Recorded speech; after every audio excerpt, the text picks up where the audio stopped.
The Skelly Oil Company presents Captain Midnight.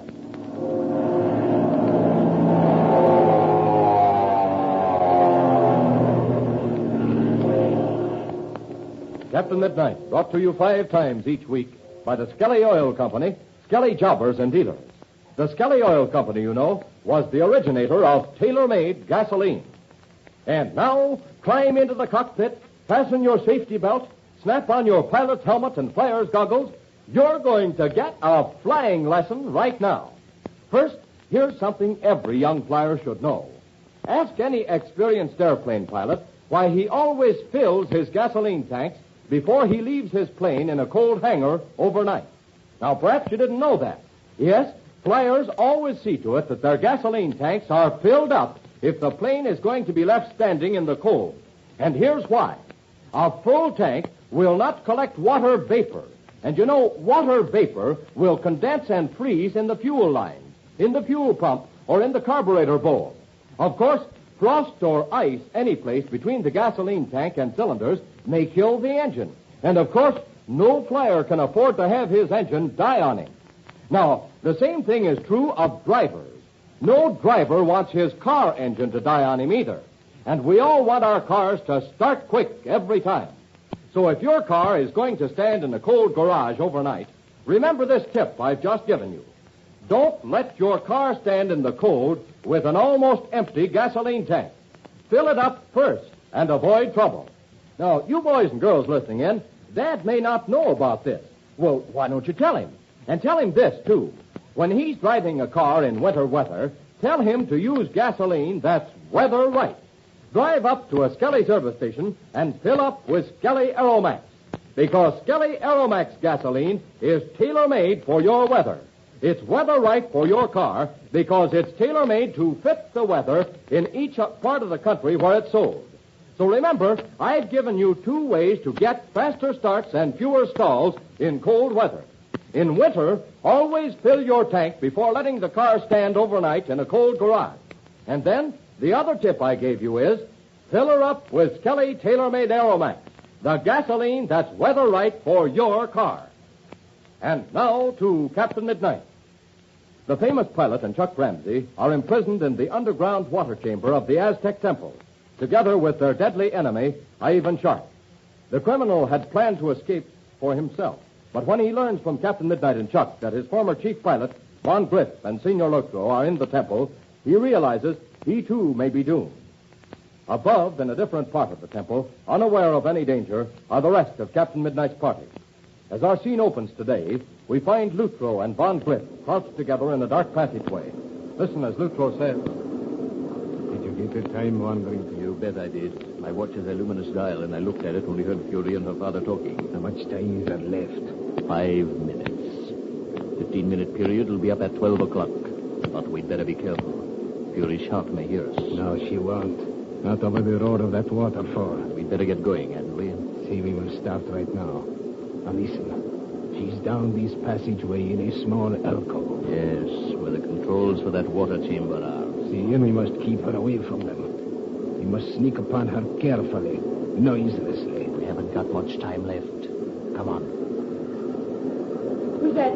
Is that you, Yado? Hold on. Hey, I've got her. You Chap, stop that. Hold on now. You haven't got any time to lose. Quick, let's tie her up. We haven't got any rope. Here's what you do. You sit on her and tear my shirt to pieces. Good idea.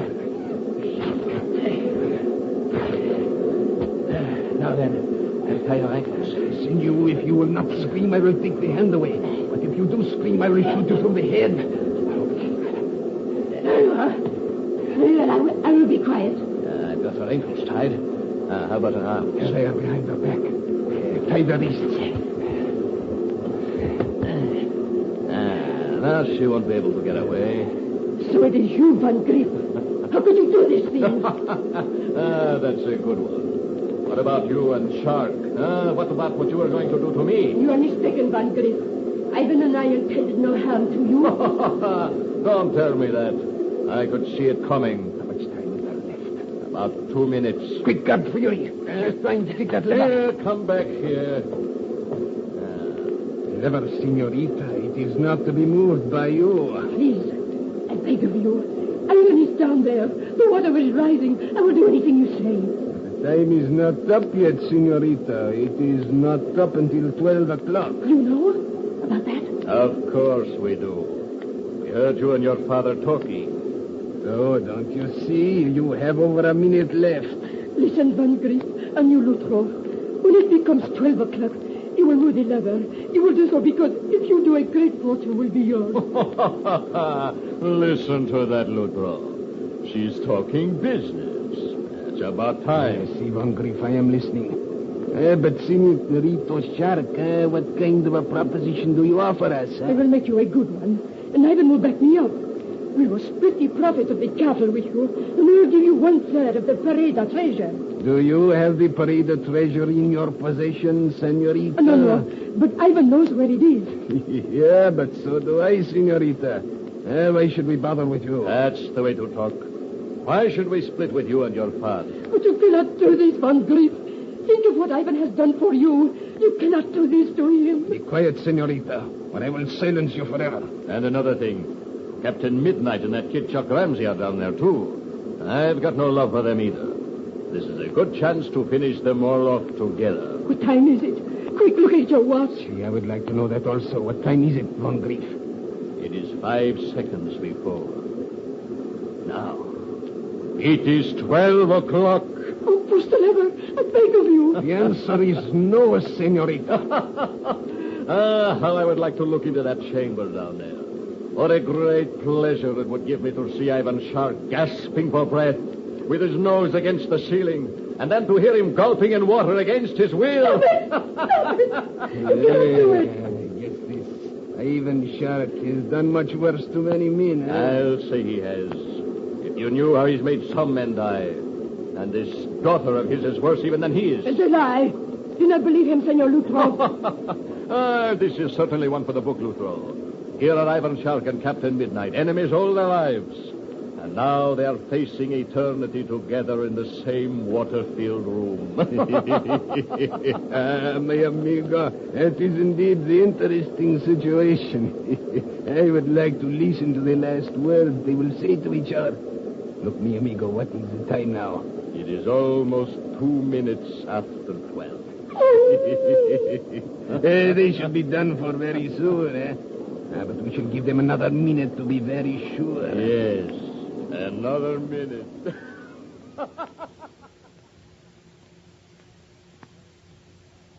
But what has been happening in the water chamber below? We go back in time several minutes. Ivan Shark, you remember, has just discovered from Captain Midnight and Chuck that Van Grif and Senor Lutro are in the temple. The water has now risen above their shoulders. Listen as Shark cries out. I should have known it. It is the end. There is no hope. What are you talking about? What difference does it make whether Lutro and Van Grif are in the temple or not? Huh? There's no difference, Captain Midnight. Now, nothing can make any difference now. You weren't very glad to hear about Lutro and Van Grif, were you, Shark? It does not matter, gentlemen. You could explain all this.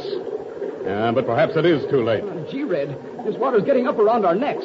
Can't we do something? It's getting pretty cold, but I can stand it for a while yet. Spoken like a brave boy. You stay between Shark and the door, Chuck, and keep that gun above the water. Aim it at Shark's head. You, Shark, you stay where you are. If he moves, Chuck, pull the trigger. One thing more. If he starts to sink down into the water, shoot fast. He may try some trick on you. Well, what are you going to do? I'm going back to the end of the chamber again. Keep that flashlight in your left hand and keep it on Shark. You never give up, do you, Captain Midnight? No, and I never will. I'll watch him, Chuck. You bet I will. I really feel very sorry for you, Ramsey. But then I don't see why I should. If you had tended to your own business, you would not have come to such an untimely end. I'm not dead yet, if that's what you mean. No, Ramsey, not yet.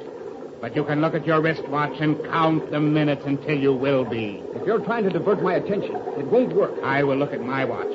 Let us see. It is now 2 minutes of 12. You probably have 5 minutes of life left, depending on how much air you can hold in your lungs. We'll get out of this yet.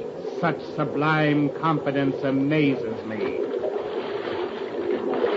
All right, Chuck, all right. Has he moved? My dear Captain Midnight, I assure you that everything you do is futile. Oh, gosh.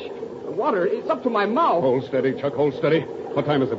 It's almost 12 o'clock. Almost 12 o'clock. And by the stroke of 12, we will be off our feet. And by 5 minutes after 12, there will be an end. Yes, an end to the three of us. It's 12 now. Yes, it is 12 o'clock. Look! Look! Chuck dived under the water before I could fire at him. Quick, get over to the door. Come on, both of us. I'm right by it. It hasn't budged. Yes. The shark can't stay under this water very long. All right, now keep your gun above the water there. That's it. Oh, gosh, I'm having a hard time. I can't keep both my gun and flashlight up. I'm almost off my toes. Here. Give me that flashlight. That's it. All right, now keep that gun above the water. Do you hear? Oh, listen. Shark must know some other way out. Maybe there's a secret entrance which he's opened under the water. Yes, that could be true, Chuck. If he doesn't appear in a few seconds, I'll dive down and try to find him. I feel something below me. It must be Shark. Look out for a knife. I'm swimming now. Oh, wait a minute. Stay by the door. I'll get over closer to you there. The water's coming awfully fast now. The top of my head's almost to the ceiling. Wait a minute. Look out, Chuck. There's Shark again. I see him. My gun's pointed at him. Did not open. The door did not open. So your little scheme didn't work, huh? You were awfully anxious about 12 o'clock, weren't you? But now it's past 12, and that door's still closed. Somebody failed you, Shark, or double-crossed you. Joey, can you hear me? Pull the lever. Listen, he's crawling fury. Yes, and I begin to see, Chuck. His plan is misfired. He's really terrified. Open that door, Joey. Get me out of here. Am I to die like a trapped rat? Listen, Ramsey. Fire that gun. Don't do it. It won't do any good, Chuck. The water. It's almost up to the ceiling. Get me out of here, Fury. You've got to get me out. What's happened to you? Why don't you move the lever? Quickly before I die. All right. Now, Chuck, now. Listen to me. Put your gun in your pocket. Take a long breath and dive down. Try to keep your hand clutched to my shirt. All right, come on, Chuck.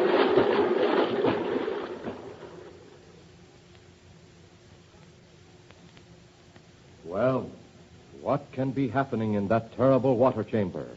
What has Captain Midnight found out in his investigation of the far end of the chamber? Is there any conceivable way that he and Chuck Ramsey can escape? Tune in tomorrow to Captain Midnight. Now, here's an important question. Is your family car really safe for winter driving? Well, it pays to be sure, you know. So why not take advantage of Skelly's free inspection service? Just drive in any place where you see the big red, white, and blue Skelly sign. Let the Skelly man check over your car from headlights to taillights. He'll test your battery and fill it with distilled water. He'll inflate your tires and tell you about any dangerous cuts in the fabric. He'll test your windshield wipers and lights. He'll check the lubricant in your transmission and differential and test the antifreeze in your radiator. Now, this expert inspection service doesn't cost you a cent.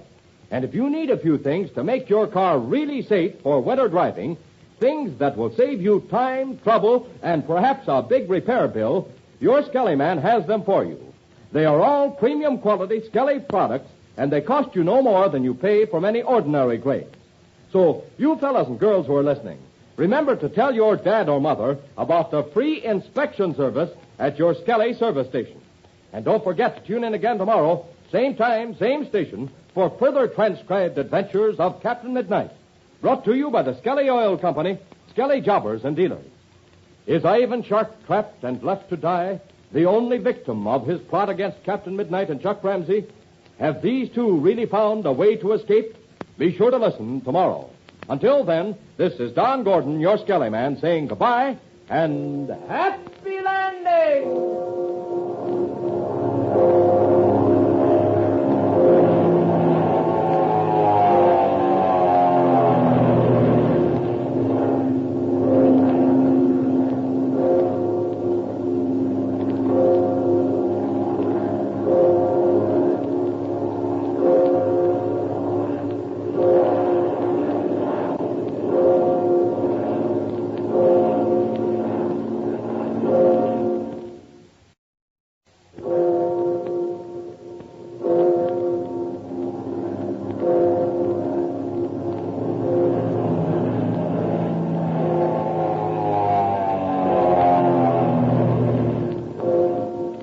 The Skelly Oil Company presents Captain Midnight.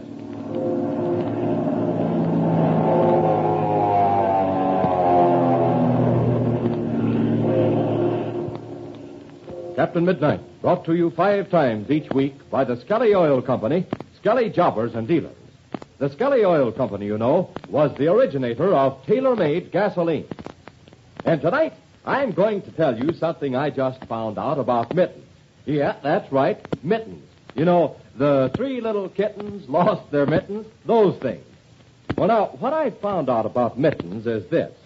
You see, we have different kinds of mittens for different parts of the country and for different kinds of weather.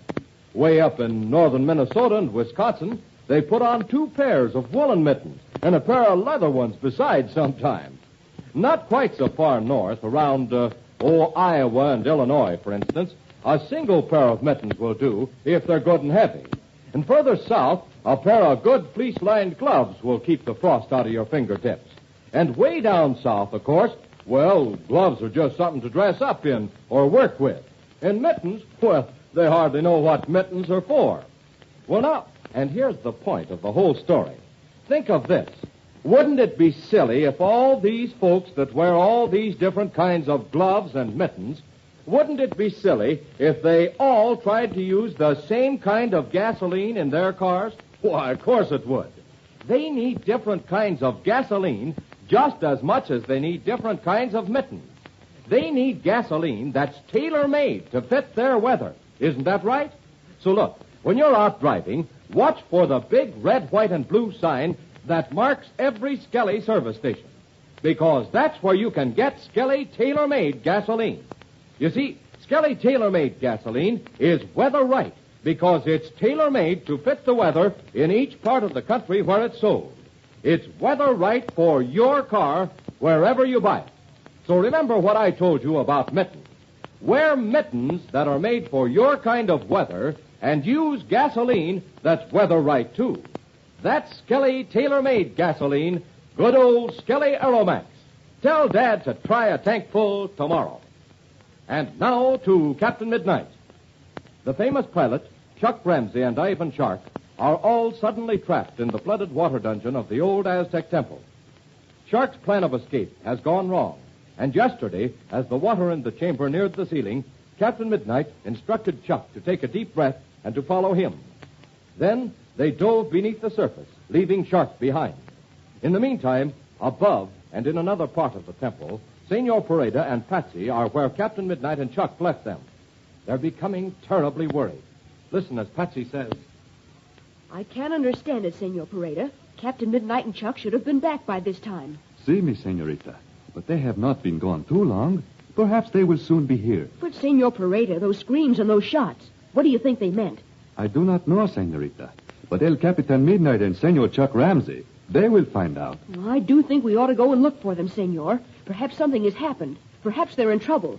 If they have run into trouble, senorita, El Capitan Midnight can give a good account of himself, even against Von Grif and Lutro. The only one I don't think is bad is that pilot named Zollinger. He actually helped us. And as El Capitan Midnight has said, That perhaps Zollinger was being forced to fly for Ivan Shark against his will. But, gee, hadn't we better do something about Captain Midnight and Chuck? We could... Oh, look. Here comes Pinky and Slim. Hi there, Patsy. Have you heard anything from Captain Midnight yet? No, Slim, and I'm getting worried about them. I think we ought to go and look for them. How long have been gone now, Senor Perada? It ain't Senor Perada. Get it right, can't you? It's Senor Perada. it is about 20 minutes, Senor Pinky. Well, that ain't so long, Patsy. They hardly had time to look around yet. I don't know about that. It don't look good to me. Captain Midnight usually gets things done in a hurry. I think we ought to go and investigate. He's just a saying that to be contrary to me. No, I ain't neither. We ain't doing right by not seeing what's happened to them. There ain't nothing to that. They're all right, Patsy. Now, you just be patient, and they'll be back in a few minutes. Now, don't you be a-listening to no such talk, Senor Perada. While Pinky and me is waiting here, and something bad's going to happen to them. Now, you just wait and see. No, they ain't neither. Please, mes senors, this is not time for the argument. I'll tell you what let's do. Let's go down this passageway just for a short distance and see if we can't find out something. If we don't, we'll come right back. Why, the great grizzly, we should have started 5 minutes ago. Come on, Pinky, you slow. And now we flash back to shortly after 12 o'clock, when the water in the underground chamber was reaching the ceiling. Lutro and Von Grif had captured Fury Shark and prevented her from opening the stone door through which Shark had planned to escape. We find them standing over Fury within sound of the waterfall. Lutro has cast the beam of his flashlight on his wristwatch. Listen as he says. It is 4 minutes after 12 on Grif. Good. They must be done for in that water chamber now. You cannot do this. You are inhuman. You are monstrous. Listen to who's talking. Shut up, Senorita Shark. Von Grif. Yes, Lutro, what is it? Step this way with me. Open that door. I tell you, open that door. Shut up or I'll be forced to shoot you. What do you want, Lutro? Let us step away farther. We have another job to do now. Si, mi amigo, I'm thinking of that. We want Pereda's cattle and his treasure. We must do Shh, not so loud. Here, this will be all right. But speak in the low tone. All right. We've got to get Pereda and the rest of them. Come, let us go now. But what are you going to tell him? It is simple, mi amigo. We say we have come to tell El Capitan Midnight the bad news. What bad news? This bad news. That Ivan Shark and his daughter are in the temple. That's the idea. They'll think we're trying to help them. See, we make of them the friends, then they are not suspicious of us. That's the way to do it. It'll be Quiet, mi amigo. Do not make the noise. What's wrong? There are the people who come this way. Do not make the noise. How much further, Patsy? Well, just a little further, Pinky. I do not like this, mi amigos. Perhaps we should go back. Oh, shucks. We come this far. We might as well go a little further. Yes, si, senor. That would be most advisable. Wait, Slim. Get your gun up. Who is this man? Calm down, everybody. It's just a couple of friends. I know who it is. It's Von Grif and that man named Lutro. I wouldn't call them friends. Si, senorita, you are most right. We have come to help you. That sure is a good one. He tells the truth, I assure you. Where is Captain Midnight? We must see him at once. El Capitan Midnight. But we would like to... But tell me, perhaps you would know where El Capitan Midnight is. But, my dear senor, we believe El Capitan Midnight is with you. That is why we come this way. We have the important information for you. There are other people in the temple. We overheard the conversation a few minutes ago. It is between the man who stays at the Perada Hacienda and his daughter. It is the man you call Ivan Shark. This is terrible. By the great wizard! Ivan Shark! Are you telling the truth? Si, senorita, we do not have the reason to deceive you. We do not like this Ivan Shark. He is the bad man. I'll say he is, and that ought to make us on the same side. But Captain Midnight said you two couldn't be trusted. See, that is what El Capitan Midnight said. And I know it to be true. You do not like me, Senor Pereda. That is why you say such things. I know you too well, Lutro. You have stolen my cattle many times. Well, if you people aren't interested in what we told you about Ivan Shark, I guess we better be moving along. Come on, Lutro. Si, mi amigo. Hey, wait a minute. We want to hear more about this here Ivan Shark. Where was it you saw him? Yes, Von Grif. Tell us where you saw Ivan Shark. Because Captain Midnight has... Of course, Patsy. You shouldn't have said it. So El Capitan Midnight has disappeared, and you are worried because he has not returned. But come, we will take you to the place. Now you're talking. Come on, let's get it going. If I ever draw a bead on that Ivan Shark, I'll knock him into kingdom come. What shall we do, Senor Pereda? Wait, mi amigos. Let us not go too fast. Remember what El Capitan Midnight tells us. You're going with us whether you like it or not. Now then, up with your hands. Quick, Lutro, cover them. I have them covered. If you make the false move, senors, you will be dead. I knew they couldn't be trusted. Now then, keep those arms up. You'll march forward. Now, go.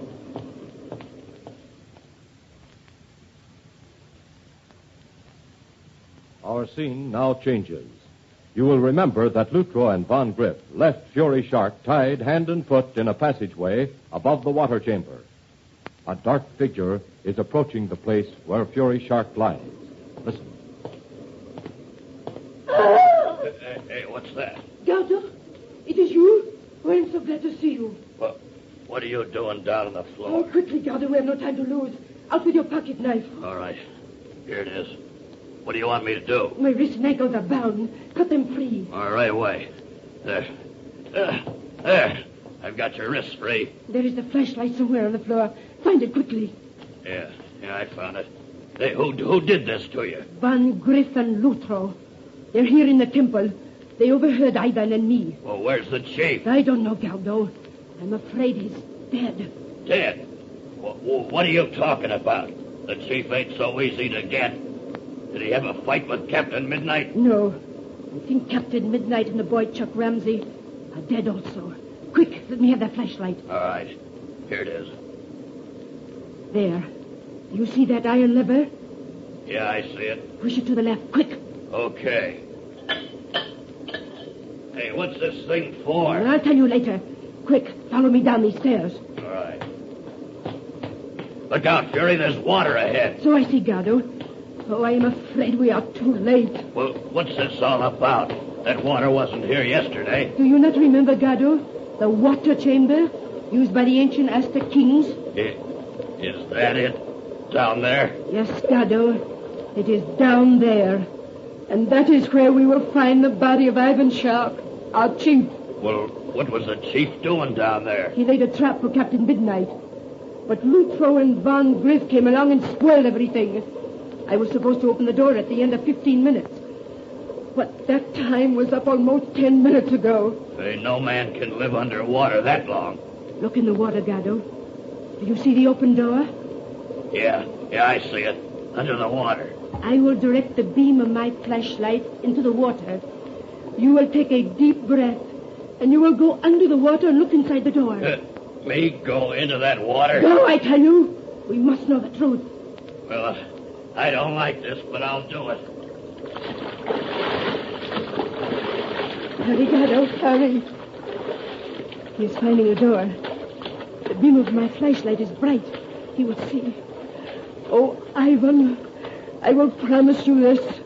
I will hunt Lutro and Van Grif down if I have to go to the end of the world. Now forget comes Gardo. What did you see, Gardo? Hey, there ain't no bodies in there, Fury. I'm sure of it. There ain't nobody in there at all.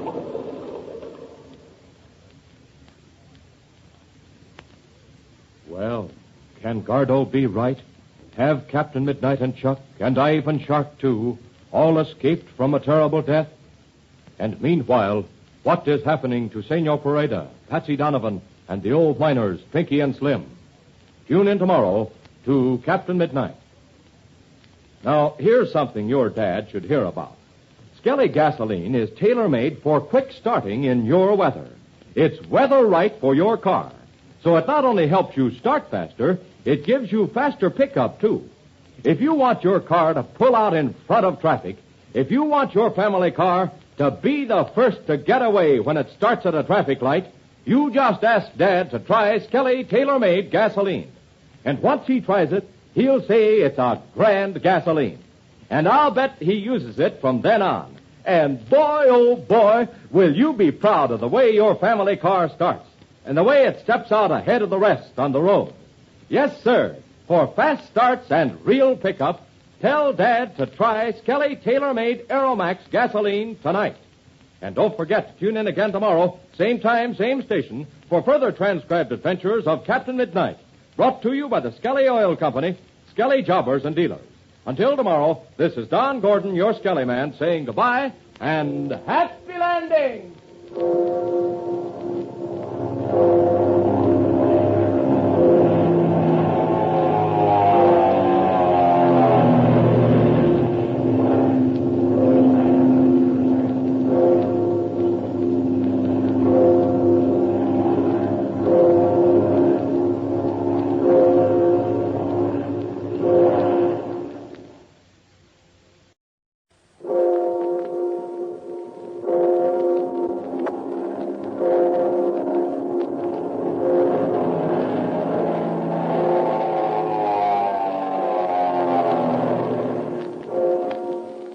The Skelly Oil Company presents Captain Midnight.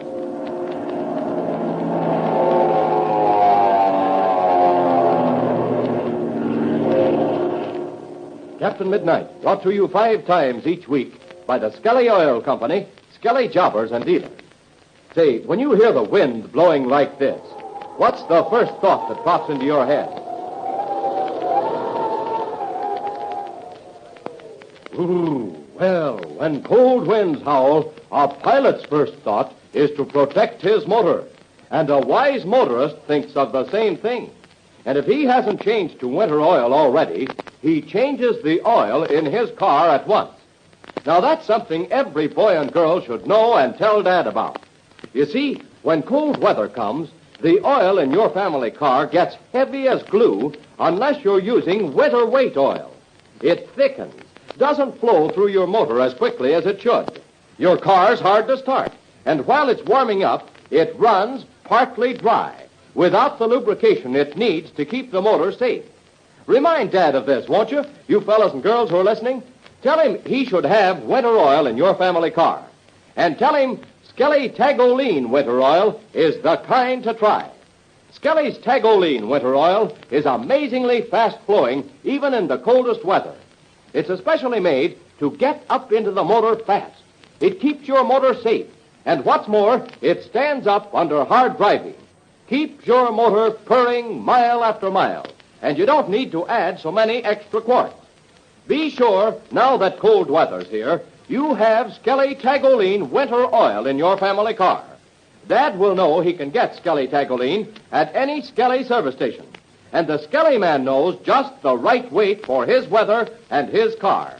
Ask Dad to try Skelly Tagoline, won't you? Tonight or tomorrow, well, the next time you're out in the family car. And now to Captain Midnight. Even though Captain Midnight, Chuck Ramsey, and Ivan Shark were imprisoned in the flooded dungeon under the Aztec temple, their bodies have not been discovered, and all three have completely disappeared. In the meantime, Lutro and Von Grif, thinking these three dead, have captured Senor Perada, Patsy Donovan, and the two old miners, Pinky Drake and Slim Pool. The four prisoners are marching ahead in the gloom with Lutro and Von Grif behind them, not far from the roaring waterfall. Listen as Lutro shouts. Keep the hands up. I can see you. Don't try any monkey business. You won't ever get out of this place. El Capitan Midnight will make the short work of you. That's what you think. Let me tell you something. Captain Midnight will never help you again. You've seen the last of Captain Midnight. What do you mean by that? Just what I said. Captain Midnight will never help you again, and he won't ever trouble us either. Isn't that so, Lutro? Yes, see me, amigo Von Grif. El Capitan Midnight is finished. I don't believe it. I don't believe a word you say. You kind of think you know something, don't you? Well, out with it. What are you trying to tell us? Yeah, spit it out. We ain't believing it, but go ahead just the same. What do you say, Lutro? Shall we tell them? Yes, see me, amigo. It does not make the difference now. These silly people think El Capitan Midnight will come to help them. I'm asking you, how could El Capitan Midnight help anyone now? What have you done to Captain Midnight? And where is Chuck Ramsey? Chuck Ramsey is with Captain Midnight. He's keeping him good company. Is that not so, Lutro? See me, amigo. That is the good joke. Our young gringo Chuck Ramsey keeps company with Captain Midnight under the ground, under the water. Under the water? What are you talking about? What is that you say? By the great grizzly, have you done anything to Captain Midnight and Chuck? Shut the mouth and shut it quick. Listen, me amigo Von Grif. We have gone far enough. This place is all right. Stand still there, the four of you. But why do we make this stop, senor? What do you do now? Yeah, you wish to know, huh? Very good, mi amigo. We will tell you very, very soon. Step back this way, Lutro. See me, amigo. We've come to a turn in the passage. See? There is a wall spread ahead. It is a very good place, mi amigo. Some light. It is come from the left. We can see the four of them. Sure. There isn't any chance of missing. Might as well polish them off here. Then we'll go back for the others. I see that is the good plan. I will take the two of them, and you take the other two. Okay. Are you all ready? In just a second, mi amigo. I will speak to them so they'll turn this way. Sure. Go ahead. Now then, mi amigos, if you will give me the attention. You have had the hopes that El Capitan Midnight will come to help you. But I tell you now that El Capitan Midnight is no more. He drowned in the water like a rat. All right, drop your guns, the both of you. What was that you were saying about drowning? Captain Midnight. Come on, get those hands up and get them up quick. El Capitan Midnight. I cannot believe it. How did he get out of the water chamber? I must be seeing things. All right, step up here, Chuck, and take their guns. And you're not seeing things, Von Grif. I'll get the guns, Captain. Yeah, I'll help you, Chuck. Come on, Slim. Come on, Senior Parady. Gosh, Captain Midnight, where have you been? What's happened to you? It's a long story, Patsy, but we're here. I guess we got here just in time. No, the great Grizzly, I'll see you, kid. And from what you said, I guess these guys were just about to let us have it. They were aiming at you, the dirty rats. Yes, it would have been cold-blooded murder. I ought to stand you two up against that wall. Yeah, that's a good idea, Captain. Let's do it. If we was back in Black Gulch, we'd string 'em up in short order. No, Slim, nothing like that. The law is the only rightful power to dispense justice. We'll turn these men over to the proper authorities. Loopin' loops, Captain Midnight. You're soaking wet, and so's Chuck. I can see water dripping down on the floor. Gosh, all hemlock. I'll see you. Where in the coronation have you been? We'll tell you about that later, Pinky. Just now, I want to ask these two men a couple of questions. You'll be wasting your time. Yeah. See, mi amigo, we keep their mouths shut. Never mind, Captain Midnight. They don't have to say anything. Remember what Ivan Shark said about Fury? Yes, Chuck. And now that we've captured these two, we'll look into that. It's all your fault, Lutro. We should have bumped her off when I wanted to. You're too stupid to leave, Von Grif. You were the one who said we should finish her later. Now listen to that, Captain Midnight. They know where she is. Yes. See, we know where this Fury Shark is. She lies on the floor and she is tied so she cannot move. She cannot get away to join her father, Ivan Shark. She'll never join him again. What is that you say, mi amigo? Jiminy Crickets, Chuck. What do you mean? By the great Grizzly. Hey, what are you talking about, Chuck? Well, we're pretty sure that Ivan Shark is dead. Gosh, I can hardly believe it. Well, we're not positive, Patsy. But the chances are that Ivan Shark is no more. Now, but we'll tell you about that later. Now, listen, Senor Perada. Pinky and Slim, too. See me, Capitan? What do they have, Captain? Shoot, Captain Midnight. Where are the rest of your party, Senor Perada? They are in the big room, mi Capitan. They guard me Dolores and the Senora Donovan. No, that's fine. Now, you three take these prisoners back to the large chamber and guard them well. They mustn't get away, whatever happens. Don't you be worrying about that, Captain. Yeah, they ain't going to get away from us. Not by a jugful. All right. Now, Chuck and I are going to get Fury Shark. We'll meet you back in the large chamber in just a few minutes. All right, come on, Chuck. Let's go. Right with you.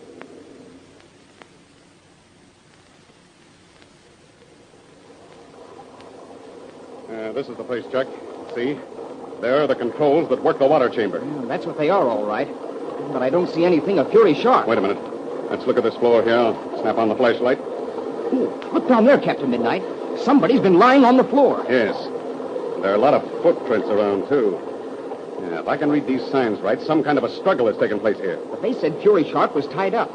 Maybe they meant some other place. No, Chuck, no. This is the place, all right. Oh, I can see the whole thing now as clear as day. Gee, I don't believe I do. Well, now, listen. Ivan Shark laid a clever trap, Chuck.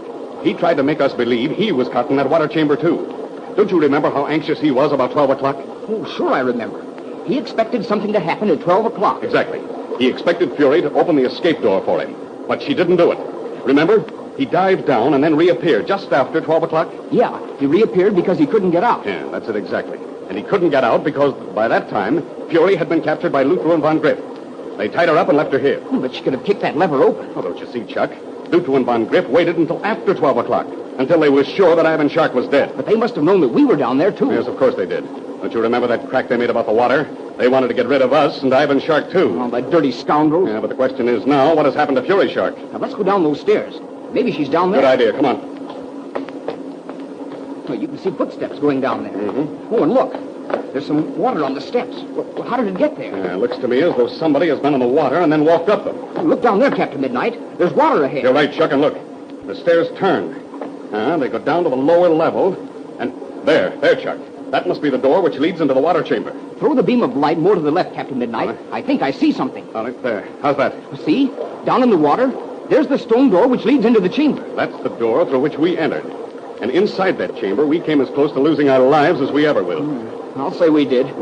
Blazing beacons. What is it, Chuck? What do you see? That door. It was closed the last we knew. Otherwise, Shark would have escaped through it. And now it's open. You're right, Chuck. Someone has opened it. It must have been Lutro and Von Grif. No, Chuck, no, I don't think so. What object would they have in opening it? Well, maybe they opened it to let Shark out. And when he came up through the water, they made away with him. No, I don't think so.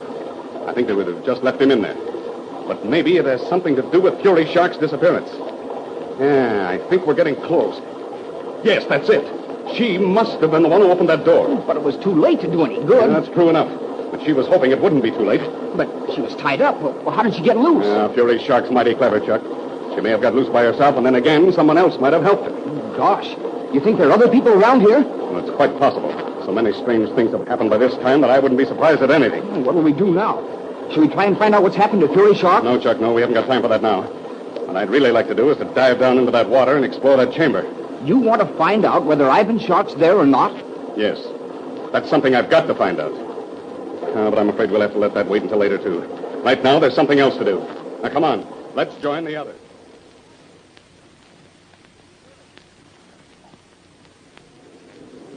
Oh, look. There's Pinky standing by the door. Oh, fine. Oh, Pinky! Hi there, Captain Midnight.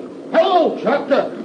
What'd you find out? Listen, Fury Shark has disappeared, Pinky. Gosh, that's too bad. And I was hoping you'd nab her, too. How are the prisoners, Pinky? Oh, they're in the corner on the heavy guard. They ain't going to get away. Don't worry about that. Well, listen, have they said anything, Pinky? Yeah, they've been making some crack. This Senor Paradi's been talking to them. Oh, that's fine. Oh, maybe he's found out something. Mi Capitan.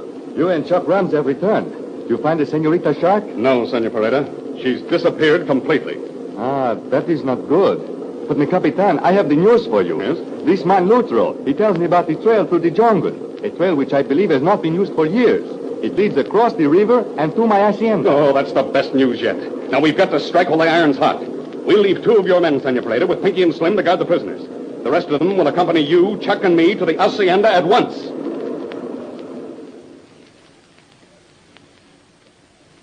Well, events have indeed approached a climax. Captain Midnight is leading a small but brave band in a determined attempt to recapture Senor Perada's hacienda. Tune in tomorrow to Captain Midnight. Now, let me ask you an important question. Is your car safe for winter driving? You know, winter is mighty hard on a car, and even if your car was safe a month ago, maybe it's not safe now. Well, if you're not sure, you better see your Skelly man at once. He offers you a free inspection service that will save you time, trouble, and possibly expensive repairs. He'll go over your car from headlights to taillights. He'll test your battery, check and inflate your tires, look at the windshield wipers, lights, radiator hose, and fan belt, and give you an expert report on your car's lubrication. This service costs you nothing, and it may prevent serious winter driving trouble. So why not take advantage of it today? Just stop at any Skelly service station and ask the Skelly man to check your car for winter driving safety. And when you drive out, you'll know you're ready for the road. Now, you boys and girls who are listening, tell Dad about this free inspection service, please. The Skelly man who brings you these Captain Midnight adventures will appreciate it, I know. Now, don't forget to tune in again tomorrow, same time, same station, for further transcribed adventures of Captain Midnight, brought to you by the Skelly Oil Company, Skelly Jobbers and Dealers. Can Captain Midnight recapture Senor Perada's hacienda, or will Ivan Shark's men fight him off? And what has happened to Ivan Shark? Be sure to listen tomorrow. Until then, this is Don Gordon, your Skelly man, saying goodbye and happy landing!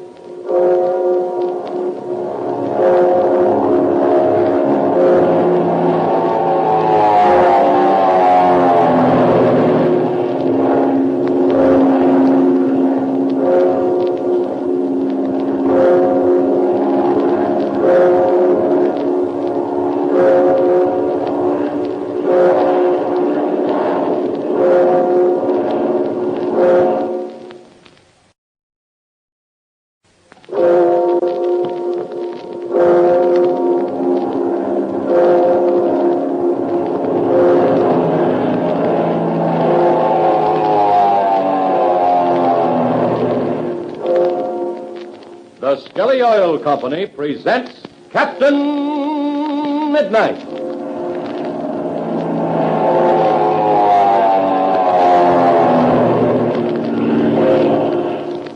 Captain Midnight, brought to you 5 times each week by the Skelly Oil Company, Skelly Jobbers and Dealers. And now, you boys and girls who are listening, do you want to surprise Dad? Do you want to show him you know a lot more about cars than he thinks? Well, then, you ask him this. You ask him if he ever worries when he starts the car about dry starts. Yes, dry starts. Now, here's what a dry start is. A dry start is the kind of start you get when you've got oil in your car that thickens too fast in cold weather. Oil that gets thicker than molasses when the car stands a while in the cold. Then, when Dad steps on the starter, this thick, syrupy oil doesn't get up into the motor fast enough. So you get a dry start. And that's the kind of start that's hard on your car, wears it out, and after a while makes Dad pay for expensive repairs. And tell Dad this, he'll never have to worry about dry starts if he uses Skelly Tagoline Winter Oil. You see, Skelly Tagoline Winter Oil is especially made to get up into your motor fast, to prevent the kind of dry starts I told you about. Dad'll be glad to know this, I'm sure, and he'll be surprised and pleased you know so much about a car. So be sure to remind him, if he changes to Skelly Tagoline Winter Oil, he won't have to worry about dry starts this winter. Tell him that, won't you? He'll know he can get Skelly Tagoline Winter Oil any place Skelly gasoline is sold. And the Skelly man knows just the right grade for your car. And now to Captain Midnight. After escaping from the underground water chamber and capturing Von Grif and Lutro, Captain Midnight is leading an attack upon Shark's men at Senor Pereda's hacienda. As our scene opens today, they are approaching the hacienda. Captain Midnight, Chuck Ramsey, and Senor Pereda are in the lead. It is early in the morning, just before daybreak. The three are talking in low tones. Listen as Captain Midnight asks. Are we getting close, Senor Pereda? Si, mi Capitan. We are near the hacienda. I think perhaps we should stop and talk things over. Why, here's a good place. In this clump of trees. All right. How much farther do we have to go, Senor Pereda? Just before us, mi Capitan, is the barranca in the rear of the hacienda. Yes. You remember the pasture in which we landed the airplane? Of course, Senor, and that brings up a question. Now, should we go in through the underground passageway or the main entrance? I do not know, Senor, which is the best plan. We do not know if Ivan Shark has returned or what his men are doing. Gosh, Ivan Shark couldn't be here. He's still in that water chamber. He must be dead. Perhaps you're right, Chuck. But don't forget that if we got out all right, Shark could have done the same thing. Sure, but we know that we got out before he did. Well, just as soon as we can, we're going back to locate his body.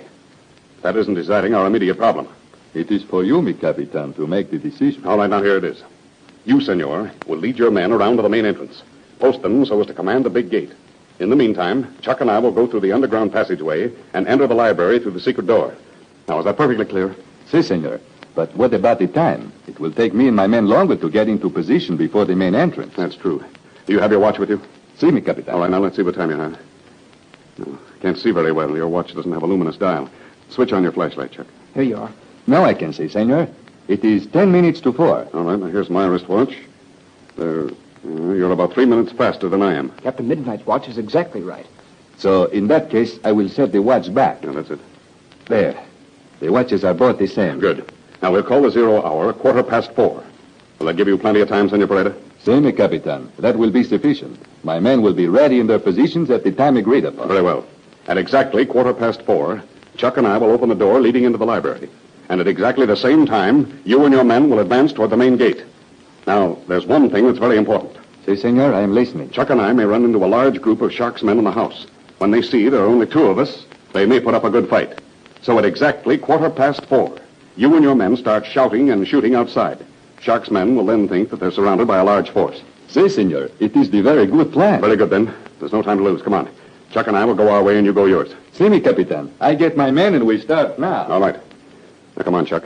Follow me into the barranca, and we'll enter the secret passageway. Okay, I'm right behind you.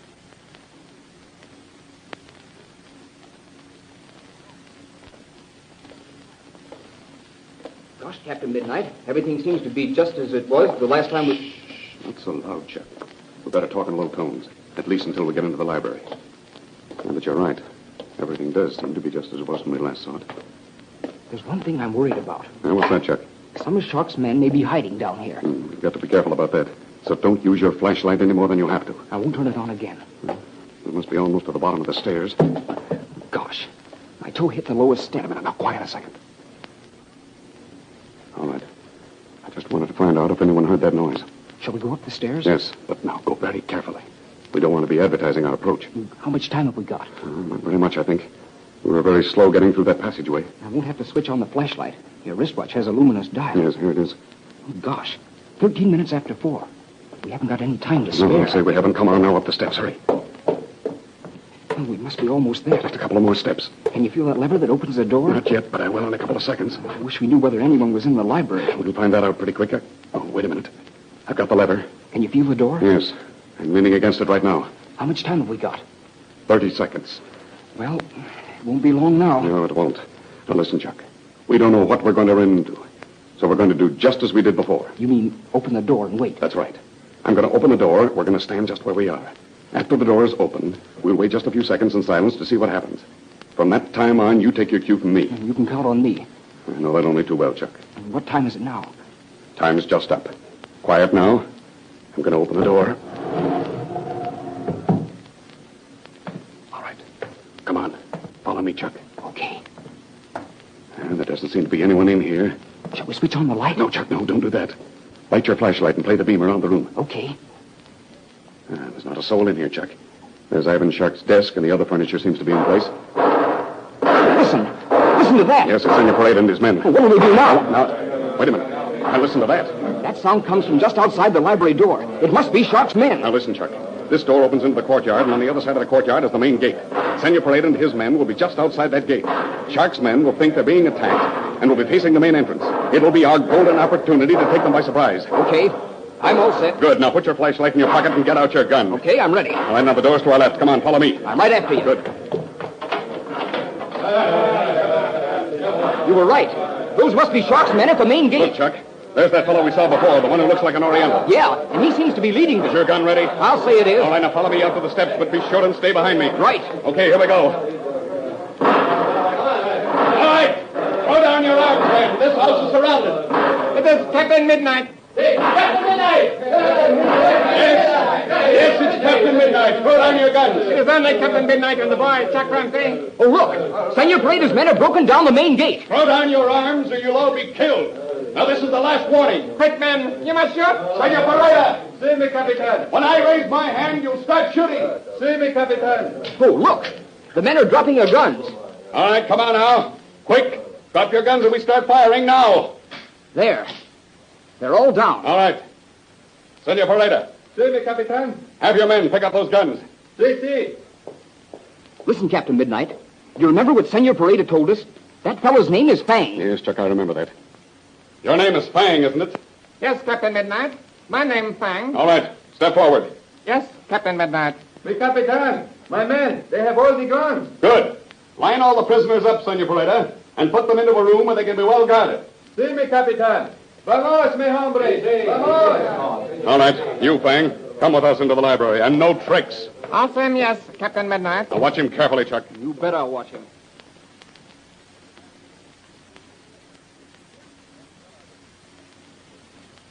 All right. Here we are, Chuck. Go ahead, close the door. Right. Now then, Fang. Where is your master, Ivan Shark? My master go away a little time. Pretty soon he come back. Then not so good for Captain Midnight. I think there's a good chance your master will never come back, Fang. Captain Midnight not tell truth. Ivan Shark drowned to death about 4 hours ago. Chuck Ramsey also not tell truth. My master, Ivan Shark, go through fire and water, but he not die. Did you hear that, Chuck? As a matter of fact, he's not far from the truth. Captain Midnight know Ivan Shark very well. Many times Captain Midnight think Ivan Shark dead, but he not die. Gosh, that's right. We thought he was dead that time in the mountains near Black Gulch. How long have you been with Ivan Shark, Fang? I serve Ivan Shark many years. You know, Captain Midnight, I think this Fang was among the men we saw on that mountaintop near Black Gulch. Yes, but he wasn't among those captured, Chuck. No, Captain Midnight. You not catch Fang before. Well, were you with Ivan Shark in the mountains near Black Gulch? Oh, same, yes. But gee, how could he have gotten away, Captain Midnight? Well, I'm not nearly so much interested in that, Chuck, as I am in the answer of how Ivan Shark got away. Now, if you remember, we saw him jump over the edge of that waterfall. You remember that? Yes, Captain Midnight. You see, Ivan Shark jump into waterfall. You know Ivan Shark not die. No fire and no water can kill Ivan Shark. He not die then, he not die now. Yes, but how in the world did he do it, Captain Midnight? You answer that question, Fang. How did Ivan Shark get away? That I do not tell, Captain Midnight. Ivan Shark, too clever for you. That's what you think, Fang. But Ivan Shark's days are up. We've broken up his little game here, and we're going to get him. You mean if he isn't dead already? Right you are, Chuck. Personally, I think he's dead. You think Ivan Shark dead? That is good thing you think so. Pretty soon, Ivan Shark come back, and then brave Captain Midnight will be no more. Gee, had we better do something about... Wait a minute, hold it. All right, come in. Look, Senor Perada. Yes. The Capitan, I have the report to make. Yes, Senor Perada? Well, what is it? I have the prisoners in the room, and my men, they guard them well. Very good, Senor Perada. Have you made an examination of the hacienda? See me, Capitan. I make the examination. We catch some more men while they sleep. We put them in the guard room with the others. Then we have complete control of the hacienda? See me, Capitan. Es verdad. Ah, good. Do you have guards posted? Si, senor. I have the guard posted. But now I have the man outside the door. You will wait just a second. Gosh, who in the world would... Hear me, Capitan. He's the man. Blazing beacons, Captain. It's that pilot. It's Zollinger. Well, again we encounter Zollinger, the mute pilot who has pretended to be deaf. We know he has helped Captain Midnight and his friends before. There is some strange secret about this man. What is it? Tune in next Monday to Captain Midnight. And now, fellas and girls, to be in style for 1940, you'll have to have a New Year's resolution. So I figured one out for you, and here it is. I resolved to be a better co-pilot for the family car.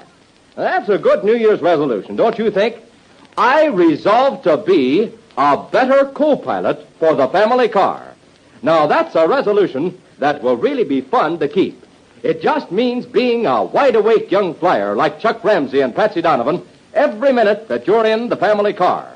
Helping Dad watch for traffic signs, danger signals, and helping him to remember when he needs gas or oil or air in the tires or antifreeze in the radiator or water in the battery. Say, there's just no end of things you'll help Dad with if you're a good, dependable co-pilot. And there's this thing above all to remember.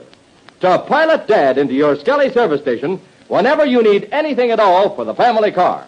Now, that's easy to remember, isn't it? So why not make that your New Year's resolution right now? And don't forget to tune in again Monday, New Year's Day, same time, same station, for further transcribed adventures of Captain Midnight. Brought to you by the Skelly Oil Company, Skelly Jobbers and Dealers. What is the secret about this mysterious henchman of Ivan Shark, the pilot Zollinger? Why has he been pretending to be deaf? And what about Ivan Shark himself? Be sure to listen Monday. Until then, this is Don Gordon, your Skelly man, saying goodbye and Happy New Year!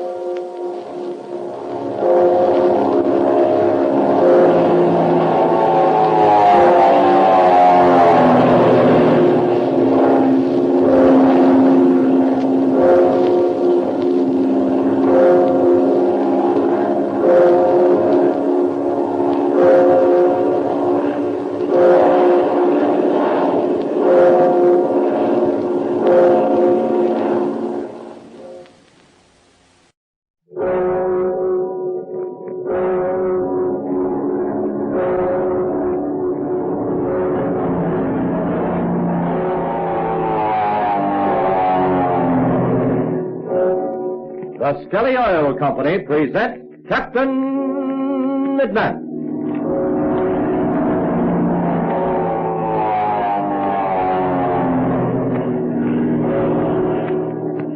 Captain Midnight, brought to you 5 times each week by the Skelly Oil Company, Skelly Jobbers and Dealers. Always watch for the red, white, and blue sign with the big letter S that stands for Skelly Service. But now, here it is New Year's Day. The first day in the new year that will offer many hours of keen adventure to the hundreds and thousands of fellows and girls who are following the strange events in the exciting story of Captain Midnight. For there's plenty of action so far, and lots more coming, and the mysteries grow deeper and deeper. Captain Midnight and his friends have just won an important victory in their battle with Ivan Shark. They have won possession of the Perada Hacienda, the headquarters of Shark's villainous operations in Old Mexico. But what about Shark himself? Is he still alive? If so, where is he now? And remember this, Chuck Ramsey and Patsy Donovan have sent word to all the members of Captain Midnight's new 1940 Flight Patrol to be ready to help them in a mysterious adventure that's coming soon. So don't forget, there's real excitement ahead for every member. Tune in every day. Don't miss a single adventure of Captain Midnight. And here's something else exciting for you to do. Remember, every Flight Patrol member is the co-pilot of his family car. And one of your jobs is seeing to it that the family car is kept in the very best of condition for safe driving at all times. Well, listen, now's the time to make absolutely sure that your family car is starting the new year right. Have Mother or Dad stop by your good old Skelly service station for a checking over tomorrow. For one thing, you'll want some of that clean, fast-flowing Skelly Tagoline winter motor oil. The oil that lets the motor turn over easy on coldest mornings, yet keeps its body, too, in the intense heat of modern high-speed motors. That means real protection for the motor of your family car. And that's what Skelly Tagoline gives you. Because Tagoline motor oil is free-flowing when it's cold, and it's still in there working when the motor is hot. That means a longer-lasting oil, too. So tell Dad to try some Skelly Tagoline next time you're near a Skelly service station. When he sees how it stands up mile after mile, I'll bet Dad will make a New Year's resolution to use nothing else but Skelly Tagoline motor oil in 1940. And now to Captain Midnight. At last, the famous pilot has turned the tables on his old enemy, Ivan Shark. Senor Perada's Hacienda has been recaptured, and most of Ivan Shark's men, including his servant Fang, are prisoners. Captain Midnight and Chap believe that Ivan Shark lost his life in the underground water chamber of the old Aztec temple. But so far, they have no proof of their belief. It is now shortly after the capture of the Hacienda. Captain Midnight and Chuck are in the library where they have been questioning Fang. But they have been interrupted by Senor Perada, and with him is the mute pilot Zollinger, who has pretended to be deaf. Listen as Captain Midnight explains. You're right, Chuck. It is Zollinger. See me, Capitan. I think perhaps you'd like to ask him the question. Yes, I would, Senor Perada. This man may be able to tell us a lot. That is, if he wishes to. Honorable Captain Midnight will discover men who work for Ivan Shark do not talk. We'll see about that. Bring Zollinger forward, Senor Perada. See me, Capitan. What shall we do with Fang, Captain Midnight? Shall we question him any more? We'll see, Chuck. There are some more things I want to question Fang about. You are wasting time, Captain Midnight. Fang, say no more. You gave us some fairly good information already. Why don't you say any more now? I have told nothing that would injure my master, Ivan Shark.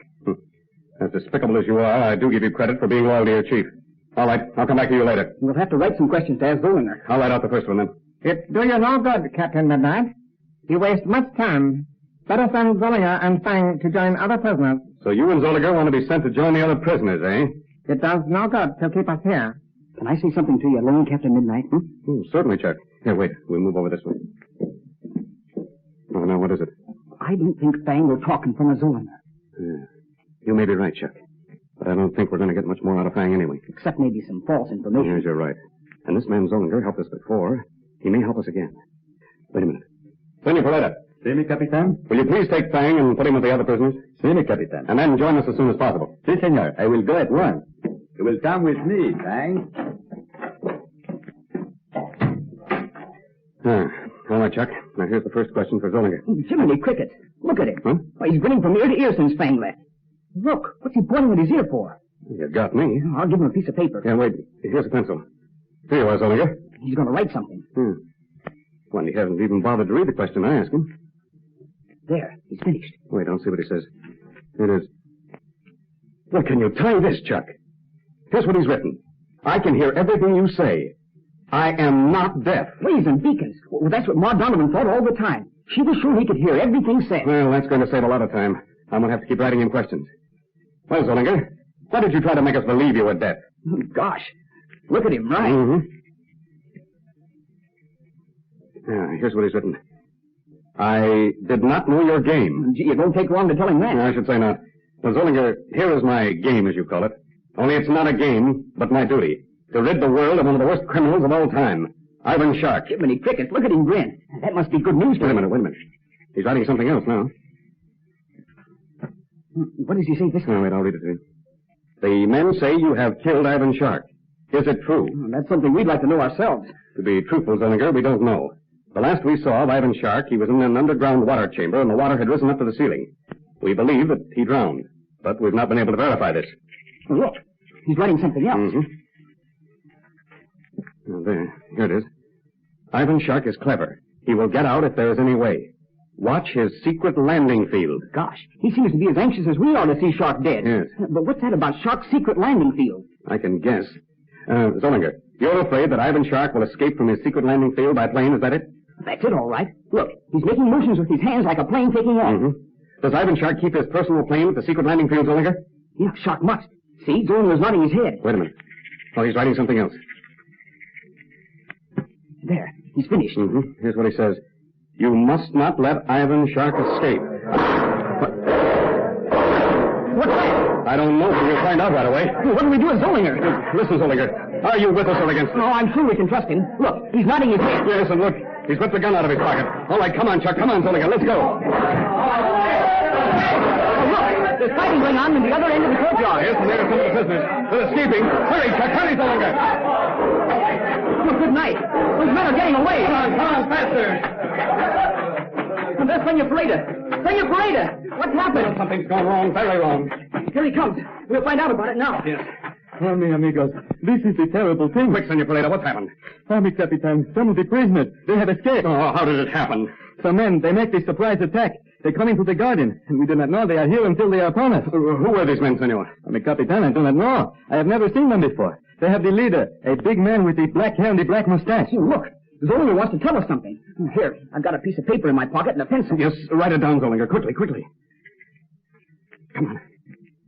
Ah, there, he's finished. I'll read it. The big man is named Rossman. He works for Ivan Shark. See, mi amigos, that is it. Perhaps soon we have the more men come back to make the attack. Well, that's true enough, Senor. And we don't know how many of Shark's men may be surrounding the hacienda. How many prisoners escaped, Senor Perada? About 5 or 6, I think, make the escape. Did this fellow Fang get away? See, mi Capitan, he's the first one to get out. Oh, look, Zollinger wants to write again. Mm-hmm. Here you are, Zollinger. There, I've got it. Go ahead, Chuck. Go ahead. Read it. Here's what it says. Fang is very dangerous. So also are the man Gardo and Fury Shark. Wait a minute. The last we knew of Fury, she was over at the Aztec Temple. I can see the whole thing now. What do you mean, Captain Midnight? My guess is that Gardo found Fury Shark and released her. See, mi Capitan, that is what has happened. Zollinger thinks so, too. Look at him nod his head. Oh, this makes a bad situation. I'd like to send some men to Shark's secret landing field, but, well, I don't know how we can spare any. This place may be attacked again any minute. We mustn't forget that we've left part of our party at the temple. Yes, and with 2 dangerous prisoners. Yes. See, we must go back to get them. Now, look. It's just getting daybreak. Chuck, you return with me to the Aztec Temple. Senor Perada. You take charge here and defend the hacienda as best you can. Zollinger here will help you. Will you not, Zollinger? Oh, sure he will. He's nodding his head. Good. Hurry, Chuck. We've got to be on our way. Our scene changes to the bank of the Jungle River below the old Aztec Temple. It's a damp, unhealthy place. 2 people are anxiously scanning the approaches to the temple. They are Gardo and Fury Shark. Listen as Gardo says. Yeah, the chief's dead, all right. How you gonna keep alive in an underground water chamber with the water up against the ceiling? And another thing, don't forget that Captain Midnight and Chuck Ramsey were with him. And what if they are dead, Gardo? The death of Captain Midnight and Chuck Ramsey will not bring back Ivan Shark. One of the cleverest and most unscrupulous men that ever lived. And I say this as a compliment to my father. Yeah, well, the chief took one chance too many that time, Fury. Say, how long was the chief in the water? I mean, how long after 12 o'clock? It was almost time for me to move the lever, which would open the door to let Ivan escape, when Juan, Grif, and Lutro surprised me. How long was it before they left? Oh, about 5 minutes. And then it was about another 2 minutes before you came along. Well, that makes about 7 minutes in all the chief was underwater, huh? Well, the chief's got out of some bad ones, but I don't think even he could stay underwater that long and keep alive. Oh, Ivan, why did you do it? Come on, Fury. We better be getting out of here before we know it. We'll be thrown in one of these Mexican jails. I told you, Gardo. You may go if you wish to. I will not leave here until I am sure there is no more hope. And don't forget something else. We heard that big party go down through the secret trail. They were probably headed for the hacienda. Suppose they were, Gardo. What good is the hacienda without Ivan? When we are sure Ivan is dead, We will make our way to the secret landing field and take off in a plane. Now that you are such a good pilot, we will not fail to make our escape. Yeah, that's what we'll do. And if the chief's really bumped off, I'll take over the mob. Why, sure. I'll be the chief just like he used to be. Oh, that is the last, Gardo. To think that you could ever rule in Ivan's place. Did he not always say that you had no imagination? What a fool you are to think... Be quiet, Fury, quiet. What is it, Gardo? What do you see? Look up the river, Fury. In the water. There is something, Gardo. Something or someone swimming. Swimming under the water.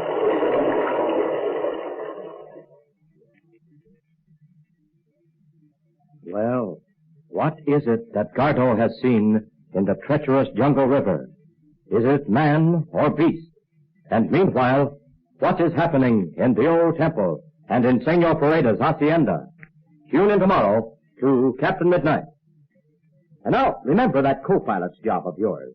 New Year's Day is a good time to resolve to be a better co-pilot for your family car. Be a real help to Mother and Dad in that important job of keeping the family car spinning along in tip-top shape. And a mighty good way to do that is to pilot that car regularly into your Skelly service station. Keep the tank filled with quick-starting, tailor-made Skelly Aeromax gasoline. And always use fast-flowing Skelly Tagoline motor oil. The oil that lets your motor turn over easy on cold mornings, but also keeps on protecting every moving part of the motor when your car is traveling at top speed. Tell Dad about Skelly Tagoline motor oil tonight. And don't forget to tune in again tomorrow, same time, same station, for further transcribed adventures of Captain Midnight. Brought to you by the Skelly Oil Company, Skelly Jobbers and Dealers. What is it that suddenly appears in the dangerous jungle river? Is it a new danger to Captain Midnight? And what has happened to Ivan Shark? Be sure to listen tomorrow. Until then, this is Don Gordon, your Skelly Man, saying goodbye and happy landing!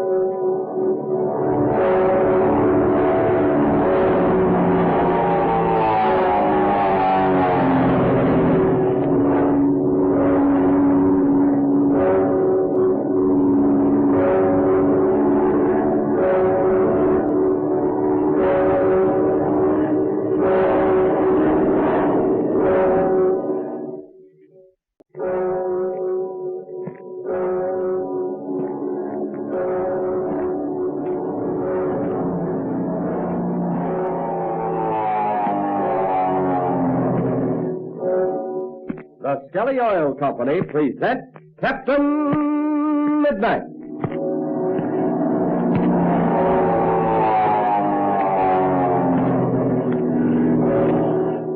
Captain Midnight, brought to you 5 times each week by the Skelly Oil Company, Skelly Jobbers and Dealers. But first, how many of you 1940 Flight Patrol members know the 2 signals used by airplane pilots in distress? Well, there are 2 different signals, you know. One is the international code signal, and the other is the one used on the radio telephone. Now, the international code signal of distress is SOS. You know, 3 dots, 3 dashes, 3 dots. But here's one you may not know. When speaking over the radio with the actual voice, a pilot uses the word Mayday as a distress signal. The word Mayday, spelled M-A-Y-D-A-Y. That means his plane needs help and needs it immediately. Well, sir, and now, here's something to think about. Your family car may need help too this winter, and you wide-awake co-pilots ought to know all the distress signals. Your family car can't send out an SOS like an airplane, but there are other ways it can tell you it needs help. Just listen to the engine when Dad steps on the starter. If it starts slowly and makes dry, grinding noises, you better tell Dad the motor is trying to send an SOS for help. Tell him you bet what that motor needs is some free-flowing Skelly Tagoline winter motor oil and some Skelly Aeromax gasoline. Boy, there's a combination that means quick starts and less wear on your motor on cold mornings. Now take that Skelly Tagoline motor oil. It flows freely at frosty temperatures even when the car has stood out all night. That means easy starting in the morning, less wear on your battery, What's more, it means the oil flows right up into your motor and starts working the minute Dad steps on the starter. Instant lubrication through all parts of your motor. No grinding, dry start. Yes, sir. With free-flowing Skelly Tagoline lubricating your motor, you don't have to worry about hearing any distress calls from your family car this winter. Drive over to the Skelly station and get the extra safe protection of fast-flowing winter Tagoline. Tell Dad you want to help him keep the family car in tip-top shape so there won't be any need for distress signals. Tell him you're sure he'll be mighty well pleased with Skelly Tagoline Winter Motor Oil. Have him try some at your Skelly service station tonight. And now to Captain Midnight. After escaping from the water chamber, Ivan Shark, accompanied by Fury and Gardo, returned to the flooded dungeon in an attempt to seize the Perada Treasure.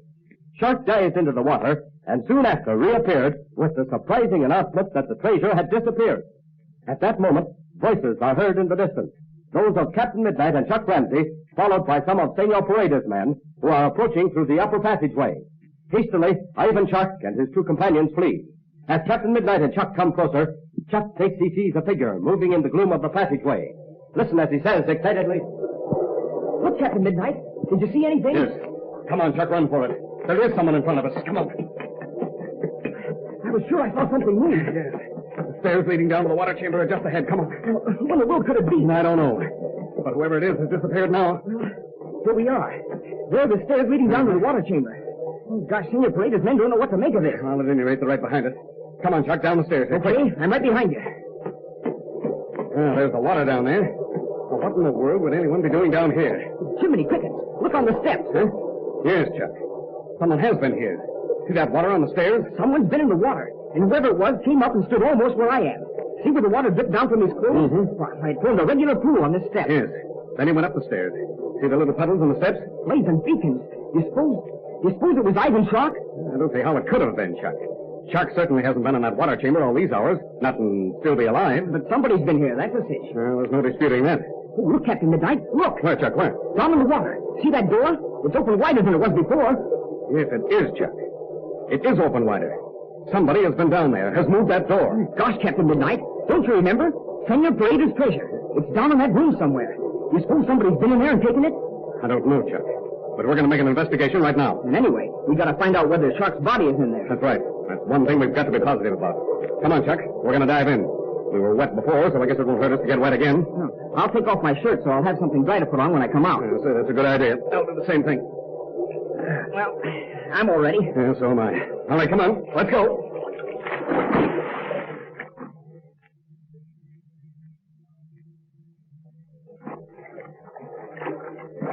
Gosh. Oh, I'm sure glad to be out of there. Did you find anything? No, not a thing, Chuck. I don't believe there's a body in there. Oh, gee. I guess Ivan Shark must have escaped. No, not necessarily, Chuck. His body might be out in the river somewhere. Maybe he got out of the hole through the wall, but couldn't get the rest of the way. Well, the trouble is, we'll never be sure. If Ivan Shark's alive, he'll turn up again. He won't drop the fight. Captain Midnight. Huh? There's something I'm worried about. We know now that Fury Shark and Gardo were over here. So maybe something's happened to Ma and Patsy and the others. Yes. Come on. We'll find out about that.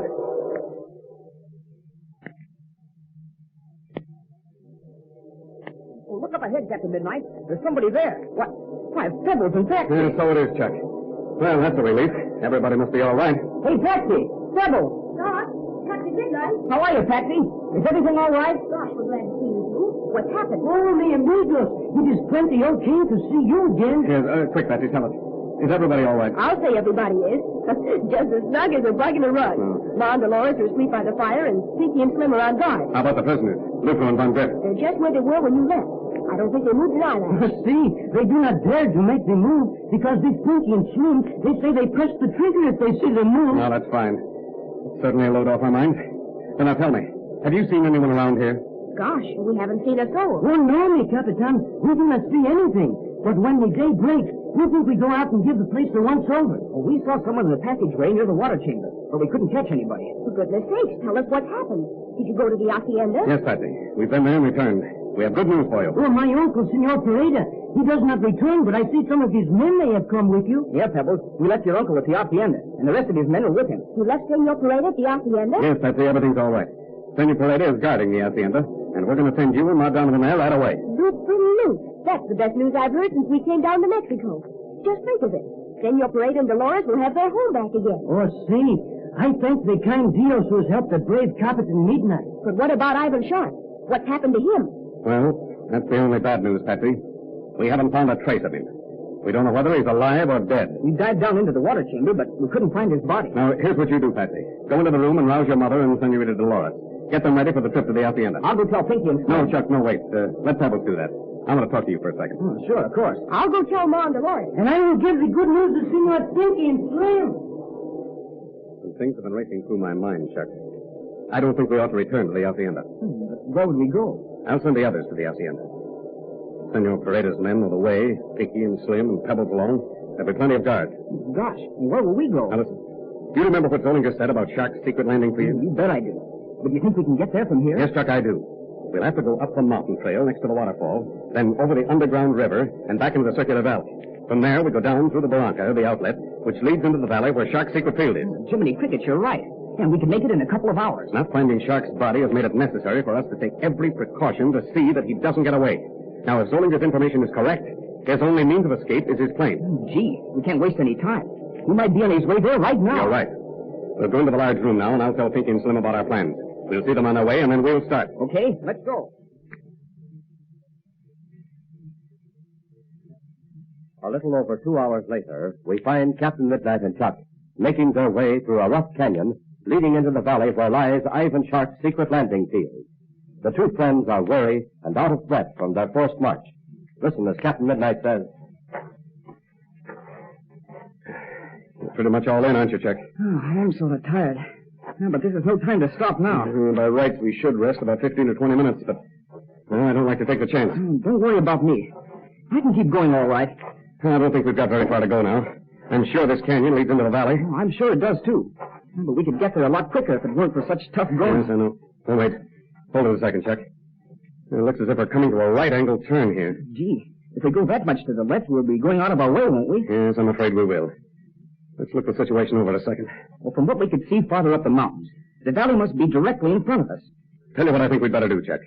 Let's climb the face of this canyon. It isn't too steep and not too high either. After we get to the top, we'll be able to see which direction we ought to take. Okay, let's go. All right, come on. This reminds me of some of those mountains near Black Gulch. I'll say. This is just as steep as any I've ever tackled. I should say. Oh, wait, there's a ledge right above us there. As soon as we get there, I think we'll be all right. Sure, I see it. A few more feet and we'll be there. Mm-hmm. There, here. Give me your hand now. All right, now then, up you come. Gosh. Oh, that's better. Yes. We'll rest for a minute and take our bearings.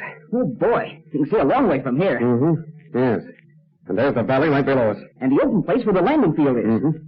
Jiminy Crickets. What is it, Chuck? What do you see? Look down below us, between the trees. Huh? You see anything? Now, wait a second. Yes, Chuck. Yes, there is something there.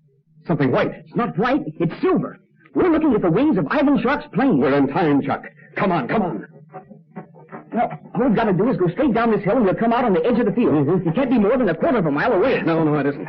We can't make very good time through these trees and over these rocks. Oh, listen. What was that? That sounded like a shot, Chuck.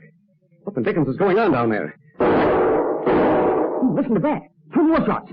Come on, we've got to hurry. Run for it, Chuck, run. But watch your step now. Oh, gosh. Someone has started the engine. What? Yes, you're right, Chuck. Blazing beacons, Captain Midnight. Somebody's getting ready to take off. Hurry, Chuck, hurry. No, I'm coming as fast as I can, but these branches keep hitting me in the face.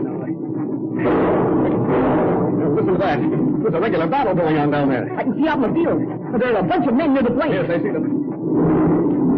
Yeah, that plane is testing out the engine.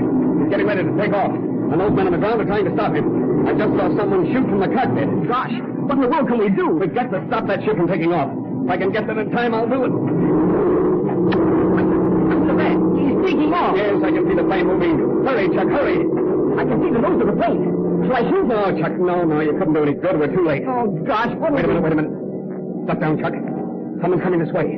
Okay, I see him. A big, heavy, dark-faced man. Yes, quiet, Chuck, quiet. He's coming directly toward us. I've got him covered now. In just a moment, we'll capture him.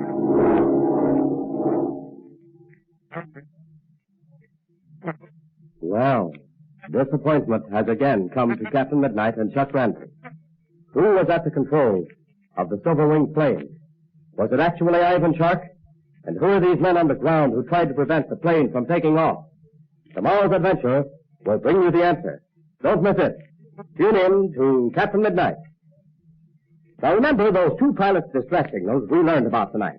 SOS for sending by code, and the word Mayday for use when a pilot is talking over his radio telephone. And remember, too, that you can avoid the need for distress signals from your family car by using Skelly Tagoline motor oil. Because Skelly Tagoline protects your motor at all extremes of temperature, hot or cold. But say, how would you like to meet a famous airplane pilot in person? The director of one of America's greatest flying schools. Well, tune in our next Captain Midnight program and hear an interview with Captain M.W. Balfour of the Spartan School of Aeronautics in Tulsa, Oklahoma. Don't miss it. So don't forget to tune in again tomorrow, same time, same station, for further transcribed adventures of Captain Midnight, brought to you by the Skelly Oil Company, Skelly Jobbers and Dealers. Until tomorrow, this is Don Gordon, your Skelly Man, saying goodbye and happy landing!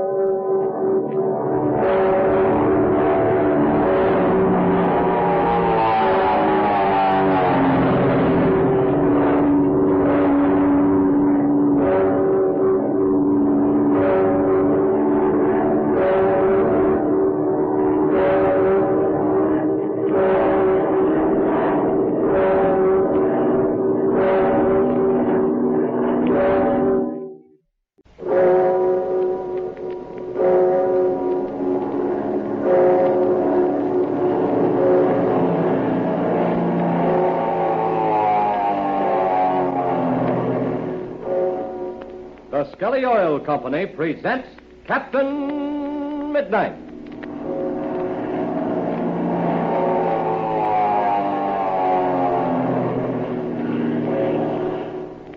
Captain Midnight, brought to you 3 times each week by the Skelly Oil Company, Skelly Jobbers and Dealers. And now, as I told you yesterday, this is Dad's night on the Captain Midnight program. We hope there are lots of dads listening in, and we want you all to know that you're heartily welcome here. We hope you'll enjoy Captain Midnight almost as much as those wide-awake sons and daughters of yours do. And here's something else. I want to thank you, dads, for all the help you've been to Flight Patrol members everywhere. Without your cheerfully stopping at your Skelly service station with your eager young aviation enthusiasts, it would be almost impossible to carry on all the activities of the Flight Patrol that your sons and daughters enjoy so much. Now, maybe they don't tell you so, but I'm sure they really do appreciate your stopping for their spinning medals of membership and their Flight Patrol reporters and all the other giveaways their Skelly Man has for them every few weeks. But here's the thing. We hope you don't mind it very much either. Because, of course, we think that every stop at a Skelly service station is a worthwhile one for any man's car. And we think you'll find it so as time goes on. Skelly men do their best to render a really superior brand of service. A brand of service that's in keeping with the superior quality of the Skelly products they sell. You know, honestly, I think the downright personal interest your Skelly man takes in the welfare of your car is very important, just like the uniform excellence of the Skelly tailor-made Aeromax gasoline he pumps into your tank. And I think the little extra courtesies he renders with a smile are worth a lot, as is the long-lasting protection your motor receives from Skelly Tagoline motor oil. And surely the expert knowledge he puts into practice in his Skelly Grease Master service is every bit as important as the scientific perfection of the Skelly lubricants he uses in each part of your car. Yes, when you come to count the benefits, I think you'll be glad you got into the habit of stopping at your Skelly service station. And if you haven't already got the habit, well, there's a young co-pilot sitting beside you there who'll be mighty glad to chart your course to the nearest Skelly service station and maybe even introduce you to the Skelly man personally. Why don't you try it, Dad, the next time you're out with the family car? And now to Captain Midnight. A happy throng, indeed, are gathered together at Senor Juan Perada's hacienda in the central part of Mexico. Ivan Shark has been driven off, and all of Senor Perada's people have been reunited. Senor Perada would like to have Captain Midnight and his friends stay for a long visit, but that, of course, is impossible. However, Captain Midnight has agreed to stay for the huge fiesta which Senor Perada has insisted upon giving. It is now the morning after Ivan Shark's escape. Warm sunlight floods the courtyard of the Hacienda. Captain Midnight and Chuck are sitting on the low wall of the bubbling fountain in the center of the courtyard. Let's listen as Chuck says... Last night was the first good sleep I've had in weeks. Yes, talk about sleep, Chuck. I must have slept about 18 hours. That's right. You went to bed in the afternoon and didn't get up till a little while ago. I know. Oh, what a luxury. To sleep on good mattresses and between sheets, overlooking this beautiful courtyard and its bubbling fountains. Oh, gee. We don't realize how well we do live until we go without some of the things we're used to. Yes. It's a good thing, too, Chuck, to keep reminding ourselves of the many blessings for which we should be thankful. Maud Donovan isn't up yet. She said she was going to sleep for a week. I don't blame her much if she does. Yeah, but what about Patsy? Oh, she was up a long time ago. She and Dolores are down in the garden picking flowers. Mm-hmm. Oh, this warm sunshine certainly feels good. Senor Perada has a marvelous place here. Boy, I'll say. I've often wished I could have a place like this, Chuck. But I've been on the go too much. Perhaps sometime I will. If I didn't have several worries in my mind, I could relax completely and enjoy this. Gosh, I can guess what some of your worries are. Ivan Sharp, Major Steele, and Bud Conley. Well, to tell you the truth, I'm more worried about Major Steele and Conley than anything else. You don't think they ever got across the border, do you? No, I don't. I don't think they ever got to an airport, either in Mexico or across the border. If they had, we'd have heard from them by this time. What are you going to do about it? Well, I haven't quite decided. But I think we'll take off in that blue-winged cabin plane that belonged to Ivan Shark's chief pilot, Gardo. You mean to look for Major Steele? Yes. We'll follow a course which I think was the logical one for him to take. Who are we going to take with us? There's room for 4. Yes, I know. I haven't decided that yet. Oh, well, we'll talk it over later. We could leave Ma and Patsy down here and come back for them later. Yes, that's one possibility. And I know Senor Pereda would be greatly pleased to have them stay. Well, when do we take off? Tomorrow, I guess, Chuck. I'd like to go today, but I want to be sure and check that plane over so that I know it'll stand the trip. Oh, gosh, I forgot. Huh? Senor Pareda's big fest is going to start right after noon. Yes, I know. We've got to be here for the first day of it. Senor Pereda would never forgive us if we weren't. You know, there's another thing I've been worried about. Yeah, what's that, Chuck? Senor Pareda's treasure. He hasn't said a word about it, and I'm beginning to wonder if Ivan Shark didn't find it and take it away with him. Well, from what Senor Pereda said, I have reason to believe his treasure was hidden somewhere in that water chamber, but... Oh, look. Here comes Senor Pereda now. Oh, yes. We'll find out about that treasure now, too. Good morning, mi amigos. The sunshine, it is good. Yes, you bet it is, Senor Pereda. This is such a warm spot here that I just can't get myself to move. You sure got a swell place, Senor Pereda. I'm going to have one something like it myself someday. Only, of course, not so big. You like this country, mi amigo Chuck. If you do, I will give you some land and you will live here with us. Senor Pereda, there's something I wish to ask you. Si, mi capitan. You ask me the question, and I will answer. Well, has everything come out as you had hoped, senor? Are you completely happy? Si, mi capitan. But why do you ask? Well, you're sure you haven't lost something very valuable? But mi capitan, I began to see what it is you are talking about. You are afraid I've lost the Perada Treasure. Is that not it? Well, yes, senor. That's what I was driving at. I will explain to you, mi capitan. When we go to the temple, I'm afraid someone will find the treasure. So I go down and I take it from the hiding place. I have it now in the hacienda. Oh, gosh, Captain Midnight. Isn't that swell? You see, Senor Pereda, we were afraid that maybe Ivan Shark had stolen the treasure and taken it away with him. Now I see, mi amigos. You have the fear for me, but that is not necessary. I tell the truth. I am the most happy man in the world. I have me Dolores and me hacienda, and me treasure. Well, that's good. Well, come on, Chuck. I guess we'd better get over to that plane that belonged to Gardo and check it over. And mi capitan, the airplane. That makes me remember. I have the request to make. Of course, Senor Pereda. What is it? I had a long talk with my nephew, Pablo. Yes? He's very anxious to learn to fly, to become the pilot.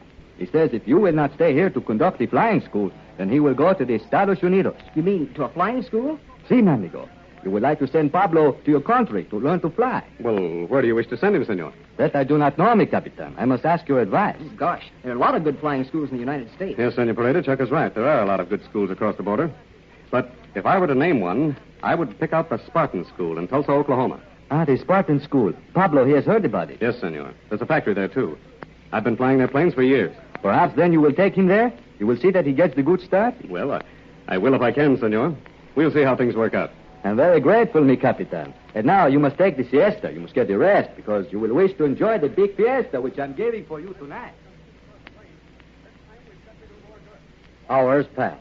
It is now early evening, and the great courtyard of the Perada Hacienda is a gala scene with Mexican food and Mexican music. At a table of honor near the center of the happy crowd in the courtyard, Senor Pereda and his guests are seated. Let's listen as he says... Mi amigos, it is the day for the Perada Fiesta. You must eat and dance and be merry. Gee, Senor Perada, we're sure having a swell time. I never dreamed that a fiesta was anything like this. Oh, isn't that swell? Look at the people. They're so happy they don't know what to do. Oh, sure. They have the big time. Just like up in your Estados Unidos at the junior prom, huh? Sure and far from those all about it, doesn't he? But, Chuck, do you not like to dance? Why, sure he does, Dolores. You ought to see him at the high school dances in Black Gulch. He can sure swing a mean foot. Oh, sure, mi amigo Chuck, you swing the mean foot, huh? Why do you not ask Dolores to dance, huh? Gee, if a dance to this kind of music, I don't seem to know any kind of the steps that they're doing. Come with me, Chuck. I will show you. Sure, come on and get up, Chuck. I never saw you so bashful before. What's the matter, Chuck? Have they got you stopped? What is the matter, Chuck? Are you afraid of me? Come along, let's dance. Oh, okay, I'll try. But I don't know how I'll get along. And you, Pablo, you must show the senorita Patsy how we do the Mexican dance. Oh, sure. Patsy, let's go out and strut our stuff, huh? Nobody has to ask me twice to dance. I love it. I sure just like so good to see everybody having such a good time. I could almost go out there myself. See, Senora Donovan, you will do me the honor to dance with me? Sure, and I'd like to, Senor Perada. I haven't danced for years. I guess I'd better let it go. Oh, but I thank you just the same. Certainly, Senora, just as you say. But you're Captain Midnight. You're not saying very much. Well, I just don't feel like talking, Mr. Donovan. But I'm enjoying every moment of it. You are right, Le Capitan. Shall we sit and listen to the music?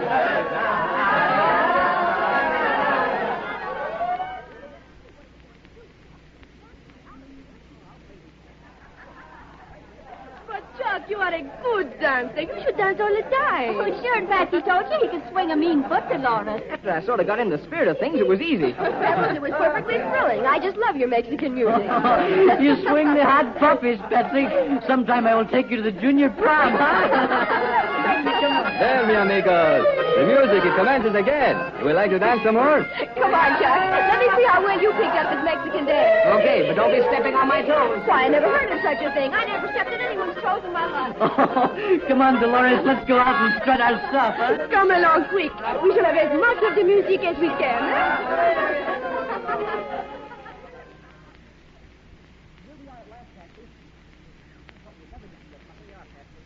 Outside the courtyard, looking in through the gate. Isn't that a wonderful sight? Oh, I'll say it is. Gosh, I'm so happy here, Chuck. I wish we could stay here for a long time. I know it, and so do I. But you know that's impossible. Oh, look. Here's that blue-wing plane. The one that was flown by Ivan Shark's chief pilot, Gardo. Let's go up in the cabin and get into the cockpit. Okay, come on. Well, I'll sit in the pilot seat and you sit in the co-pilot seat. Ah, gee, isn't it a swell night for a flight? I'll say it is. What do you say, Chuck? Let's take off for a ride. Oh, no, we can't do that. Captain Midnight wants to test it the first thing in the morning. Say, do you know, there's a radio set in here. We were working on it this afternoon. Does it work? We couldn't hear anything before, but I'll try again now. Well, let me have one of the earphones. There you are. Are you tuned on any special wavelength? Yeah, the one we've used on the Spartan. Listen, I hear a voice. Help. Send help at once. Location as follows.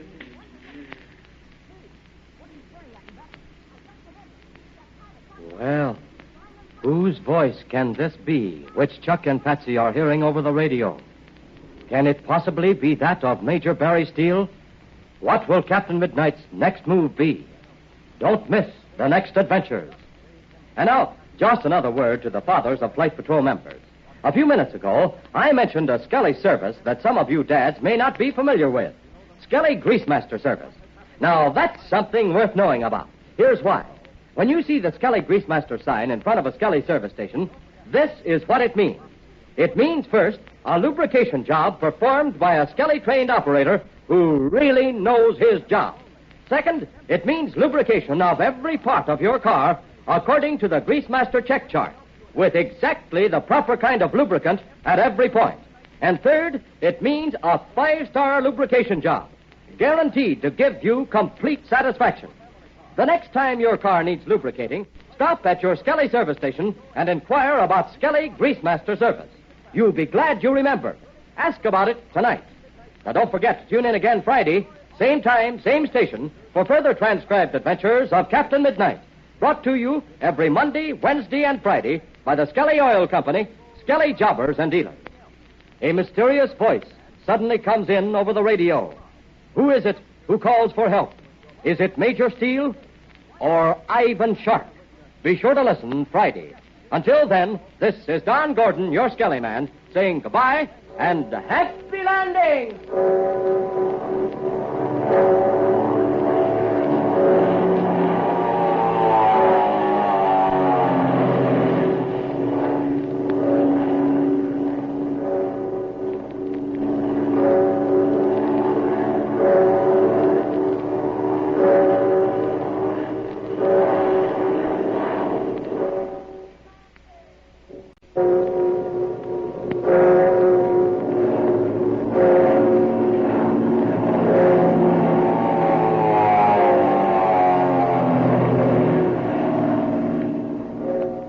The Skelly Oil Company presents Captain Midnight.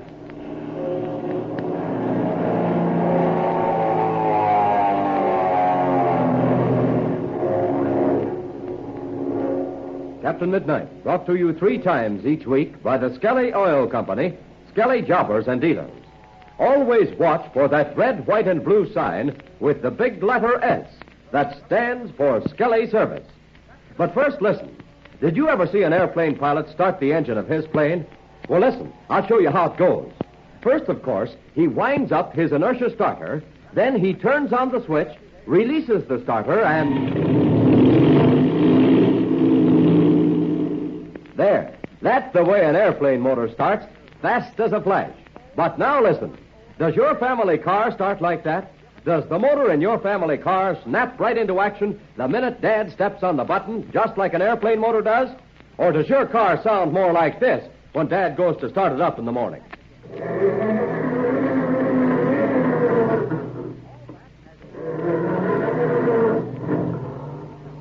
Well, sir, I don't know whether your car sounds like that or not, but if it does, here's something for you to tell your dad. Something to help make your car start like an airplane. Your dad doesn't want your car to be slow starting. He wants it to be the fastest starting car in your block, just like you do. So listen, the chances are 100 to 1 all your car needs is a faster starting gasoline. So, if you want to do Dad a big favor, ask him to try a tank full of Skelly Tailor-Made Aeromax gasoline. And here's why. Skelly Aeromax gasoline is tailor-made for quick starting in your weather. It's weather right for your car. Say, won't you and Dad both be proud of your family car when it starts like an airplane? You just watch and see if Dad doesn't turn to you with a great big smile when he sees how fast your car starts with that tailor-made Skelly Aeromax gasoline. So remember, if you want your car to start like an airplane, fast as a flash, tell Dad to stop at your Skelly service station for some good old Skelly Aeromax. The gasoline that's tailor-made for quick starting in your kind of weather. And now to Captain Midnight.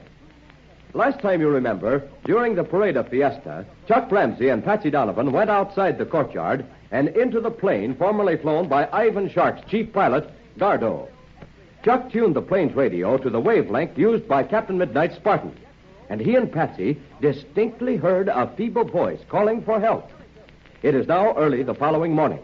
Captain Midnight and Chuck are in the cockpit of the plane, and the famous pilot is trying to tune out the static on the radio. Listen as Chuck exclaims, "That's strange, Captain Midnight. We can't hear anything now except that static." Oh, I can't understand it, Chuck. Either this set isn't working right or those signals you heard aren't being transmitted anymore. It sure seems funny. The words came through distinctly last night. You mean very clear? Well, no, not terribly clear, but still clear enough for Patsy and me to get the meaning. And then you say the voice faded out, huh? Yes, it did. And I tried everything I could think of to get it back again. But I couldn't do any good. Well, now, wait a minute. Did you change the tuning any? Yes, I moved the knob back and forth, but just a little bit. And I also tried the volume control. The first time you undoubtedly had the set tuned perfectly. But some weather condition caused it to fade. Then, when you changed the setting, you couldn't get it back again. Oh, gosh, Captain Midnight, I guess you must be right. If I'd only waited and hadn't touched the dials, the voice would probably have come in again. Yeah, it's about the size of it. You know yourself how delicate a tuning you have to make on shortwave stations. Boy, I'll say. I remember back at Black Gulch. Well, you saw the radio set Steve had. Oh, it was a peach, too. Yes, I remember. I got stations from all over Europe on there. Well, what I was going to say was this. Yeah? Lots of times I used to get stations, and the tuning was so sensitive that if I moved the tuning dial about 1/100th of an inch, I'd lose the station altogether. Yes, and that's the situation we're up against right now. Well, I don't think there's any use fooling with this the way it is. Gosh, are you going to switch it off? Yes, right now. Gee, well, what are we going to do? Now, let's think back a little. You were tuned in to the wavelength we always used in the Spartan. Now, there are only a few people in the world who use that wavelength. And I don't think any of them are within 3,000 miles of us. Except Major Steele and Conley. Right. And another thing. Major Steele and Conley are the only ones using that wavelength who are probably in trouble. Then it must have been Major Steele or Conley. No, not definitely now. There may be others using that same wavelength. But reviewing all the facts, I think the chances are 100 to 1 that it was Major Steele. Oh, gosh, they must need help badly. Well, hadn't we better take off and see if we can find them right away? No, wait a second, Chuck. We don't know where Major Steele headed. All he said was that he was going to try to get to some airport across the border. Gosh, you're right. We're not sure which direction he went. And another thing. We've started to check this plane over, but we haven't finished. And you know the kind of country we're going to have to fly over. I'll say. It's bad. Rugged mountain ranges and deserts. So you see, it'd be foolish to take off over a stretch of bad country without having any idea what course to follow and not being sure of the condition of our plane. Oh, gosh, I'm sorry. I shouldn't have been so hasty. But what can we do? I'll tell you that right now. Now, you know how radio reception is. Usually when the sun's out and it's nice and warm, there's a lot of static and signals don't come in very well. But at night, when it's clear and cool, they come in fine. And it was about 11 o'clock last night when Patsy and I heard that voice. Exactly. So we're going to wait until tonight and try again. In the meantime, we'll have an opportunity to get a couple of jobs done. We'll check this plane thoroughly and be sure it'll stand up under a long cross-country flight. And the next thing, we'll find out the direction those signals are coming from. Gee, how are you going to do that? Doesn't Senor Perada have a workshop around here? You bet he has. And it's well equipped, too. Oh, where is it? It's on the eastern side of the garden wall. Don't you remember that little building north of the courtyard? Oh, yes. Now I remember. Okay, now I'll go over there and see if we can make what I have in mind. Gee, what is it? I'll see if you can guess. But just as a clue, I'll say what I said before. Now, if possible, I'm going to make something that will tell us the direction from which those signals are coming. Good morning, me Capitan. Hi, Chap. Here's Pebbles. Good morning, Pebbles. Hi there, Pebbles. You old stick in the mud. Oh, I am not the stick in the mud. I am Don Pablo Ronaldo Garcia Carasso Ponte Perane Pebbles. All right. Well, I'm going over to the shop. Why don't you stay here for a few minutes, Chuck, and talk to Pebbles? Then, if I don't come back very soon, you come on over. I'll need you to help me. Okay, Captain Midnight. Oh, and another thing. Don't give Pebbles any flying lessons until we finish checking that plane. Right you are, Captain. Oh, mi amigo, that's the big disappointment to me. It's such a good morning, I think perhaps you'd take me up and give me the flying lesson. Gosh, Pebbles, I'd sure like to. But you heard what Captain Midnight said. Oh, but the plane, it fly before. It must fly now. Well, it'd probably fly all right. But Captain Midnight's figuring on a long cross-country trip. And we've got to know it's in good condition before we take off. Then you go with El Capitan? Well, I guess so, Pebbles. At least I hope so. Oh, that's the excellent thing, mi amigo. For if you go, then Pablo go too. You see, the plane, it holds 4 passengers. Gosh, Pebbles. You'll have to ask Captain Midnight about that. Oh, but you see, I am already the flying man. I will be the big help to you and El Capitan Midnight. But you don't even know how to fly yet, Pebbles. Oh, proof, what's that? I've already decided to take the aviation course, so that makes me the flying man. You will ask El Capitan Midnight to let me come along, Chuck? Well, I think you'd better ask Captain Midnight yourself. You go on the trip to find this Major Steele and Connolly, knows for Don? That's right. We're going to see if we can't find them. Oh, Patsy tells me about them. She thinks they've had the crash. Yes, and that's what Captain Midnight thinks. You see, their landing gear was damaged, so they couldn't let it down. But they were already in the air. So Major Steele said he was going to fly to some airport across the border, repair the plane, and bring help back to us. But, mi amigo, how does Major Steele make the landing when the gear cannot be lowered? Well, a good pilot can do that, Pebbles. You see, the tires of the wheels stick down below the body a little bit, even when the gear is in the retracted position. You just have to be careful to keep the plane absolutely level. Well, otherwise, one wing will dig into the ground. Oh, I see, mi amigo. Well, it's not so difficult after I have the flying course. Then I will be able to do that, too. Of course you will, Pebbles. I think you're going to take to flying like a duck to water. Oh, you bet the sweet neck, Chuck. I will be much better in the air than the duck is in water. Oh, that a boy, Pebbles. Captain Midnight says there's one thing that's most important in flying. You've got to have a lot of confidence. You've got to believe in yourself. Oh, say, I am so excited, mi amigo. I can hardly wait to get to the Spartan Flying School. Oh, then it's decided you're going there. Oh, see, my uncle Don Juan, he says he wishes me to go to the best flying school in the world. And he says the school El Capitan Midnight says must be the best one. Oh, gee, Pebbles, I'm sure glad. Well, you'll have a swell time there. And before you know it, you'll have your license. Oh, what kind of a course are you going to take? Well, that I do not know, mi amigo. Well, is it not one course to learn to fly? Oh, gosh, no. They have many courses. You can take a short one, which will give you a private pilot's license. Then you can take the longest and best one, which will give you your transport license. Oh, but there is only the one course I wish to take. And which one's that, Pebbles? I wish to take the course which will make me the Lindbergh. But gosh, Pebbles, they don't have any course like that. Whether or not you become another Lindbergh depends on you. Oh, then, mi amigo, it's very simple. If it's up to me, then I have already decided. I will be the Lindbergh of Mexico. Oh, that's the stuff, Pebbles. If you work hard enough, maybe you will be another Charles Lindbergh. Well, I guess I'd better go over to the shop now. Captain Midnight said if he didn't come back very soon that I was to go over and meet him. Oh, let us shake the dogs then. I will go with. Hours have passed. It is now almost 11 o'clock at night. Captain Midnight, Chuck Ramsey, and Pablo are gathered together about an apparatus which Captain Midnight has made and which has been placed on a table outside the workshop. Let's listen as Chuck says. Gosh, Captain Midnight, I should have guessed it right away. Why, it's the same kind of an outfit you use to triangulate a position for a lost ship. Oh, but mi amigo, I do not understand. Well, I'll explain it to you, Pebbles. This apparatus is nothing more than a movable antenna on a circular base. Now, on the bottom of the base here, I marked the points of the compass. I've taken a shortwave radio set, which your uncle had here, and I've constructed this base and antenna to go with it. But, mi Capitan, I do not see how it works. Well, you'll see in a minute, Pebbles. Now, we all set there, Chuck? I think we are, Captain Midnight. The set is connected to the battery, and the battery's just been charged, so we have plenty of juice. Mm-hmm. All right, now. I'm going to switch it on. See what we can get. Oh, gosh, I can't hear a thing but static. Are you sure it's tuned to the Spartan's wavelength? Well, I'm as sure as I can be, Chuck, with this dial. Of course, it might be a little bit off. Well, how about increasing the volume a little, then shifting back and forth close to the Spartan's wavelength? Okay. Now, wait. Turn up the volume a little bit there. Right. Easy. Oop, that's enough. Okay. But, mi Capitan, why do we not hear the signal? We'll get some, Pebbles. That is, if there are any. Of course, something may have happened to Major Steele and Conley. And also, maybe the battery in the plane has gone dead. Yes, I know it, Chuck. Lots of things may have happened. But we're going to keep trying just the same. There now. I believe I have it tuned as well as I possibly can get it. Next thing is to orient the antenna now. But gosh, if we don't get any signals, that won't be of much help, will it? No, Chuck, not very much. Static can come from any direction. But we do know this much, that Major Steele and Conley are somewhere north of us. They might be a little bit northeast or a little bit northwest, but the general direction is north. Well, maybe we do not get the signals at all. Maybe. Oh, listen. The static has decreased. Mm-hmm. We must be getting close to a station. Listen, Chuck. You work the tuning knob while I handle this antenna. Maybe we can get something that way. What? Listen, what's that? Quiet, Pebbles, quiet.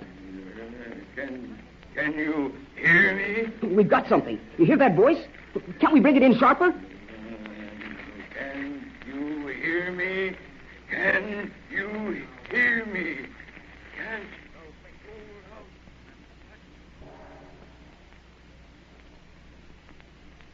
What voice is this which Captain Midnight and Chuck have succeeded in bringing in on the shortwave radio set? Is it actually the voice of Major Steele? What will Captain Midnight do? Tune in Monday to Captain Midnight. Now, don't forget that tip I gave you just a few minutes ago. You want your family car to start like an airplane, I know. You want your car to be the fastest starting car in your block. Then remember, won't you, tell your dad to try some fast-starting Skelly Aeromax, the gasoline that's tailor-made for quick starting in your kind of weather. Stop by your Skelly service station tonight. Tell your Skelly man you want your car to start like an airplane. Tell him to fill that tank with tailor-made Skelly Aeromax, the gasoline that gives you quick starts because it's weather right for your car. Now, don't forget to tune in again Monday, same time, same station, for further transcribed adventures of Captain Midnight, brought to you by the Skelly Oil Company, Skelly Jobbers and Dealers. Someone is in dire distress, but how can Captain Midnight and Chuck go to his assistance when they can get no clue whatever as to the location of the voice? If they do succeed, will it be too late? Be sure to listen Monday. Until then, this is Don Gordon, your Skelly man, saying goodbye and happy landing!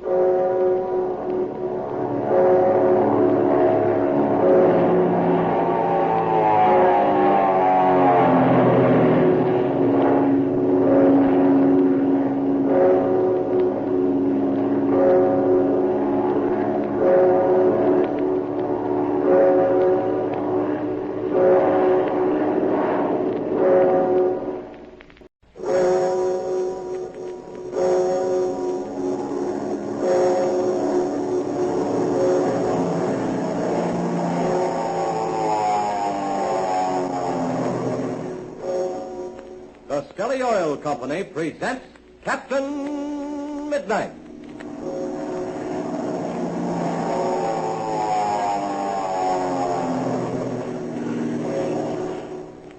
Captain Midnight, brought to you 3 times each week by the Skelly Oil Company, Skelly Jobbers and Dealers. And now, as I told you yesterday, this is Dad's Night on the Captain Midnight program. We hope there are lots of dads listening in, and we want you all to know that you're heartily welcome here. We hope you'll enjoy Captain Midnight almost as much as those wide-awake sons and daughters of yours do. And here's something else. I want to thank you, dads, for all the help you've been to Flight Patrol members everywhere. Without your cheerfully stopping at your Skelly service station with your eager young aviation enthusiasts, it would be almost impossible to carry on all the activities of the Flight Patrol that your sons and daughters enjoy so much. Now, maybe they don't tell you so, but I'm sure they really do appreciate your stopping for their spinning medals of membership and their Flight Patrol reporters and all the other giveaways their Skelly Man has for them every few weeks. But here's the thing. We hope you don't mind it very much either.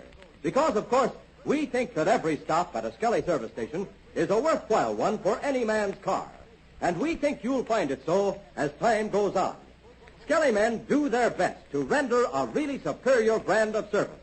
A brand of service that's in keeping with the superior quality of the Skelly products they sell. You know, honestly, I think the downright personal interest your Skelly man takes in the welfare of your car is very important, just like the uniform excellence of the Skelly tailor-made Aeromax gasoline he pumps into your tank. And I think the little extra courtesies he renders with a smile are worth a lot, as is the long-lasting protection your motor receives from Skelly Tagoline motor oil. And surely the expert knowledge he puts into practice in his Skelly Grease Master service is every bit as important as the scientific perfection of the Skelly lubricants he uses in each part of your car.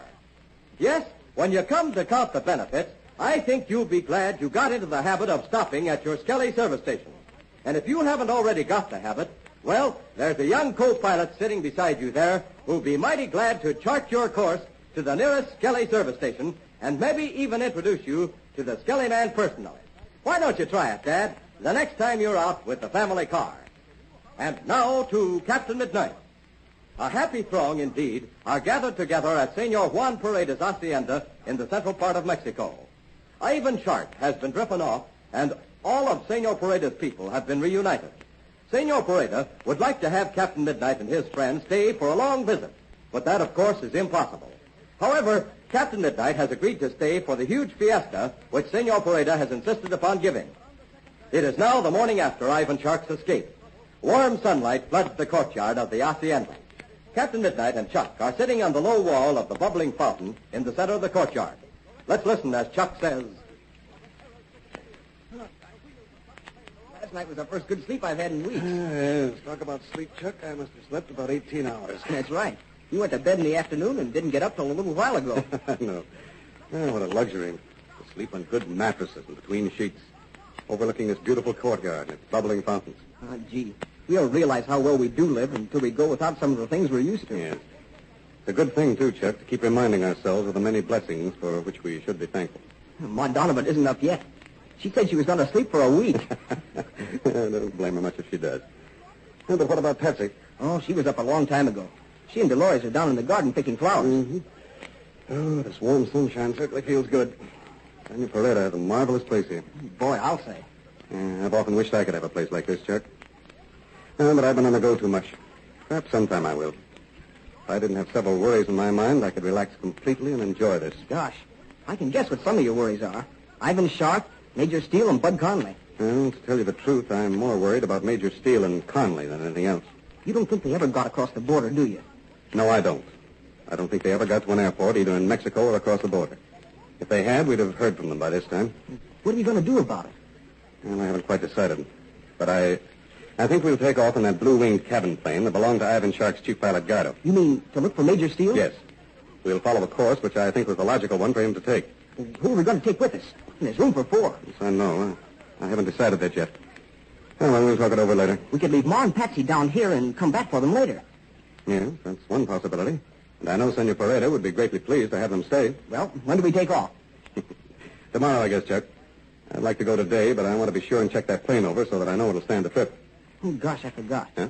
Senor Pareda's big fiesta is going to start right after noon. Yes, I know. We've got to be here for the first day of it. Senor Perada would never forgive us if we weren't. You know, there's another thing I've been worried about. Yeah? What's that, Chuck? Senor Pareda's treasure. He hasn't said a word about it, and I'm beginning to wonder if Ivan Shark didn't find it and take it away with him. Well, from what Senor Perada said, I have reason to believe his treasure was hidden somewhere in that water chamber, but... Oh, look. Here comes Senor Perada now. Oh, yes. We'll find out about that treasure now, too. Good morning, mi amigos. The sunshine, it is good. Yes, you bet it is, Senor Perada. This is such a warm spot here that I just can't get myself to move. You sure got a swell place, Senor Perada. I'm going to have one something like it myself someday. Only, of course, not so big.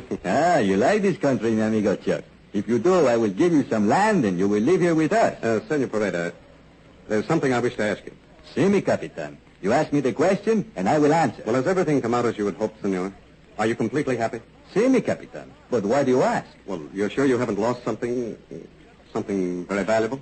But mi capitan, I began to see what it is you are talking about. You are afraid I have lost the Perada Treasure. Is that not it? Well, yes, senor. That's what I was driving at. I will explain to you, mi capitan. When we go to the temple, I'm afraid someone will find the treasure. So I go down and I take it from the hiding place. I have it now in the hacienda. Oh, gosh, Captain Midnight. Isn't that swell? You see, Senor Perada, we were afraid that maybe Ivan Shark had stolen the treasure and taken it away with him. Now I see, mi amigos. You have the fear for me, but that is not necessary. I tell the truth. I am the most happy man in the world. I have me Dolores and me hacienda, and me treasure. Well, that's good. Well, come on, Chuck. I guess we'd better get over to that plane that belonged to Gardo and check it over. And me Capitan the airplane. That makes me remember. I have the request to make. Of course, Senor Perada. What is it? I had a long talk with my nephew, Pablo. Yeah? He's very anxious to learn to fly, to become the pilot. He says if you will not stay here to conduct the flying school, then he will go to the Estados Unidos. You mean to a flying school? Si, mi amigo. You would like to send Pablo to your country to learn to fly. Well, where do you wish to send him, senor? That I do not know, mi Capitan. I must ask your advice. Gosh, there are a lot of good flying schools in the United States. Yes, Senor Perada, Chuck is right. There are a lot of good schools across the border.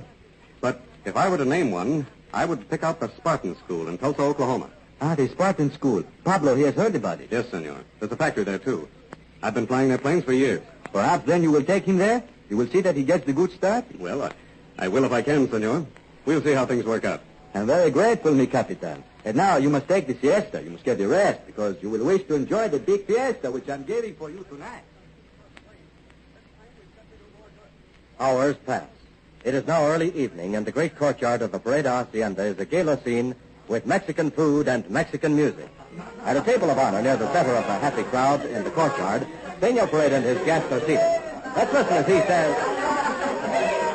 Mi amigos, this is the day for the Perada Fiesta. You must eat and dance and be merry. Gee, Senor Perada, we're sure having a swell time. I never dreamed that a fiesta was anything like this. Oh, isn't that swell? Look at the people. They're so happy they don't know what to do. Oh, sure. They have the big time. Just like up in los Estados Unidos at the junior prom, huh? Sure, Papa knows all about it, doesn't he? But, Chuck, do you not like to dance? Why, sure he does, Dolores. You ought to see him at the high school dances in Black Gulch. He can sure swing a mean foot. Oh, sure, mi amigo Chuck, you swing the mean foot, huh? Why do you not ask Dolores to dance, huh? Gee, if I dance to this kind of music, I don't seem to know any kind of the steps that they're doing. Oh, come with me, Chuck. I will show you. Sure, come on and get up, Chuck. I never saw you so bashful before. What's the matter, Chuck? Have I got you stopped? What is the matter, Chuck? Are you afraid of me? Come along, let's dance. Huh? Oh, okay, I'll try. But I don't know how I'll get along. And you, Pablo, you must show the senorita Patsy how we do the Mexican dance. Oh, sure. Patsy, let's go out and start our stuff, huh? Nobody has to ask me twice to dance. I love it. I sure does my soul good to see everybody having such a good time. I could almost go out there myself. Si, Senora Donovan. You will do me the honor to dance with me? Sure, and I'd like to, Senor Perada. I haven't danced for years. I guess I'd better let it go. Oh, but I thank you just the same. Certainly, Senora, just as you say. But you're Captain Midnight. You're not saying very much. Well, I just don't feel like talking, Mr. Donovan. But I'm enjoying every moment of it. You are right, mi Capitan. Shall we sit and listen to the music?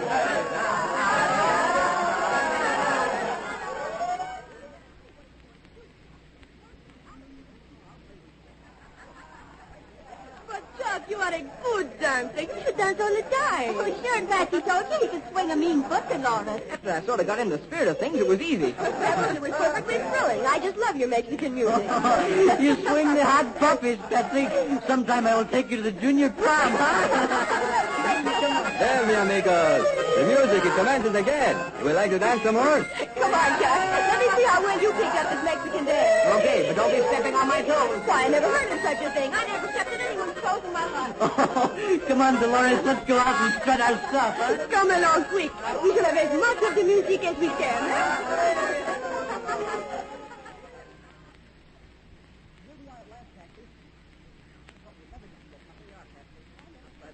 Looking in through the gate. Isn't that a wonderful sight? Oh, I'll say it is. Gosh, I'm so happy here, Chuck. I wish we could stay here for a long time. I know it, and so do I. But you know that's impossible. Oh, look. Here's that blue-wing plane. The one that was flown by Ivan Shark's chief pilot, Gardo.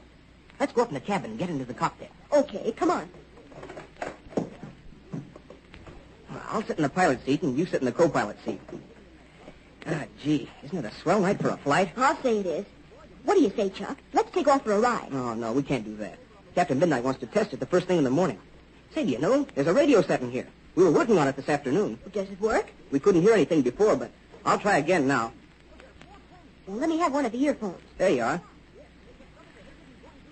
Are you tuned on any special wavelength? Yeah, the one we used on the Spartan. Listen, I hear a voice. Help. Send help at once. Location as follows.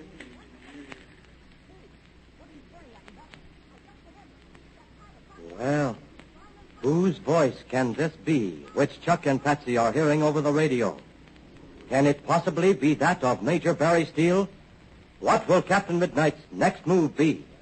Don't miss the next adventures.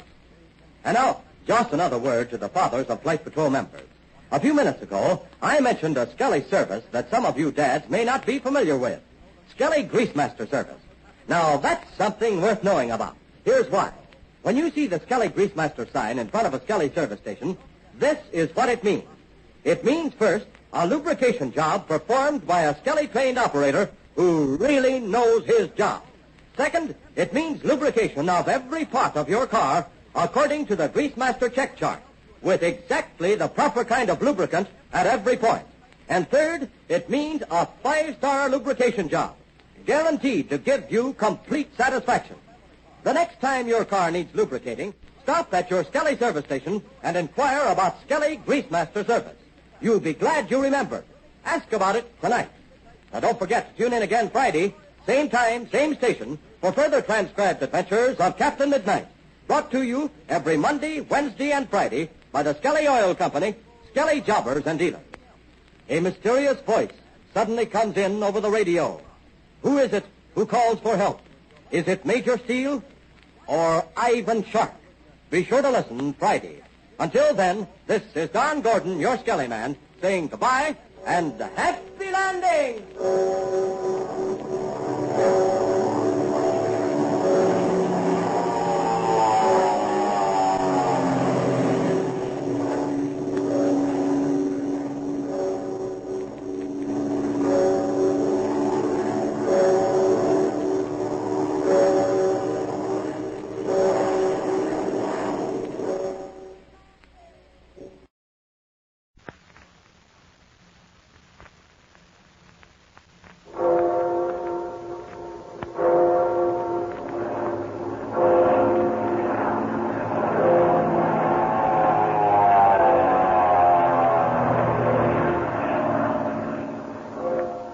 The Skelly Oil Company presents Captain Midnight.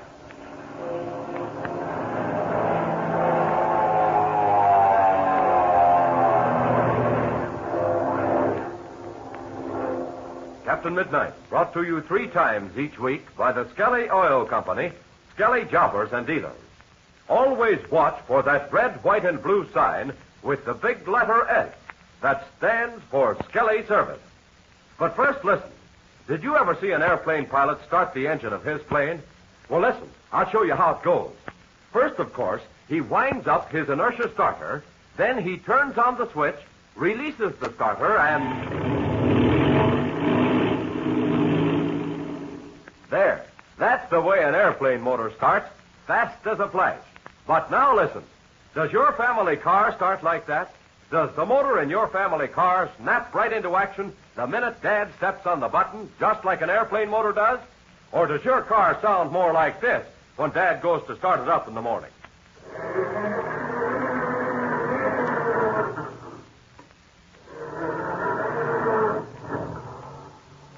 Well, sir, I don't know whether your car sounds like that or not, but if it does, here's something for you to tell your dad. Something to help make your car start like an airplane. Your dad doesn't want your car to be slow starting. He wants it to be the fastest starting car in your block, just like you do. So listen, the chances are 100 to 1 all your car needs is a faster starting gasoline. So, if you want to do Dad a big favor, ask him to try a tank full of Skelly tailor-made Aeromax gasoline. And here's why. Skelly Aeromax gasoline is tailor-made for quick starting in your weather. It's weather right for your car. Say, won't you and Dad both be proud of your family car when it starts like an airplane? You just watch and see if Dad doesn't turn to you with a great big smile when he sees how fast your car starts with that tailor-made Skelly Aeromax gasoline. So remember, if you want your car to start like an airplane, fast as a flash, tell Dad to stop at your Skelly service station for some good old Skelly Aeromax, the gasoline that's tailor-made for quick starting in your kind of weather. And now to Captain Midnight.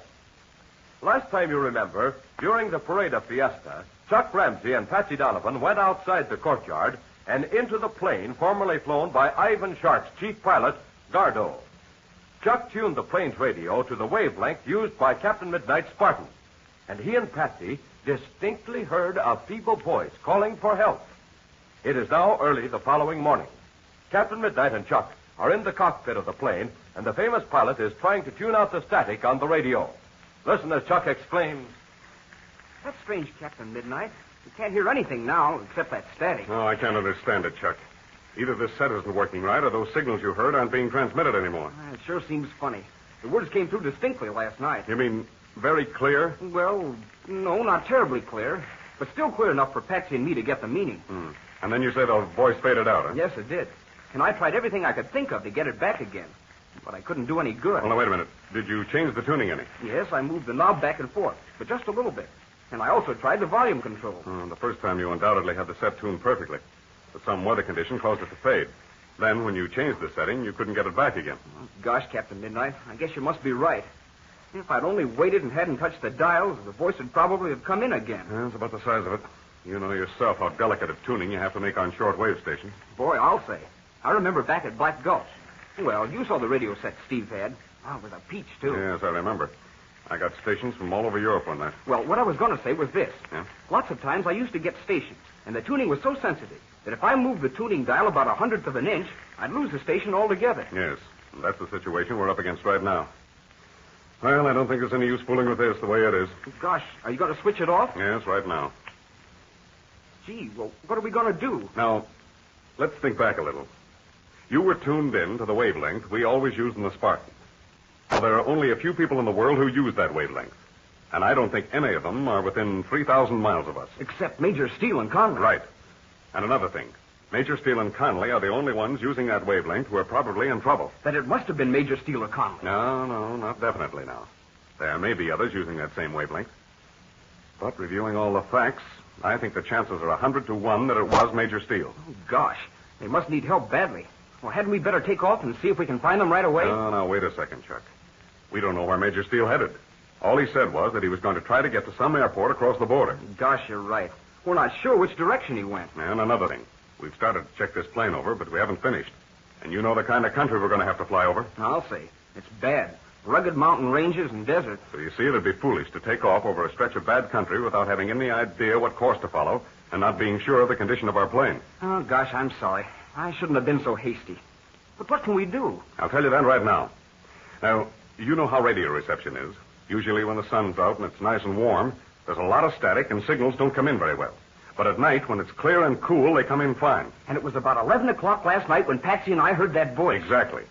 So we're going to wait until tonight and try again. In the meantime, we'll have an opportunity to get a couple of jobs done. We'll check this plane thoroughly and be sure it'll stand up under a long cross-country flight. And the next thing, we'll find out the direction those signals are coming from. Gee, how are you going to do that? Doesn't Senor Perada have a workshop around here? You bet he has. And it's well equipped, too. Oh, where is it? It's on the eastern side of the garden wall. Don't you remember that little building north of the courtyard? Oh, yes. Now I remember. Okay, now I'll go over there and see if we can make what I have in mind. Gee, what is it? I'll see if you can guess. But just as a clue, I'll say what I said before. Now, if possible, I'm going to make something that will tell us the direction from which those signals are coming. Good morning, me Capitan. Hi, Oh, Chuck. here's Pebbles. Good morning, Pebbles. Hi there, Pebbles, you old stick in the mud. I am not the stick in the mud. I am Don Pablo Ronaldo Garcia Carasso Ponte Perane Pebbles. All right. Well, I'm going over to the shop. Why don't you stay here for a few minutes, Chuck, and talk to Pebbles? Then, if I don't come back very soon, you come on over. I'll need you to help me. Okay, Captain Midnight. Oh, and another thing. Don't give Pebbles any flying lessons until we finish checking that plane. Right you are, Captain. Oh, mi amigo, that's the big disappointment to me. It's such a good morning, I think perhaps you'd take me up and give me the flying lesson. Gosh, Pebbles, I'd sure like to. But you heard what Captain Midnight said. Oh, but the plane, it fly before. It must fly now. Well, it'd probably fly all right. But Captain Midnight's figuring on a long cross-country trip. And we've got to know it's in good condition before we take off. Then you go with El Capitan? Well, I guess so, Pebbles. At least I hope so. Oh, that's the excellent thing, mi amigo. For if you go, then Pablo go too. You see, the plane, it holds 4 passengers. Gosh, Pebbles. You'll have to ask Captain Midnight about that. Oh, but you see, I am already the flying man. I will be the big help to you and El Capitan Midnight. But you don't even know how to fly yet, Pebbles. Oh, poof, what's that? I've already decided to take the aviation course, so that makes me the flying man. You will ask El Capitan Midnight to let me come along, Chuck? Well, I think you'd better ask Captain Midnight yourself. You go on the trip to find this Major Steele and Connolly, knows for done? That's right. We're going to see if we can't find them. Oh, Patsy tells me about them. She thinks they've had the crash. Yes, and that's what Captain Midnight thinks. You see, their landing gear was damaged, so they couldn't let it down. But they were already in the air. So Major Steele said he was going to fly to some airport across the border, repair the plane, and bring help back to us. But, mi amigo, how does Major Steele make the landing when the gear cannot be lowered? Well, a good pilot can do that, Pebbles. You see, the tires of the wheel stick down below the body a little bit, even when the gear is in the retracted position. You just have to be careful to keep the plane absolutely level. Well, otherwise, one wing will dig into the ground. Oh, I see, mi amigo. Well, it's not so difficult after I have the flying course. Then I will be able to do that, too. Of course you will, Pebbles. I think you're going to take to flying like a duck to water. Oh, you bet the sweet neck, Chuck. I will be much better in the air than the duck is in water. Oh, that a boy, Pebbles. Captain Midnight says there's one thing that's most important in flying. You've got to have a lot of confidence. You've got to believe in yourself. Oh, say, I am so excited, mi amigo. I can hardly wait to get to the Spartan Flying School. Oh, then it's decided you're going there. Oh, see, my uncle Don Juan, he says he wishes me to go to the best flying school in the world. And he says the school El Capitan Midnight says must be the best one. Oh, gee, Pebbles, I'm sure glad. You'll have a swell time there. And before you know it, you'll have your license. Oh, what kind of a course are you going to take? Oh, that I do not know, mi amigo. Well, is it not one course to learn to fly? Oh, gosh, no. They have many courses. You can take a short one, which will give you a private pilot's license. Then you can take the longest and best one, which will give you your transport license. Oh, but there is only the one course I wish to take. And which one's that, Pebbles? I wish to take the course which will make me the Lindbergh. But gosh, Pebbles, they don't have any course like that. Whether or not you become another Lindbergh depends on you. Oh, then, mi amigo, it's very simple. If it's up to me, then I have already decided. I will be the Lindbergh of Mexico. Oh, that's the stuff, Pebbles. If you work hard enough, maybe you will be another Charles Lindbergh. Well, I guess I'd better go over to the shop now. Captain Midnight said if he didn't come back very soon that I was to go over and meet him. Oh, let us shake the dogs then. I will go with. Hours have passed. It is now almost 11 o'clock at night. Captain Midnight, Chuck Ramsey, and Pablo are gathered together about an apparatus which Captain Midnight has made and which has been placed on a table outside the workshop. Let's listen as Chuck says. Gosh, Captain Midnight, I should have guessed it right away. Why, it's the same kind of an outfit you use to triangulate a position for a lost ship. Oh, but mi amigo, I do not understand. Well, I'll explain it to you, Pebbles. This apparatus is nothing more than a movable antenna on a circular base. Now, on the bottom of the base here, I marked the points of the compass. I've taken a shortwave radio set, which your uncle had here, and I've constructed this base and antenna to go with it. But, me Capitan, I do not see how it works. Well, you'll see in a minute, Pebbles. Now, we all set there, Chuck? I think we are, Captain Midnight. The set is connected to the battery, and the battery's just been charged, so we have plenty of juice. Mm-hmm. All right, now. I'm going to switch it on. See what we can get. Oh, gosh, I can't hear a thing but static. Are you sure it's tuned to the Spartan's wavelength? Well, I'm as sure as I can be, Chuck, with this dial. Of course, it might be a little bit off. Well, how about increasing the volume a little, then shifting back and forth close to the Spartan's wavelength? Okay. Now, wait. Turn up the volume a little bit. Right. Easy. Whoop, that's enough. Okay. But, me Capitan, why do we not hear the signal? We'll get some, Pebbles. That is, if there are any. Of course, something may have happened to Major Steele and Conley. And also, maybe the battery in the plane has gone dead. Yes, I know it, Chuck.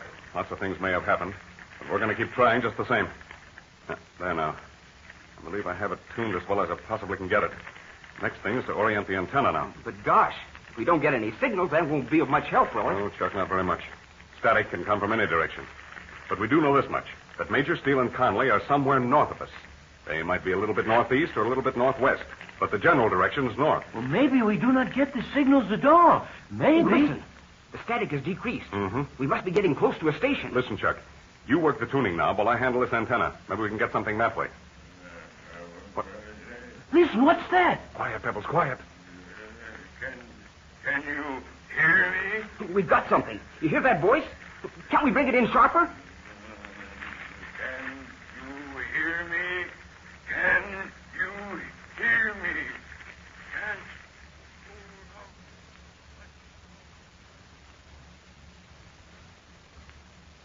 What voice is this which Captain Midnight and Chuck has succeeded in bringing in on the shortwave radio set?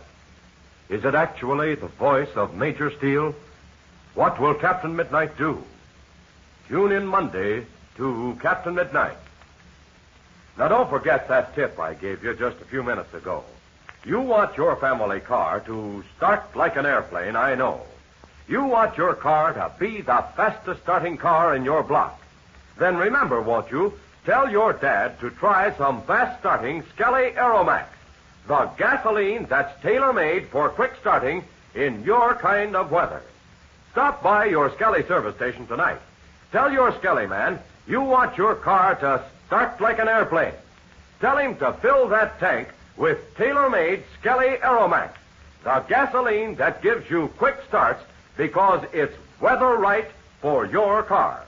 Now, don't forget to tune in again Monday, same time, same station, for further transcribed adventures of Captain Midnight, brought to you by the Skelly Oil Company, Skelly Jobbers and Dealers. Someone is in dire distress, but how can Captain Midnight and Chuck go to his assistance when they can get no clue whatever as to the location of the voice? If they do succeed, will it be too late? Be sure to listen Monday. Until then, this is Don Gordon, your Skelly man, saying goodbye and happy landing!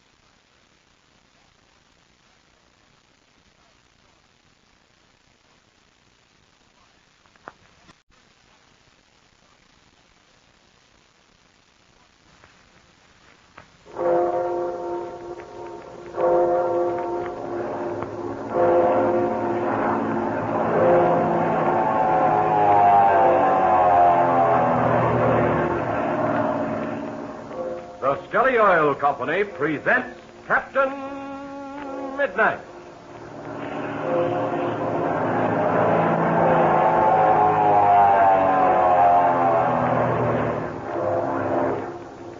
Captain Midnight, brought to you 3 times each week by the Skelly Oil Company, Skelly Jobbers and Dealers.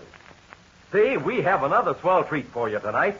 You all seem to enjoy hearing from Captain Balfour so much last week that I told the captain we'd like to hear from one of his own student pilots there at the Spartan School of Aeronautics.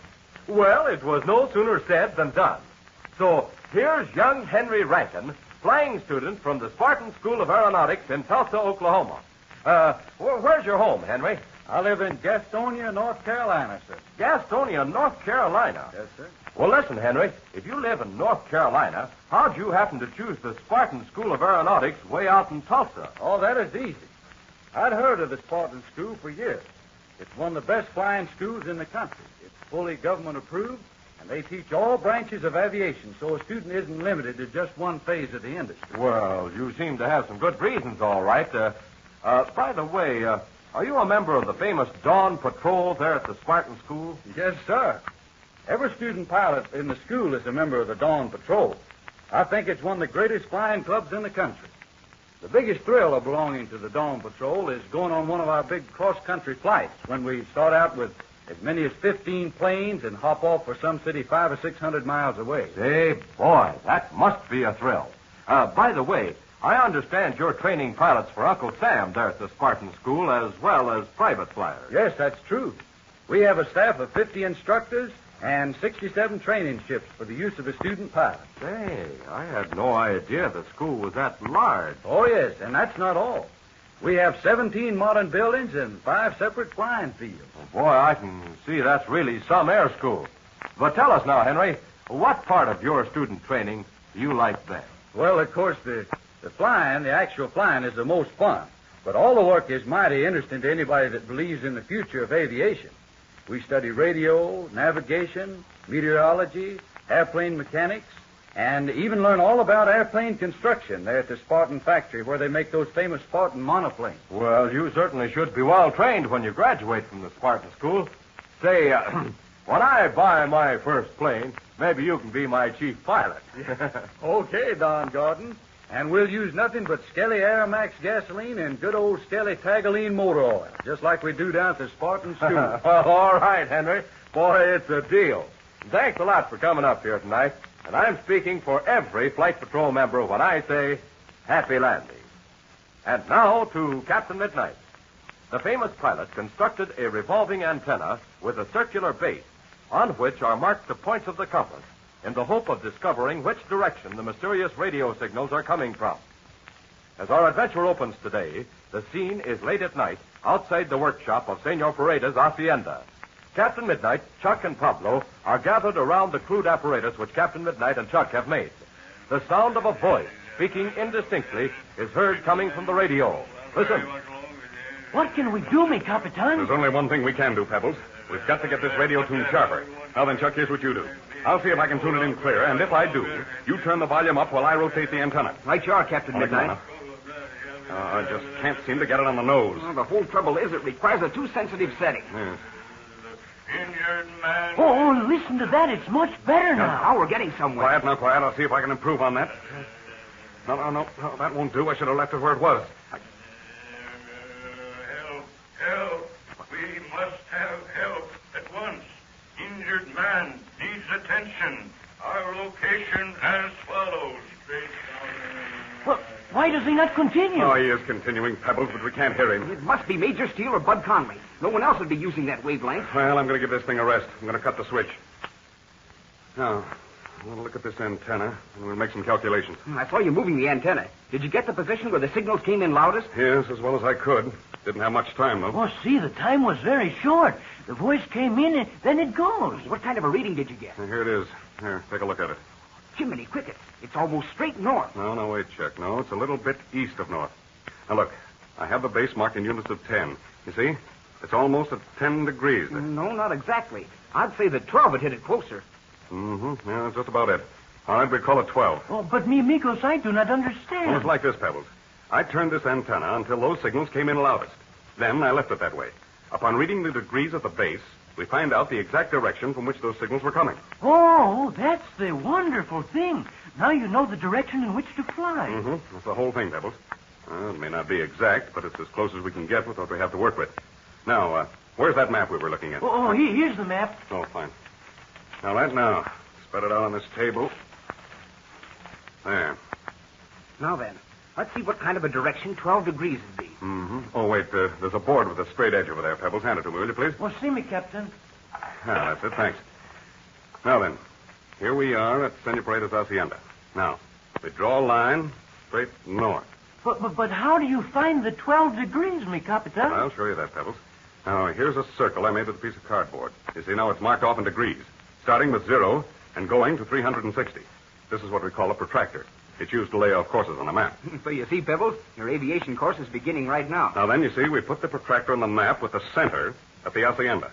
The 0 point, or true north, is turned so it coincides exactly with the true north line on the map. Now then, here. I put a dot with my pencil at 12 degrees right there. Shall I take off the protractor? Yes, Chuck, go ahead. There. Now, Pebbles, I take the straight edge, I draw a line from the Hacienda to the dot which I made with my pencil. Now, that will be the direction from which the signals came in loudest, and will be the course which we will have to follow. Well, gee, when will we start? Well, at daybreak, and let's pray for good visibility, because that's something we've got to have in order to do any good. Oh, please, mi Capitan. I should like very much to go with you. Oh, listen. Someone's coming. Oh, see, it's Don Juan and Senorita Patsy. Ah, mi Capitan.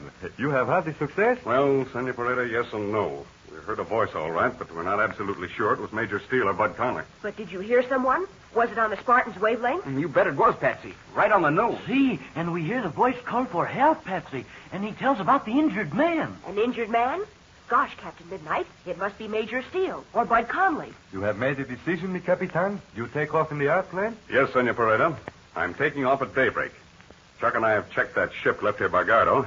Seems to be in good condition. See, I have asked El Capitan Midnight to let me go along. No, Pablo, you should not do that. If El Capitan Midnight wishes you to go with him, he will ask you. Oh, that's all right, Senor Pereda. Pablo is eager to do some flying, and I don't blame him. Yeah, but the more I think of it, the more certain I am that we'll have to leave him behind. Oh, it's the big disappointment, El Capitan. No, Pablo, you must not say that. You should have not asked in the first place. Oh, now you'll have plenty of chance to do some flying later on, Pebbles. And here's the situation. The plane will only hold 4 people. And we'll have to take some supplies with us, too. Gosh, if somebody's hurt, we've got to take along a first aid kit. You bet we have. And we've got to be prepared to camp out if necessary. But who are going, Captain Midnight? I'll answer that, Patsy, by outlining what we need. Now, we're going to fly a course that at best is none too accurate. We'll have to fly high, and I need 2 persons, one on each side, to watch over the side of the ship. Well, they should be persons who have had a good deal of experience in picking out ground objects from the air. Well, very definitely, that means you and Chuck. Gee, that's swell. We'll do the best we can. If Major Steele and Bud Conley have at a forced landing along this course, we've got to locate the plane the first time over. We won't have any time to waste making circles and flying back and forth. Si, senor, es verdad. It is the truth. And besides, we won't have any extra gas. Well, but mi Capitan, that makes 3 people. There's still room for 1 more. Yes, I know it, Pebbles. And I know how anxious you are to go, but that other place must be taken by someone who's an experienced nurse. That means Patsy's mother. Ma's a wonderful nurse. And another thing, Ma knows how to set broken bones and fix up injuries. You bet. Well, that makes up the crew. But, mi Capitan, you will return again? Well, certainly, senor. I don't know exactly when, but we'll come back sometime. But gosh, Captain Midnight, what about Pinky Drake and Slim Pool? They've got to have some way to get home. Well, I'll either fly back or send Chuck for Pinky and Slim, and Pebbles here at the same time. Then you will take me to the Spartan Flying School? Yes, Pebbles. Either Chuck or I will see that you get there. Oh, whoopee! It's the cat's mustache. Well, I guess we'd better break up now. We've got a lot of packing to do, and we've got to get some sleep. Just the 1 minute, El Capitan. I have the good news for you. Yes, Senor Pereda? What is it? I have delivered the prisoners to the authorities. Some of them will be in the jail for the long time. Well, gee, Senor Pereda, what happened to that fellow named Rossman? They do not have the record on the man Rossman, so they turned him loose. No, that's swell. He told us everything he knew, and he promised he'd go straight. Yes, and I hope he keeps that promise, Chuck. Well, come on, everyone. Let's get together the things we'll need for the flight tomorrow. And come on, Patsy. Let's get packed right away. Captain Midnight and his friends packed the plane and got a few hours' sleep. Then, at daybreak, they took off from Senor Pereda's Hacienda, and as we find them now, they're flying at 5,000 feet. Captain Midnight is at the controls with Chuck in the other forward seat, while Patsy and Ma Donovan are in the rear. Let's listen as Patsy explains. Gee, Captain Midnight, we've flown for over 3 hours and haven't seen a thing that looks like a wrecked plane. Yes, I know, Patsy. But we're still a long way from the border, so don't become careless. If we should fly over the ship without seeing it, we'd be out of luck. We can't let that happen. If we did, we never would find Major Steele and Conway. Oh, sure, me eyes are getting tired from watching the ground below. After you look a while, it becomes just a blur. My eyes get to feeling that way, too. And I have to make myself pick out different objects beneath it. Well, I don't look at everything. I just try to figure out which would be the most logical spots for a ship to try and land in. That's the system, Chuck. That's what we all can do. But if Major Steele's motor stopped, well, he wouldn't have much choice. Well, you see, Mrs. Donovan, it's like this. Now, it was daylight when Major Steele and Conley headed for the border. Now, I warned them about the gasoline in that ship. That being the case, Major Steele would certainly fly high enough so that if the engine quit, he would have a choice of places in which to make a forced landing. So, as we fly along, I just asked myself what spots I would make for if this engine should quit. Why, sure. If we look at every possible landing field, we can't possibly miss them. Oh, yes, we can, too. Don't forget, we're flying this course, but it may not be absolutely correct. They might have been forced down farther out on either side of it. True enough. All we can do is to keep going on this course and hope that we're close enough to see them. What will we do if we don't see them? Well, we'll keep going, Patsy, across the border and land at the first American airport we come to. Then I'll organize a search party, and we'll come back and comb this country thoroughly. You mean with planes? Yes. I'll get so many ships in the air that one of the pilots is bound to see them. And you can set up radio listening posts to try to get those signals again. Yes, Patsy, we can do that, too. And by having several different posts like that, we can tell their position within 5 or 10 miles. Sure. You can get their position by triangulation. Whereas now, all we know is that they're somewhere along a straight line. Oh, sure, and why don't you turn on the radio again? Maybe we can hear them now. Well, I've tried several times, but we haven't had any luck. Quick, Captain Midnight. Look down on the left. I think I see something. Where, Patsy, where? Oh, I see it. But it looks like an airplane wing. Yes, it does. And we're going down to look.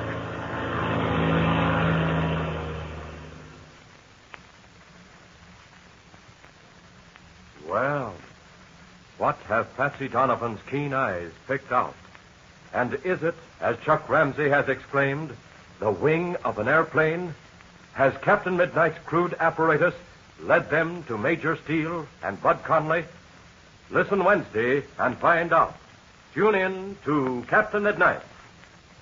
Say, wasn't that something to hear from a real flying student from the Spartan School of Aeronautics? Gee, who knows? Maybe some of you fellows and girls will be going to that famous flying school yourself someday. But now, I want to tell you about the big treat that's in store for us tomorrow night. You see, every single member of Captain Midnight's 1940 Flight Patrol is going to receive, absolutely free, a great, big, beautiful... Wait a minute, Mr. Gordon. Mum's the word. What? Oh, I can't tell him, huh? Say, come to think of it, that's right. Well, you listen to the next adventure of Captain Midnight, and I'll tell you all about it first thing, I promise. And oh, boy, is it some surprise. You just wait and see. It's for every member, and it's absolutely free. So don't forget, tune in again Wednesday, same time, same station, for further transcribed adventures of Captain Midnight. Brought to you every Monday, Wednesday, and Friday by the Skelly Oil Company, Skelly Jobbers and Dealers. Have Major Steele and Bud Conley been found? If so, have they been rescued in time? Or is this one of Ivan Shark's planes? Be sure to listen Wednesday. Until then, this is Don Gordon, your Skelly man, saying goodbye and happy landing!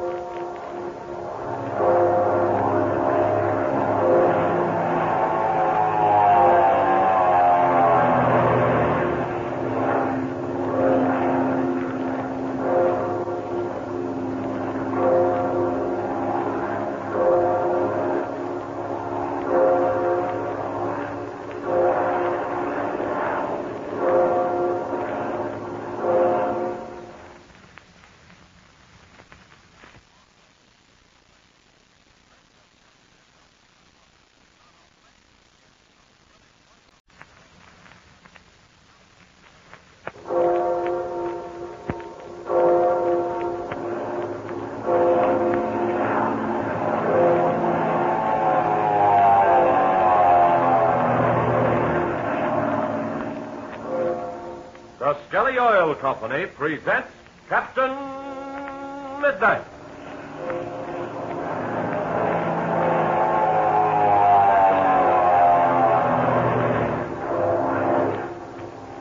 Captain Midnight, brought to you 3 times each week by the Skelly Oil Company, Skelly Jobbers and Dealers. But first, I know you're all waiting to hear about the big surprise gift I started to tell you about Monday. That swell new gift for every member of Captain Midnight's 1940 Flight Patrol. And say, you'd never guess what it is. It's something you couldn't get anyplace else in the world. It's really 3 presents all in one. Because listen, it's a picture of 3 of your very best friends. Captain Midnight and Chuck Ramsey and Patsy Donovan. Yes, sir. A swell big picture of all 3 of them, all standing together there in front of Captain Midnight's big monoplane. And what's more, this picture is autographed to you. Captain Midnight and Chuck and Patsy have all signed their full names under their pictures with a special greeting to every member of the 1940 Flight Patrol. Say, wouldn't Ivan Shark give a lot to get his hands on this picture with all our friends' names signed in their own handwriting? But believe me, Shark couldn't get this picture for any price. No, sir. They aren't for sale. They're for Flight Patrol members only. But now listen. Here's how to get your swell new picture of Captain Midnight and Chuck and Patsy absolutely free. You just stop in at your Skelly service station the next time you're out in the family car. Show your Skelly man your Flight Patrol membership card, and he'll give you your free picture right then and there. That's all there is to it. You don't need any seals or labels or box tops or anything like that. All you do is show your Flight Patrol membership card to your friendly Skelly man. He'll give you your free picture and a good big smile thrown in besides. And say, boy, won't you be proud to have your very own autographed picture of all 3 of your famous friends. A big, clear picture to put up in your own room or on the wall over the radio or in your secret hiding place where you keep all your other valuable treasures. Well, I know this much. You'll surely treasure this brand new picture of Captain Midnight and Chuck and Patsy. And think of it. It isn't going to cost you a single penny, not even for a stamp. Say, whatever you do, don't forget to ask Mother or Dad to stop by your Skelly service station with you the very next time you're out in the car so you can get your own free picture right away. And now to Captain Midnight. The voice heard indistinctly over the radio asking for help is believed to be that of Major Steele or Bud Conley. In an effort to find them, Captain Midnight, Chuck Ramsey, Ma, and Patsy Donovan have taken off in the blue-winged plane formerly flown by Ivan Shark's chief pilot, Gardo. After flying for 3 hours without any success, Patsy calls out suddenly that she sees something below, and then Chuck exclaims that it looks like an airplane wing. Listen as Patsy says. Gosh, Captain Midnight, it's an airplane wing, all right, but it's all torn to pieces. There's no question about it. It's a broken wing of a plane. But whether it's from the Spartan or not, I can't tell. Sure, and I think I see some numbers on it. What? What's that, Mrs. Donovan? Where do you see numbers? On that thing hanging in the tree. I see what she means. It's a different piece, not what we were looking at before. Oh, sure, I see it, too. It must be part of the other wing. And there are numbers on it, all right. Those will be the plane's identification numbers. We should be able to tell right away whether it's the Spartan or not. Oh, quick, Captain, look. I can see only 3 numbers. The rest must have been torn off. Where are they, Chuck? Oh, wait. I see them. And wait a minute. I'll bank the ship a little bit. Oh, yes, now I can see better. The first numeral is 7. The next one is 2, and the one following that is 3. It must be the Spartan. Those were the last 3 numerals of our identification number. There can't be any doubt about it. And that's what's left of it. Oh, but if you heard Major Steele's voice, he must still be alive. Well, now watch it now. Uh-oh, we're down plenty low. I'm going to circle around, see if there are any signs of life. Now watch it. I can't understand why Major Steele picked this place. He didn't pick it, Chuck. Something must have happened. Look, Captain Midnight, look. I see something down between the trees. So do I. Hey, it's the fuselage. That's what it is. You're right, Chuck. The body of the plane is down between those trees. Now I can see the nose. And even the propeller. Yeah, I saw it, too. Now I've lost it. Oh, the poor fellas. I guess they can't be alive. Gosh, Captain Midnight, how are we going to land and find out? I don't know yet, Patsy. I'm beginning to wonder. I think I know what happened, Captain Midnight. Major Steele was trying to get in that open place just beyond and didn't quite make it. You're right, Chuck. I've been looking at that spot myself. I think Major Steele was trying to get in there, and he just couldn't stretch his glide far enough. Gee, do you suppose we can land there? I don't know. You'll have to look it over first. Oh, sure, and I think I saw something. A man. What? Where was he, Ma? Down between the branches of those trees. Hold it now, hold it. I'm going closer. There is someone down there. What? He's right in the cabin door. He's trying to get out. He's looking up at us. I can see him so clearly. Watch it, everyone. I got to pull up. Oh, what can we do, Captain Midnight? That was Major Steele. I'm sure of it. We must be injured, and there's no telling what's happened to Bud Conley. We've got to get first aid to them right away. But we can't take any chances of cracking up ourselves. What about this open place? Don't you think we can get down there? Oh, it's pretty small, but I think you can do it, Captain Midnight. Yes, I know I can do it, Chuck, but I'm thinking about getting out again. But wait, I figured out a plan. We're going down for a landing, all right now? Buckle your belts, everyone. There. Mine's buckled. So are mine and mine. Which way are you going to land? It all depends on the direction of the wind. Well, the wind was from the south when we started. Sure. We had a tailwind then. Wait a minute. Still blowing from the south, see? See the leaves in those trees? They're turned backwards. Oh, that makes it swell. You can go downwind, then side slip and land against the wind. And you'll also be going uphill. That's the idea, all right, Chuck. All right. I'm throttling the engine now. Boy, are we losing altitude fast now. Be sure your belts are buckled. That ground looks very rough. I'm pulling mine up tighter. You better do the same, Ma. Oh, sure, mine's so tight now I can hardly breathe. Oh, we're turning back into the wind. Oh, gosh. Look at Captain Midnight side slip. Oh, look out, Captain Midnight. The wings are going right into the ground. No, they aren't. You wait and see. Look at that wing come up, Ma. And we turned into the wind. Oh, we're down below the treetops now. Oh, look out. We're going to hit those trees. No, we won't, Ma. Look. See? Captain Midnight's changing direction. The plane straightened out. Watch it now. Watch it. We're going to hit. That was sure swell. You might think we were landing on a big airport. Oh, praise the saints. That ground sure feels good again. All right. I'm going to let the ship coast as far as possible because the south end of the field is nearest Major Steele and the SWAT. Oh, you're not even going to be able to get there without using your engine. Yes, I'll have to give her a burst or two, all right.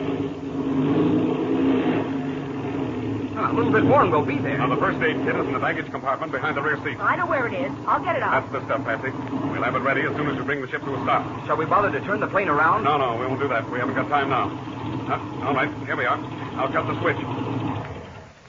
I've got the first aid kit. All right, come on now. Let's pile out.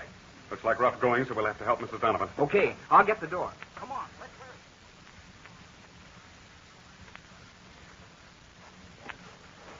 Come on, we're almost there. I see the nose of the ship. Look, Major Steele seems terribly weak. He can hardly walk. Oh, Major Steele! Major Steele! I'd hardly know him. Look at the beard on his face. Captain Midnight. Chuck. Barry, what in the world has happened to you? Conley. He's inside. Help him first. Oh, what's the matter with him, Barry? Is he hurt bad? He didn't get hurt. Plain. He's sick. Some kind of a fever. Oh, have you got any water, Major Steele? Yes. Donovan.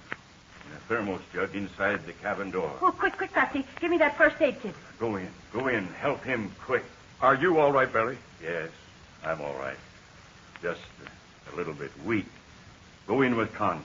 He's in the cabin. All right. We'll be out in a minute. Come on, Mrs. Donovan. You and I'll go in first. Is there anything Patsy and I can do? Yes, Chuck. Go back to the ship and bring back that small alcohol stove. Open a can of bouillon and fix some broth for Major Steele. Well, that'll be fine. But hurry. Hurry to Conley. Patsy and I'll be back in a jiffy. All right, Mrs. Donovan. Let me help you into the cabin. Yeah, that's it. There, now, I'm all right. Oh, sakes alive. There's Conley on the floor, lying on some blankets. Yes. He's got a high fever. I can see that. Oh, there's some quinine tablets in the first aid kit. We've got to get a couple down his throat. Oh, yes. There's the thermos jug that Barry spoke of. Oh, here's a bottle of quinine tablets. Now, give me the cup and the thermos jug. Oh, wait a minute. All right. Here you are. We won't be able to get him to swallow these tablets the way they are. We'll have to grind them into powder. All right, drop them in this cup. Here's a little stick. I'll grind them into powder with that. There you are. Yeah, it won't take a second to grind them up. Oh, sure, they're crumbling up good. Now, there, that's enough. Now pour some water into the cup. There, that should be enough. Now hold him up if you can, and I'll try to get this down his throat. Come on now, Bud. Come on, old boy. We're trying to help you now. We're going to bring you out of this, Bud. Oh, sure, he won't open his mouth. Well, I'll see if I can force it open. Oh, come on, Bud. Oh, there, now you've got it open. All right. There, Bud, there. Now you're all right. Now lean back in these blankets. Sure, he got it down all right, and it'll do him a lot of good. How high a fever do you think he's got? Oh, about 104, I guess. But I'll take it in a couple of minutes to be sure. What do you think we'd better do with him, Mrs. Donovan? Oh, I don't think it's safe to move him. That is, unless you can fly him out of here in the plane. I don't know about that. When I landed here, I figured if necessary, I'd have Chuck fly the ship out empty and go for help. Now, with Conley this sick, I may have to change my plans. Oh, sure, and what you ought to do is to get Connie to a hospital right away. And Major Steele, too, for that matter. I don't think we can take both of them out at the same time. We may not be able to take off even one. I'll have to go and take a look at that field first. Well, in the meantime, we've got to break up this fever if we can. If it lasts much longer, well... Yes. You stay here, Mrs. Donovan, while I go out and see Major Steele. Between us, we'll decide what's best to do. All right, Captain. I'll be giving Connie some more quinine in a little while. Good. How's Conley, Captain? He's in pretty bad shape, Barry. Yes, he's got some kind of fever. Just what kind, I don't know. How long has he been sick? Well, about 5 days. The fever's been getting worse every day. Well, what happened to the first aid kit? I always used to keep one in the Spartan. We threw it overboard. Threw it overboard? Yes, we were having engine trouble. We were getting lower and lower. Finally, just clipping the treetops. We kept throwing out things to stay in the air. Those blankets Conley is lying on were all we had left. Yes, I guess something like that must have happened. Otherwise, you never would have landed here. I was trying to get to that open place, straight ahead. The place where you landed.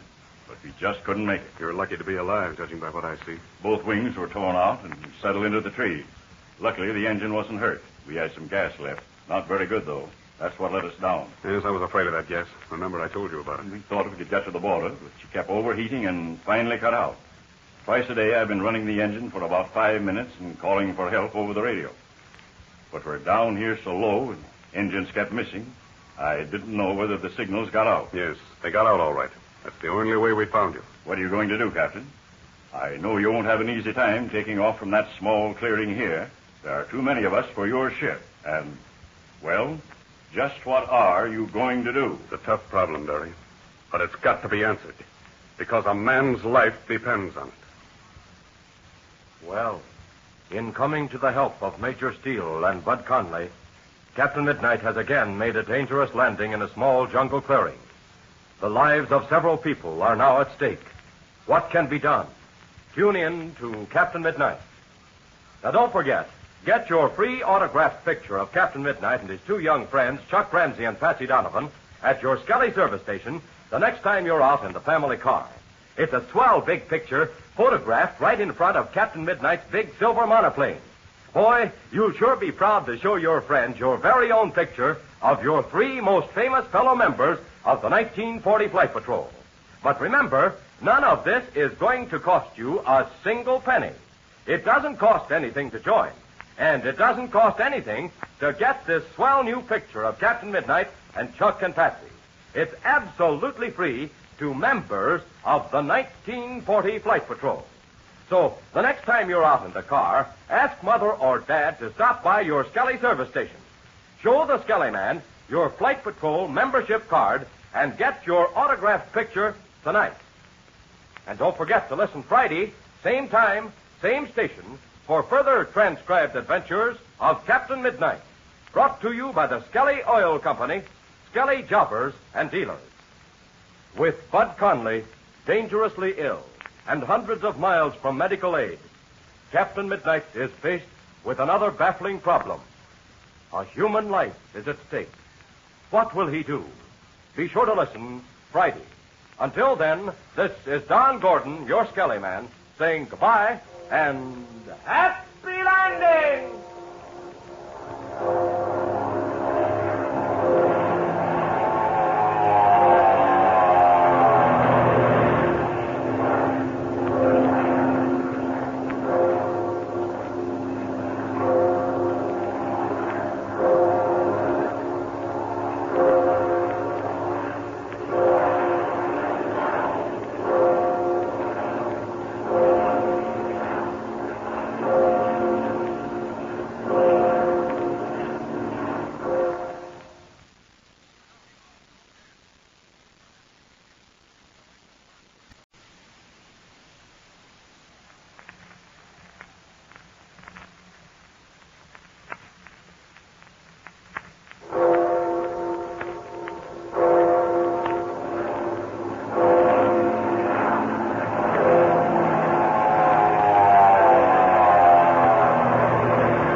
Skelly Oil Company presents Captain Midnight.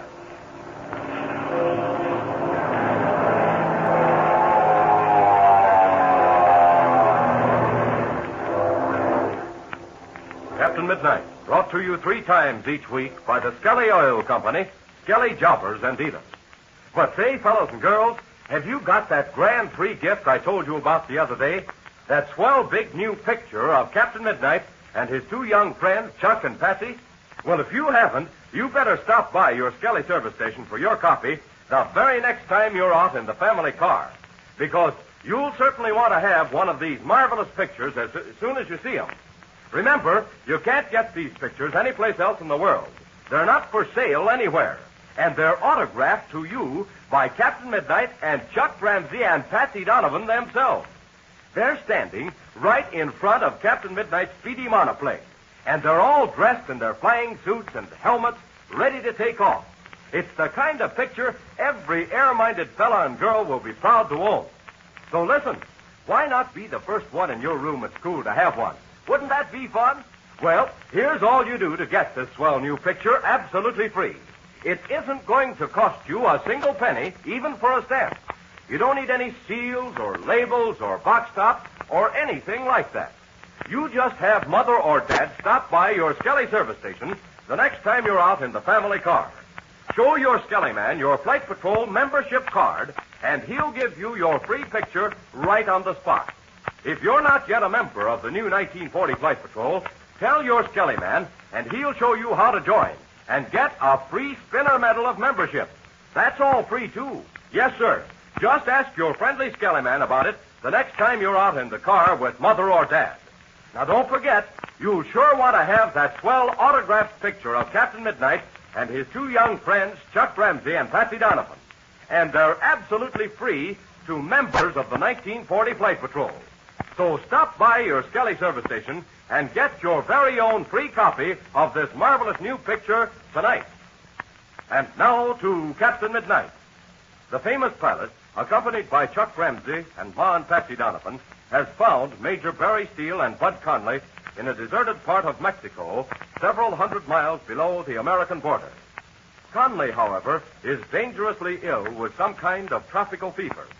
Major Steele himself is weak and thin from lack of food. It is now an hour after Captain Midnight made his landing. Patsy and Ma Donovan are caring for the rescued pilot, while Captain Midnight and Chuck are looking over the small clearing in which Captain Midnight landed the plane.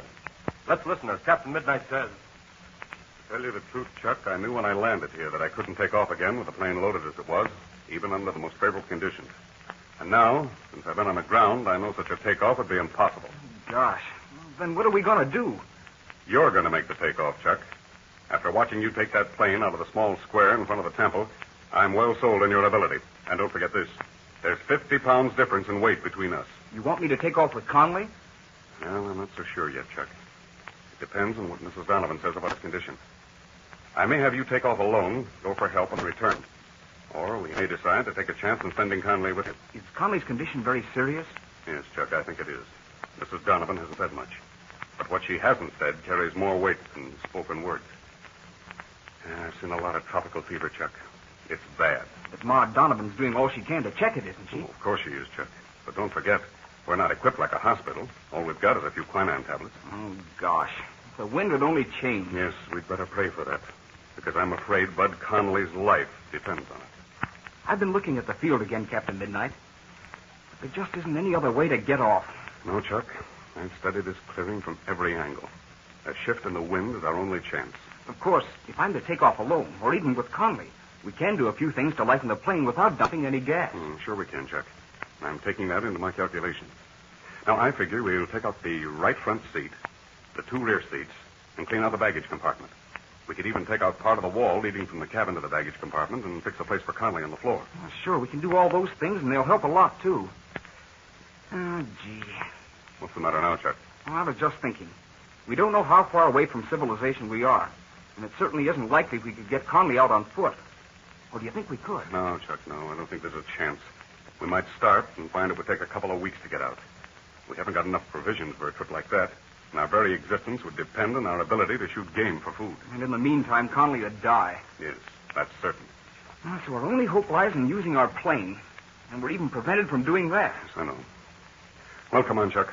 Let's go back to camp and see how Major Steele and Conley are getting along. Okay, let's go. Oh, I certainly hope he's going to be all right. How's everything, Patsy? How's Major Steele? Well, I can speak for myself now, thanks to Patsy and Mrs. Donovan. That broth they gave me has made me feel like a new man. Well, I'm certainly glad to hear that, Barry. Yeah, you look a lot better, too. Yes, I feel I'm going to live now. But before you got here, I had my doubts. How's Bud Conley? You'll have to ask Patsy about that. She was in to see her mother a couple of minutes ago. What about it, Patsy? Well, I just helped Ma give him some more quinine, but I'm afraid he isn't any better. Did Mrs. Donovan take his temperature? Yes, it was 104.5. Good night. 104.5. Well, that's pretty high, isn't it? Yes, it's plenty high, Chuck. Can't stand that very long. Yes, I know he can't. We're going to get him out of here just as quickly as we can. But for the time being, our hands are tied. Well, that doesn't sound very good. What did you find out when you looked at the field? We found out this much. A takeoff can't be made until the wind shifts to the north. What direction is it blowing from now? I can't feel any breeze down here. No, we're protected under the trees. But the wind is coming from the south. And it's got to shift around to the north, you say? That's it. But gee, Captain Midnight, the wind might not shift for days. Yes, I know. That's true, Patsy. And if it doesn't shift, it's going to put us in a bad situation. You mean us or Bud Conley? Well, primarily Bud Conley. But it may put us in a bad situation, too. We only have provisions enough for a few days. And so far, I haven't seen a bit of game. No, it's plenty scarce, and I can't understand it, because this is a wild country. Oh, by the way, I was going to ask you, have you done any exploring? That is, before you became so weak? Yes, both of us. Before Conley got sick, tramped around for miles, but we didn't find a sign of human life. We could only estimate our position roughly, and from the map, we were afraid we were some distance from any town. We considered starting out on foot, but finally decided it would be more dangerous than staying with the ship. I think you made a wise decision. If you had started to walk out and then Conley got sick, you'd have been sunk. Yeah, there isn't the slightest doubt about that. Gosh, Major Steele, you probably thought that when you didn't come back to us, that we'd start looking for you. No, Chuck. I had very little hope of that. Situation being what it was, when I left you, I was afraid your hands would be full. They were, Barry. Only too full. As a matter of fact, I think we were lucky to get away as quickly as we did. Well, go ahead. Tell me about it. There isn't anything we can do for the time being. Mrs. Donovan is taking care of Conley, and you can't make a takeoff until the wind changes. So let us know what happened. Well, the thing you'll be most glad to hear is that Senor Perada and his daughter Dolores are safe. Well, thank heaven for that. That's the good news we have, Major Steele. But we've got some bad news, too. Bad news? What could be bad news after that? Chuck's right, Barry. We do have some bad news for you. Now, you remember that you and Conley were trapped in that deserted cabin on the edge of that little mountain field where you landed? I'll say I remember. That's one of the narrowest escapes I ever had. We couldn't get out of the shack because the place was surrounded by armed men. And then, the dirty rat set fire to it. And if you hadn't found that hole in the floor leading to the old mine shaft, you wouldn't have had a chance. No, Chuck. Conley and I would have been just as dead as that old tree trunk that you were sitting on. But I still haven't told you the bad news. Who do you think those men were working for? The ones who had you trapped? I haven't got the faintest idea. Mexican bandits, I suppose. It was a lot worse than that, Major Steele. You tell him, Chuck. Okay. Well, Major Steele, those men were working for Ivan Shark. Ivan Shark? Well, what do you know about that? Yes, it was Ivan Shark. He'd stolen Senor Perada's Hacienda and was trying to make away with both the Perada Treasure and the huge herd of cattle owned by the Perada estate. Why, it seems almost incredible. But what's the bad news? Well, when things ended, Ivan Shark escaped. Escaped? Huh. Well, cheer up, Captain. After all, you're all alive and have your health. We'd better be thankful for that. And we are, too. But it would have been a lot better if we had captured Ivan Shark. And we almost had him in our hands, too, Major Steele. The morning he escaped, Captain Midnight and I missed capturing him by about a minute. Well, a minute can be like 24 hours sometimes, Chuck. Some of the minutes I've been through lately have been like that. And another bad thing. Shark's chief lieutenant, his daughter Fury, an Oriental named Fang, and a fellow named Gardo all escaped with him. Did he escape by plane? Yes, Barry. In that same plane Shark was flying when he was going under the name of Douglas Chadwick. Yes, I remember. A bi-motored silver-wing monoplane. That's it. Same plane passed over this place the day before yesterday, about noon. What? I thought sure the pilot would see the torn wings of the Spartan on top of the trees. Loopin' loops. What do you know about that? Wait a minute. Which direction was he flying? Almost straight north. The same course that you were flying. Oh, gee, Captain Midnight. Why, Shark must have headed for the United States. Evidently, because Conley and I were flying on the same course. We were headed for the nearest United States border. Well, of all the nerve. Oh, I wish I knew where he was headed. Well, there's no telling about that. Well, I wish I had known who was flying that ship. I'd have tried to broadcast a warning. So I guess it wouldn't have done any good, because you're the only ones who heard my call for help. But you haven't told us what happened to you, Barry. Well, there isn't very much to tell. As I said, we were headed for the nearest point on the border. About 100 miles after we left you that morning, the engine began to overheat. But it was very gradual, otherwise I would have turned back. Yeah, I was afraid of that. The gas you had wasn't suitable for the Spartan's engine. But then what happened next? Well, as the engine got hotter, we started losing revs. And then, little by little, we started losing altitude. There was only one thing to do, keep on going. I thought there might be a chance to keep the plane in the air until we got across the border. But finally, even after we'd thrown out everything that we could, we were right over the treetops. At last, I saw we couldn't make it. I was trying to pancake into that clearing ahead when we mushed into the trees. That must have been a terrible moment. We thought we were finished, I can tell you that. But we had strapped ourselves in tightly and weren't going very fast. And when we started scraping the treetops, I started pulling the nose up. Succeeded in killing some speed that way. Well, Barry, you and Conley are lucky to be alive. Come on, Chuck. Let's get back to the plane. We've got a job to do. Okay, Captain Midnight. What is it? I'm going to send a code message to the authorities to be on the lookout for Shark's plane. Then, we're going to start lightening the ship so we can be ready when the wind shifts. Look, there's Ma in the doorway of the Spartan. Oh, Captain Midnight, can you come here? Oh, certainly, Mrs. Donovan. Wait a minute, Chuck. I'll be right back. Okay.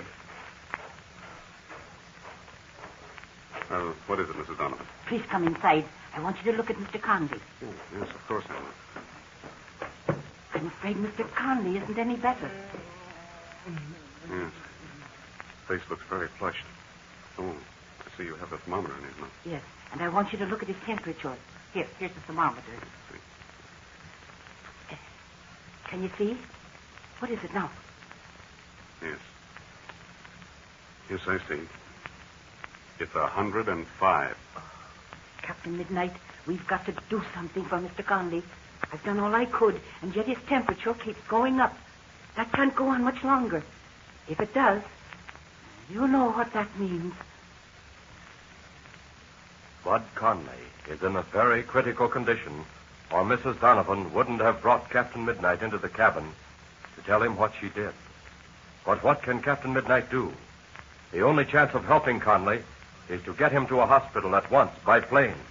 But the plane cannot take off until the wind shifts, if then. What will happen? Tune in Monday to Captain Midnight. Remember, get your very own free picture of Captain Midnight and his two young friends, Chuck and Patsy, at your Skelly service station the next time you're out in the family car. It's something every young friend of Captain Midnight should have, because it's autographed by the three most famous members of your own 1940 Flight Patrol. Captain Midnight, Chuck Ramsey, and Patsy Donovan. They're all dressed in their flying suits and helmets, too. Say, people sure will know you're a real aviation fan when they see this picture up on the wall of your room. And, of course, the best part of it is, this swell picture is absolutely free to every member of Captain Midnight's 1940 Flight Patrol. You just show your Skelly man your membership card and get your free picture right then and there. So remember, when you're out in the family car tonight or tomorrow or Sunday, have Mother or Dad stop by your Skelly service station for sure. Have your membership card all ready so your Skelly man can give you your big free picture without a single moment's delay. Now don't forget to tune in again Monday, same time, same station, for further transcribed adventures of Captain Midnight, brought to you by the Skelly Oil Company, Skelly Jobbers and Dealers.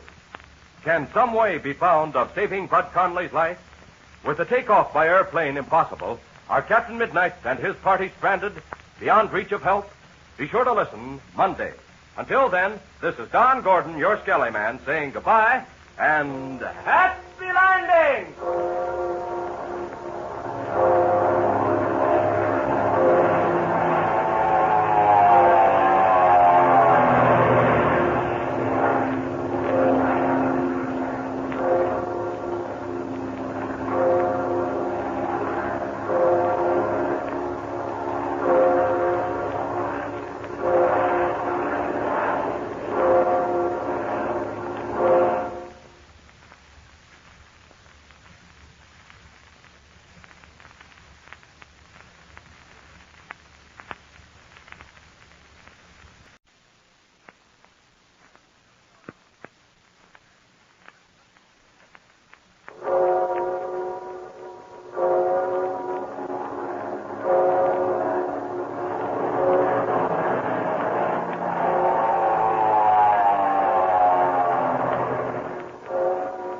The Skelly Oil Company presents Captain Midnight.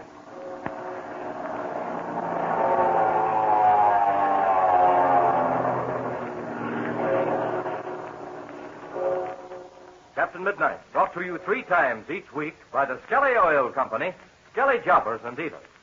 Watch for the big red, white, and blue Skelly sign when you're out driving. The sign with the big letter S that stands for Skelly Service. But say, I got a swell letter today from a wide-awake young Flight Patrol member, and I want you to hear it. Listen. Dear Don Gordon, I just want to tell you how much fun I've had being a member of the 1940 Flight Patrol. I carry my membership card and my spinning medal of membership with me all the time, and I can make my medal spin for over 3 minutes, steady, without stopping. I like the Flight Patrol reporter, too. But best of all, I think, is that swell new picture of Captain Midnight and Chuck and Patsy. I was one of the first kids around here to get one, and boy, they all wanted to know where I got it. I put it on the wall of my bedroom, and I covered it with a big piece of cellophane that came on a box of cookies, and it really looks pretty swell, I think. But say, I've got my dad using Skelly gasoline and Tagaline oil now, and he says he's glad I told him to stop at the Skelly service station, because the Skelly man gives such good service, and he likes the Skelly products a lot. So goodbye, and thanks a lot for the swell program. A regular member of the 1940 Flight Patrol, Eddie Povelson. Well, thank you, Eddie, for that fine letter. I'll bet there are lots of other dads that'd be just as happy as your dad if they once found out about Skelly tailor-made gasoline and motor oil and good old Skelly service with a smile. But say, fellas and girls, did you hear what Eddie Tollefson said about the new autographed picture of Captain Midnight and his friends Chuck and Patsy? Well, have you got yours yet? It's absolutely free, you know. And, boy, will you be proud to have your very own picture of Captain Midnight and his 2 daring young friends. They're all dressed up in their flying suits and helmets, too, ready to take off in Captain Midnight's speedy monoplane. Now, remember, this is all you do to get this swell big picture. Just stop by your Skelly service station the next time you're out driving with Mother or Dad. Show your Skelly man your Flight Patrol membership card, and you get your free picture right that very minute. And you don't even need as much as a penny for a stamp. It's absolutely free. So remember, don't miss getting your copy of this grand picture. The time's getting short, so you better stop over at your Skelly service station with Mother or Dad tonight. And now to Captain Midnight. The famous pilot is faced with a seemingly insurmountable problem. The forest clearing where Captain Midnight landed is too small for a plane to safely take off from. And Bud Conley is dangerously ill of tropical fever. It is now early in the afternoon, and Chuck and Patsy are on the edge of the clearing, anxiously looking for signs of a change in the wind which might facilitate a takeoff. Suddenly, Patsy and Chuck see smoke floating up over the top of a nearby ridge. Excitedly, the 2 start running forward. Listen as Patsy exclaims. It is smoke, Chuck. It can't be anything else. You know what that means, Patsy? Smoke just doesn't happen of its own accord. Gosh, maybe we should have called Captain Midnight. Well, we can find out about this ourselves. That column of smoke seems to be right on the other side of the ridge. It can't be very far. I can't understand it, Chuck. Major Steele said there wasn't anyone around here. And yet... No, Patsy. Fires don't start by themselves. There must be somebody near us. Gee, these rocks are sure hard to run over. We're going to have to take it easy. We'll have to climb over these bigger rocks. Well, I'm over this one. Well, I'll be up with you in a second. The others aren't so bad, Chuck. Come on, hurry up. Okay. I'm right with you. Oh, gee, that smoke's getting closer all the time. It can't be a forest fire, Chuck. Look, it's only a small fire because there isn't very much smoke. Now, just a little bit more. We'll be at the top of the ridge. Gee, the others will sure be surprised when they hear about this. Well, Major Steele will certainly be surprised. I don't see how he could have missed finding anyone. At least, anyone as close as this fire is to where he wrecked his plane. Oh, it sure got me. I just can't understand it. Fires certainly don't start by themselves. Now, we're up at the top. Where in the world? Oh, look. That's where it's coming from. Down in that ravine. Sure. Now I see. Hold it a minute, Patsy. We'd better take it easy. We don't know what we're getting into. Maybe we better not go ahead. Maybe we'd better get back. Well, here's a big rock right ahead. Let's get behind it and sort of look things over. Okay. I'm right with you. There. Now we're in a position to see without being seen. Yes. We can look over the top of this rock and see everything below. Come on now. Let's take a peek, but be careful about it. Okay. Let's slide up a little higher. Blazing beacons, Patsy. Look down there. Loops. Why, there's a tent. Yes, it's a camp. I don't see a soul around. There must have been somebody here recently because there's fresh wood on the fire. Oh, do you see?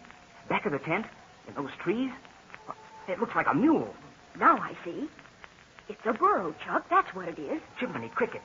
You know, that looks like a prospecting camp.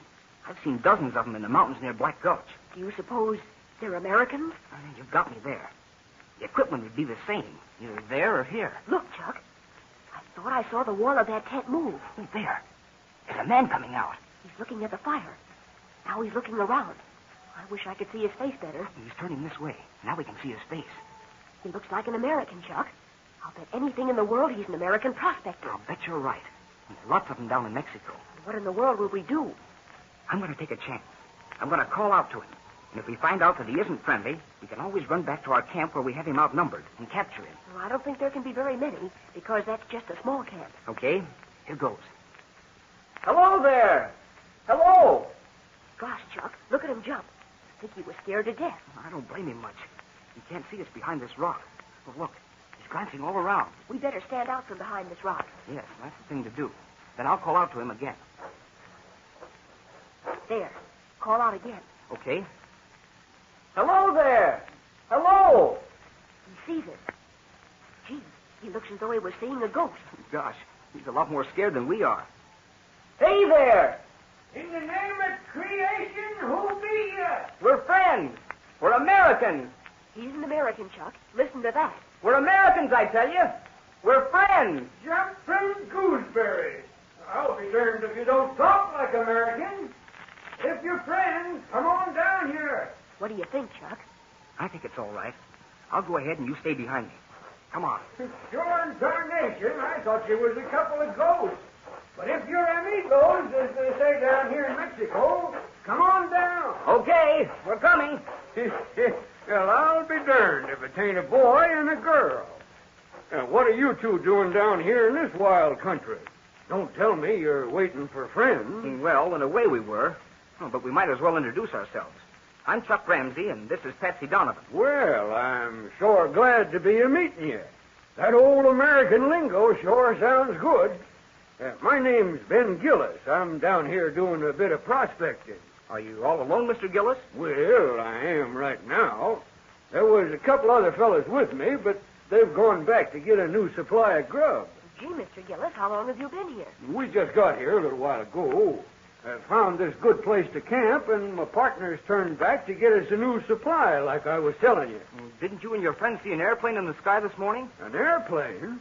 Well, by jumbo, I guess old Tom must have been right at that. Gosh, Mr. Gillis, what do you mean? Well, it was like this.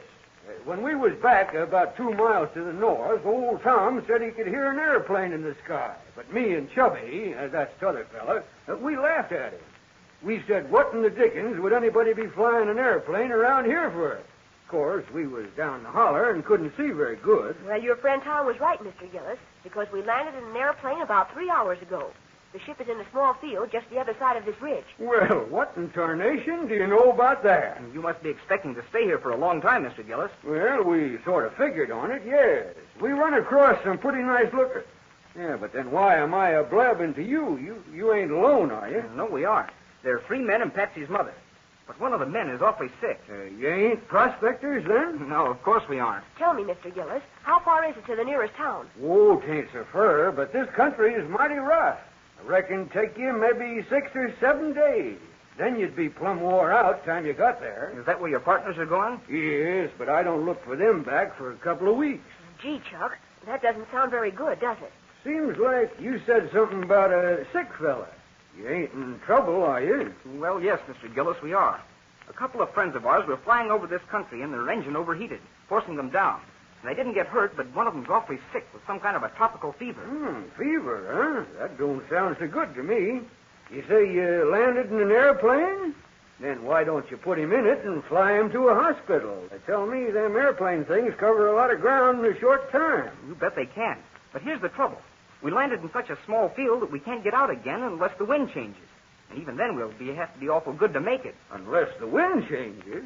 Well, what in tarnation do you know about that? You see, Mr. Gillis, an airplane has to take off against the wind, especially when it's in a small field. You see, that's the only way you can get enough lift under the wings to get out. Yes, sir. A fella sure can learn something new every day. So you see, Mr. Gillis, we're in a pretty bad fix. Even if the wind isn't just right, we could take off in the plane. Well, at least I could, if it wasn't for some trees in the way. Yeah, I guess I sure don't understand this flying business very good, but then everybody to his own trade.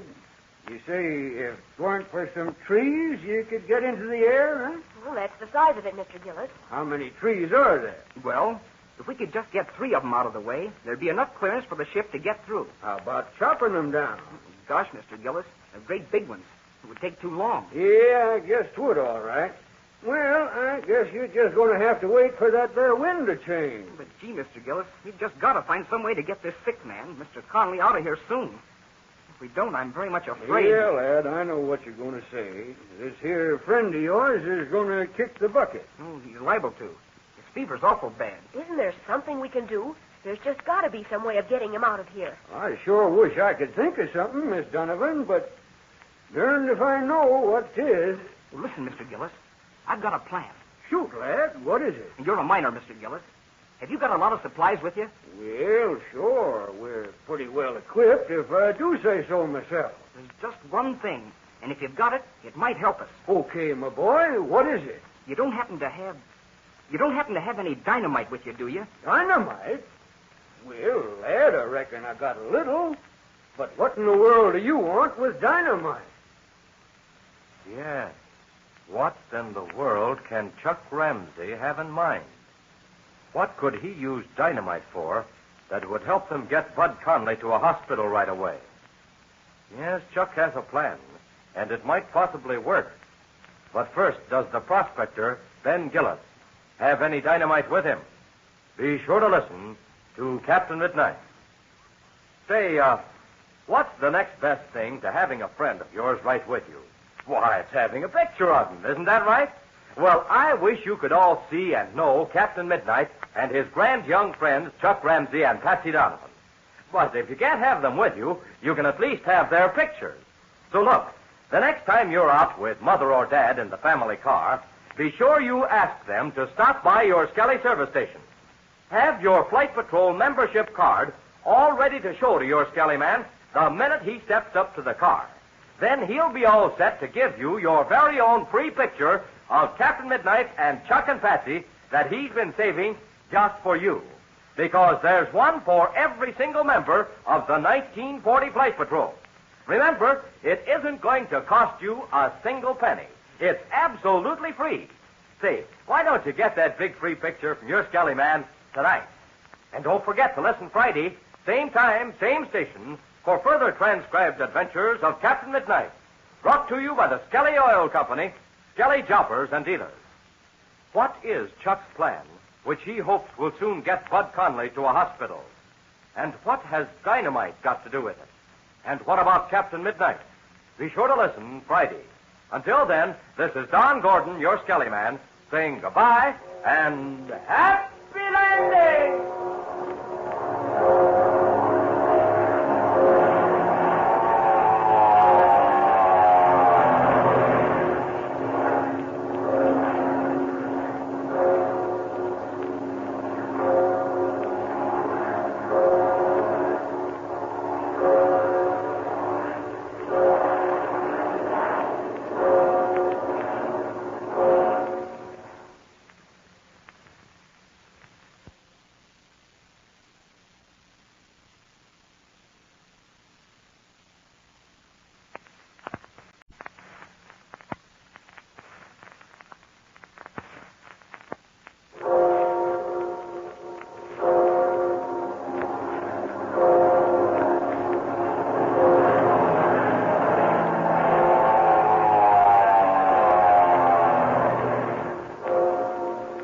The Skelly Oil Company presents Captain Midnight.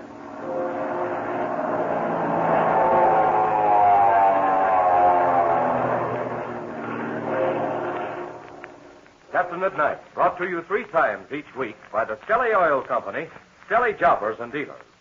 Skelly, you know, was the originator of tailor-made gasoline and motor oil. Skelly Aeromax gasoline and Skelly Tagoline motor oil. Tailor-made for your weather. But now, listen closely, fellas and girls, for a very important announcement. This is the very last chance I'll have to offer you that exciting new picture of Captain Midnight and Chuck and Patsy. It's your last chance to get that marvelous free picture at your Skelly service station. So listen, if you haven't already called for yours, be sure you get it tonight or tomorrow or Sunday.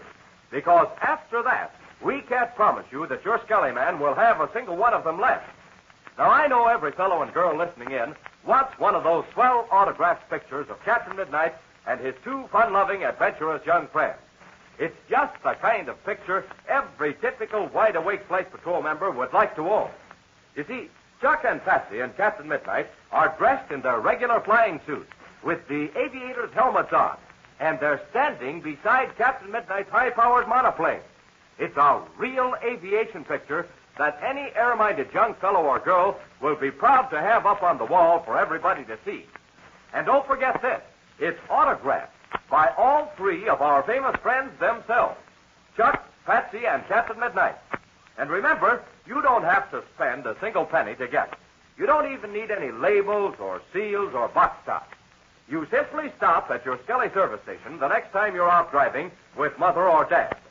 Show your Skelly man your Flight Patrol membership card, and you get your big autographed picture absolutely free. And look, if you're not already a member of the 1940 Flight Patrol, just tell your Skelly man, and he'll sign you up without one penny's expense. You see, we want every fellow and girl who loves adventure and is interested in aviation and likes to listen to Captain Midnight to have one of these swell pictures with the compliments of your Skelly man. So stop at your Skelly service station in the family car and get your free picture tonight. And now to Captain Midnight. When Chuck and Patsy saw smoke rising over a nearby ridge, they rushed over to it and discovered a prospector by the name of Ben Gillis. To him, they told their plight in regard to Bud Conley, who is very ill of fever. Help for him seems impossible because there's not enough room for Captain Midnight's plane to take off in the forest clearing where he landed. After explaining about Conley's illness, Chuck suddenly asks Ben Gillis if the miner has any dynamite. Listen as Gillis replies, Dynamite? Well, what in thunder and tarnation do you want with that? Gosh, Chuck, what in the world do you mean? Patsy, I want to blast those three big trees out of the way so the plane can take off. Have you got any dynamite, Mr. Gillis? Just a little bit? Yes, sirree. We always carry some dynamite just in case of emergency. Just a minute. I'll take a look. Gee, Chuck, do you suppose it'll work? Well, there's no harm trying.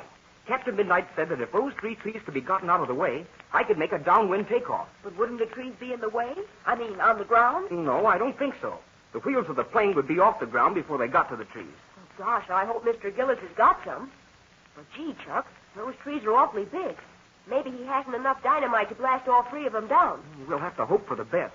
Look, here comes Mr. Gillis. And he's grinning. Gee, I hope it's good news. Well, my boy, I got some dynamite all right. Just 3 sticks, to be exact. Isn't that swell, Chuck? I'll say it is. Now, where are these here trees? Right across the ridge to the left, Mr. Gillis. Down at the bottom of the ridge, there's a small clearing, and that's where the plane is. Hadn't we better go and tell Captain Midnight? Captain Midnight? Who in tarnation's he? Well, that isn't really his name, Mr. Gillis. His name is actually Red Albright, but he's called Captain Midnight, and he's a swell guy. You'll like him. Well, I guess if you like him, so will I. Now, I'll tell you what you kids do. You run and get this here Captain Midnight. I'll bring the dynamite and some tools along and meet you in this here field across the ridge. Oh, that's swell, Mr. Gillis. We'll see you in a little while. Come on, Patsy. There isn't any time to lose. There he is now, Captain Midnight. There's that Mr. Gillis. And that's him, all right. Oh, isn't it swell that he's willing to help us, Captain? You bet it is, Chuck. I certainly hope your plan will work. Don't you think it has a chance, Captain Midnight? Well, yes, Patsy, it has. But the principal thing is to get that dynamite placed right. If it isn't, it'll just go off and not do the work we want it to. But this Ben Gillis has had a lot of experience with dynamite. I think he'll be able to do it. Well, I know something about it, too, Chuck. Between the two of us, we should be able to get the job done right. Hi, Mr. Gillis. Hi there, folks. Oh, I guess you're Ben Gillis. I'm awfully glad to meet you. Well, there sure ain't no one else around here by that name. So you're the one they call Captain Midnight. That's right. I certainly want to tell you how grateful I am for your help. Shucks, that ain't nothing. I'm sure glad to do anything akin to help save a man's life. Now, where's them trees you want out of the way? There they are, right ahead, between us and the timber at the far end of the field. Yeah, I see 'em. They're sure in the way, too. Yeah, they are. Well, do you think we can move them with the dynamite you have? Well, I don't know. They're mighty big fellers, but we can sure take a crack at 'em. All right, let's get to the first one. Oh, here, let me carry some of that stuff for you. We've got to work as fast as we can. Our friend is a pretty sick man. I can carry something. You fellers carry them tools, and I'll carry the dynamite. All right. Jiminy crickets, look at Mr. Gillis throw that dynamite around. Won't it explode? No, miss, not if you handle it right. There's a trick to it. Well, come on, let's go. We've got to get those trees out of the way. A few minutes later, we find Captain Midnight and his friends at the foot of the 3 trees which prevent the plane's safe departure. Chuck is speaking. Here's the first tree. What do we do next, Mr. Gillis? Well, now, let's see. I got to take a look at them roots. What do you say, Captain? Well, wait a minute. Look at this side. 2 big roots branch away from each other here. Yep, that's the place, all right. I'll start in with the pick. After I make a hole in the ground, we'll try and tunnel in underneath the trunk with this here small spade. And if I can get the dynamite under the main part of the tree, I think we'll be all right. Now then, I'll start right in here. Oh, look. Here comes Major Steele. Oh, so I see, Patsy. He's still a little weak. I don't think he should have come this far. I guess he's too anxious to see whether we're going to get these trees down. He probably couldn't stay away. Is there anything I can do to help you there, Mr. Gillis? No, not right now, Captain. Not till I get this here hole a little deeper. Anyway, there ain't room for 2 of us to work here at the same time. All right, then. Oh, maybe you can help him scoop out some of that dirt, Chuck, while I talk to Major Steele. Sure. I'll help Mr. Gillis. Good. Well, how are you coming, Captain? How long do you think it'll take? Well, we just started in, Barry. You shouldn't have come out here. You're not strong enough yet. Oh, all right now. Is there any chance of ever getting Conley out of here? Can you get these 3 trees out of the way? And we'll find out, Barry, in a short while. If we can get this first one out of the way, I'll feel encouraged about the others. These are mighty big trees. Yes, this first tree is the smallest one. But look at that one down the slope. And I'm sure we've got to get it out of the way, too. Absolutely. It's the most important one. It'll be the last. Well, I'm afraid that one's going to be a pretty tough job. Maybe so. But you know, I think this Ben Gillis knows how to handle dynamite. Well, if this plan works, it's sure going to be a lucky break for us. And I'm going to tell you something, Captain. Yeah, what's that, Major? We've got to have a lucky break if we're going to save Conley's life. Is he worse? Yes, definitely. His temperature's still as high as ever. He's out of his head most of the time. Oh, the poor fellow. We'll get him out of here if it's humanly possible. Oh, I hadn't been thinking of anything else. I brought Conley down here with me, and it's up to me to see that he gets out. We'll get him out, Barry, some way. Well, there's another thing. But look, that fellow Gillis, he evidently needs something. Oh, yes. Come over here with me. All right. What'll you have, Gillis? Come here a second, will you, Captain? Yes, you bet I will. Come on, Barry. All right. I think we're getting along all right. I got a right good hole open up here. Oh, that's fine. Oh, I want you to meet my friend, Major Steele. Right pleased to meet you, Major. I'm glad to meet you. We've got a swell hole cleaned out, Captain Midnight. It's right between these big roots. Oh, that's good. Do you think it'll work, Gillis? Yeah, I sort of think it will, Captain. All right, now, I got the stick in there. I'll just pack some of the dirt back. Gosh, I sure hope it'll work. Now then, here's the fuse. There now. She's all set. Are you ready to light it? Yeah, all set.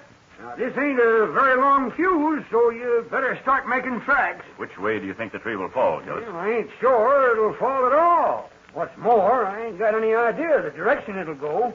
But here goes for the match now. Then we'll all scram up that hill. All right, we're ready. Go ahead, light the fuse. There she starts. Scram for it. Hurry up, everybody, run. Chuck, here, come here. Help me with Major. Come on. There, that's far enough. Oh, gee, something must have happened to the fuse. No, it didn't. We didn't take much time getting away from there. How are you, Barry? I'm all right. Just a little bit tired. Laser beacons. There she goes. But the tree, it isn't falling. I don't know about that. The tops are moving. Yes, it is. You're right, Gillis. It is moving. The wind, it's blowing it over. It's going down. It's going down. You bet she is. You hear them roots are crackling? Hi, Cracky, look out. She's going over.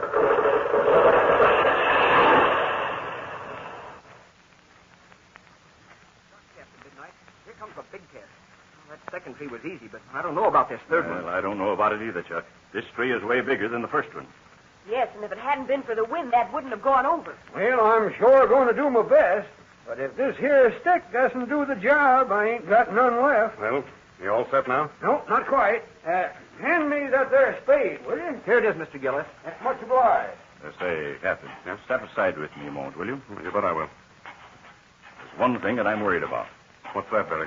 You're figuring on having Chuck take off alone with Conley, aren't you? Well, yes, that's my idea. I think it'd be dangerous to try to carry any more weight in the plane. Well, that's not what's got me worried. I know Chuck will do the very best job of flying that he can. If he makes it, that's swell. But if he doesn't, well, let's not think of that. The one I'm worried about is Conley. Conley? Yes. He's out of his head now and getting worse all of the time. And you know how a delirious person is. They sometimes go completely crazy. And think of it. Chuck will be absolutely alone with him in the plane. Yes, Billy, I realize that. Dangerous situation. Chuck will be too busy occupied in handling the controls. He won't be able to protect himself from Conley. Yes. Well, we've taken out the rear seat. We're fixing a place for Conley on the floor. They've got to tie him up so he can't possibly interfere with Chuck. Well, I don't like to do it, but it's absolutely the only thing to do. Okay, we're all set. Well, Billy, here comes the big test. Get ready to scram, everybody. I'm lighting the fuse. Everybody's all set, Mr. Gillis. Go ahead. There she goes. Run, everybody.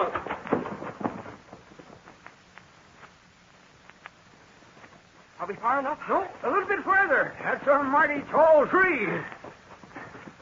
There, that's now we're all right. There she goes. Watch. Oh, the tree. It isn't going to budge. It's standing still. Oh, something must be wrong. Well, has the splendid work done by Ben Gillis and Captain Midnight been all in vain? Will this last gigantic tree remain standing to defy all efforts to save Bud Conley's life? Don't miss the next adventure. Tune in to Captain Midnight. Now remember, here's your last chance to get your very own autographed picture of Captain Midnight, Chuck Ramsey, and Patsy Donovan absolutely free. And I really think you'll be mighty sorry if you miss getting one, because it's just the sort of picture we knew every wide-awake young Flight Patrol member would really go for. And the beauty of it is, this swell big autographed picture is absolutely free. There's really no reason why you shouldn't get it. Now, all you do is show your Skelly man your Flight Patrol membership card the next time you stop at your Skelly service station in the family car. You'll get it right then and there. But be sure you call for that picture tonight or tomorrow or Sunday at the latest, because the chances are by Monday they'll be gone, and we don't want a single Flight Patrol member to be disappointed. So the secret is to get it now before it's too late. And don't forget to tune in again Monday, same time, same station, for further transcribed adventures of Captain Midnight. Brought to you by the Skelly Oil Company, Skelly Jobbers and Dealers. Will the final tree prevent the taking off of the plane in order to save Bud Conley's life? If it doesn't fall, what else can Captain Midnight do? Be sure to listen Monday. Until then, this is Don Gordon, your Skelly man, saying goodbye and happy landing!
The Skelly Oil Company presents Captain Midnight.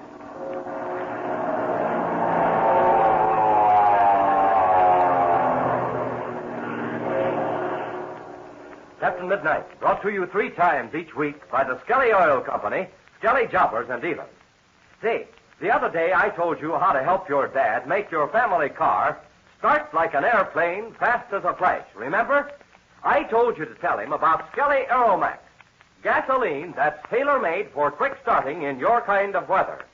Well, tonight, I want to tell you what it means sometimes to have a car that starts like an airplane. So, first, I want you to think about some of the times when it might be very important to have a quick-starting car. Times when a few minutes delay might be extremely serious. There's catching trains, for instance, or times when Dad has to get to work right on time for some special big job and the car won't start. Or there's times of real serious emergency, fires, accidents, or something like that. You sure want a fast-starting car then, don't you? That's why it's mighty important to know about a gasoline that's tailor-made for quick starting in your kind of weather. A gasoline that helps your car to start like an airplane. Yes, sir. And, of course, the gasoline we mean is good old Skelly Aeromax. The gasoline that's always full of pep and ginger, just waiting for Dad to touch that starter and let her go. But don't forget now how really important it is to have a real quick-starting gasoline in your family car. You better tell your Dad tonight that if he wants a car that's always ready for any emergency, to fill the tank with Skelly Aeromax, gasoline that's tailor-made for quick starting in your kind of weather. The gasoline that helps your car to start like an airplane. And now to Captain Midnight. The saving of Bud Conley's life depends on Captain Midnight's ability to remove 3 tall trees which stand in the way of the takeoff. The only method is to blast them away with the aid of dynamite, furnished by a prospector, Ben Gillis. As our scene opens today, the first 2 trees have been blasted down, and the third one, a gigantic tree, still remains. The last charge of dynamite has exploded, and yet the proud old tree remains perfectly erect, straight as a flagpole. The small group of watchers is standing out of the danger zone just after the explosion at its base. Listen as Chuck exclaims, "The tree's not moving. Oh, it's not going to come down." "By the tarnation, she's a whopper. Yeah, it just ain't no use." Oh, this is a disappointment, Captain. That one tree is the only thing that stands between us and Bud Conley's chance for life. There's still a chance, Barry.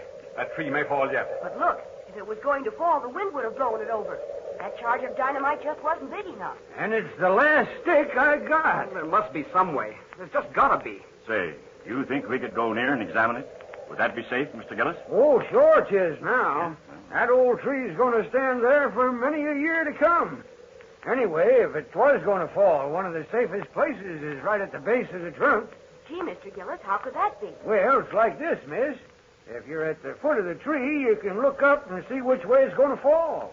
Then you can get on the off side in just a step or two. Well, come on. Let's take a look at it. Jiminy crickets. Look at that hole in the ground. Well, you can see clean through underneath the tree. How in the world can that tree still stand? Just look at them 4 big roots there, Major Steele. That's right. There's your answer. That's all that's a-holding it. Quick, everybody. I see a way to get this tree down.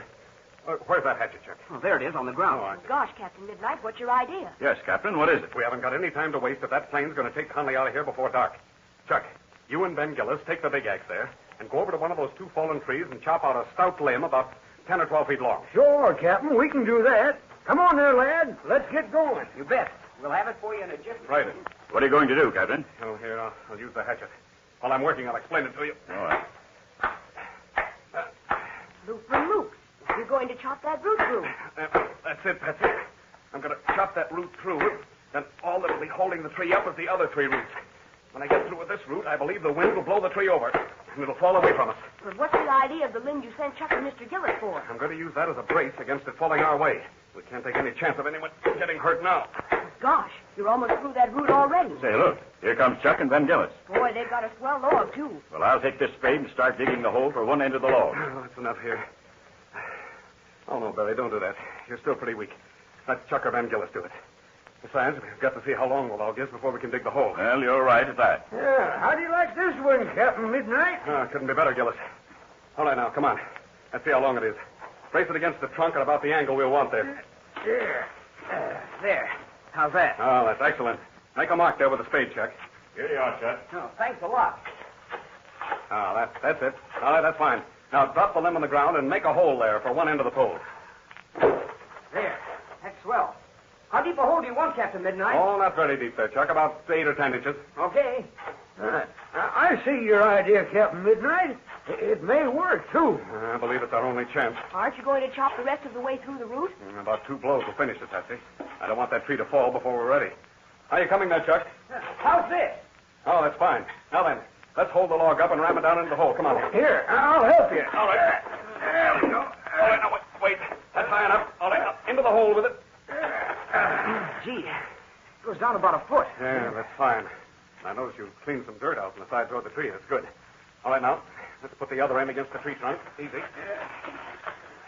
How's that? Couldn't be better. Now then, Chuck, you and Gillis lift the limb up about 4 or 5 feet there. Come on, lad. How's that, Captain? That's fine, hold it. Now I've got room to chop through the rest of the root. As soon as I cut through the last bit, you two lower the limb against the tree. Right you are. All right, here goes then.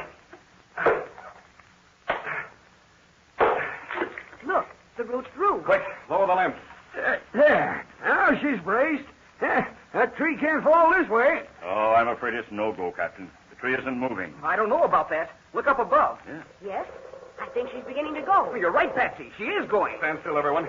You and Gillis, Chuck, keep pressing down on that brace hard. The wind is forcing her over. Look, she's gathering speed. The log doesn't do any good now. All right, grab it. Go and stand back there. Gee, what a sight to see. I'll say. It sends chills down your back. Yes, there's a tremendous amount of power let loose when one of those things goes over. Well, the last obstacle is removed now. We haven't any time to lose. You sure figured her out, Captain Midnight.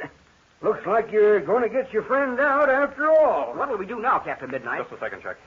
Would you do me a favor, Gillis? You betcha. What is it? Go with Major Steele and Patsy Donovan and help carry the sick man to the plane. You stay here, Chuck. I want to talk over some things with you. Okay, Captain. Well, come on, Major Steele. Come on, Mr. Gillis. We'll have Mr. Conley back here in no time. Right. All right, Chuck. Let's walk over to the plane. Sure, Captain Midnight. In the first place, you've got to make one of the most difficult takeoffs that any pilot could attempt. I know. And there's another thing I know I mustn't do. Huh? And that is to try to get off the ground too soon. No, Chuck, no, that's absolutely fatal. Now, here's what I'd do.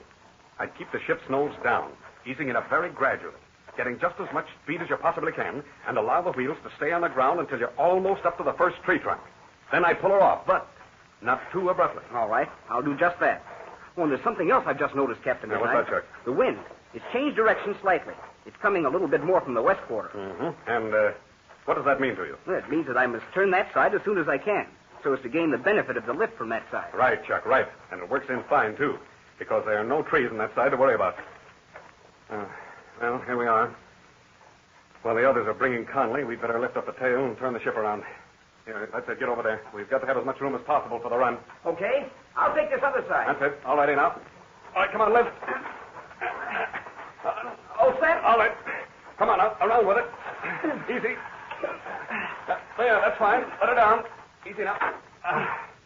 Oh, this is swell. The tail is almost touching this tree trunk. Yes, you've got as much room for your takeoff now as you could possibly have, Chuck. Well, there isn't anything more we can do for you. Well, I'll do my best, Captain Midnight. But they'll be along with Conley pretty soon. I know. Hadn't we better get up into the cabin and warm up the engine? Absolutely, Chuck. There isn't anything more important than that. All right, come on. And do you want to warm it up? No, Chuck. You're going to do the flying. You get in the pilot's seat and take charge right now. Okay. Well, I guess I might as well get it started. Yeah, sure. We haven't any time to waste.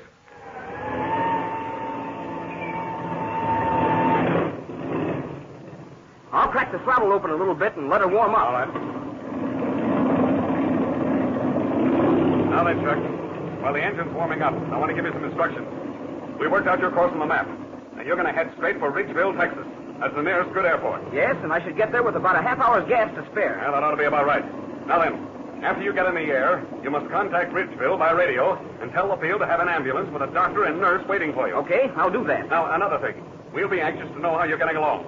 The Spartan's engine can still turn over. There's a little gas left in the tank. And I can talk to you over the radio, but not after you get any distance away. I'll be broadcasting on the Ridgeville wavelength, so you can listen to that. But for our own conversations, I'll transmit on the Spartan's link. Right, it's a good idea. Let's talk to each other every half hour. On the hour and on the half. Okay. Anything else? Now, let me think. Oh, look. They're bringing Conley now. I'll run up the engine to be sure it's turning over okay. Yeah, all right, go ahead.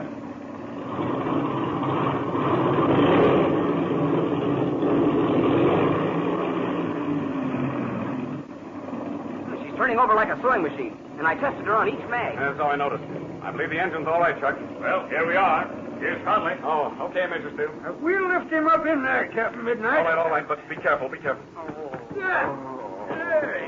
There. How's that? Wait a minute. Yeah, that's fine. Did you notice, Captain? We've got him tied. Yes, I see that. Well, it's the only safe thing. Everything ready? Yes. So long, Chuck. Good luck. Good luck, lad. You'll get him through. I'm relying on you, Chuck. I'll do my best, Major. Goodbye, everybody. I'll be back tomorrow. Well, Chuck, nothing more to say. Everything's up to you. A man's life is in your care, and I know that somehow you'll get him through. All right, Captain. But there's one favor I want to ask. Now, what's that, Chuck? Don't send me away to flying school. Well, we'll talk that over later, Chuck. Right now, you've got a job to do. Now, set your brakes. Open that motor, and when I wave to you from the outside, take her off. Okay, and so long.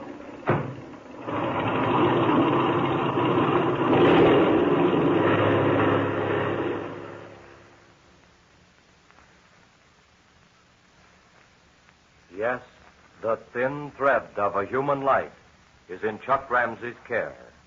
Will he be able to get off the ground safely? And then, if he does, will he be able to fly the lonely sky trail to Ridgeville Airport? Don't miss coming adventures. Tune in to Captain Midnight. Say, suppose your dad was going to take you out to a swell movie tonight, and when you went out to get in the car, the motor wouldn't start. Say, wouldn't that be disappointing? Well, listen. If you want to help keep things like that from happening in your family, here are two things to do. First, tell Dad about quick-starting, tailor-made Skelly Aeromax gasoline. Gasoline that's tailor-made for quick starts in your weather. Second, tell him about easy-starting Skelly Tagoline Winter Motor Oil. An oil that doesn't get thick as glue, but lets the motor turn over easy on coldest mornings. So there. I've given you a real combination to keep your car in quick-starting condition. Skelly Aeromax gasoline and Skelly Tagoline winter motor oil. Tell Dad about them both tonight. Now, be sure to listen to the next adventure of Captain Midnight. We're going to hear from the world-famous auto speed driver, holder of 147 world's auto speed records, Ab Jenkins of Salt Lake City. Don't miss this thrilling special feature of our next program. So don't you forget to tune in again Wednesday, same time, same station, for further transcribed adventures of Captain Midnight. Brought to you every Monday, Wednesday, and Friday by the Skelly Oil Company, Skelly Jobbers and Dealers. Can Chuck successfully make the dangerous takeoff from the small clearing in the center of a deep forest, and with a dangerously sick man in the plane with him? Be sure to listen Wednesday. Until then, this is Don Gordon, your Skelly man, saying goodbye and happy landing!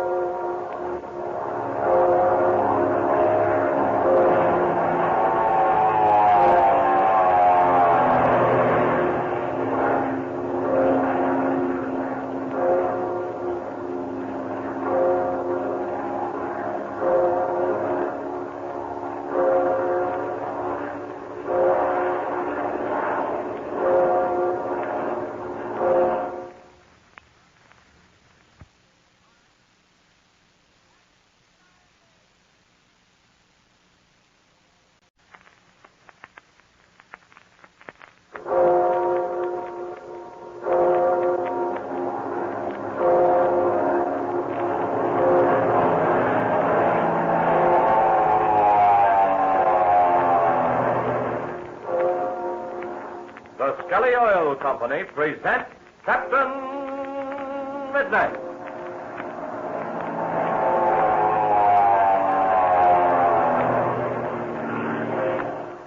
Captain Midnight, brought to you 5 times each week by the Skelly Oil Company, Skelly Jobbers and Dealers. But say, fellas and girls, have I got a real thrill for you tonight. I brought an old friend of mine here to the studio that I'm mighty proud to have you know. He's the world-famous automobile speed driver, Ab Jenkins. Now, Ab Jenkins, as you know, is the holder of more speed records than any other man in the history of sport. He's driven more cars over more miles at faster speeds than any other man alive. And boy, that's saying something. Now tell us, Ab, what's the fastest speed you've ever driven out there on those Utah salt flats where you set all those world records you hold? A little beyond 225 miles an hour. You know, my records are on a circle. Boy, I understand you hold every existing world speed record on a circular track. Is that right? That's right. Well, listen, Ab, what about the famous 500-mile race at Indianapolis? What's the world record in that race? Well, that record is 117 miles an hour, while my record for 500 miles is 171 miles an hour. Boy, oh boy, that's traveling. But listen, Ab, what's the farthest you've ever driven a car in one day? 3,744 miles. 3,744 miles in one day? That's right. Man alive, how far is that? That's just about 700 miles farther than from New York to San Francisco. You mean you never got out of your driver's seat during the entire run? That's right. Well, don't you make stops at the pits or something like that? Yes, we stop every 2 hours for gasoline, and the average stop is below 1 minute. That's changing 4 tires, taking on 100 gallons of gasoline, checking the oil and water, and greasing the car thoroughly. Boy, all in 1 minute. Say, that's a mark for even the Skelly man to shoot at. But listen, Ab, I haven't told these fellas and girls quite everything about you. We all know that you're the world's greatest speed driver, and also that you're known as the world's safest driver, having driven over 2 million miles without as much as a single accident. But what I haven't told them is that you've just been made the mayor of Salt Lake City, Utah. You're right, and only by 51 votes. And if it hadn't been for the boys and girls, I don't think I would have gotten the 51 votes. Well, listen, how could the boys and girls elect you mayor of Salt Lake City? Well, you know, they sort of had straw votes in the schools, and then would go home and almost compel their parents to vote for me. They kind of got out and campaigned for you. How about you? Did you make some campaign speeches? No, never made one campaign speech, never had a paid worker, and never spent a cent. Well, boy, all I can say for those fellows and girls out there in Salt Lake City is that they sure like you. Ab, just one more question. You do an awful lot of driving in different kinds of weather in different parts of the country. What do you have to say about the kind of gasoline a person should use? Yes, I do cover the entire country and did a lot of driving last year for the American Hammered Piston Ring Company. I always try to get the gasoline that's specially blended for the kind of weather they have in that part of the country in which I'm driving. Oh, tailor-made gasoline, is that right? You're right. That's all I wanted to know, Ab. Well, say, thanks a lot for coming up here tonight, Ab. It was a real treat to see you again. You're entirely welcome. And say, I'm going to be out there, although I am mayor, trying to break the records that I now hold next April. Why not come out and take a ride with me? Well, now, thank you a whole lot. We'll sure try to do it. And thanks a whole lot to you, Ab Jenkins. And now to Captain Midnight. With Bud Conley sick and delirious and tied on the floor of the plane, Chuck Ramsey is attempting a downwind takeoff from the narrow forest clearing in order to fly the dangerously sick Conley to a hospital. Captain Midnight, Major Steele, Patsy Donovan, and the friendly miner, Ben Gillis, are watching with bated breath. Listen as Patsy says... Hurry, Chuck, hurry. Get that plane up. Look, Captain Midnight, look. If the plane doesn't start climbing now, it'll crash into those trees. He's trapped in that dead air in the hollow. Oh, we don't know for sure. From here, we can't tell how fast he's going. He may have built up more speed than we think. I can't stand here and watch him bust into them trees. He's too swell a kid. Look, Captain Midnight. Look, Major Steele. Great Scott, look at that nose come out. That up, boy. Chuck that up, boy. That's doing your stuff. By cricky, I didn't think it was possible. He's up. He's clearing those trees at the end of the field. He's safe. Yes, he's safe. And so is Bud Conley, at least for the moment. Well, I'm glad that's over. I'm all dripping with perspiration. I'm so weak I can hardly stand. I'm no better off, Major. Well, I'm kind of shaky myself after watching all that. I'm so happy I could sing. Chuck's out of his field, and I know he'll get through now. Say, that was one of the prettiest takeoffs I ever saw in my life. I'm telling you, Captain, it was tough. I know many a pilot that wouldn't have been able to make the grade. So do I, Barry. Plenty of them. Well, that there kid Chuck sure knows a lot about these here airplanes. Hey, where did he learn all that? Well, the reason Chuck can fly so well, Mr. Gillis, is standing right beside you. Yes, Mr. Gillis. Captain Midnight here has taught Chuck all that he knows. Thunderation. Well, then I guess Captain Midnight must be even better than Chuck. Oh, come on now. Enough of that. I showed Chuck a few things, too. But it wasn't handling the controls perfectly that looked so good to me, as it was the exhibition that he gave of quick thinking. When he felt himself sinking down in that dead air in the hollow, he didn't get panic-stricken and fight against it. Although he saw those trees at the end of the field rushing at him. He waited until he knew the plane had enough flying speed to stand it, and then he pulled her up. Well, I'll be willing to bet this. If he hadn't been able to pull the nose up when he did, another 10 feet forward and he'd have been sunk. Gosh, I'll say. He sure didn't have anything to spare. I still don't know how he done it. There's another thing that I like. Did you notice how Chuck turned to the left just as he came to the trees? Yes, I saw that. And I think it was the one thing that gave him lift enough to get over those trees. I saw Chuck do that, but I didn't understand just why. Well, as you probably noticed, the wind has been blowing straight from the south. Well, a little while ago, when Chuck and I were talking over the takeoff, Chuck called my attention to the fact that the wind had shifted slightly to the west. Say, you're right. I hadn't noticed it before. Chuck said that he would have to turn to the left of it in order to use the extra lift from the wind on that side. And he was absolutely right. You've always got to turn into the wind if you want to climb fast. Oh, you sure got to hand it to Chuck. He notices everything. Well, he's safely on his way. We'd better get back to our camp.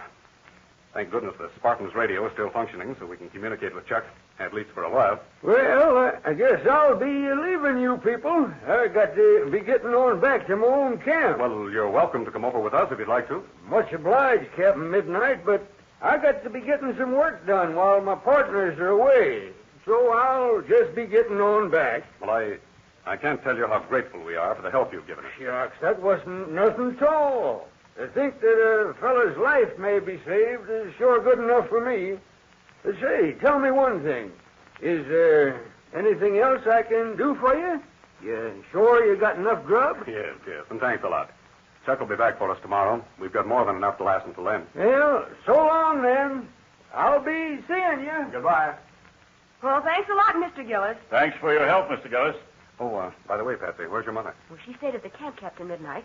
She was worn out from taking care of Mr. Conley. Yes, Mrs. Donovan needs a good long rest. Yes, she does. She's been through a lot the last few weeks. When we get back to the States, I'm going to see that she takes it easy for a while. Well, I certainly hope Chuck makes it to Ridgeville. He's got to make it. Think of Conley's wife and those 4 children. Gee, Major Steele, Ma said it might be too late already. She said she didn't know whether Conley could stand the trip. Well, if Chuck can get through without any trouble, I think there's a good chance. I told him to radio ahead and have an ambulance with a doctor and a nurse meet the plane. How often is Chuck going to radio us? Every half hour. Oh. Down the hour and then a half. Now, wait a minute, let's see. 25 minutes after 4 now. His first broadcast will be in 5 minutes. We don't want to miss that. So come on, let's get over to the plane. Gosh, look. We've only got about 30 seconds to go. Oh, sure, I'm anxious to hear Chuck's voice. I couldn't bear the thought of something happening to him now. He'll be all right, Mrs. Donovan. You wait and see. He's probably talking to Ridgeville right now. As soon as he gets through, he'll call us. Is he going to call us on the Spartan's wavelength? Yes, that's what we agreed on. I thought it was better because there's no chance of any mistake. Well, wait a minute here. I'll switch the receiver on now. How long do we have to wait now? Only a very few seconds. We'll hear Chuck's voice very shortly, Mrs. Donovan. Don't worry about that. Come on there, Patsy. Why the faraway look on your face? Oh, gosh, Major Steele. I was just thinking back to the last few days at Senor Perada's Hacienda. We sure had a swell time. And you know, I don't know why, I was thinking about a certain person. Who's that?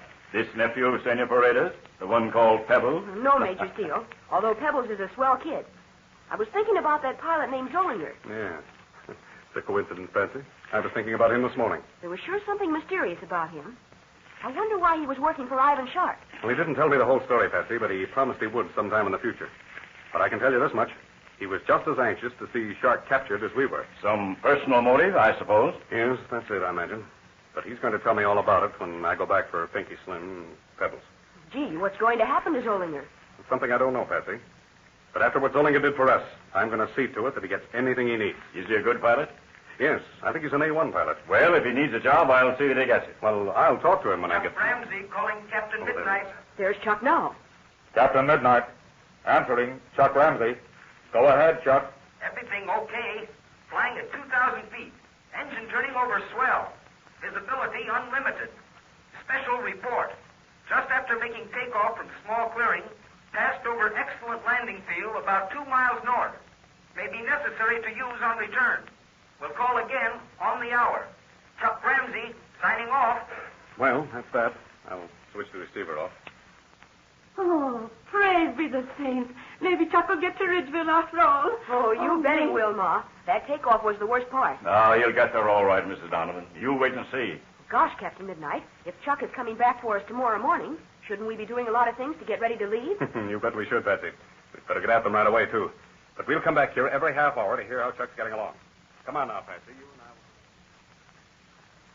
It's almost time for another radio message, isn't it, Captain Midnight? Yes, Patsy. We should be hearing from Chuck in another few seconds. Why, of course. You might be ahead of time. Oh, sure, don't. Let's be missing them. Hadn't you better switch the radio on, Captain Midnight? Yes, Mrs. Donovan. I'm going to do that right now. I just didn't want to waste any juice. This ought to be Chuck's last message, hadn't it? Didn't he say the last time that he was getting close to Ridgeville? Yes, Patsy. He estimated Ridgeville at 10 minutes after 9. Yeah, it's almost 9 o'clock right now. Listen. Something's coming in over the radio. Yes, I hear. I'll see if I can tune it in a little sharper. Chuck Ramsey calling Captain Midnight. There's Chuck now. Yes. Captain Midnight. Answering Chuck Ramsey. Go ahead, Chuck. I'm approaching Ridgeville Airport now. Have radioed ahead for ambulance, doctor, and nurse. They're waiting for me now at the field. Are you all right? Yes, Chuck, yes, we're fine. But exactly how far are you from the airport? I'm close to airport. If my engine should quit, I could glide in. Don't worry about me. I'll return for you tomorrow. Just one thing more, Chuck. How is Bud Conley? Conley's same as when we took off. Still delirious. We'll have him in hospital in another 10 minutes. Chuck Ramsey, signing off. Great work, Chuck. We'll see you tomorrow. Well, Captain Midnight is well pleased over the splendid job of flying Chuck has just completed. But the famous pilot wouldn't have been happy at all if he had dreamed of the heartbreaking separation in store for him and Chuck. What is going to happen to Chuck? For the answer, don't miss the next adventure. Tune in to Captain Midnight. And say, wasn't it exciting to hear from that world-famous speed driver, Ab Jenkins, who appeared on tonight's program? I just wish you could meet him personally, because he's one fine fella. And did you hear what Ab Jenkins said about tailor-made gasoline? Well, you tell your dad about that, won't you? And tell him the place to get genuine tailor-made gasoline is at your Skelly service station. Yes, sir. Good old Skelly Aeromax. The gasoline that's tailor-made for quick starting and smooth performance in your kind of weather. Tell him about Skelly Tagoline, too. The tailor-made winter motor oil. Your Skelly man gives you the real combination for winter driving pleasure. Get your folks in the habit of stopping at the Skelly service station. They'll be glad you did. And don't forget to tune in again Friday, same time, same station, for further transcribed adventures of Captain Midnight. Brought to you by the Skelly Oil Company, Skelly Jobbers and Dealers. Well, Chuck and Captain Midnight evidently have saved Bud Conley's life. But how are Captain Midnight and the others going to get out of the dense forest? And what about Ivan Shark? Be sure to listen Friday. Until then, this is Don Gordon, your Skelly man, saying goodbye and happy landing!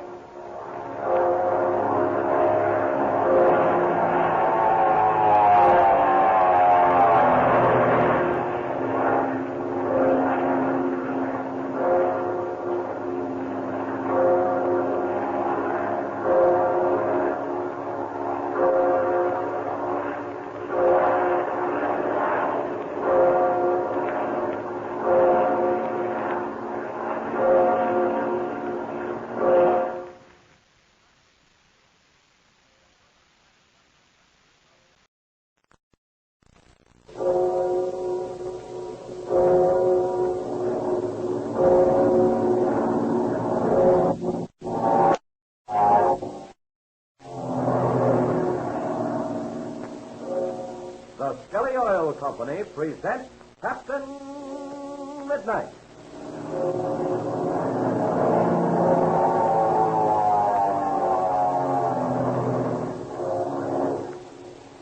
Captain Midnight, brought to you 3 times each week by the Skelly Oil Company, Skelly Jobbers and Dealers. Are you proud of the way your family car starts? Or are you sometimes embarrassed by the way it moans and groans and grinds when you step on the starter? Well, if it's slow and wheezy, maybe all you need to do is change your oil. Maybe a change to clean, fresh Skelly Tagoline winter motor oil will give you starts you can be proud of. Make your car start like an airplane. You see, your old oil, designed for warm weather driving, is probably thick and gummy now. Sticky and heavy like glue. Won't let your motor turn over freely. Well, believe me, new winter Tagoline will fix that. It'll protect your motor, too, because Skelly Tagoline's faster flowing gets up in the motor and lubricates it quicker and stands up under high-speed driving. If you want to get a real kick out of fast start, stop at any Skelly service station and let the boys drain out that old oil and fill your crankcase with fresh winter Skelly Tagoline. Tell Dad or Mother that, won't you? Ask them to try Skelly Tagoline Winter Motor Oil. You'll be proud of the way your family car starts, and your folks will be glad to know you know how to help them take care of the car. And now to Captain Midnight. The famous pilots, with Patsy and Ma Donovan and Major Barry Steele, are very happy, although they are still marooned in Major Steele's little camp deep in the Mexican forest, where Major Steele and Bud Conley made a forced landing. The little group is happy because the last radio message they received from Chuck indicated he was landing with the desperately sick Bud Conley at Ridgeville Airport. It is now the middle of the following morning. After a good night's sleep, the best in weeks, everyone is chipper as a lark. Listen as Ma Donovan explains. You're in a good night's sleep is a wonderful thing, isn't it, Major Steve? It's nothing like it, Mr. Donald. I don't think a good meal does a person as much good as a long night's sleep when he needs it. Isn't that right, Captain Midnight? Well, Major, now that you've had both, how do you feel? Oh, first time I felt like a human being in a long time. Gee, Captain Midnight, how soon do you think Chuck will get here? Well, I don't know, Patsy. Not for another half hour or more, though. He would certainly wait until daybreak before starting back for us. I don't see how he could make it in less than 4 hours at least. Oh, I don't know now, Captain. He might make it in less than that. He's got a pretty strong tailwind this morning. And that's a lucky thing, too, Major Steele, because now that the wind is from the north, he'll be able to land in this small field and take us all out at one time. Well, Patsy, although we might all get away at the same time, I think it would be better to divide up. Oh, gosh, Captain Midnight, how do you mean? Well, now, you remember in Chuck's first radio message, he told us about the large field 2 miles north? Why, of course. That's the thing to do. You mean for Chuck to land at the other field? No, Patsy. I mean for Chuck to land on the little field here, take 2 of us over to the big field, then come back and get the other 2. That way, we know we'll be safe. You bet. And since everything's gone so well, we can't afford to let anything happen now. Sure, and I'm glad to hear you talk like that, Major Steele. We want to get back home safe, all right. Well, there's one thing I wanted to ask Captain Midnight. Well, of course, Patsy. What is it? Well, what are you going to do about your Spartan? It is cracked up some. Yes, I'm afraid that we're going to have to leave the Spartan here, Patsy. Oh, we might salvage the engine, propeller, and instruments, but... Well, I'm sure sorry I had to have that forced landing, Captain. Oh, it wasn't your fault, Major. It was that bad gas in the tank. And I was the one who put it in. Well, of course, you only did it in an emergency. Yes, that's true enough. I had no choice in that particular case. Well, the point is, what about a new ship? Well, I would like another Spartan if I could get one. Oh, all right. I'll make the arrangements. Okay. All you'll have to do is to go to the factory and pick one up. Well, gosh, that's swell, Captain Midnight, because you're going to take Pebbles up to the Spartan flying school and see that he gets started.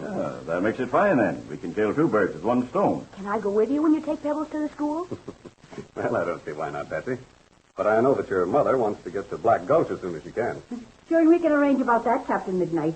And I think it'll be perfectly all right for Patsy to go to the school with you. The only thing is, now don't be taking her off to some South Sea island. Well, a South Sea island wouldn't be anything new to Captain Midnight. No. Why, I remember once. Well, great heavens, Patsy, what are you looking at? Listen, I hear a plane. Huh? Yes? Yes. Yes, it must be Chuck. Well, come on. Let's get over to the field, everyone.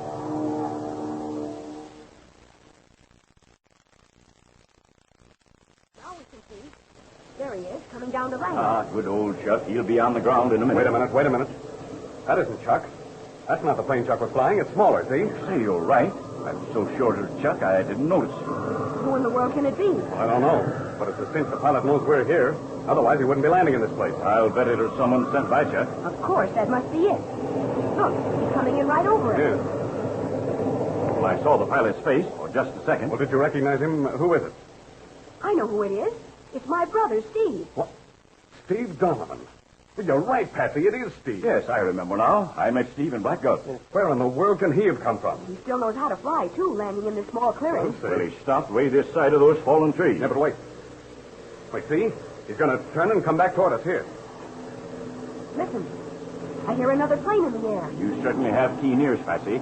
She's right. Look up there, to the north. Well, as I live and breathe, another ship. Yeah. Anybody would think we were about to have an air circus here. Maybe this other pilot came along with Steve. Well, we'll find out in a second. Steve's taxiing over this way. This other plane's getting closer, but we can't hear him on account of Steve's engine. Yeah. Hi there, Steve. Hello, Steve. Well, we're sure glad to see you. Hi there, everybody. Hey, I'm sure glad to see you. Where in the world did you come from, Steve? Just a second, I'll tell you. I've turned off the gas and let the engine cool off while it's dying.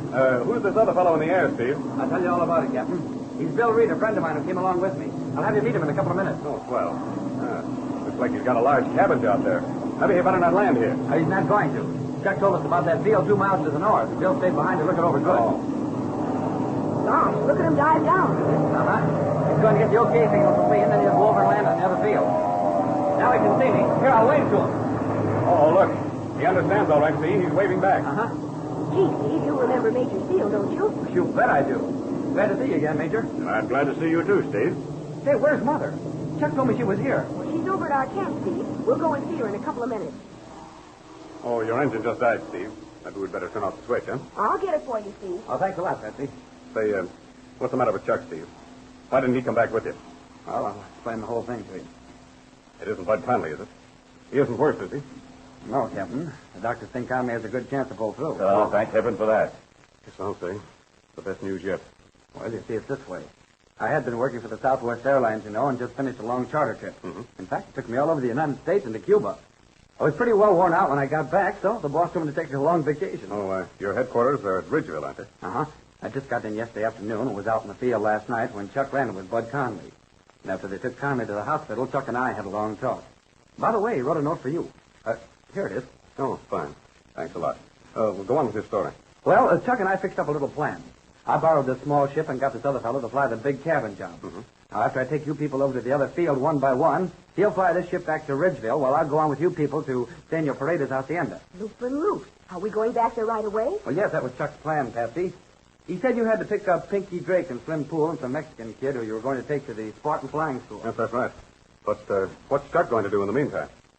Well, Captain, the doctors think Bud Conley will pull through all right, but of course he's not yet out of danger.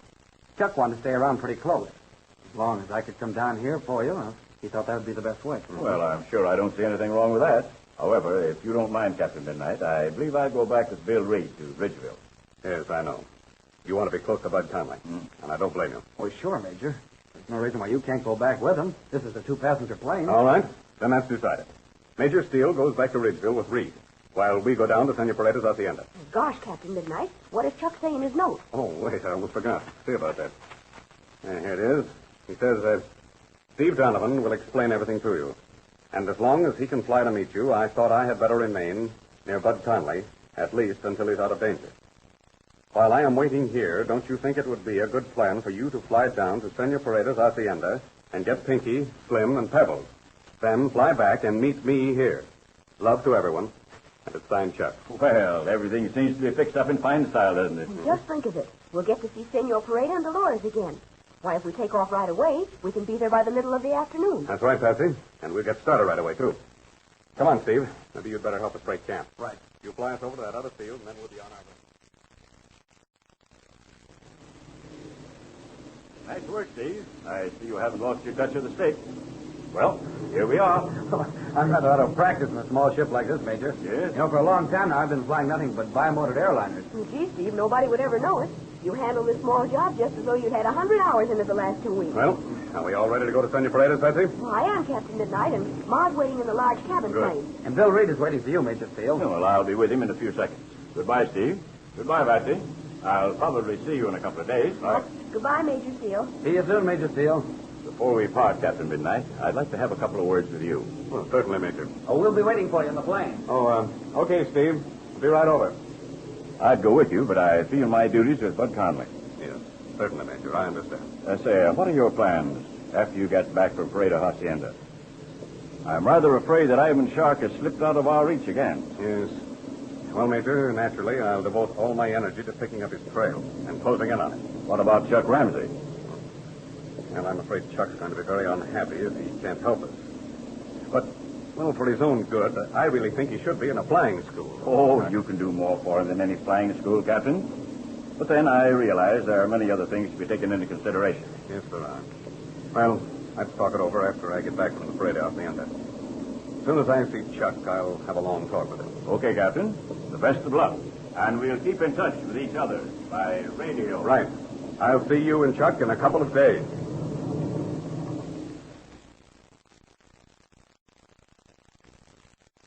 Will Captain Midnight really see Chuck in a couple of days, as he expects? Little does the famous pilot dream of the fantastic events which are about to transpire.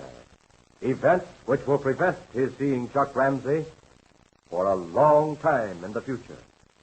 Don't miss the next adventure. Tune in next Monday to Captain Midnight. And now, I'm going to give you a valuable tip. How to avoid boiling away the antifreeze in your car's radiator. Now, you fellas and girls listening, get this. Show Dad you know something about driving and tell him this trick. It may save him several dollars worth of antifreeze this winter. You see, the trick is this. Most antifreeze doesn't boil away at all. It just runs out through the overflow tube when the heat of the motor expands the water and the antifreeze in your radiator. That's because you filled your radiator too full. So the answer is, keep your radiator about half a gallon short of its regular capacity. Don't ever fill it so the water comes up over the baffle plate. Now, remember that little tip, and just see how much longer your antifreeze will last in your radiator. Now, of course, on all such things as this, you can always get expert advice from your Skelly service station man. He'll tell you lots of other things worth knowing about driving a car in winter. Ask him to tell you about Skelly Tagoline Winter Motor Oil, for instance. How it helps your car start easy on cold mornings, because it doesn't turn thick as glue in the crankcase. How it protects the motor, too, because it's free-flowing and gets up into the motor fast as soon as Dad starts up. Say, why don't you stop at a Skelly service station and try some of that Skelly Tagoline Winter Motor Oil tonight? And don't forget to tune in again Monday, same time, same station, for further transcribed adventures of Captain Midnight. Brought to you by the Skelly Oil Company, Skelly Jobbers and Dealers. What is going to happen to Chuck after he says goodbye to Captain Midnight? And where will Ivan Shark turn up again? Be sure to listen Monday. Until then, this is Don Gordon, your Skelly man, saying goodbye and happy landing!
The Skelly Oil Company presents Captain Midnight.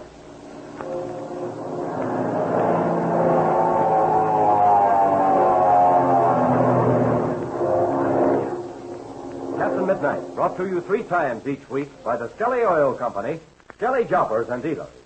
Always watch for the big red, white, and blue Skelly sign with the big letter S that stands for Skelly Service. But say, fellas and girls, listen to this.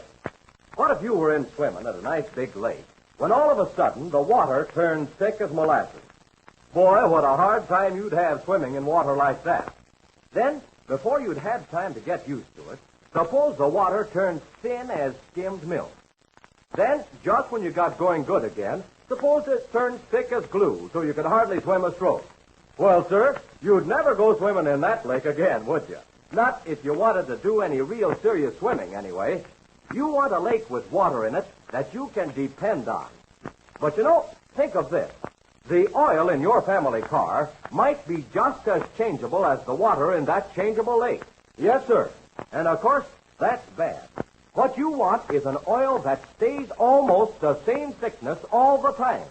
So it'll always give your motor the same perfect lubrication and positive protection at all temperatures. You want an oil that thickens as little as possible when it's cold and thins out as little as possible when it gets heated up. And that's where Uniflow motor oil comes in. Uniflow motor oil, spelled U-N-I-F-L-O, Uniflow is sold in cans at all Skelly service stations. Thousands of motorists are switching to Uniflow because it thickens less when cold and thins out less under heat than any other motor oil. Now, what does that mean to you and your family car? Well, it means easy starting on cold mornings because Uniflow doesn't get thick as glue when it stands out in the cold. That saves your battery, too. It also means better protection for your motor when it's hot because Uniflow stays right there on the job, lubricating those important fast-moving parts of your motor. It doesn't turn watery thin and go right up in smoke. So tell your dad about Uniflow motor oil tonight. Tell him it isn't changing weight all the time like the water in that funny changeable lake. And tell him that Skelly Tagoline is another good oil for winter. It's free-flowing at low temperatures and low in cost. Dad will be glad to know about these two wonderful motor oils. Say, why not tell him tonight to stop at your Skelly service station and ask for Skelly Tagoline or Uniflow motor oil. And now to Captain Midnight. While Chuck Ramsey remains at Ridgefield, Steve Donovan has flown with Captain Midnight and his mother and sister, Ma and Patsy Donovan, to Senor Pereda's hacienda to pick up Pinky Drake and Slim Poole and also Senor Pereda's nephew, Pebbles. Our scene today opens in the large cabin plane on its return flight. Pinky, Slim, Ma Donovan, and Pebbles are in the rear, while Steve and Patsy Donovan are sitting near Captain Midnight, who's handling the controls. Listen as Patsy explains. I never had such a good time in all my life. I wish we could have stayed at Senor Pereda's hacienda a couple of weeks. Don't you, Captain Midnight? Yes, Patsy. Senor Pereda is the best host I ever met. Certainly does things in a grand style, doesn't he, Steve? I think I could have stayed down there a year and not tired of it. I'll say you could. And I know the reason, too. Oh, yeah? Well, what is it, Miss Marty? Well, I could give you one reason, but I'll make it two. Okay, let's see how good you are. What are they? A couple of beautiful dark eyes. I think she's got something there, Steve. Well, you fell for Dolores Pereda, and you fell mighty hard, too. Why, I didn't do any such thing. I think she's a swell girl and all that, but I didn't fall for her. Oh, is that so? Well, why did you spend so much time with her then? He did, didn't he, Captain Midnight? Well, I know this much. Every time I tried to find Steve, he was sitting out in the courtyard near the fountain talking to Dolores. So you see, even Captain Midnight noticed it. Now, look, quit your kidding. I think you both framed this up. Dolores is a swell girl, but there's a lot more of them back in the States. Oh, yeah? Well, then answer me this. Why did you tell her that you'd be sure and see her when you came up to visit Pebbles? Well, I'll tell you what you are, and it's a terrible thing, too. You're an eavesdropper, sneaking around behind people, listening to what they're saying. Why, I didn't do any such thing. I went out to the fountain to get a drink of water, and I couldn't help hearing what you said. You were talking loud enough for everybody in the courtyard to hear. Oh, the heck I was. When I said that to Dolores, I was just talking to her in a low whisper. There, you see? That gives you away. Fellows don't whisper to girls like that unless they're in love. Steve Donovan's in love. Steve Donovan's in love. Well, I think Patsy wins the round all right, Steve. Even if she did lean a little bit close to you, she was getting that drink of water. Well, it's a bum trick, that's all I can say. You just wait, sis. When some good-looking fellow's whispering in your ear, I'll sneak up and listen to him, too. All right, you two. Now, cut it out for a minute, will you? You're supposed to be doing the navigating here, Steve. Say, where are we, anyway? Oh, just a minute, Captain Midnight. Let me take a look at that map. Right. Well, there's that high mountain to our right. And didn't we pass over a river a little while ago? Well, sure we did, about 5 minutes ago. Oh, right in our course, then. We've got about 5 hours to go before we get back to Ridgeville. Gosh, we've got a long time to wait. I'm certainly anxious to see Chuck again. Yes, so am I. But there's one thing to be thankful for, and that's that radio message we received from him. You mean about Bud Conley? Yes. When I heard he was out of danger, I kicked up my heels like a kid. And that sure was good news, wasn't it? But speaking about radio, you know Senor Pereda can tune in to us on his shortwave receivers. Yeah, but we don't have anything in particular to report, do we? Well, maybe we don't, but you do, don't you? Well, how come? Don't you think Dolores is anxious to know that you're all right? Well, now, look, if you start that again. And so, for the moment, we leave the happy company in the plane's cabin for the space of a few hours and pick them up again as the ship glides over Ridgeville Airport, ready to land. Let's listen as Patsy says. Say, you know something? I can't see Chuck's plane anywhere. You mean that blue wing job he flew in? For sure. Wouldn't it be out on the line somewhere? Not necessarily. Maybe it's in the transient hangar. Well, that's probably where it is. No, I see the visiting ship sign on the other side of the field. I'll land and we'll taxi up to it. I imagine Chuck's out of the hospital right now visiting Bud Conley. For sure, that's probably where he is. And Major Steele is probably with him, too. All right, watch it now. I'm ready to settle down. Well, can't I stand here? No, Patsy, please. Sit in that seat behind you and buckle your belt. Landing gear's down. Okay. Is your belt buckled, Patsy? Yes, it is. All right. Here we go. Boy, it's a sure as well runway, isn't it? You bet it is. I ought to know. I've been up and down from it plenty of times. Well, I guess we'd better go directly to the visiting hangar, hadn't we, Steve? Well, sure. We're supposed to check in there anyway, Captain. Okay. Here we are. I'll swing around and we'll pull up to the line. Gosh, that's strange. Oh, what are you looking at, Patsy? I'm looking right into the hangar, and I can't see Chuck's plane anywhere. She's right, Steve. That blue wing ship isn't inside there. I can't figure it out. It's the only place Chuck would leave it. Well, here we are. I'll set the brakes, and you run the gas out, Steve, and then cut the switches. Right you are. All right, come on, Patsy. We'll find out where Chuck is. Captain Midnight's search for Chuck's plane proved fruitless. A few minutes later, he and Patsy are approaching the repair shop. I just can't understand it, Captain Midnight. Chuck's plane isn't anywhere in here. I thought it might possibly be behind some of these big planes, but it certainly isn't. Well, look. See that large sliding door? It's about halfway open, and I see some more planes inside. Yes, I see it. That's the repair shop. You can hear the mechanics at work. Well, come on, let's go in. Chuck might have had the ship taken in here. We both knew the ship needed a lot of work done on it. Maybe Chuck gave an order to have it overhauled. Well, here we are. Now, let's see. There are 1, 2, 3, 4. There's 4 ships in here, and not one is Chuck's. Well, I don't like this. I tell you what let's do, Captain. Huh? We want to see Bud Conley anyway. Let's go and ask him. Perhaps he knows where Chuck is. Chuck may be with Conley right now. But if he is, where in the world is his ship? And also Major Steele must be around somewhere. Maybe he would know. Yes, we'll see Conley, but before we go, I think we'll make a few inquiries here. Look, here comes a man toward us now. All right. He appears to be some kind of an official. Yes, he does, Patsy. I'll ask him. Oh, pardon me. Yes, sir. Anything I can do for you? Well, my name's Albright. Captain Albright. This is Miss Patsy Donovan. I'm very glad to meet you both. My name's Maxwell. I'm glad to know you. Well, I'm looking for a friend of ours. His name's Ramsey. Chuck Ramsey. I believe he left his plane here about 3 days ago. Ramsey? Chuck Ramsey? Why, yes, I believe we did have someone with a name like that. Had a blue wing 4-passenger cabin job, didn't he? That's right. As far as I know, he's still here. But, Mr. Maxwell, we can't find his plane anywhere. You can't? Well, that's strange. Have you looked around? Yes, we have. We looked outside, then in the main hangar, and finally we came in here. We thought perhaps he'd ordered it overhauled. No, I don't believe so. But, wait a minute. You see, I'm only around here during the daytime, and Ramsey might have checked out at night. I see. Well, you could probably find out about that, couldn't you? But I could, at least, if Ramsey bothered to check out. Some pilots don't worry about a little thing like that. Chuck would. You can bet on that. Of course, you know, there's another possibility, too. Well, what's that? He might be up in the air right now. And naturally, he wouldn't bother to check out if he was doing some flying near the field or even a short trip from which he expected return the same day. Well, gee, maybe that's it. You know how Chuck likes to fly, Captain Midnight. Captain Midnight? Is that what you said? Oh, gosh, I'm sorry. I should have said Captain Albright around here. Oh, it's nothing at all, Maxwell. Miss Donovan happened to call me. And so you're Captain Midnight. Well, I've heard an awful lot about you. Nothing bad, I hope. I should say not. I'm glad to meet you, but to get back to Ramsey, I'll certainly do anything I can to trace him for you, Captain Albright. Yes, I know you will. You want to come into the office while I see if he did check out? Well, no, not at the moment, Maxwell. Find out about it, and we'll see you in an hour. You bet I will. I'll see you again shortly. Right. Come on, Patsy. We'll grab a taxi cab and go to the hospital to see Bud Conley and find out about Chuck.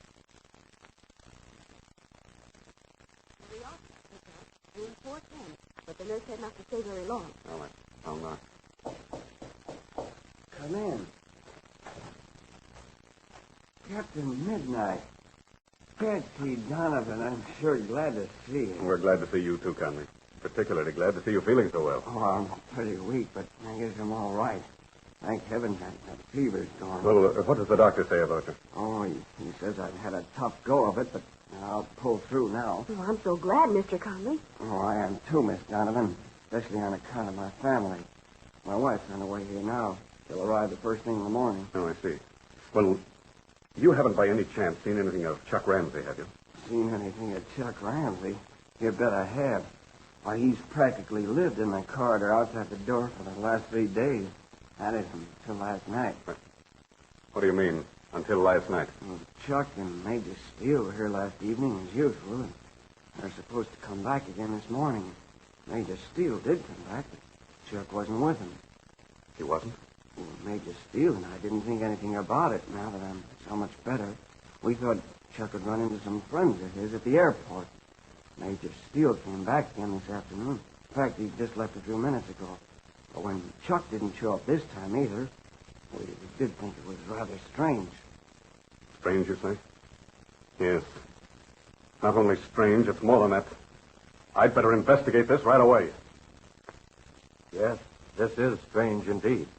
Chuck Ramsey hasn't seen Bud Conley for almost 24 hours, and his plane has disappeared from the visiting ship hangar at the airport. What has happened to Chuck? Tune in Wednesday to Captain Midnight. Now, here are two very important words I want every one of you 1940 Flight Patrol members to remember. The first word is Tagolene, spelled Tagolene. The other is Uniflow, spelled Unislo. Tagolene and Uniflow are the names of two kinds of motor oil, both sold at your Skelly service station. And the reason their names are worth remembering is that they're both mighty good oils for winter. First, because they don't get thick and gluey when cold. That means easy starting on cold mornings. And second, because they don't turn watery thin when your car gets warmed up. That means they last longer in your motor. So remember these two words, Tagolene and Uniflow. They're passwords to perfect lubrication. Tell Dad to ask for them at your Skelly service station. And don't forget to tune in again Wednesday, same time, same station, for further transcribed adventures of Captain Midnight. Brought to you every Monday, Wednesday, and Friday by the Skelly Oil Company, Skelly Jobbers and Dealers. Chuck Ramsey has suddenly disappeared, seemingly without a trace.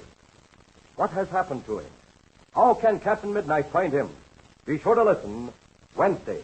Until then, this is Don Gordon, your Skelly man, saying goodbye and happy landing!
Skelly Oil Company presents Captain Midnight.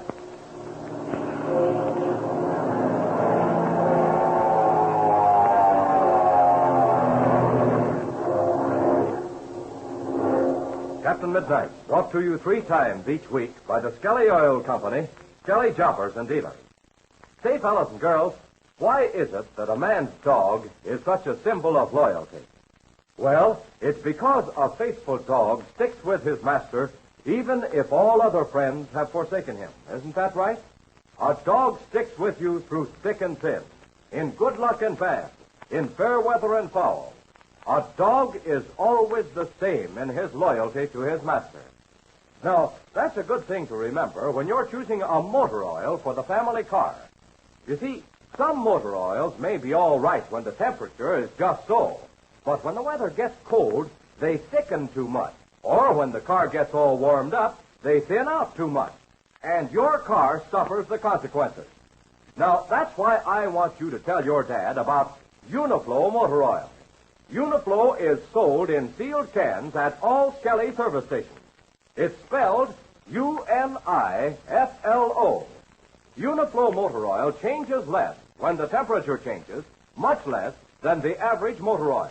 It thins less when it's heated and thickens less when it's cooled.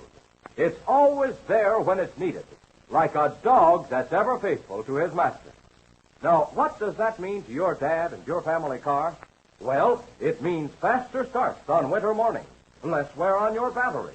It means fewer damaging dry starts, because Uniflow flows instantly to all parts of the motor, even when it's stone cold. It means safer lubrication when the motor is hot, less oil going up in smoke, because Uniflow keeps a good body even at scorching temperatures. Add that all up, and it means just one big thing. Economy. Money saved on your family car this winter. So tell Dad all about Uniflow motor oil, the true all-weather friend for your car. Explain how Uniflow gives protecting lubrication at all temperatures, and yet it actually costs no more than other premium-grade oils. Tell Dad to ask for Uniflow at your Skelly service station tonight. And now to Captain Midnight. A strange mystery has developed. When Captain Midnight, accompanied by Ma, Patsy, and Steve Donovan, together with Pinky Drake, Slim Pool, and the Mexican boy Pebbles, arrived at Ridgeville Airport, no trace could be found of Chuck Ramsey's plane. Captain Midnight and Patsy hurried to the hospital to see Bud Conley, and to their amazement, found that he had not seen Chuck for almost 24 hours. As our scene opens now, Captain Midnight and Patsy have just left the hospital and are in a taxicab headed for the airport. Let's listen as Captain Midnight says... Oh, now, wait a minute, Patsy. I think you're becoming needlessly alarmed. Chuck will turn up. But gee, Captain Midnight, you're worried yourself about him. You can't fool me. Well, I was a little bit worried, Patsy. I just can't understand why Chuck wasn't at the airport to meet us. Well, he didn't know what time we were going to get in. Remember, we didn't bother to radio. No, we didn't, but he knew we were going to get in sometime today. And then again, why didn't he come to see Mr. Conley? Oh, there's some easy explanation, I'm sure. I think that Mr. Maxwell, the manager out at the visiting ship hangar, hit it on the nose. Chuck's up in the air for a little spin. You know how he loves to fly. Yes, and he wasn't able to do as much of that as he likes to while we were in Mexico. Yeah, no doubt when we get to the airport, we'll find Chuck waiting for us. Oh, I hope so. But there's one thing that doesn't look right to me. Yes, Patsy, what's that? Well, if Chuck just went up for a little spin, that manager, Mr. Maxwell, would have seen Chuck's plane during the day. And he certainly gave us the impression that he hadn't seen it since he came on duty this morning. You're bound to be logical, aren't you, Patsy? Well, I really am worried. And you're right. Seems certain Maxwell would have seen the plane if Chuck had just gone for a short spin. Well, there's something strange about it, Captain Midnight. If something hadn't happened to Chuck, he would either have been at the airport or at the hospital. Well, Chuck should be able to take care of himself pretty well. We'll find out something in a minute. Here we are at the airport now.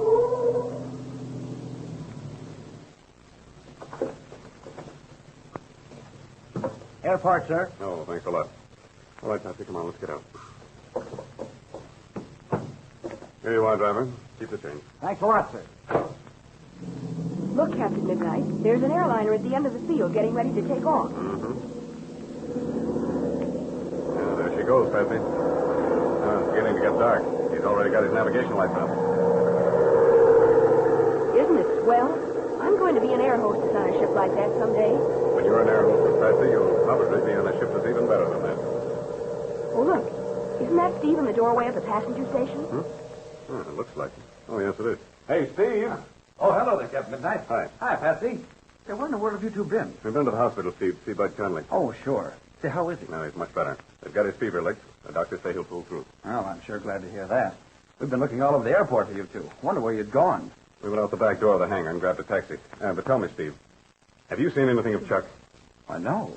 We figured he was at the hospital with Bud Conley. Well, no, Steve, he isn't there. Well, while I was looking for you, I ran across Mr. Maxwell. Did he find out whether Chuck had checked out? Well, yes, we went into the office together and he looked it up. And did Chuck check out? No, Patsy, he didn't. Maxwell says he's either around here somewhere or he's left without saying anything. Oh, I don't believe Chuck would do that. I don't think so either. Chuck isn't that kind. He follows regulations. Have you looked all over the airport for his ship?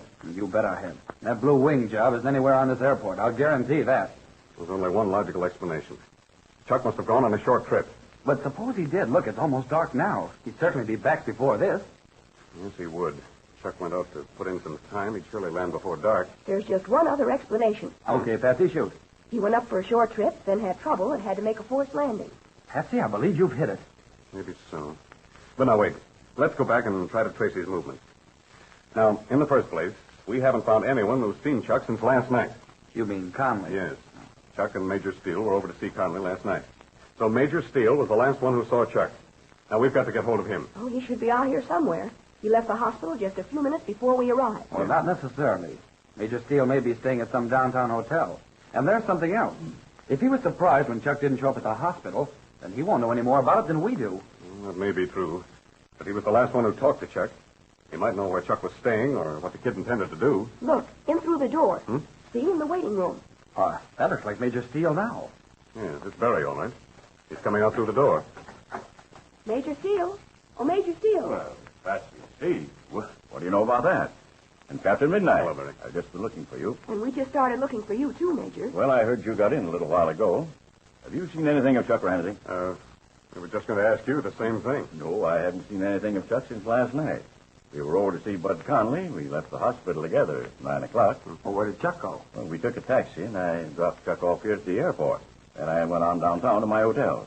I was feeling pretty tired. Well, have you got any idea what Chuck was going to do out here? No, not very definitely. As a matter of fact, I didn't pay a great amount of attention. But I do know Chuck said something about wanting to see some friends of his. Oh, what friends? Did he say? No, he didn't. But I took it for granted they were pilots. Who do you think they could be, Steve? You've got me there, Patsy. You know how Chuck is. He makes friends with everybody. He probably knows a lot of the fellas out here. Oh, this doesn't seem to be getting us anywhere. Tell me this, Steve. Do you know where he's been staying? Oh, yeah, I can tell you that. At least I think I can. I introduced him to Bud Mason, chief pilot for Southwest. He told Chuck he was welcome to bunk in the pilot's room. Okay. Let's go over there and see what we can find out from Mason. Okay, let's go. Gee, I sure hope we can find out something.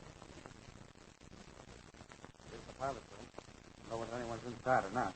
I guess you better wait out here, Patsy. Okay, Steve. Come on, Captain Midnight. You, Major Steele. We'll go on in. All right. There doesn't seem to be anyone in here. Oh, wait. There's someone in one of the bunks. Wait a minute, I'll close the door. See, that fellow seems to be sleeping. Who is it, Steve? Oh, looks like Shorty Dillon, one of our co-pilots. Yeah, it is Dillon. Look, he's awake now. Hi there, Steve. What's up? Is this a raid? No, Shorty. Not at all. Relax. You're not going to be arrested. I was just trying to catch a little shut-eye before I made out my flight report. You must be due out on Flight 8. Yeah, I am. We're supposed to leave at 9 o'clock. Shorty, these are a couple of friends of mine. Major Steele and Captain Albright. Glad to know you both. What's up, Steve? You look like you lost your pet dog. No, Shorty, nothing like that. We're just looking for a little information. You come to the wrong guy, then. I never know anything. Well, maybe it's better that way. Yeah. I found it doesn't get you into as much trouble as knowing too much. Sort of a philosopher, I see, Dillon. But tell us, do you know a kid by the name of Chuck Ramsey? Chuck Ramsey? Why, sure I do. Let me think. Why, yes, I was talking to him last night. Oh, no, we were getting somewhere. Yeah. Sure, I remember him well. He was telling us about some flying he'd done down in Mexico. I was kind of surprised a kid that young. Well, Shorty, you know how it is. Your pilot's been flying a few years and gets a little bit older. He starts talking about hair-raising experiences he's had. Of course, everybody knows he's making some of them up. But then nobody minds very much as long as they are good stories. Weren't the stories Chuck told good? Boy, I'll say they were. A bunch of us were sitting around listening to him, and the hair just came up straight off our heads. Why, he even told one about having a forced landing right in front of a big cattle stampede. And you didn't believe him, eh? Well, I'll tell you, Captain. While he was telling it sounded okay. But later on, after the kid left, we began talking about it among the crowd, and we thought he was spreading it on pretty thick. Why, he even said something about flying with a famous pilot called Captain Midnight. Of course, we've heard of this guy, Captain Midnight, but it didn't sound reasonable to us that this kid would be flying with him. How did Chuck happen to mention the name of Captain Midnight? Well, it was sort of funny. I don't think he really meant to, but it sort of slipped out. He got so excited telling that story. You might be interested to know, Dillon, that Captain Albright here is known by another name. Captain Midnight. What? Well, I don't know what to say. I guess I'd better beg your pardon. That's perfectly all right, Dillon. I realize very well how Chuck's story must have sounded. Really, the kid's a swell kid, and he sure can fly. We saw him up early yesterday afternoon. Okay, let's forget all about that. I'm very anxious to find Chuck. Can you tell anything that'll help us? Well, I can tell you this much. The kid slept on this very bunk I'm sitting on now. You're sure of that? Absolutely. I had a date last night and came in rather late. Young Ramsey was lying on this bunk fast asleep. Did you see him in the morning? No, I didn't. I slept late, and when I woke up, he was already gone. But you ought to find him down to the visiting ship hangar. That's where he keeps his plane. Well, he's not down there. He hasn't checked out. Gee, I don't know, then. I sure hope nothing's happened to the kid. We hope that, too. Oh, but wait, tell me this. Where's Chuck been eating? in the lunchroom at the passenger station. Maybe you had breakfast there this morning. Well, that's an idea. Come on, boys. Let's go over there. Oh, thanks a lot, Dillon, for all you've told us. That's all right. Glad to help in any way I can. Hey, that's funny. Where's Patsy? We left her right here. There she is, down the hall. Oh, yeah, she sees us. Well, look at her run this way. She's certainly excited about something. Captain Midnight. Captain Midnight. Yes, Patsy, what is it? I just talked to one of the Southwest pilots. He said that he saw Chuck in the lunchroom this morning at 7 o'clock. Well, Captain Midnight is getting closer every minute. At last, he has found out that Chuck was seen that very morning. But what has happened to him since then? Don't miss the exciting events leading up to the disappearance of Chuck Ramsey. Tune in Friday to Captain Midnight. Now, don't forget what I told you about ever-faithful dogs and motor oil you can depend on. Yes, the oil that sticks by your family car through thick and thin is the oil you want your dad to use. Isn't that right? Well, then, you just remember to tell him about Uniflow motor oil. Uniflow is spelled U-N-I-F-L-O. Uniflow motor oil is sold at all Skelly service stations. Tell Dad why so many thousands of motorists are using Uniflow. Because it thins out less when hot and thickens less when cold than the average motor oil. That means all-weather protection for your family car. Easy starting on cold mornings. Safe lubrication on long drives. The chances are Dad already knows about Skelly Cagoline motor oil and how it will stand the abuse of winter driving. Now tell him to try Skelly's sensationally popular premium motor oil, Uniflow, at your Skelly service station. And don't forget to tune in again Friday, same time, same station, for further transcribed adventures of Captain Midnight, brought to you by the Skelly Oil Company, Skelly Jobbers and Dealers. Chuck's movements seem to have been many, but none of them are clues to his present whereabouts. What has caused Chuck to disappear? And where is he? Be sure to listen Friday. Until then, this is Don Gordon, your Skelly man, saying goodbye and happy landing!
The Skelly Oil Company presents Captain Midnight.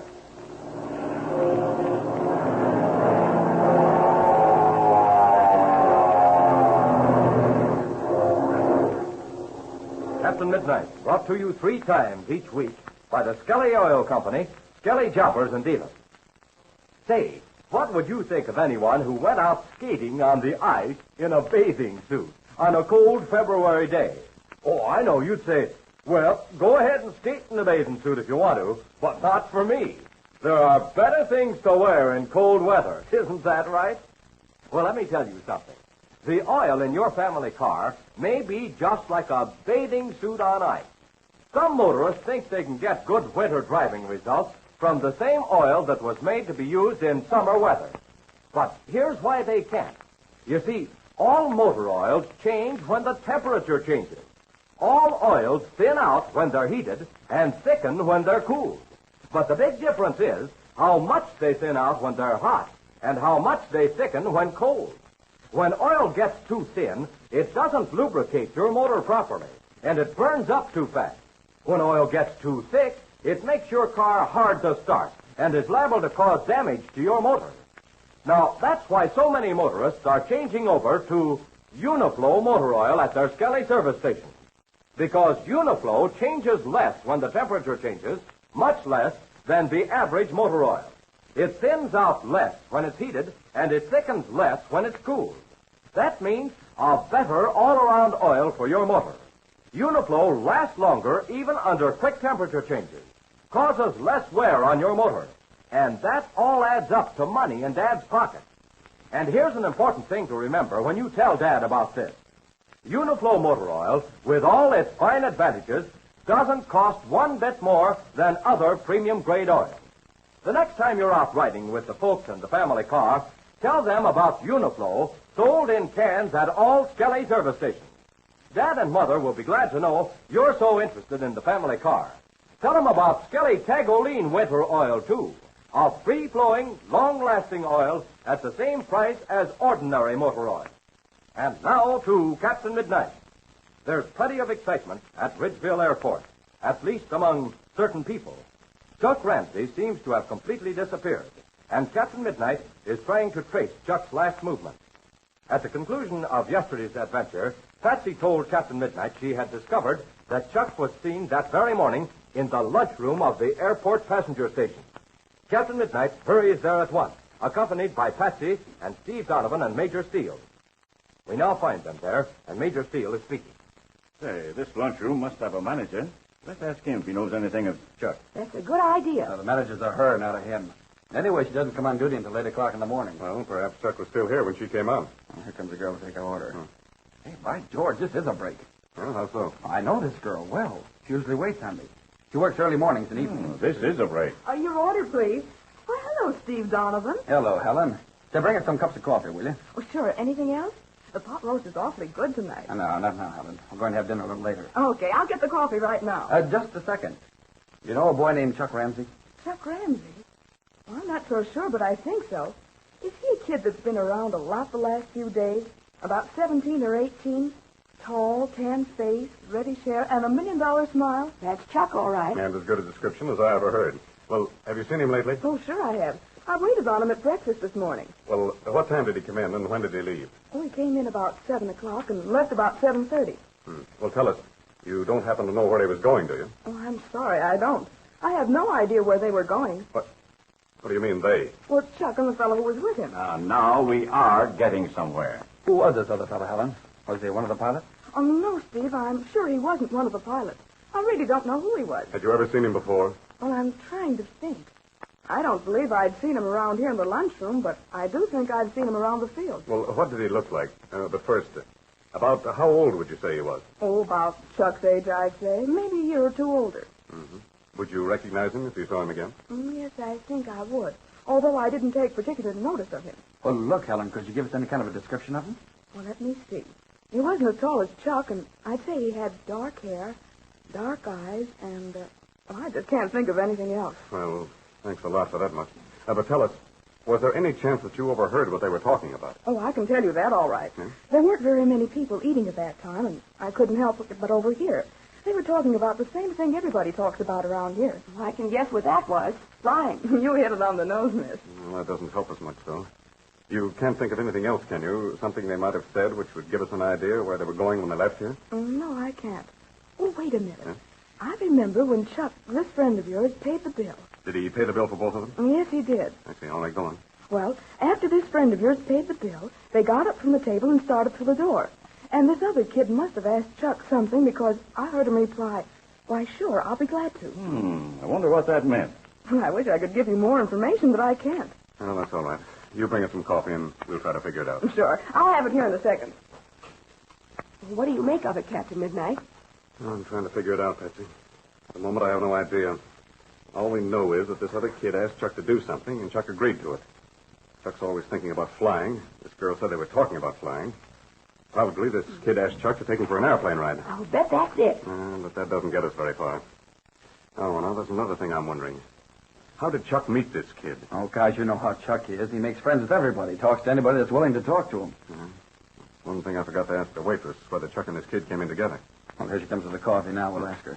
Oh, here's your Java, folks. The cream is right there on the table. Oh, thanks very much. Here's for the coffee. You can keep the change. Oh, thank you very much. Oh, wait, there's just one other thing I'd like to ask you. Did this other boy and Chuck come in together? No, they didn't. Chuck came in first and was sitting all alone. Yes? Then this other kid came in and sat at the next table. Somehow or other they got to talking, and your friend must have invited the other kid to come over to his table. That's just like Chuck. Oh, just one thing else. Had this other boy ordered anything before Chuck invited him over? Oh, yes, he had. A cup of coffee and a couple of donuts. Well, did he have anything else after he came over to Chuck's table? Oh, yes, he did. He had an order of ham and eggs. I guess your friend Chuck must have persuaded him to have it. Certainly very much obliged to you. Oh, that's perfectly all right. I'm glad to help you. Well, that's that. Chuck walked out of this lunchroom with the other kid, and that's all we know. I'll bet anything he took this kid up for a ride in his plane. Well, Chuck could have gone up with this kid, and when they got away from the airport, they might have had a forced landing. Engine trouble, maybe. I'll bet that's just what happened. No. There's just one objection to that. Well, what is it? Well, now, that was about 7:30 in the morning. If Chuck took this kid for a ride, and it looks like that's what he was going to do, they would have been in the air by 8 o'clock. If Chuck had a forced landing away from the field, something he couldn't fix, he would certainly have gotten to a phone and called the field for help. You're right. And he would have called the visiting ship manager hangar. And Maxwell, the manager, would have known about it. Unless Chuck was a long distance from the airport. Then he might have called somewhere else, or maybe he landed at some other flying field. Well, knowing Chuck as I do, I think he would have called here and let somebody know where he was. Yes, you're right, Barry.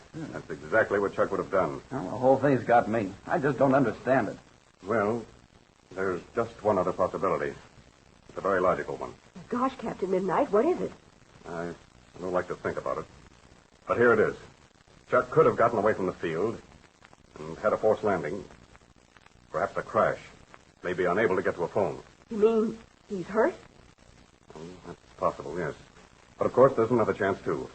He may have had a forced landing in some out-of-the-way place, far from the phone. In either case, it means only one thing. We've got to get a lot of planes in the air and start a search. We'll get a bunch of the boys lined up and start the first thing in the morning. Right. Guess that's the only thing we can do, Steve. All right. Let's get out of here and start getting things lined up. Right. I'm afraid something has happened to Chuck, and we've got to find him as soon as possible. What has happened to Chuck Ramsey? That is the all-important question. And in order to understand the strange sequence of events which has taken place, we flash back in time to that same morning. It's 7 o'clock, and Chuck Ramsey is eating his breakfast in the lunchroom which Captain Midnight and his friends have just left. Helen, the waitress, is standing by Chuck's table. Listen as he says, Thanks a lot, but I guess I've got everything I need. Such a swell day for flying, I want to get outside as soon as I can. Oh, it sure is a swell day, isn't it? But they're all like this down here. You must be doing publicity for Texas. Well, I've got to stick up for my home state, haven't I? Bet you have. Well, if there's anything else you want, let me know. Gee, this grapefruit's good. You know, you ought to eat grapefruit the way they do down here. Oh, gosh. Now, how's that? Well, everybody around here wears goggles, so it won't squirt in their eyes. Say, that's a swell idea. But I don't have any goggles with me. You see, I'm flying a cabin job. Gee, you must be a real pilot if you're flying a cabin job. I'm flying a cabin job, all right. But I don't happen to be a real pilot. I'm going to be one someday, though. So am I. Oh, Jiminy Crickets. There's no use in your eating over there by yourself. Then you grub over here. I'm Chuck Ramsey. And I'm Frank Crane. Hey, if you wouldn't mind, I'd like to. I'd love to talk to anybody about flying. I like to talk to anybody about flying, too. Hey, what kind of a bus are you flying? It's a Moberly. One of those 4-passenger cabin jobs. A Moberly? Oh, boy, that's a swell crate. Lots of speed, too. Yeah, it gets up and goes places all right. Hey, but look. You aren't just having coffee and donuts for breakfast, are you? How about some ham and eggs? Well, you see, I guess I must have left my pocketbook at home. When I got down here, I only found a dime in my pocket, so I was just going to have some coffee and donuts. Gee, that won't do at all. Oh, Helen, can I put in another order? Sure. What is it? Give us another order of ham and eggs, will you? All right. I've got an order right out now that another pilot ordered and didn't have time to wait for. I'll bring it right over. Oh, thanks a lot. Are you going to do any flying this morning? Yeah, I thought I would put in a little time. And then I'm going over to see a friend of mine. He's in the hospital. Oh, here's the ham and eggs. Oh, thanks a lot. Hey, would you mind a lot if I went up with you? That is, if you're not taking anybody else along. Oh, well, sure. Oh, I'd be glad to have you go with me. Oh, say, that sure would be swell. You must be a pilot yourself, aren't you? You seem to be as nuts about flying as I am. Well, I'm not yet, but I'm going to be. Have you had any time?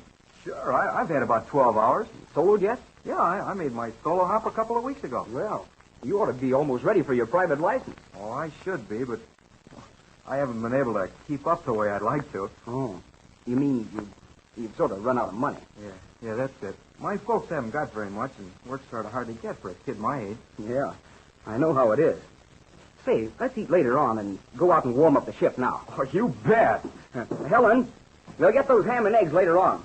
Put them back once more, and they won't mind. All right, Chuck. Say, my folks live out in the country a ways. Would you mind flying over their place? Why, sure. I'll be glad to. It's still early in the day. I ought to tell a friend of mine where I'm going. Oh, but we can go and come back again before anybody will even miss us. Come on. Let's get going. Well, Captain Midnight just about hit it on the head. Chuck did take his friend, Frank Crane, for an airplane ride. But that was 7:30 in the morning. What happened to the young pilot after that? Listen to the next adventure and find out. Tune in Monday to Captain Midnight. Now, attention, Flight Patrol members. Remember what you learned about driving a few minutes ago? You learned something about the kind of oil to use in your family car. And that's something every young Flight Patrol member should know, just like it's important for airplane pilots. You see, in winter, it's important to have a motor oil that flows freely when it's cold. But it should also keep its oily body when the motor gets warmed up. That's why it's so smart to use Skelly Tagoline or Uniflow motor oil. Because these two popular winter weight motor oils flow freely at chilliest temperatures. They don't get gluey thick when cold or turn water thin when hot. So ask your Skelly man about Skelly Tagoline and Uniflow motor oils tonight. They're sold only at Skelly service stations. And don't forget to tune in again Monday, same time, same station, for further transcribed adventures of Captain Midnight. Brought to you by the Skelly Oil Company, Skelly Jobbers and Dealers. What happened to Chuck after he and his friend took off on what was intended as a short pleasure flight? Did they meet with an accident or foul play? Be sure to listen Monday. Until then, this is Don Gordon, your Skelly man, saying goodbye and happy landing!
The Skelly Oil Company presents Captain Midnight.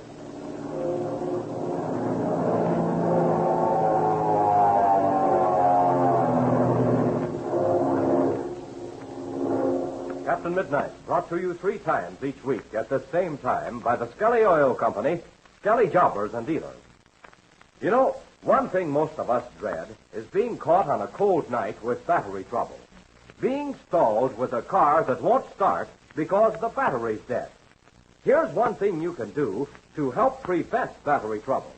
To help keep a good battery good for winter's heavier strain. That is to use the right kind of winter oil. You see, some kinds of oil turn thick and heavy like glue in cold weather. This makes your car harder to start, takes more out of your battery. And then, when the weather turns cold, your battery's apt to give out. But the right kind of winter oil lets your car start quickly. Help save your battery. The wise thing is to change to a free-flowing winter oil. And when you change, try Skelly Tagoline winter oil. It's the fast-flowing kind you need for winter. And yet, it's made to stay there and take it mile after mile without thinning down to keep you from adding the extra torque you'll need if you use ordinary oil.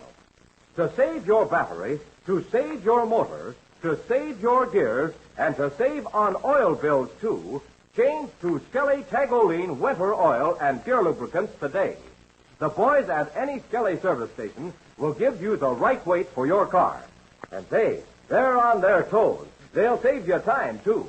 Now, you boys and girls, tell Dad what I've just told you about Skelly Tagoline Winter Oil, will you?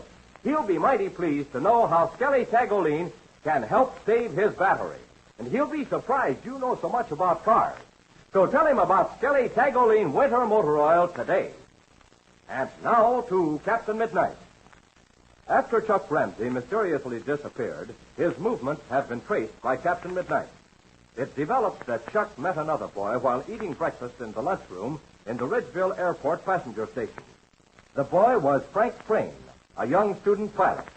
He asked if Chuck would allow him to go along for a ride in Chuck's plane, and Chuck generously agreed. We now find them flying at 2,000 feet, several miles north of the airport. It's almost 8 o'clock in the morning. Chuck is sitting relaxed at the controls, and young Crane is in the seat beside him. Listen as Frank says.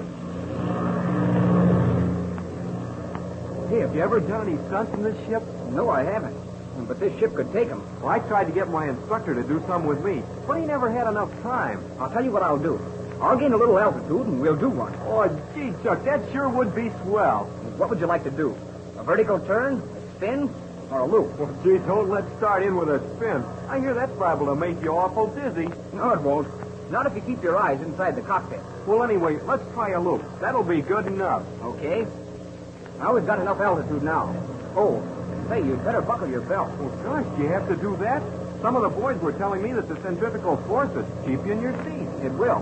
But that's only if you make an absolutely perfect loop. If you don't have quite enough speed, you're liable to fall out of your seat when you get upside down. Oh, gosh, that wouldn't be so nice. Well, I guess we'd better be sure and have our belts buckled, because I haven't made a loop for several weeks. All right, now, I'm going to dive down to gather speed.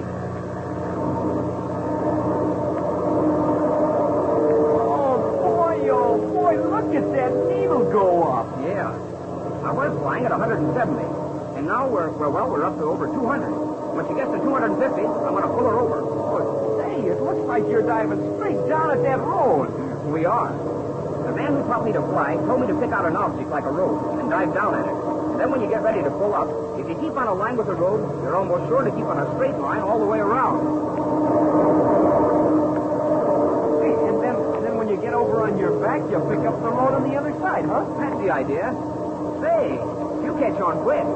Hey, gee, look at that airspeed indicator. We're up over 250 now. Yeah, and up we go. So, hold on now. Oh, boy, gosh, we're absolutely upside down. Yeah, but we're coming over, and plenty fast, too. I have more speed than necessary. Hey, and look, there's that road. It looks like we're flying right down it. Yeah, I think I managed to keep in a straight line on that loop. Oh, gee, look at that needle go up again. Why, we're almost up to 200 already. Yeah, it doesn't take very much time to get up speed when you come out of a loop. After a while, that comes natural to you. You wait and see. Oh, where do you want me to go? Oh, look right ahead, Chuck. You see that house down there? On the left of that road? That's our place. Would you mind diving down so I could wave? No, of course not. Here we go.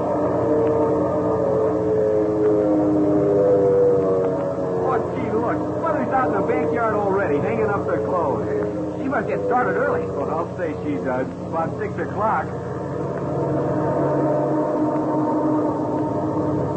Look, she's standing there looking up at us. You think she knows it's you? Oh, sure she does. No one else would be diving down at her like this. Well, we're about low enough.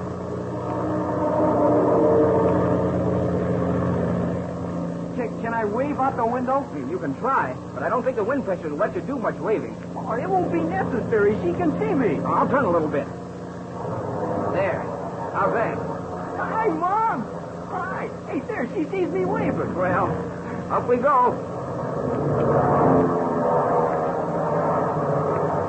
Oh, it was sure swell of you to fly me out here.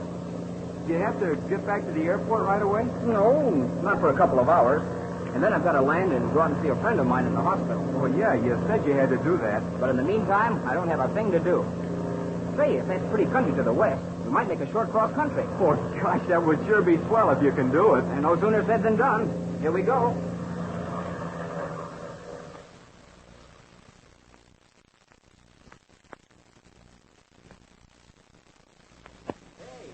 sure right. This is swell country out here. Oh, it sure is, isn't it? Dad and I used to come out here hunting a while. It ought to be good for that, all right. It's plenty rough.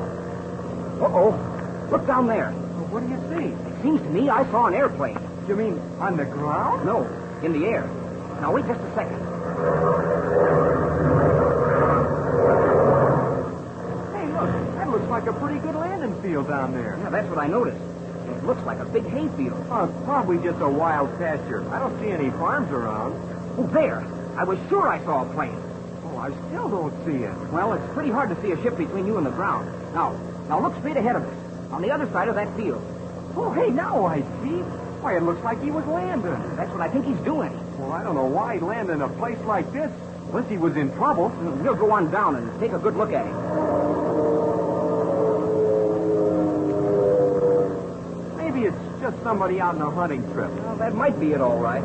But if it's somebody in trouble, well, we've got to help him. Oh, I'll say. Hey, maybe we better sit down. Oh, I will if he thinks he needs me. Oh, he's landing all right. See, he's almost on the ground. Yeah. And he's coming to a stop. Hey, what kind of a plane is it? Well, that's what I'm trying to make out. I can't tell for sure, but I think it's an open cockpit monoplane. Hey, you're right. I'm sure you're right. At least I can see it's a two-seater. It looks almost like the same type the Army uses for attack ships. Well, we can't tell from here whether it's a monoplane or a biplane. No, but we will in a few seconds. I'm going to side slip down over him and get a better look. Oh, is your belt buckled? Yeah, I haven't unbuckled it since we did that loop. Okay, here we go. Oh, boy, look at that. You got her in a vertical side slip. Yeah, it's a swell way to lose altitude, especially when you want to look over the ground. See, that plane's taxied over to the side of the field. See, look there, it's coming to a stop. So I see. And the pilot's sitting up there looking at us. Hey, see, look, that's strange. There isn't anybody in the rear cockpit. That's right, there isn't. Well, we're down low enough. I wonder if that fella is all right. Oh, he cut his switches. See, the propeller stopped turning. Yeah, and he's jumped out of the plane, too. It looks like he's waving to us. Well, he's motioning for us to come down and land, don't you see? You're sure right. And maybe he does need help after all. Okay, I'll glide down to the end of the field, and we'll turn and come in. Well, how do you know which way to land? Well, you notice the direction the other ship landed in, but I'm not going entirely on that. Now, do you see the leaves of those trees over to the side? Well, sure, I see them, but I can't tell anything from them. Their underside is turned up, and I know the other fellow was right. He landed into the wind. Gosh, there's sure a lot to learn about flying. Now, you'll pick up those things in no time. All right, now, I'm turning and coming into the wind. Gee, we're awful low. Aren't you afraid that left wingtip will get into the ground? No, I'll bring it up in plenty of time. Now, this is what you call a side slip landing. It's the best way to come down when you don't have much room. Well, sure, but there's plenty of room in this field.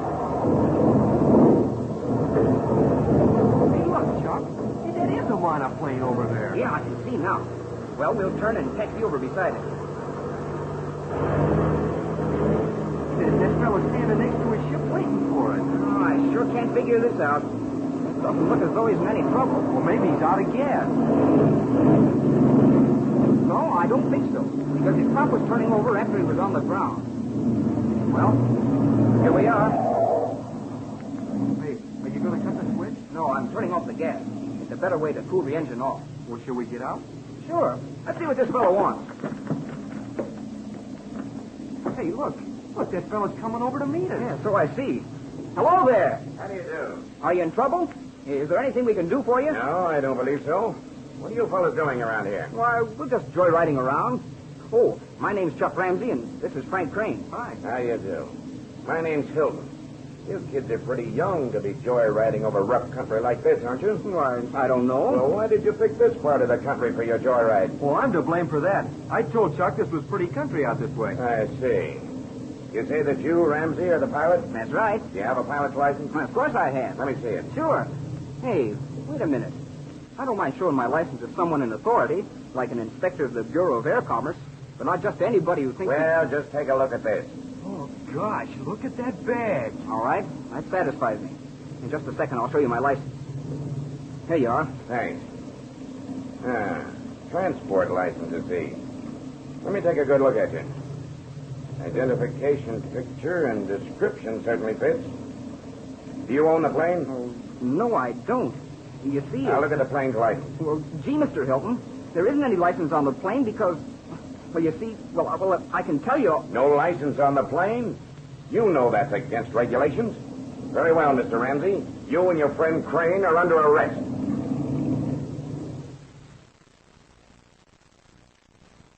Well, what can this mean? The plane Chuck is flying was captured from Ivan Sharp. Will Hilton believe the young pilot's explanation? What will happen next? Tune in Wednesday to Captain Midnight. Now, here's an interesting question.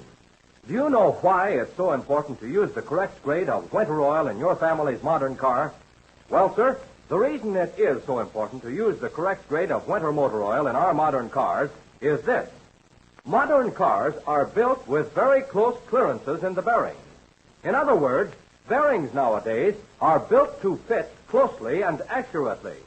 So if you put oil that's too heavy in those close-fitting bearings, it won't let the engine turn over easily, especially when it's cold. That means slow, hard starting. It means poor lubrication. It means excessive wear in your car's motor. So here's what to do. Ask your Skelly service station man to tell you what is the correct winter oil for your winter driving. He'll tell you about Skelly Tagoline motor oil, the wonderful oil that is free-flowing yet tough, too, to protect your motor. Your Skelly man will know the correct grade of Skelly Tagoline motor oil for your car for driving in your weather. Ask him about it tomorrow.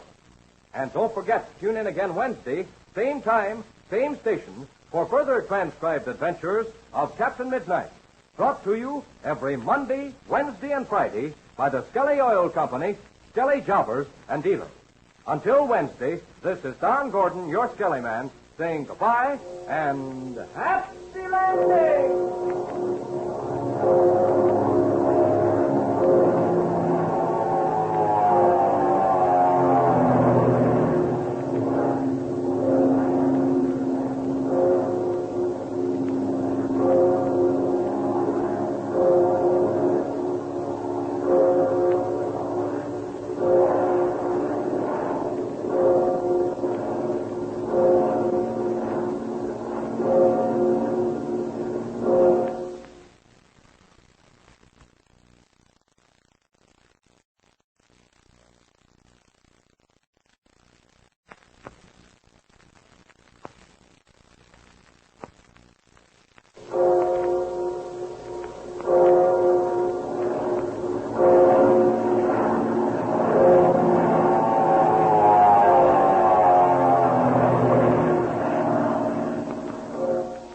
Skelly Oil Company presents Captain Midnight.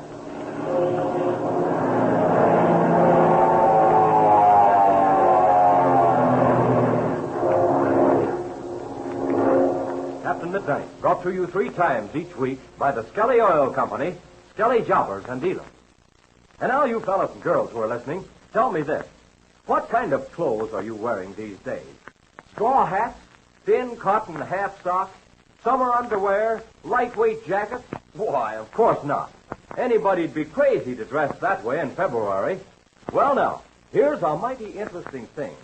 When the weather turns cold, when the time comes for you to change to heavy winter clothes, that's the time the motor oil in your family car should be changed also.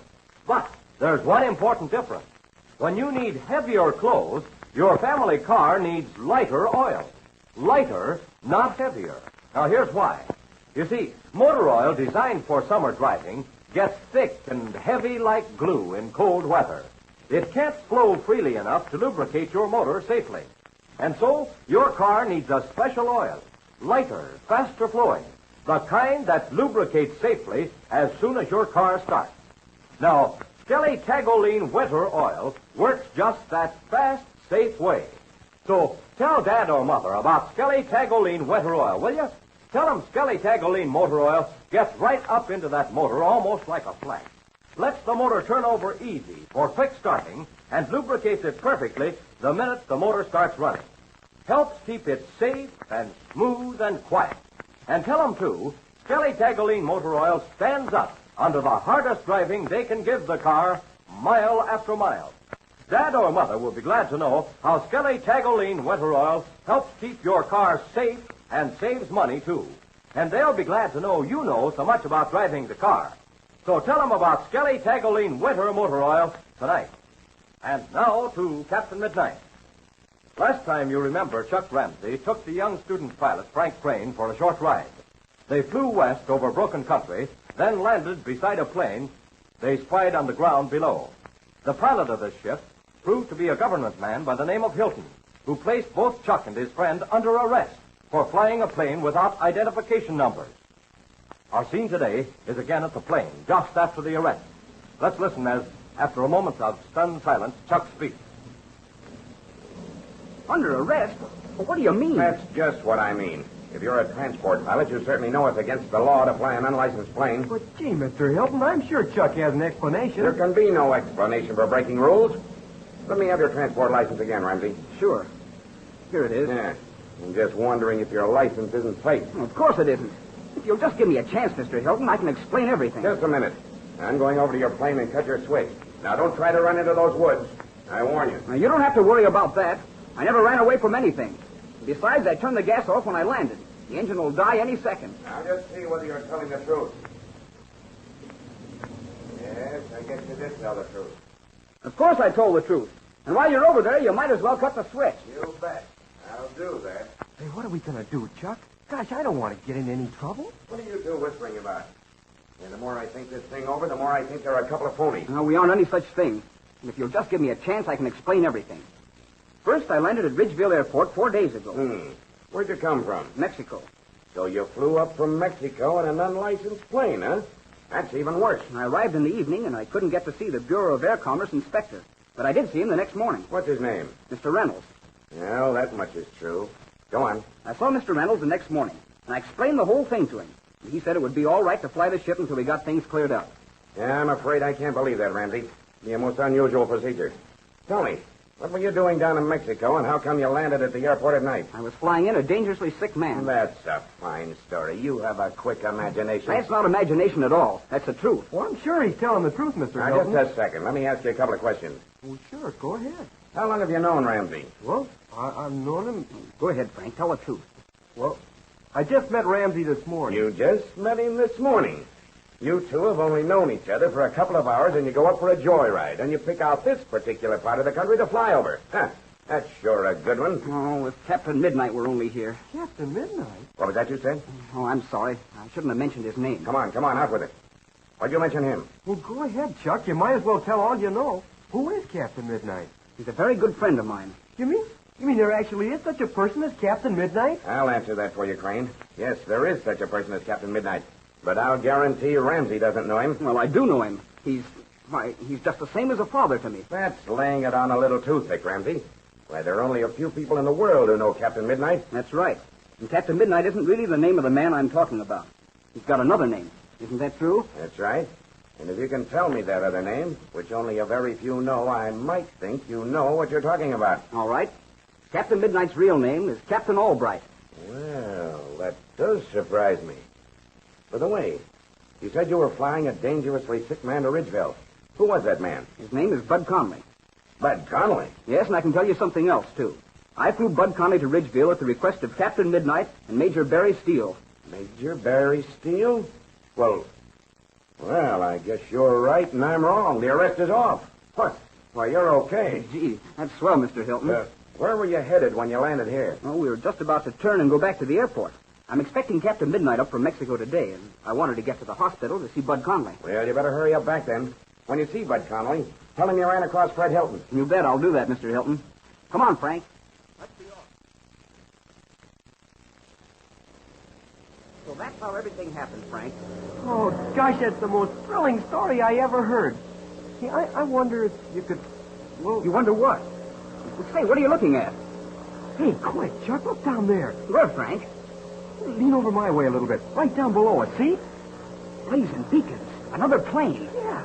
And isn't that a swell little field? One would hardly notice it. It's a long two-way field down there in a little valley. Let's go down and take a look. 10 or 15 minutes delay won't make any difference. And it's a big plane, too. Why, it's a great big one like the airline shoot. See, it's got 2 engines. You're right. It has. Now, what in the world can it be doing down there? What, gee, Maybe it's some of those smuggling planes you were talking about. No, I don't think so. Smuggling planes are usually small and fast. Or maybe it's an airliner. Maybe it's had a forced landing. No, I don't think so. It's got identification numbers, all right. But most airlines have identifying letters on the wing and the sides of the fuselage. Hey, that's right. I don't see any letters like that at all. You know, there's something about that plane that looks familiar to me. I believe I've seen it before. Well, maybe there are lots of ships like the one you're thinking of. No, there aren't. The one I was thinking of is a very special job.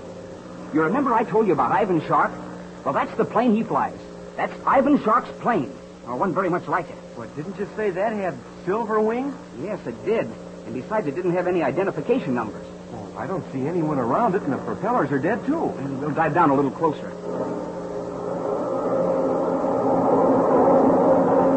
Maybe this is the landing field Mr. Hilton was looking for. Yeah, maybe it is. Well, I'm sure going to see that he gets a report about this. Hey, do you suppose we better land? I'm trying to make up my mind about that now. There sure isn't anyone around it. Yet it's a cinch it must have been flown in there. Oh, look. Over on the edge of the field. You see that shack under the trees? Hey, you're right. There is a shack there. Now, what in the world do you know about that? I think this is something that should be looked into. Hey, you mean you're going down and land? Yes. I think Mr. Hilton would like to have us do that. We can probably get some valuable information for him and for Captain Midnight. Okay, I'm game. Buckle your belt, then. Here we go. We'll find out what this is all about.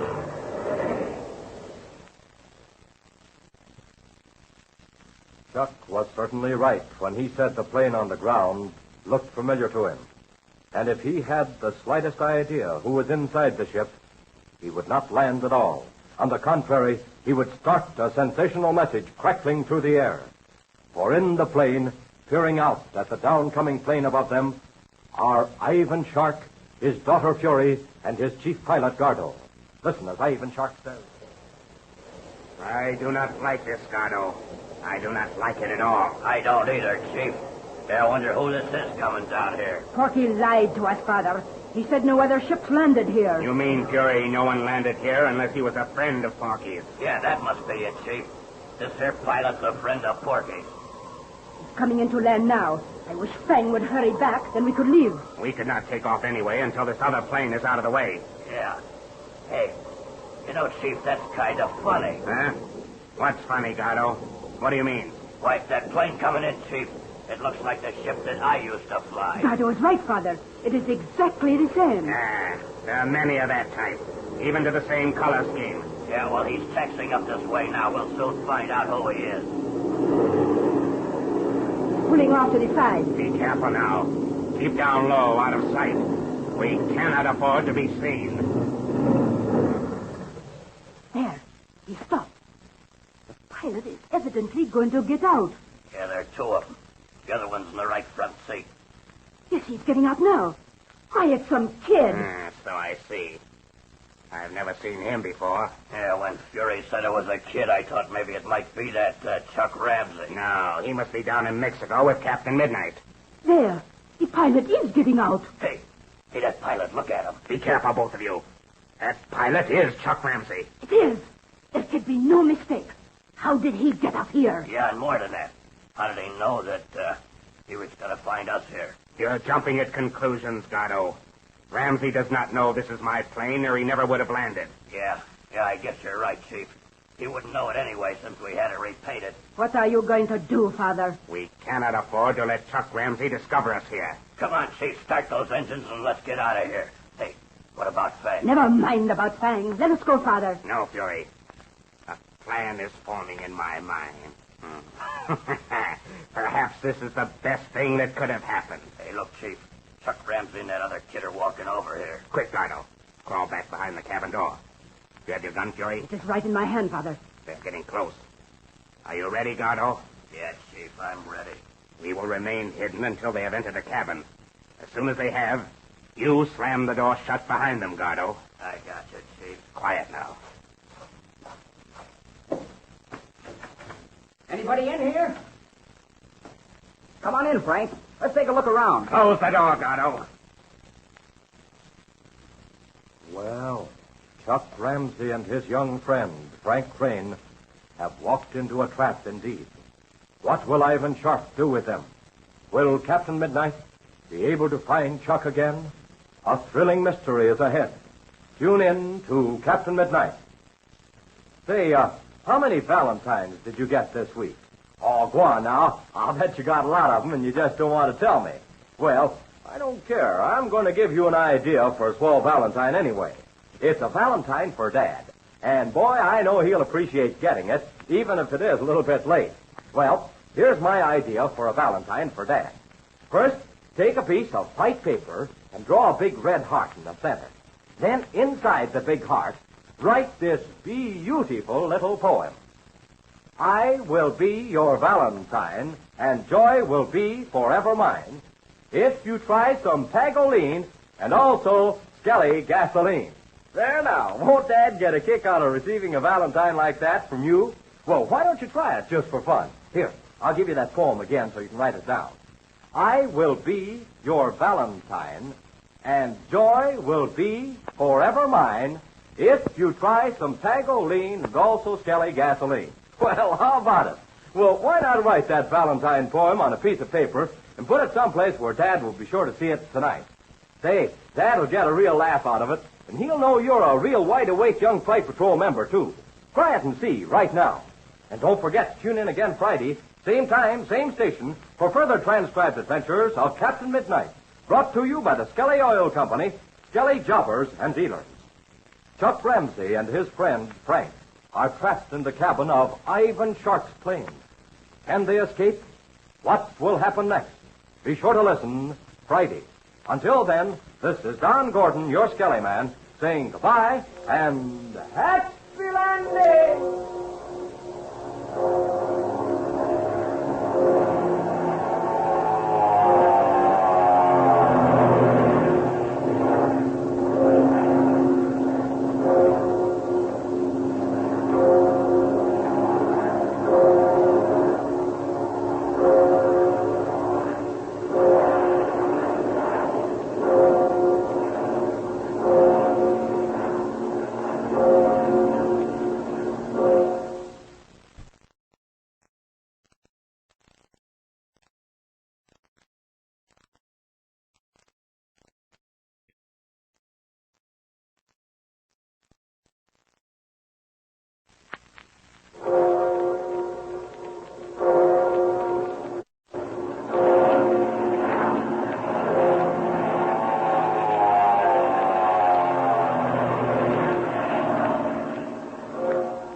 The Skelly Oil Company presents Captain Midnight.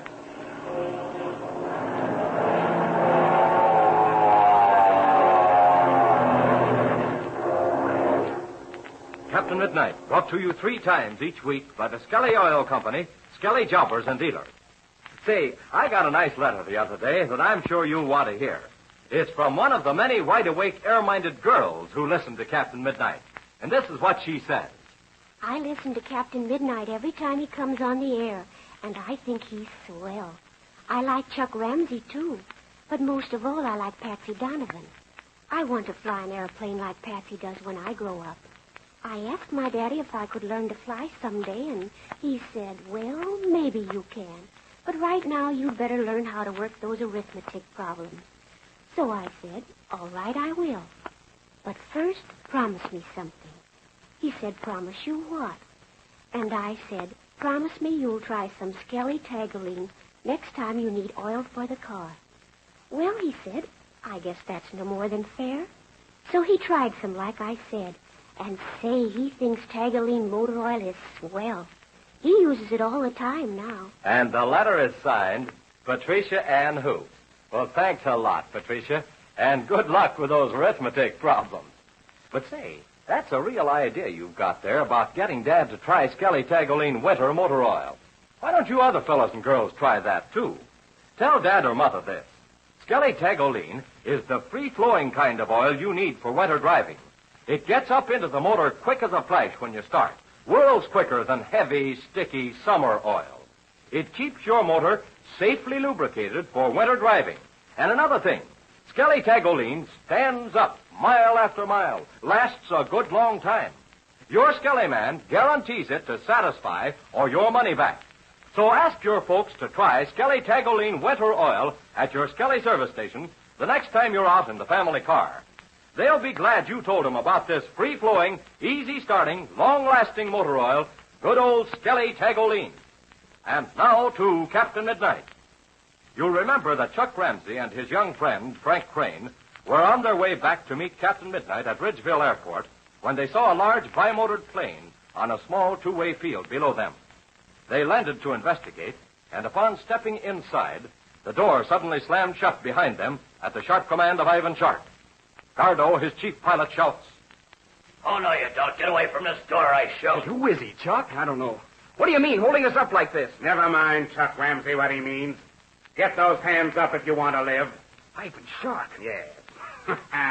It is Ivan Shark. But you do not seem to welcome the sight of me. Who would, after all the terrible things you've done? Come on, Chief. Let's polish him off and get out of here. No, Gardo. I have something much better in store for these two bold young men. Come in, Fang. Fury. Yes, Master? Here I am, Father. Listen to me, all of you. Fang, you will stand by the door leading into the rear compartment. Yes, Master? Fury, you will stand guard with Fang. Yes, Father. Now then, for these two young men. Gardo, you will come forward and search them. You bet I will, Chief. Hey, come on, Chuck. Let's make a break for it. No, Frank. There are too many of them. Excellent advice, Ramsey.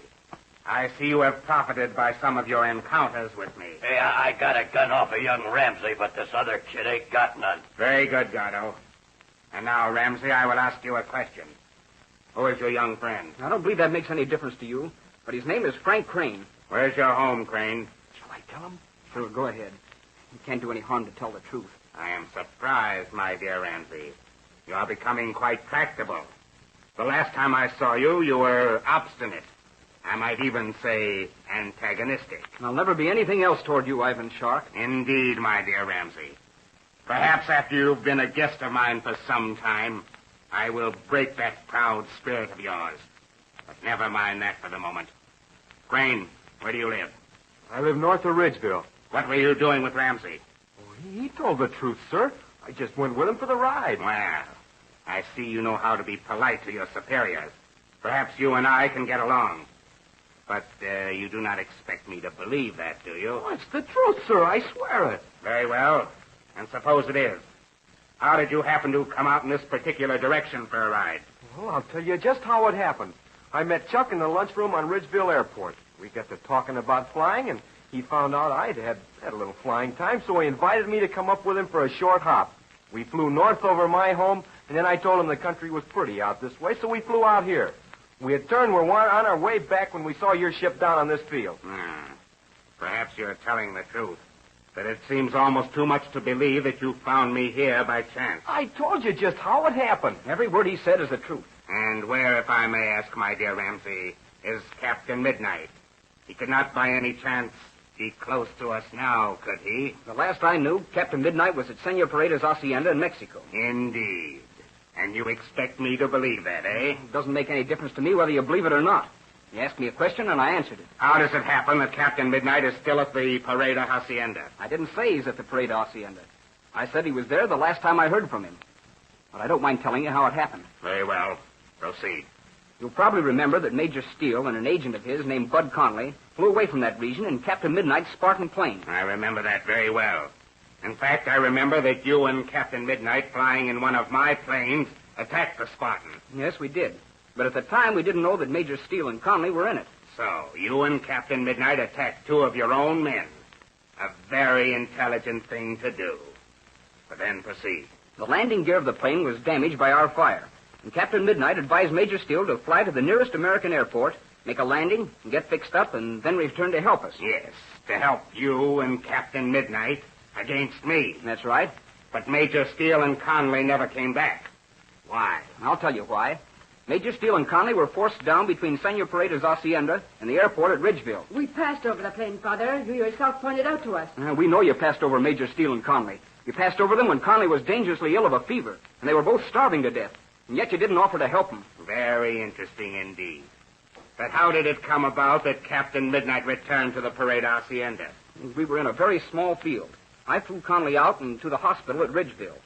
I sent another plane down for Captain Midnight and the others. And they returned to the Perada Hacienda for the miners, Pinky Drake, and Slim Pool. Father, I do not wish to interrupt, but we should not tarry here too long. Remember what Porky said. This is a dangerous field. Yes, my dear Fury, you are right. We shall be on our way. Well, if you're leaving, Frank Crane and I will be on our way. My dear Ramsey, how could I permit such a thing? After all, we have just met again, and we have many things to talk over. I see.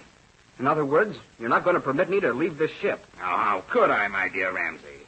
An old friend like you? Why, it would be most inhospitable of me. Very well. I'll ask nothing for myself. But you certainly have no objection to letting Crane go. He never met me until this morning, and you have nothing against him. So let him go. You've made a very touching plea indeed. But you can see for yourself that I cannot permit that. Young Crane knows too much. I'm afraid he will also have to come along, whether he likes it or not. Hey, there's that old blue-winged bus of mine out there, Chief. Standing with the props still kicking over. What do we do with it? I do not believe we shall have any use for it, Gardo. But wait a moment. I do not think it would be a good idea to leave it standing there. Well, what shall I do then? Bang. Yes, Master? You will take our 2 guests and show them to the rear compartment of my plane. Then lock the door and stand on guard in front of it. Yes, Master. You'll come with me, gentlemen. You won't get away with this, Ivan Shark. I can tell you that. Now then, Chief, what do you want me to do with that other ship? You will go over and get into it, Gardo. When I take off here, you shall follow me. I will pick out a place to land, and you shall follow me in. Then I will show you what to do. Okay, Chief.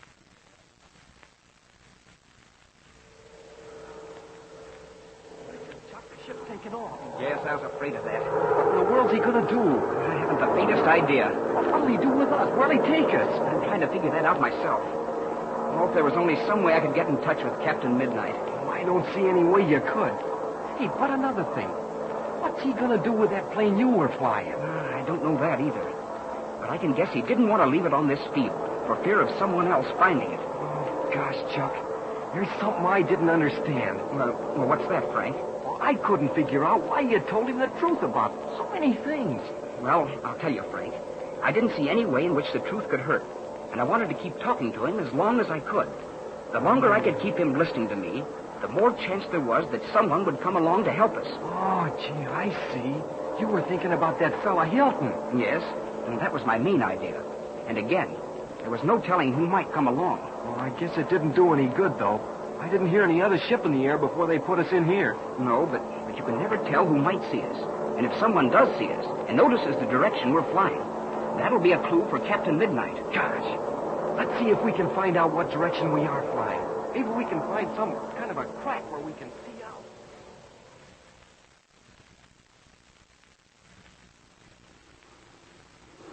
But, Father, I think you are making a big mistake. Why do you take them with us?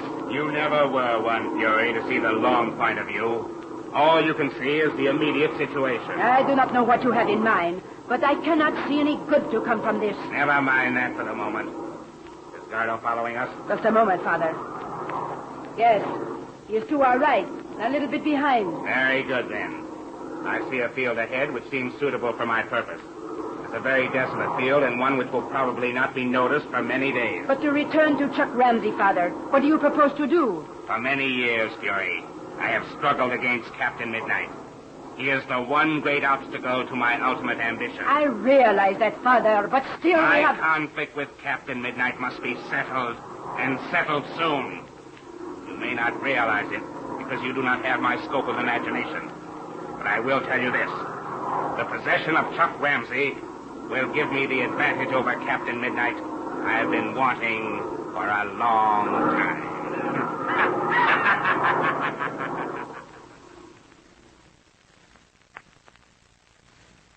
Well, what does Ivan Shark mean? What sort of an ingenious scheme can be forming in the criminal's mind?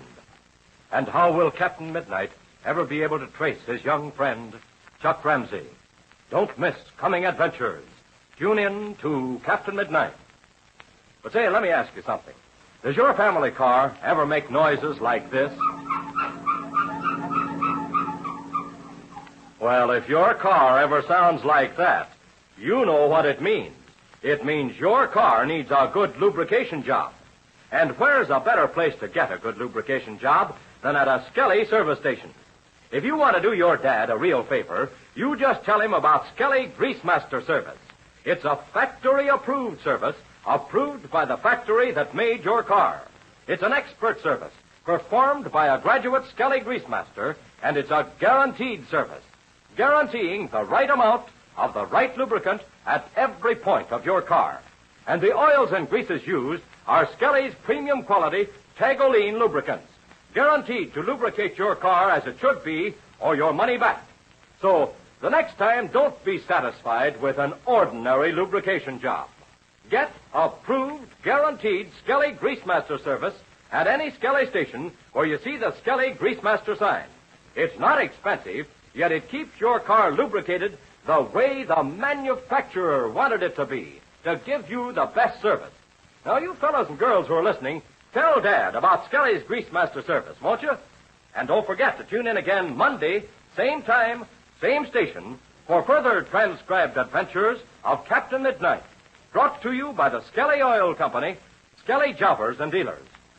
Chuck Ramsey is now not only in the master criminal's power, but Shark is even now flying Chuck and his friend far from Captain Midnight.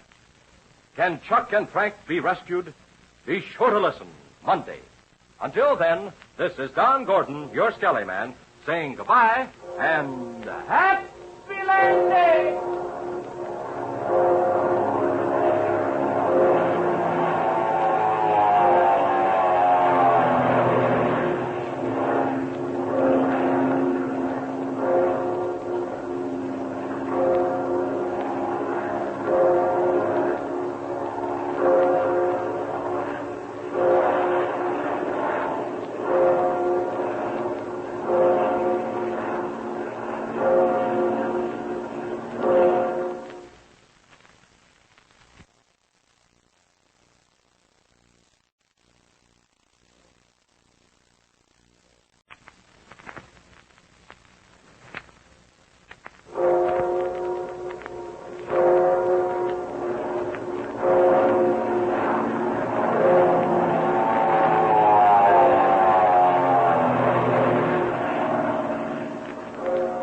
The Skelly Oil Company presents Captain Midnight.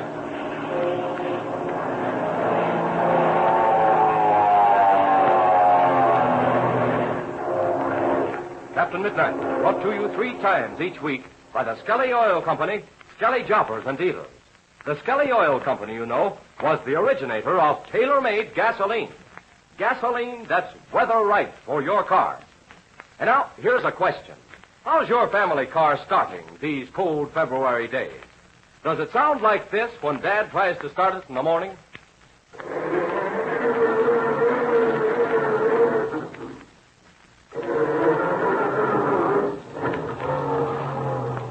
Well, if your car sounds like that, you've been having real starting trouble. Now, here's a suggestion that may end that starting trouble for you quick as a flash. Maybe all you need to start quickly is Skelly tailor-made gasoline. You see, Skelly gasoline is tailor-made to fit your weather. And when cold weather comes, Skelly makes it faster starting to fit that cold weather.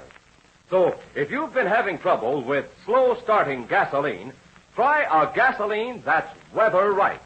Try Skelly's famous tailor-made gasoline and see if your family car doesn't give you quick starts whatever the weather is. Now, you fellas and girls, tell Dad about Skelly tailor-made gasoline. Tell him it's changed at every Skelly tailor-making point to fit the weather. He'll know how important that is for fast starting and speedy pickup on cold days. And he'll be glad you told him. The Skelly man who sends you Captain Midnight's adventures will appreciate your telling him, too. And now to Captain Midnight. The last time you remember, Chuck Ramsey and his young friend, Frank Crane, accidentally walked into Ivan Shark's disguised plane, hiding in an out-of-the-way field. Not in an out-of-the-way field, not knowing that Shark was hiding inside. Shark then took off with both Chuck and Frank. Hours later, Captain Midnight landed at the Ridgeville Airport and was told of Chuck's disappearance. In our scene today, Captain Midnight and Steve Donovan are in the office of Mr. Maxwell, manager of the visiting plane hangar, discussing plans for tracing Chuck. Let's listen as Steve asks. This search may take days, Captain Midnight. What are we going to do with Ma and Patsy and the others in the meantime? Well, we'll get hotel accommodations for Mrs. Donovan and Patsy. Pinky Drake and Slim Pool and young Pablo can stay out here at the field. Well, sure, they can book in the pilot's room. How many planes do you think we can get started in the morning, Steve? Well, Southwest Airlines are asking all the relief pilots to take part in the search. Oh, that's fine. And all of the commercial pilots around the field are going to join them, too. Well, what about the Army? Major Steele's taking care of that. He hopes to get a couple of squadrons assigned to the search. Well, the whole thing sure got me buffaloed. I can't understand Chuck's doing a thing like this. He usually lets someone know where he's going. And true enough. That's what makes me certain that something very unusual has happened to him. Well, as far as we can tell, he must have taken his kid he met in the lunchroom up for a ride. Yes. I think Chuck took this kid up for a short hop around the field. Then, after he got in the air, something happened which caused him to fly farther away. Well, it must have been something that Chuck saw, either in the air or on the ground. I don't think it could have been anything on the ground. Because if it was, he'd still be near the airport here. Then maybe it was a plane. Another plane which he saw in the air. He might have followed it. Yes, maybe you've got something there. By George, do you suppose Ivan Chuck could be around here somewhere? Well, it's possible. Although I doubt it very much. Well, that would explain everything. If Chuck saw Ivan Shark's plane in the air, he naturally would follow it. And if he did, well, he might be hundreds of miles from here by now. Wait just a second, Steve. If he saw Ivan Shark's plane in the air and started to follow it, he most certainly would radio a report to the field here. As the chase continued, he'd be sending in messages every few minutes. Yeah, I guess you're right. Well, and that theory's out. No, wait, not definitely. Chuck's radio might have gone haywire. Oh, that's right. Maybe that's what's happened. Yes, sir. Hello, gentlemen. I'm sorry to keep you waiting. Oh, that's all right, Maxwell. Oh, you know Steve Donovan here, don't you? Well, of course I do. We're old friends. Hello, Steve. Hi, Maxwell. I've known Maxwell for years. What did you find out, Maxwell? I've got 12 ships and pilots lined up for my own hangar. They'll be ready to take off at daybreak. Oh, that's great work. Chuck's had a forced landing anywhere around here. We'll find him by noon. I'll say we will. Between the boys from this hangar and Southwest Airlines, we ought to have about 18 ships in the air. Yes, and that doesn't count the Army planes. Well, boys, I don't see how we can miss. And another thing. The weather looks awfully good. Oh, pardon me a minute. Yes, of course. Maxwell talking. Who is it? Oh, why, yes, Hilton. Glad to hear from you. Captain Midnight? He's here in my office right now. Okay, we'll wait for you here. Hilton? Who's he? Oh, I don't think you know him, Steve, but probably Captain Midnight does. Hilton? Oh, what's his first name? First name's Fred. Fred Hilton? Well, of course I know him. Is he working around here now? Yes, he was assigned to some special border work recently. I understand Major Steele knows him, too. He should know him. Well. But what does this Hilton want to see Captain Midnight for? Well, you got me there. Said he had some very important news for Captain Midnight. Important news for me, huh? Well, I wonder what it could be. Well, we'll find out pretty soon. Where was he, Max, when he was talking to you? Well, he's over at the administration building. Should be here any second now. Oh, wait a minute. I think I hear someone outside the door now. Well, Fred Hilton, how are you? Glad to see you, Captain Midnight. How are you, Maxwell? Fine, Hilton, fine. Oh, meet a friend of mine, Fred, Steve Donovan. He's pilot for Southwest. Oh, glad to know you, Donovan. Pleased to meet you, Hilton. Maxwell says you've got some news for me, Fred. You bet I have. Plenty. Good. Well, I guess I'd better start at the beginning. Jack Redding, well, you don't know him, Captain Midnight. He's a new man. Mm-hmm. Jack and I have been doing some special work along the border. Yeah, so Maxwell told me. There's been a lot of smuggling going on by plane. And we know the smugglers have been using isolated fields as refueling bases. Mm-hmm. Our instructions were to locate these fields and see if we could break up the gang that way. I understand. Go ahead. I was landing at a field quite a ways west of here this morning to pick up Jack when I saw another ship in the air. Naturally, we are rather suspicious of any planes flying around in that desolate country. So I was tickled to death when the pilot landed. Just a minute. What kind of a plane was it? It was a blue-winged, 4-passenger cabin job, Moberly. Great Scott, listen to that. What? Well, that's the plane Chuck was flying. Just a minute. What happened, Fred? Was Chuck Ramsey actually flying that plane? He most certainly was. I asked to see his pilot's license, and he gave it to me.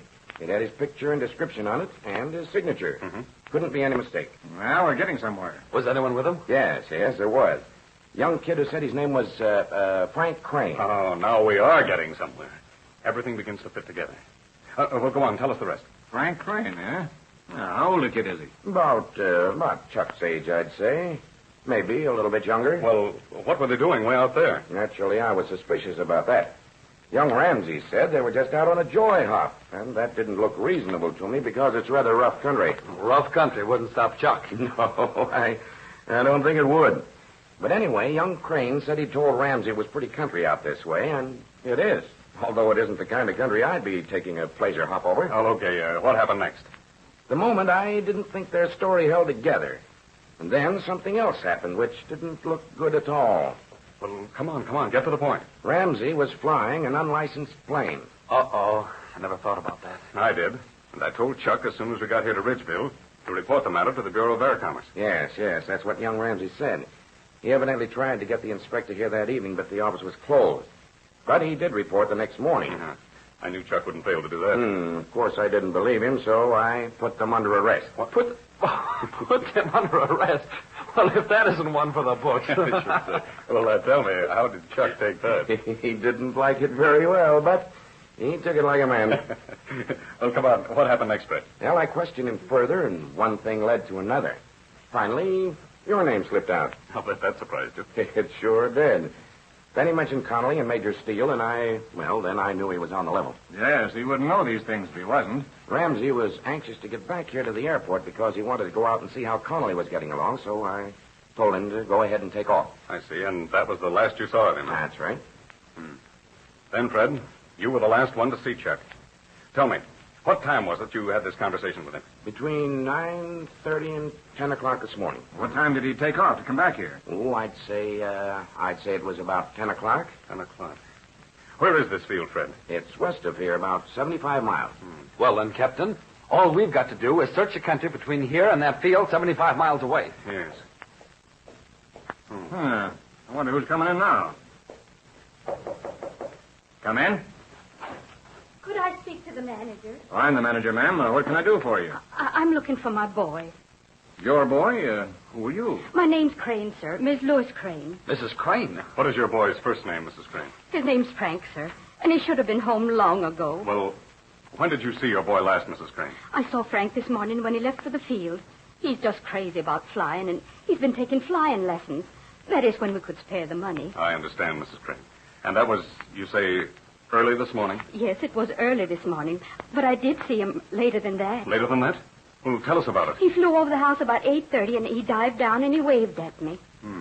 Could you tell us the kind of a plane he was in? Well, all I know is it had blue wings. Blue wings. It all fits in. Young Crane said that he had flown over his home. After that, they started out west. Please, sir, what are you talking about? Do you know what's happened? What's happened to my Frank? Well, I'm afraid, Mrs. Crane, I can't tell you definitely about that yet. Oh, However, but please, you do know something. I can tell by the way you talk. You must have seen Frank, and you must have talked to him. Oh, please tell me what's happened to him. I beg of you, Mrs. Crane. Now, please compose yourself. There's no reason at all to suppose that any harm has happened to your boy. But I don't understand. You gentlemen know something about Frank. I know you must. Now, just one moment, Mrs. Crane, while I explain. Something's happened to Frank. I'm sure it has. Mrs. Crane, you mustn't go on like that. I assure you that, well, as far as we know, nothing has happened to your boy. You're sure? You're sure nothing has happened to him? I said, Mrs. Crane, as far as we know. But I don't understand just what has happened. Where's Frank gone, and why hasn't he come back? Just a moment, please. Now, I'll try to explain everything to you. You see, your son met a young friend of mine, a boy by the name of Chuck Ramsey.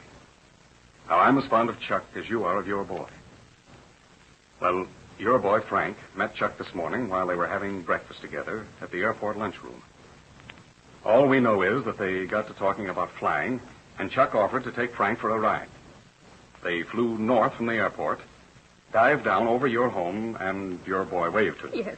Yes, I was out in the yard. Then they flew west, and later, seeing a plane on a field about 75 miles from here, they landed. The plane they saw was flown by Mr. Hilton here, whom you heard mention Frank's name. You talked to him, didn't you, Mr. Hilton? Yes, I did, Mrs. Crane. He was all right then. Then, after talking to Mr. Hilton, the two boys got into Chuck's plane and took off for the airport here. Well, they didn't arrive. Yes, go on. But that's nothing to be alarmed about. Because they may have had a forced landing due to engine trouble and haven't been able to get to telephone to report themselves. But I assure you, Mrs. Crane, we will find your boy and return him to you. Oh, thank you. We've got to find both him and Chuck Ramsey. But will finding young Frank Crane and Chuck Ramsey be as easy as all that? Little does Captain Midnight realize that there will be many days of anxiety and suspense before he even knows that Chuck is alive. Thrilling developments are ahead Don't miss them. Tune in to Captain Midnight. Say, remember the sound of the slow-starting motor that we listened to at the beginning of the program? Remember how hard it was to get that cold motor started? Well, there's something important about that I didn't tell you. Slow starts like this put an extra strain on your battery. Run it down far faster than necessary.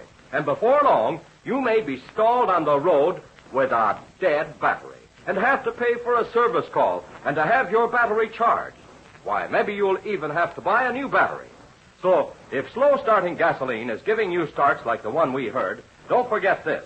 You'll save your battery if you change to a fast-starting gasoline. So try Skelly Tailor-Made gasoline. It's weather right for your car to give you fast starts in spite of cold weather. Why don't you fellas and girls tell Dad this for me? Ask him to stop at your Skelly service station and ask for fast-starting Skelly Tailor-Made gasoline. And say, just one more thing. Be sure to tune in our next program for a very important announcement that you'll be thrilled to hear. And tell all your friends to listen in, too, for sure. So don't forget to tune in again Wednesday, same time, same station, for further transcribed adventures of Captain Midnight. Brought to you every Monday, Wednesday, and Friday by the Skelly Oil Company, Skelly Jobbers, and Dealers. Until Wednesday, this is Don Gordon, your Skelly man, saying goodbye and happy landing!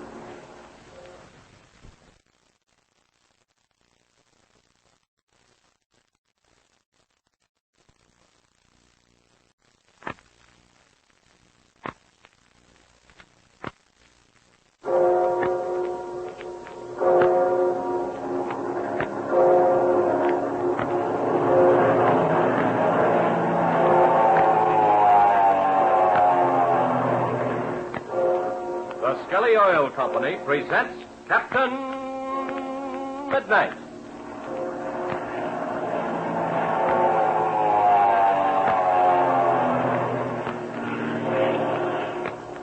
Captain Midnight, brought to you 3 times each week by the Skelly Oil Company, Skelly Jobbers, and Dealers. But first tell me, have you had pancakes for breakfast lately? Well, if you have, you've noticed how slowly the syrup poured out of the pitcher if it stood in a cold cupboard all night. Well, I'll bet it was slower than molasses in January, wasn't it? Now, why'd I ask you that? Well, here's the reason. Some kinds of motor oil that Dad might put into your family car thicken just like pancake syrup when it gets cold.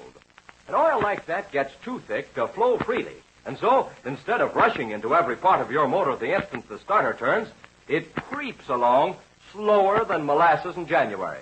The result is, your car is hard to start. It wheezes and groans and turns slowly instead of starting with a snap. And even more serious, it starts practically dry. That slow molasses-like oil doesn't move quickly up into the motor to protect it against starting wear. So you likely have worn pistons and bearings and a big repair bill to pay. Well, fortunately, there's a very easy way to prevent motor wear due to such dry starts. Just do this. Change to Skelly Tagoline Winter Oil for your car at once. Skelly Tagoline Winter Oil is especially made to be amazingly free-flowing, even at the coldest winter temperatures. It's guaranteed to lubricate your car perfectly or your money back. And what's more, it lasts a long time in your motor. Doesn't break down easily. Runs for miles and miles and miles. Skelly Tagoline saves you extra quarts and extra quarters. Now, you fellas and girls who are listening, tell Dad just what I've told you about Skelly Tagoline Winter Oil. He'll be glad you did, and he'll be glad to know that you know so much about driving a car. And now to Captain Midnight. The famous pilot and his friends are very much concerned over the strange disappearance of Chuck Ramsey.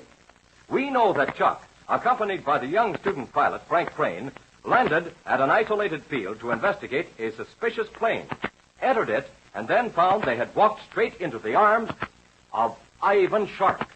The master criminal had repainted his huge bimotor transport and had stopped at a remote field used by border smugglers to refuel. Our scene today opens in the rear compartment of Ivan Shark's plane, where Chuck and Frank Crane are imprisoned. Listen as Frank exclaims. Hey, there's a crack here in the center of the floor, Chuck. I can see down through it. Here, let me see. Hey, there you are. Listen, Chuck has throttled his engine. Yeah, I hear. We're going down to land. We can't be up very high. See those treetops? Yes, we'll be on top of them in a few seconds. There must be a field ahead. This fellow Shark certainly wouldn't crash the ship, would he? I should say not. This plane represents his only means of escape. Hey, look. We passed the trees. I can see the ground below. Yes, we'll be on it in a few seconds. Hey, tell me, Chuck, what do you think they're going to do with that blue wing plane, the one you were flying? You've got me there, Frank. But I do know this. Shark wanted to get it away from that other field so it wouldn't be seen. Hey, I'll bet I know. That fellow we called Gardo. He's Ivan Shark's chief pilot. Well, anyway, that fellow Gardo must be going to land the plane here and hide it in the trees.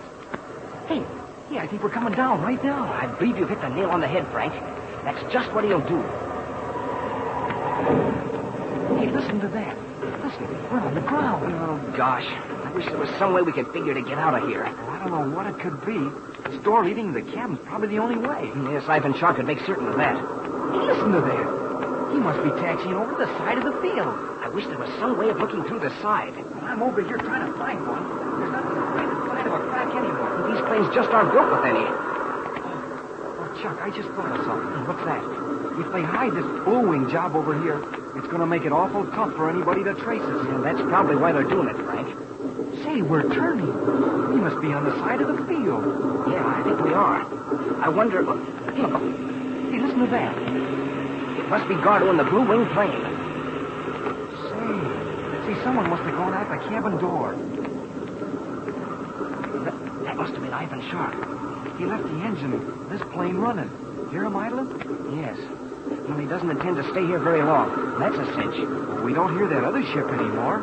I guess he didn't taxi up near us. No, Ivan Shark probably went out to meet him. If they're going to try to hide that ship under the trees, they'll have to taxi it again, and then we'll hear it. Yeah, we will. We'll try to get... Chuck, listen to that. Say, that's funny. It sounds like that blue wing plane is taking off. Hey, listen, Chuck. Listen. What's that? Lights and beacons. But it sounds like the ship crashed. Oh, it must have been a terrible crash. You don't suppose that Gardo's been killed? Oh, gosh. I don't know what to think. Maybe something's happened that Shark didn't expect. Maybe this would be our chance to get out. Maybe it is. Listen, Frank. I'm going to try something. Okay, Chuck, what is it? I'm going to get back on the other side of the compartment, then drive at that door with all my strength. I'll hit it with my shoulder and try to crash it open. I think Shark's outside, and we'll only have his daughter Fury and that servant Fang to worry about. And we ought to be able to handle them. Okay, I'll be right behind you. All right. I'm ready now. Stand over to the side while I hit this with... Hey, look out, Chuck. Look, I hear voices out there. Oh, it must be Shark coming back. And that Gardo must be with them, because there's more than one. Oh, we're too late. We lost our chance. Oh, yeah, Chuck, we can't try it now. They've got guns and we haven't. You'd be shot as soon as you got through that door. You're right, Frank. Say, what's happening now? Hey, there we go. We're taking off again. Oh, we'll have to wait for another chance, Frank. We've got to find some way of letting Captain Midnight know where we are. If we can do that, he can capture Ivan Shark and rescue us at the same time.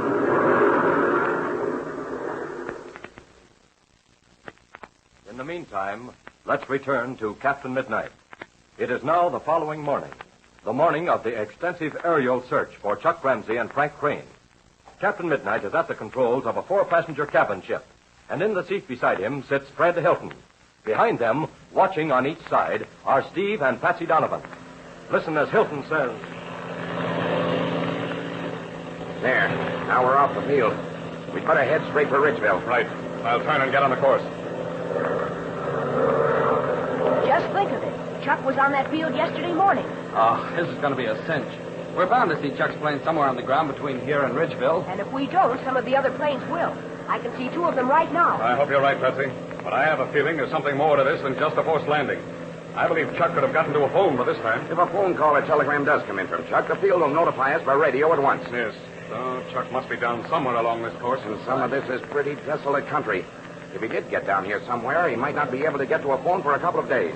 Look, Captain Midnight. Huh? Look over there to the left. That looks like a place a plane could land. What? Oh, yes. Yes, Patsy, it does. I'll turn over that way. Well, that's what we've got to do anyway. Keep looking for possible landing fields.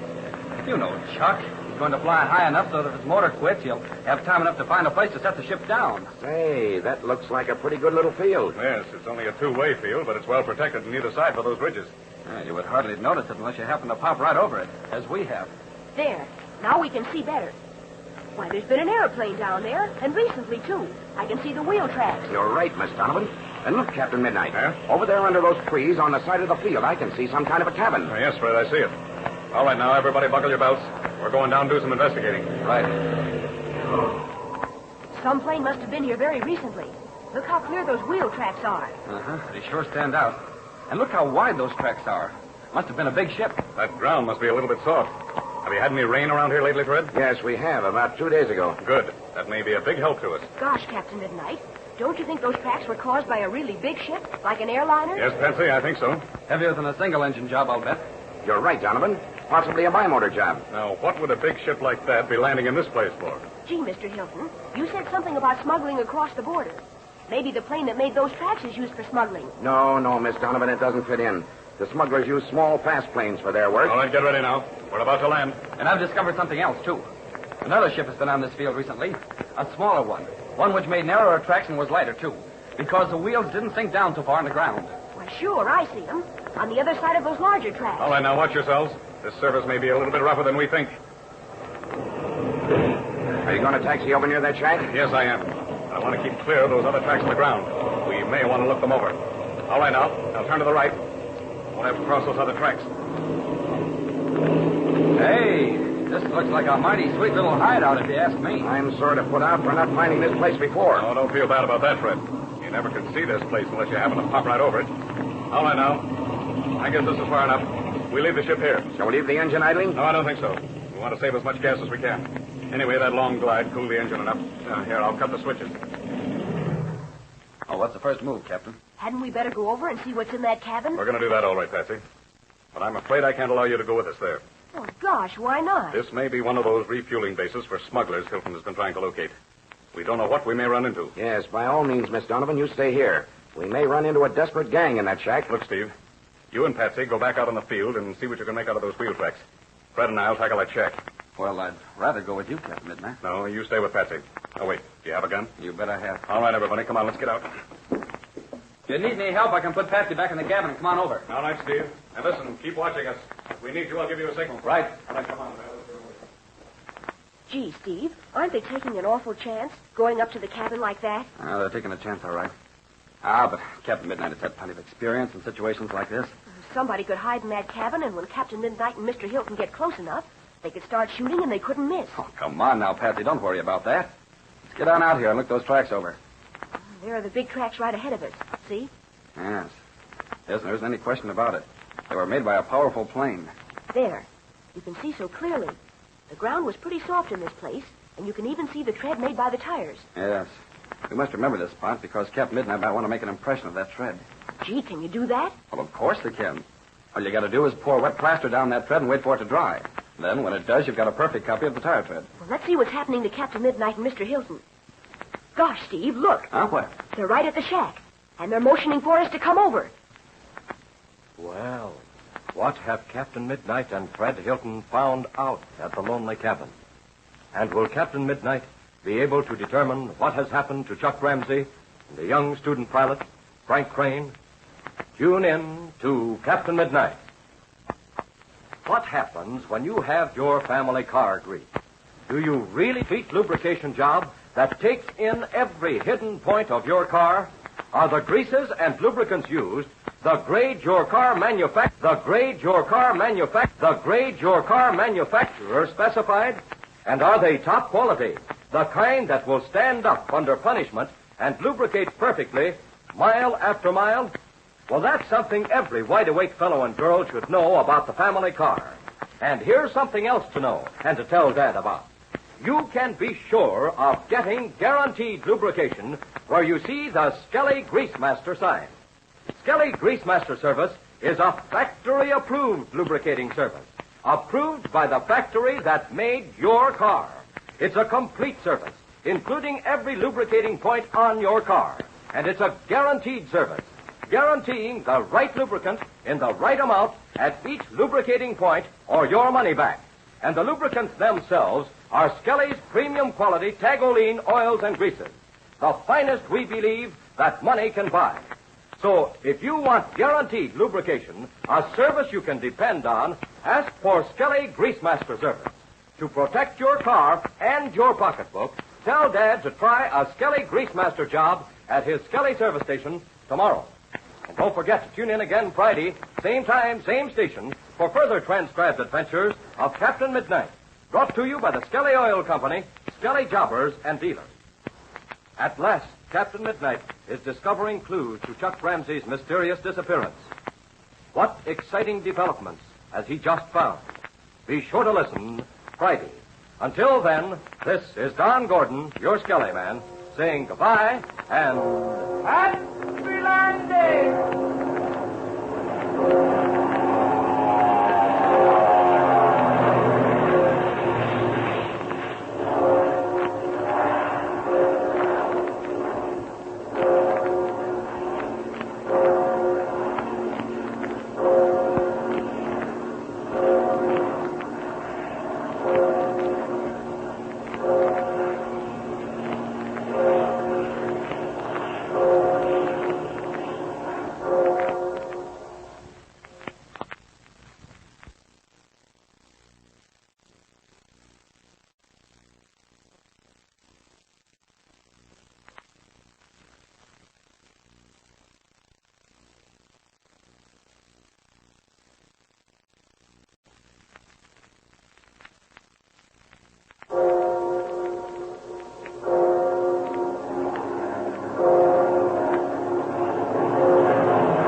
The Skelly Oil Company presents Captain Midnight.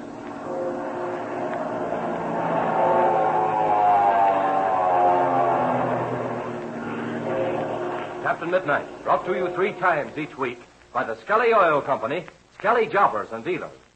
But first, I have something for every fellow and girl who'd like to fly an airplane someday. It's something you someday. It's something you someday. It's something you someday. It's something you should know. An airplane pilot can tell from the sound of his motor just about what's happening inside. Now, a very good way to learn about motors is to practice listening to the motor in your family car. For instance, on these snappy February mornings, maybe the car sounds like this when Dad steps on the starter.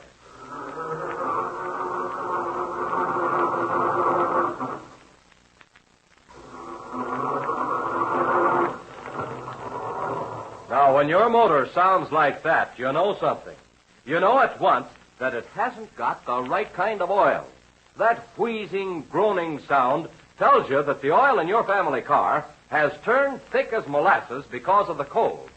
Now, oil that turns thick as easily as that is bad for your car. It doesn't lubricate properly. It won't let your car start fast. And even more serious, it won't flow quickly the instant Dad steps on the starter. So actually, your car starts almost dry.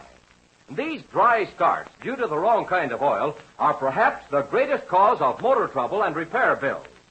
So, if your motor groans and starts slowly, you remind Dad he should change to oil that is free-flowing in cold weather. And of course, if you're a friend of Captain Midnight, you want him to try Skelly Tagoline oil, I know. Tell Dad that Skelly Tagoline is especially made to flow freely even at below zero temperatures. Tell him it rushes up into the motor quickly, surges to all moving parts, and lubricates them properly and safely. And equally important, it stands up mile after mile, keeps the motor protected under hardest winter driving. So tell Dad tonight to try Skelly Tagoline Winter Motor Oil. And now to Captain Midnight. In the search for clues as to Chuck's disappearance, Captain Midnight and his friends investigate an isolated landing field. On it is a shack, half hidden under the trees, where Captain Midnight and Fred Hilton go to investigate, while Patsy and Steve go to examine some airplane wheel tracks which had attracted their attention. Suddenly, Patsy notices that Captain Midnight and Hilton are waving to them to come to the shack. Our scene today opens with Steve and Patsy as they're hurrying to Captain Midnight and Hilton. Listen as Patsy says, I guess Captain Midnight and Mr. Hilton didn't find any smugglers in that shack after all, Steve. No, Patsy. But they must have found something important, or they wouldn't have motioned us to hurry back. We should have looked at the tracks of that other plane. But we can do that as soon as we find out what's going on at the shack. Well, I just can't make myself believe that Chuck could have been out here in this forsaken spot like this. But, gee, Steve, he must have flown very near this place, because it's almost on the course between the field where he met Mr. Hilton and Ridgeville Airport. Well, sure, but what reason could Chuck have for landing? I'll try to figure that out afterwards. Here's Captain Midnight and Mr. Hilton. Hey, what'd you fellas find out? Take a look in here, Steve. It's really quite interesting. Have you found any trace of Chuck? No, Miss Donovan, not yet. But we may before we get through. Well, what's inside the shack? All right, come on in. Oh, by George, can you tie that? Gosh, what's in here? 5-gallon cans of gas. Just look at them. There's a lot of empties, too. But look on that other side.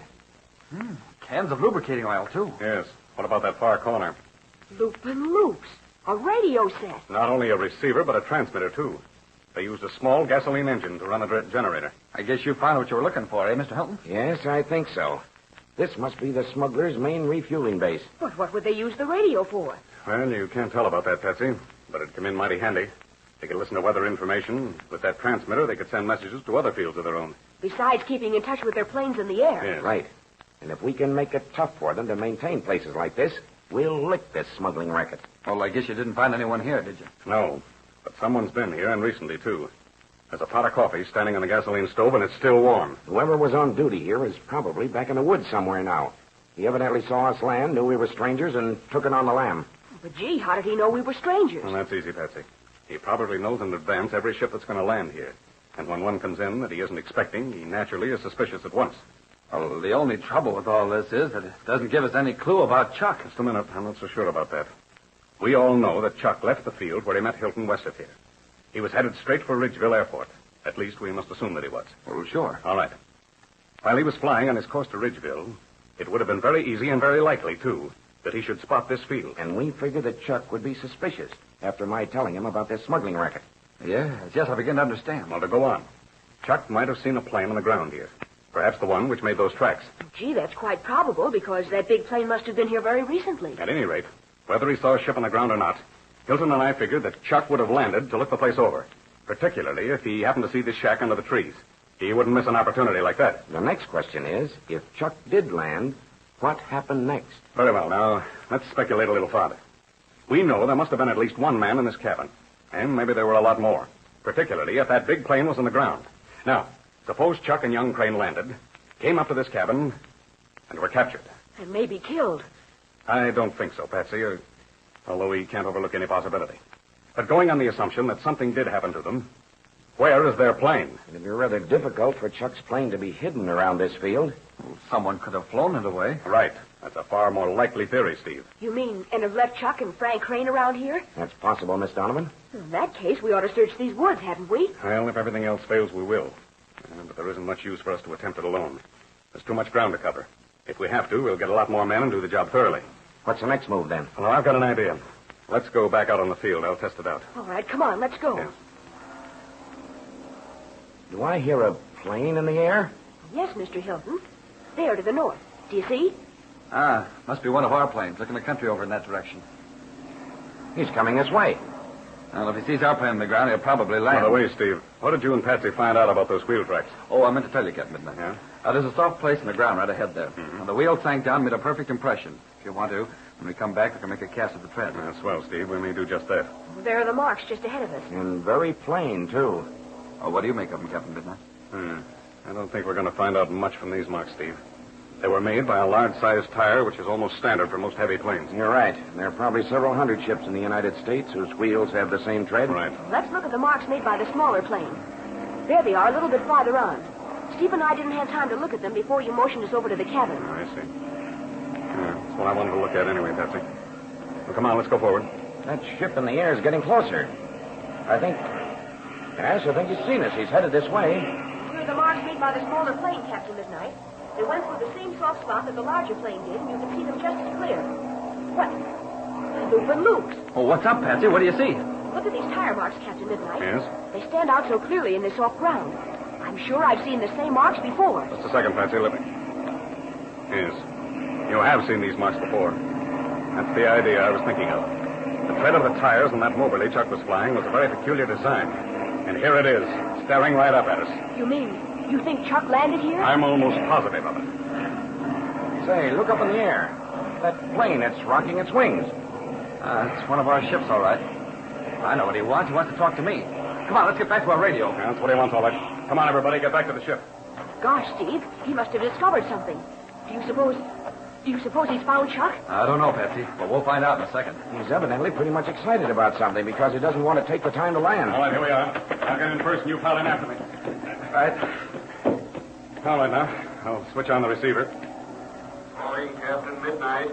Calhoun, calling Captain Midnight. Captain Midnight, answering Calhoun. Go ahead. Take off and follow me. Have been notified of wrecked plane 70 miles northwest. Okay. Message received. I'm taking off at once. Captain Midnight signing off. By George. What do you know about that? Gosh, Captain Midnight, I hope Chuck isn't hurt. Now, wait a minute. Don't jump to conclusions, Patsy. We'll get there as quickly as we can.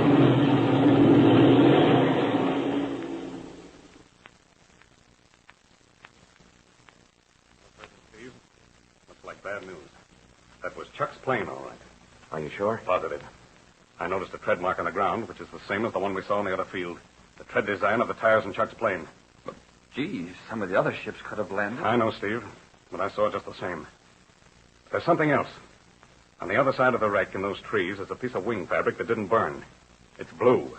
The same shade of blue that the wings of Chuck's plane had. And just between us, it looks pretty bad, doesn't it? No, Fred, it doesn't. Come on out in the field a little bit farther. I'm going to show you something. We're right with you. Well, have you found out something? Yes, Steve, I have. I'm absolutely positive that nothing has happened to Chuck. At least not yet. Well, what makes you so sure? Wait a minute, I'm going to show you. Oh, here we are now.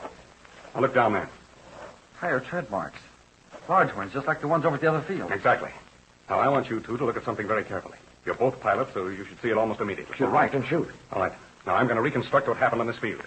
As you see, it's a long, narrow, two-way field, just like the one we came from. Yes? Now, looking from this point, you can see the tracks made by the landing of the two planes. Yes, I see them. And they look just like the ones we saw at the other field. Exactly. That big transport plane and the smaller plane, whether flown by Chuck or not, we don't know, came in here and landed. Now then, look on the other side of us. Tell me what you see there. Well, the big plane must have taxied past the place we're standing, then turned around and took off. Yeah, that's absolutely right.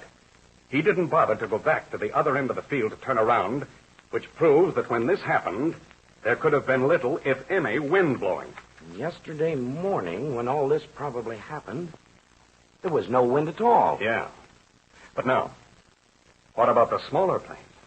You can see where it landed, but do you see any marks where it took off? No. At least not down the long way of the field. Correct. We know, then, that the small plane did not take off the long way of the field, as any sensible pilot would have done. Instead, the small plane must have taken off the narrow way of the field.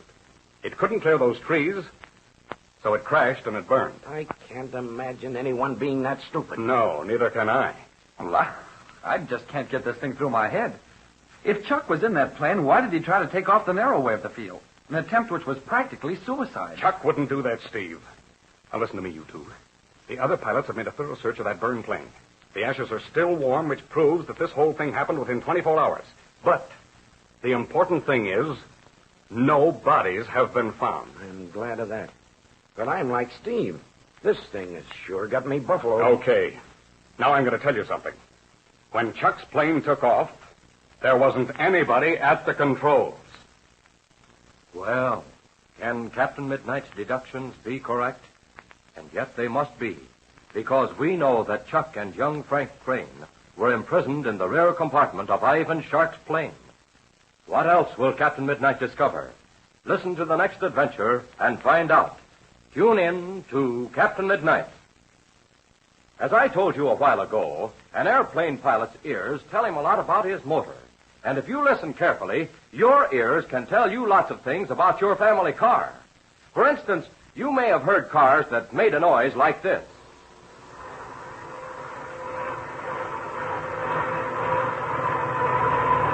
Now, when you hear a humming like that, you know that car has worn-out gears.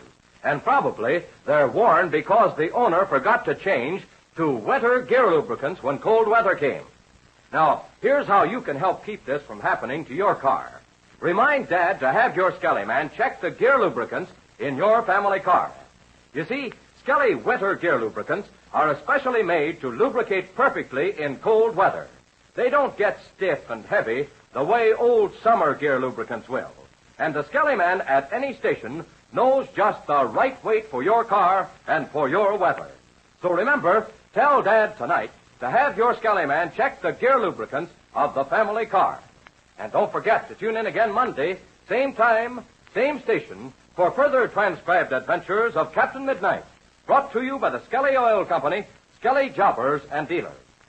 If Captain Midnight is right, and there was no one at the controls of Chuck's plane when it crashed, what did happen? Be sure to listen Monday. Until then, this is Don Gordon, your Skelly man, saying goodbye and happy landing!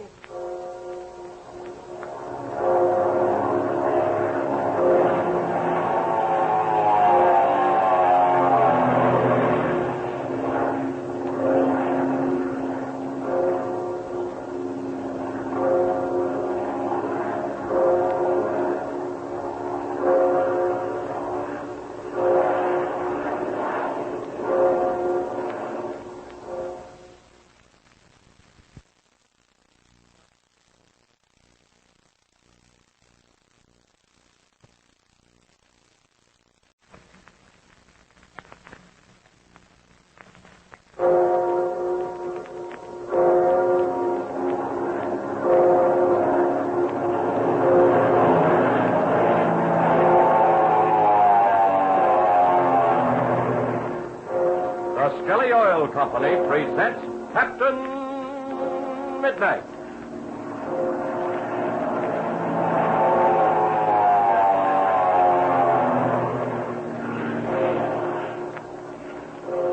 Captain Midnight, brought to you 3 times each week by the Skelly Oil Company, Skelly Jobbers and Dealers. But first, tell me this.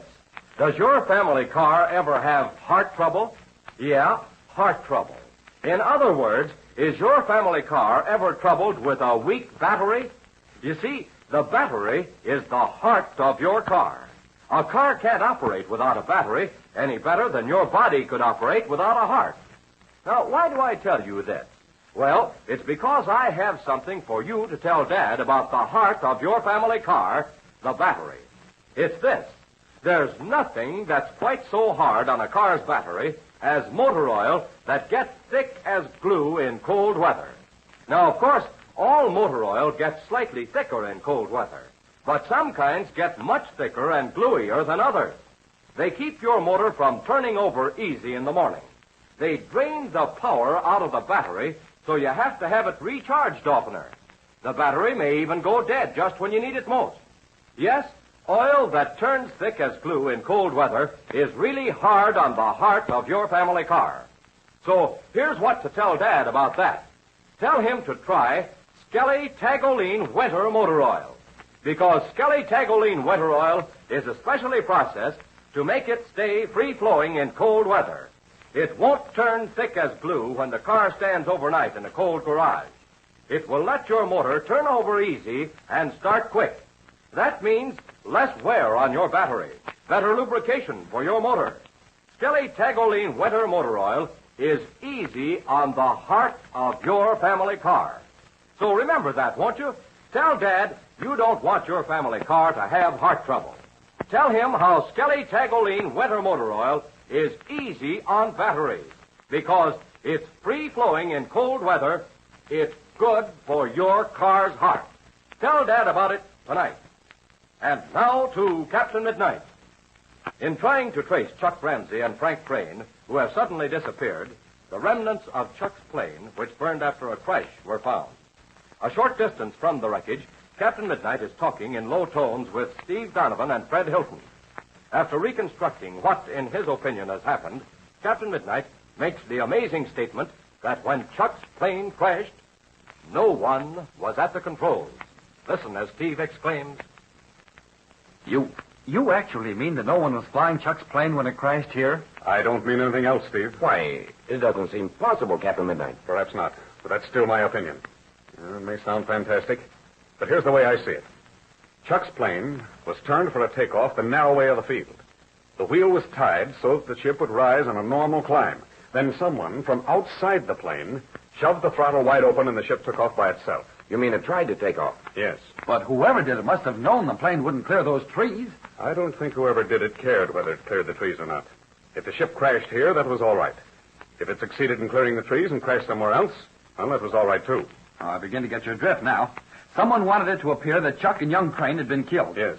At least he wanted to make it difficult for anyone to find out what became of Chuck and young Crane. Then if Chuck wasn't flying his own ship, the chances are he was in the other plane, the big one. I lean to that belief, yes. Well, then whoever engineered this thing came over here, fixed it so Chuck's plane would crash, then took off in the large ship. Well, if I can read the signs correctly, that's about it. In that case, Chuck and young Crane must be prisoners in that big plane. That's the logical conclusion, Fred. Well, the next question is, who was flying this big ship? I don't know, Steve. But frankly, between the three of us, I'm a little bit worried. Well, who in the world would want to carry off Chuck Ramsey and young Crane? They didn't have any money to speak of. Robbery couldn't have been the motive. You know about Ivan the Shark, Fred. Sure, I know about him, but I thought you told Steve you didn't believe he was anywhere around this part of the country now. He isn't now, but he may have been yesterday. Do you really believe Ivan Shark would have had the nerve to fly up this way? Now, wait a minute. I'm thinking back, Steve, and I remember that Major Steele told us Ivan Shark's plane passed over him and Bud Conley several days before we found them. Now, does that mean anything to you? Why, George, that means Shark was headed in this general direction. Right. And we know that Shark has underworld connections all over the country. He may have known about the field we were at this morning. Knew it was a safe place to refuel. I begin to see the whole thing now. When Chuck was on his way back to Ridgeville Airport after meeting me, he must have seen Shark's plane on that field. Maybe it was refueling then, or had already finished. He landed to investigate, and then... But wait a second, Hilton. Chuck's no fool. He knows Ivan Shark's plane. He wouldn't have walked right into the lion's mouth. Now, you hold on a minute, Steve. Ivan Shark's no fool either. He could have disguised his plane, repainted it, done a lot of other things to change its appearance. You know, I believe that's just what happened. But the most important question in my mind is this. Where did Ivan Shark head from here? Where was he going? Well, that's difficult to say, Fred. As I said before, Shark has underworld connections everywhere. He has many hideouts. Our only chance to beat him is for us to anticipate his moves. Now, that's what I'm going to try to do. Well, there's no use in wasting time here. Come on. We're going to take off at once. At almost the same time, Ivan Shark is about 1,000 miles away, flying northward in his plane. The Serpent Fang and Fury Shark are in the rear of the cabin, guarding the door leading into the rear compartment, in which are Chuck Ramsey and his young friend, Frank Crane. They are talking together in low tones. Let's listen as Frank says. That's what I was hoping for last night. But Shark just didn't give us a chance. He doesn't take chances like that. Much as we'd like to hope so, I'm afraid he's not going to make a slip anywhere. What do you suppose that field was? One we stopped at last night. I haven't got the faintest idea, Frank. All we do know is that he flew almost 4 hours before landing. That's right. I remember you checked it by your wristwatch. Chuck, this ship can cover a lot of distance in 4 hours, so let's try to figure out which direction we've been going. If we only had a compass. That would help a lot, I know. But we haven't, so let's try something else. Now, this much we do know. Shark hasn't been doing any turning or circling around, so it's safe to conclude that he's been flying in the same direction all the time. And I imagine we're continuing in the same direction this morning. Now, let's try to think where about 1,000 miles from Ridgeville would put us. Okay, let's do that. If he flew east, that would put us way out over the Gulf of Mexico. And by looking down through that crack in the center, we would have known it if Shark had flown over a large body of water. You're right. That's out. Now then, what about the south? A straight southerly course would put us down in the southern part of Mexico. In fact, we might even be out over the Pacific Ocean. Well, if that's the direction he went, we're still over Mexico. We haven't seen any water yet. Now, if he flew west, 1,000 miles would put us out about, well, over the Gulf of California, or that long strip of land known as Lower California. Well, we haven't seen any large body of water, so that's out, too. The only direction that remains, then, is the north. And that's the direction I'm beginning to think he took. Well, let's see.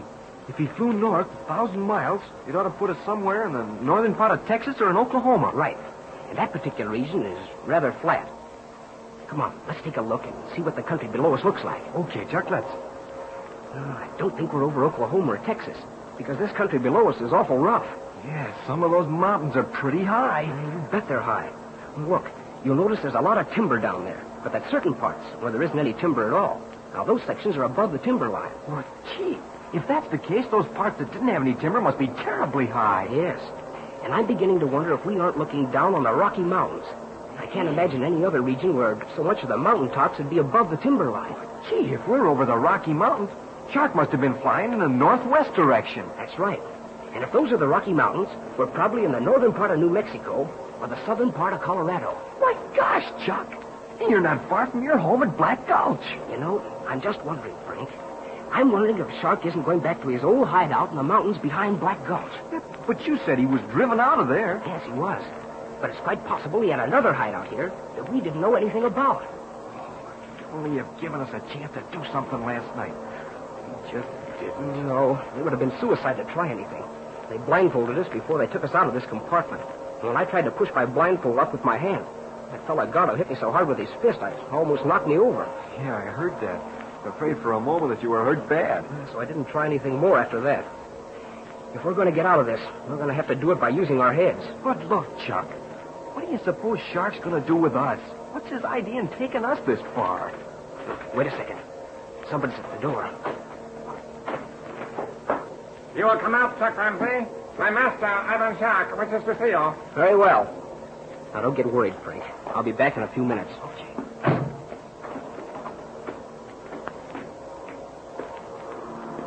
Here is Chuck Ramsey, master. Very good, Fang. You will please take the co-pilot seat, Ramsey. I had Gardo leave it to make room for you. Now what are you trying to do? And I may as well warn you, Ramsey, not to try anything.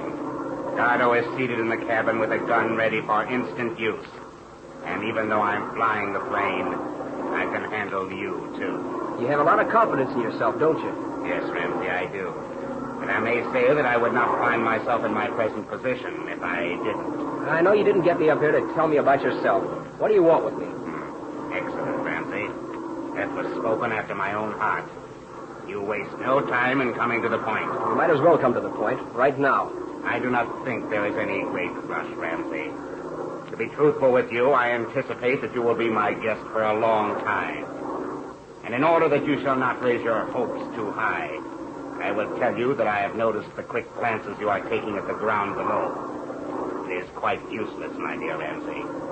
I would not have allowed you to come up here without your blindfold if I had any fear of your discovering anything of value. Well, I must admit I don't see anything that looks familiar. No, and you won't. At least not for a while. All right. Let's get to the point. I like Frank Crane's company a lot better than yours. My dear Ramsey, I am somewhat shocked at you. Such a statement might almost be considered rude. Maybe so. You think that is any way to treat me, Ramsey? Remember, your life is in my hands. Why don't you get to the point? Ramsey, Captain Midnight is very fond of you, is he not? Yes, I guess he is. Captain Midnight undoubtedly would be very much pleased to see you again, would he not? Yes, I guess he would.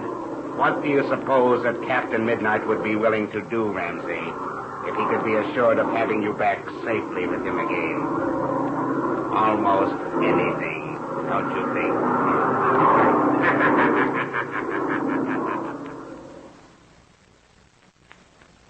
Yes, Captain Midnight was right. The fiendishly clever Ivan Shark is preparing to strike at the only weak point in Captain Midnight's armor, the famous pilot's love for Chuck Ramsey. What will happen next? Don't miss the coming battle of wits between the master criminal, Ivan Shark, and the courageous pilot, Captain Midnight. Tune in to Captain Midnight. See, remember what we said a few minutes ago about the heart of your family car, the battery, and how oil that turns thick as glue is hard on your battery? Well, thick oil isn't the only thing that wears down your battery in winter. You run your lights longer in winter. Your heater puts an extra load on your battery, too. Then maybe a defroster fan, and that takes battery power. Now, here's the best way to save a battery I know. Save it hard winter starts. First, by using a free-flowing, easy-starting winter motor oil like Skelly Tagoline, and second, by changing over to a wide-awake, weather-right gasoline. A gasoline that's fitted to your weather to give you quick starting in spite of cold winter weather. And here's one gasoline I know is weather-right. Skelly Tailor-Made Gasoline. It's tailor-made for quick starts in your kind of weather. It saves your battery by starting right up the instant Dad touches the starter. Yes, Skelly Tailor-Made Gasoline and Skelly Tagoline Winter Oil both do your car's heart good. They're easy on the battery. Tell Dad about that tonight. And say just one more thing. Be sure to tune in our next program for a very important announcement that you'll be thrilled to hear. Tell all your friends to listen in, too, for sure. So, don't forget to tune in again Wednesday, same time, same station, for further transcribed adventures of Captain Midnight. Brought to you every Monday, Wednesday, and Friday by the Skelly Oil Company, Skelly Jobbers and Dealers. Until Wednesday, this is Don Gordon, your Skelly man, saying goodbye and happy landing!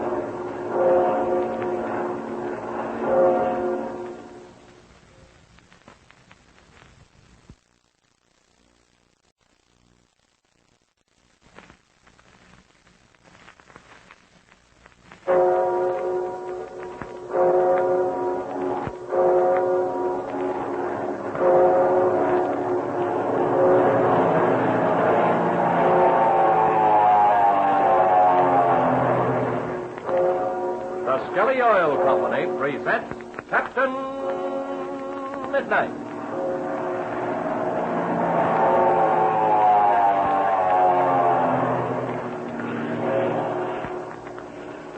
Captain Midnight, brought to you 3 times each week by the Skelly Oil Company, Skelly Jobbers and Dealers. See, at the close of our last program, I promised you a very important announcement, and here it is. It's one of the most sensational free offers ever made to the members of Captain Midnight's famous flight patrol. It's something that every air-minded fellow and girl in America would want to have the minute they heard about it. But it will be available exclusively to you as members of the 1940 Flight Patrol. Now, here's what it is. It's a beautiful, big, colored map of the airlines of America. Different from anything you've ever seen. A map that shows every major airline in the United States, from Atlantic to Pacific, from Canada to Mexico. It shows the exact route flown by every airline, the cities it serves, things that every air-minded fellow and girl should know about aviation. But listen, this is no little toy map, no siree. It's a great big wall map, 11 inches high and 17 inches wide, and printed in 3 different colors. It comes to you flat, without a single fold in it, so you can put it right up on the wall over your radio, or maybe up in your own room where you can study it and make yourself a regular authority on the airlines of America. But gee whiz, just think of all the things you'll know, the information you'll have right on the tip of your tongue. You'll know, for instance, the names of all the airlines that serve the city of Chicago, just how many airlines fly in and out of St. Paul, Minneapolis, Omaha, Kansas City, St. Louis, Denver, Amarillo, Wichita, Tulsa, and every other important city in the United States. And that's not all.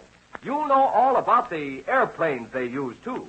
Because right along the edge of this big 3-colored airlines map, there are pictures and descriptions of many popular transport planes flown by the airlines of the United States.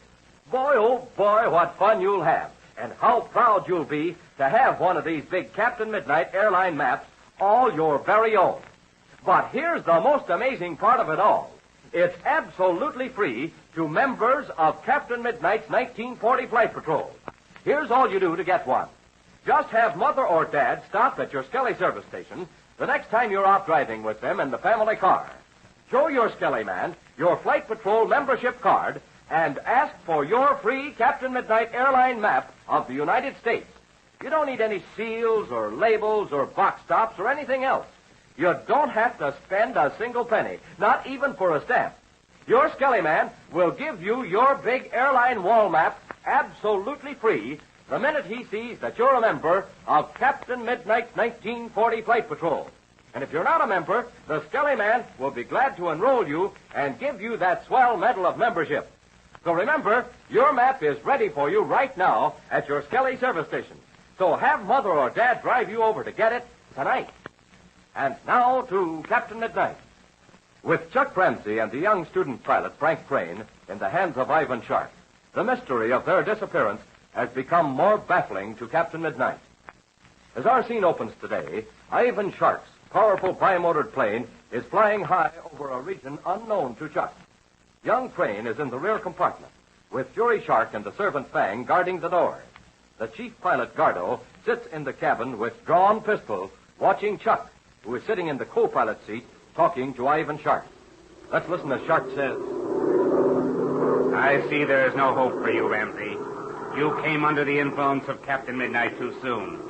If I had gotten hold of you, I would have made something out of you, because you do have certain qualities which are very necessary for success. You have one thing, Ramsey, which I admire very much. You have courage. And that, I must admit, is a quality some of my men lack.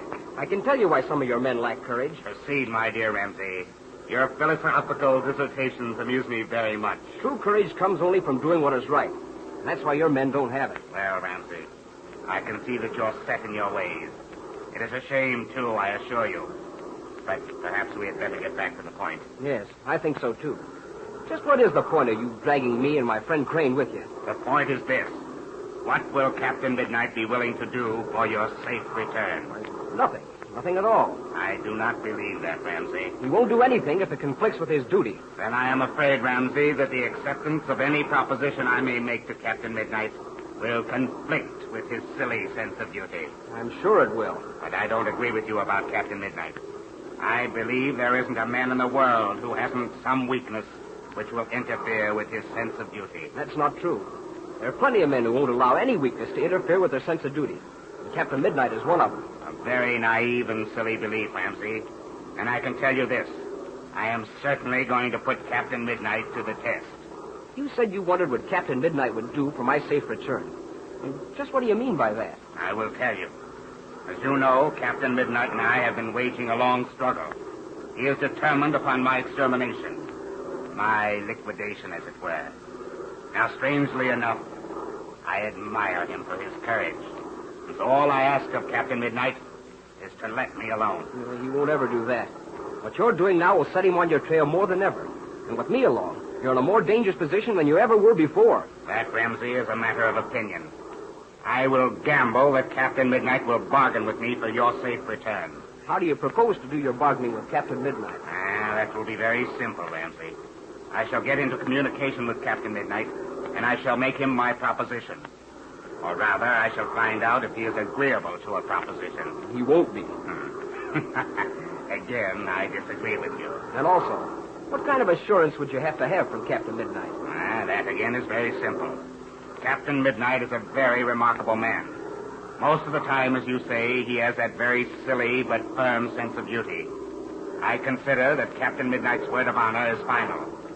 If he gives me his word of honor, I feel absolutely confident he will keep it. If he gave it, even to you, he'd keep it. But he never will. We will see about it. And now, I must make my plan. Fang. Yes, Master? You will conduct Ramsey back to the rear compartment. Yes, Master. You will come this way, Ramsey. Okay.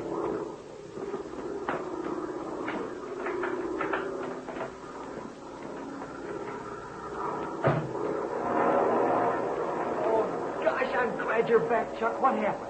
I found out what Ivan Shark intends to do. Oh, gee, what is it? He's going to try to get Captain Midnight's word of honor that Captain Midnight will leave Shark alone in the future. And if he can get him to make such an agreement, well, then he'll release us. Oh, Captain Midnight will never agree to that. You're absolutely right. Captain Midnight won't bargain with Shark. Maybe some way or other we can help Captain Midnight find us. It's That's just what I was thinking. I know Captain Midnight well enough to know that he'd never make the kind of a bargain that Ivan Shark wants. But I know this also, that Captain Midnight will keep stalling him off as long as possible, so he can attempt to locate us in the meantime. Why, sure, that's exactly what he'll do. But gosh, Chuck, what can we do to help him? Gee, I don't know yet, Frank. I haven't had time to think it over. But I do know we've got to find some way to get a message to Captain Midnight. Well, of course. Well, even if we could do that, we wouldn't know what to tell him. No, we wouldn't. At least not yet. But I can tell you this. Ivan Shark is flying somewhere, probably to some hideout. And he's going to keep us there while he tries to bargain with Captain Midnight. Oh, gee, if we only knew where he was taking us. Our only chance to find that out is to know where we are during the rest of the flight. And I have a pretty good idea, I can tell you that. Gosh, I forgot you were up in the cockpit, weren't you? I'll say I was. I sat right up in the co-pilot seat. And that's where Ivan Shark and I had our talk. And he let you sit there and look out all you wanted to? I'm sure he did. And I used my eyes plenty, I can tell you that. But he noticed it and laughed at me. He said to go ahead and look all I wanted to. It wouldn't do me any good. Well, that probably means we're flying over strange country. Country you've never seen. Yeah, maybe so. But he let one thing slip. He said to look all I wanted, that it wouldn't do me any good. Not yet. Not yet? He said that? Yes. So I figured that we must be approaching country that I'm acquainted with. How about the direction?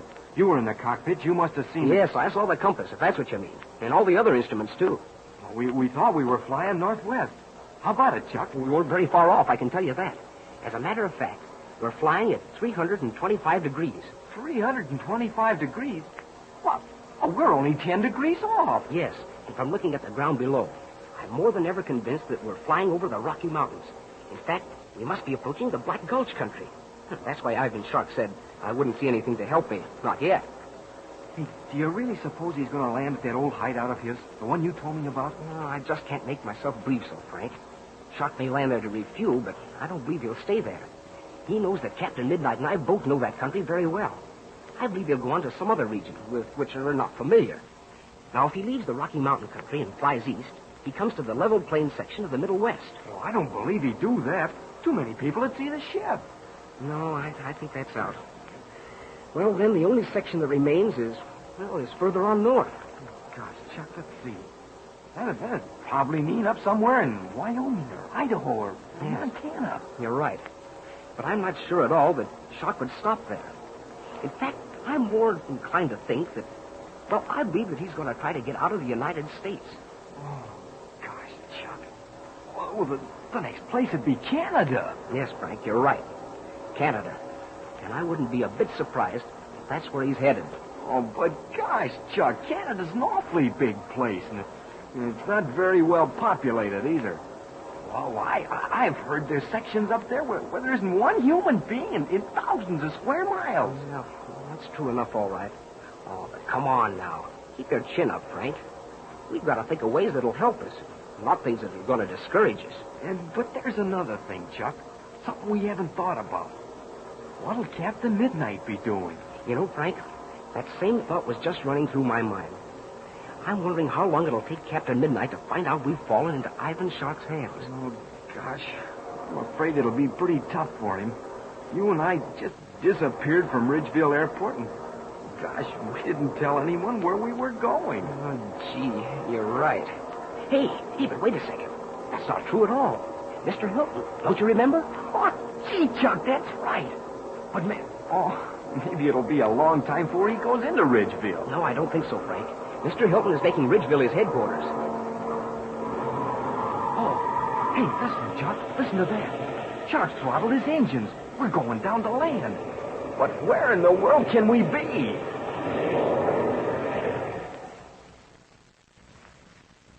Yes, where can Chuck and Frank Crane be? What secret field, perhaps known only to criminals like himself, can Ivan Shark be landing on? And in the meantime, what is Captain Midnight doing? Tune in to Captain Midnight. Now remember, tonight's the night to get your big 3-color airline map of the United States at your Skelly service station. A big 11 by 17-inch wall map showing the routes flown by every major airline in the United States, with pictures and descriptions of the transport planes most widely used. And it's absolutely free to members of Captain Midnight's 1940 Flight Patrol. But now listen. If you are not already a member, see your Skelly Man at once. He'll enroll you right away and see that you get your free Flight Patrol membership card and your spinning medal of membership, too. All absolutely free. So remember, have Mother or Dad stop at your Skelly service station with you tonight or tomorrow for sure. Whether you join up right now or whether you're already a member of the 1940 Flight Patrol, you can get your free Captain Midnight airline map tonight. So don't put it off. See your Skelly Man right away. And don't forget to tune in again Friday, same time, same station, for further transcribed adventures of Captain Midnight. Brought to you by the Skelly Oil Company, Skelly Jobbers and Dealers. Will Fred Hilton prove the means of tracing Chuck and Frank Crane? What does Ivan Shark intend to do? And where is he landing? Be sure to listen Friday. Until then, this is Don Gordon, your Skelly Man, saying goodbye and happy landing!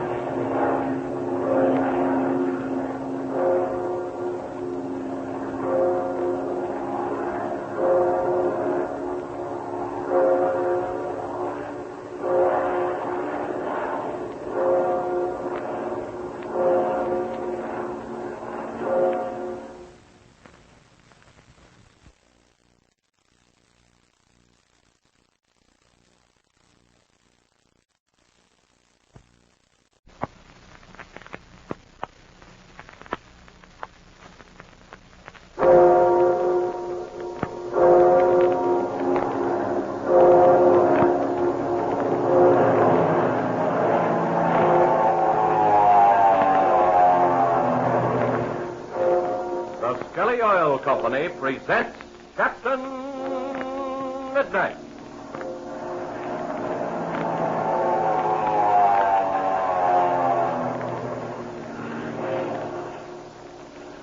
Captain Midnight, brought to you 3 times each week by the Skelly Oil Company, Skelly Jobbers and Dealers. But first, fellas and girls, I have a confession to make. The other night, when I first told you about the sensational new free offer we're making on this program, I'd never actually seen Captain Midnight's big 3-color airline map of the United States that we're offering free to every member of the 1940 Flight Patrol. But today I saw it. And say, fellows and girls, let me tell you, it's a beauty. Why, it's so exciting and interesting and packed full of important information about aviation that I simply can't tell you what a big thrill I know it will give you. You see, this is not an ordinary map. It's something absolutely new and different from anything you ever saw. It's never been published before in this form, and it's not for sale anywhere. It's printed in 3 beautiful colors, and it's big. It's 11 inches high and 17 inches wide, and it comes to you absolutely flat, without any folds or wrinkles in it, so you can put it right up on the wall and keep it that way. Now, here's what it contains. First, there's the official airline map of the United States, showing every major airline in America, just where they fly, what cities they serve, and all about them. By just glancing at this map, you can tell the names of all the airlines flying in and out of any important city in the United States. But that isn't all. Around the edge of the map, there are pictures and descriptions of the most popular commercial transport planes in use today. Gee whiz, just think of all the things you can learn about aviation every time you look at this beautiful big wall map. Believe me, folks will know you really are interested in aviation when they hear you tell all about the airlines of the United States. But now listen, here's how to get your very own airline map of America absolutely free. Just stop at your Skelly service station and show your Skelly Man your Flight Patrol membership card the next time you're out riding with Mother or Dad. Why, maybe they'll drive you over there tonight. Simply show your Skelly Man that you're a member of the 1940 Flight Patrol, and you get your big free map right on the spot. And if you're not a member yet, tell your Skelly Man you want to join. He'll make you a member so you can get your free airline map right away. So let me repeat. Captain Midnight's big 3-color airline map is absolutely free to every fellow and girl who is a member or wants to become a member of Captain Midnight's 1940 Flight Patrol. So just stop at your Skelly service station with Mother or Dad tonight, and your Skelly man will do the rest. Now, don't put it off. Stop in tonight or tomorrow for sure. And now to Captain Midnight. Chuck Ramsey and his friend, Frank Crane, you remember, are in the power of Ivan Shark, who is taking them on a secret flight. Meanwhile, Captain Midnight and his friends are doing all they can to get a clue as to Chuck's whereabouts. It is now noon on the day following Chuck's disappearance. Captain Midnight, Major Steele, and Steve Donovan are seated in the pilot's room of the Southwest Airlines Administration Building at Ridgeville Airport. They're gathered round a small table on which is spread out a large map. Listen as Major Steele says. Well, what are your plans, Captain? What do you want to do? Well, now, here's the way I look at it, Major. Shark's got a 24-hour start on us, and we think he's flying northwest. At least, that's the direction he was flying when he was last seen. But we have no proof that he continued on that course indefinitely. He may have doubled back over Mexico. He could have gone in almost any direction. Now, it'd be very foolish to start flying with the meager information we have. I guess you're right, Captain. But, gee, I sort of hate to sit here doing nothing. That's where you're wrong, Steve. We aren't idle. We're making preparations for the future. And if my theory is right, Ivan Shark will get in touch with me here. Well, if he does communicate with you... Then I'll be ready to act at once. Now, for that, I've got to have a fast plane. Well, I talked to the Spartan factory a little while ago. Yes? They have a special job ready, which you can have at once. How many passengers? 6. Good. How fast? It's specially streamlined and will do close to 250. All right. I'll take it. Well, do you want to go up and take delivery there? No, Steve. I'd rather stay here on the chance of hearing something from Shark. Well, we'll go up and get it for you. Yes, that's what I'd like to have you do. Steve, can you get the use of the ship? Oh, you bet I can. Fast 4-passenger cabin job. Good. Take Senor Pareda's nephew Pablo with you and introduce him to Captain Balfour of the Spartan Flying School. Ask Captain Balfour, as a personal favor to me, to see that the boy gets started right. Okay. I'd like to go up with him myself, but Chuck's disappearance has made that impossible. Well, I'll have a talk with Captain Balfour myself, Captain. Oh, good, Major. Now, there's one thing more. Mrs. Donovan has received a very urgent message from her sister at Dallas. His sister is very ill, and Mrs. Donovan feels that she should go to her at once. Well, that's easily done. Dallas is almost on our course to Tulsa. Yes, I know that. You can drop Mrs. Donovan off at Dallas and then continue on to Tulsa. What about Patsy? Well, you wouldn't have room for her in the plane anyway, and Mrs. Donovan has consented to let Patsy stay with Steve. Patsy knows Chuck so well that it's quite possible she can be of some real assistance to us in our search for him. Oh, you bet she can. You know, she's a pretty smart kid, even if she is my sister. Well, I think we'd better get started at once, then. We ought to get back here just as quickly as we can. Yes.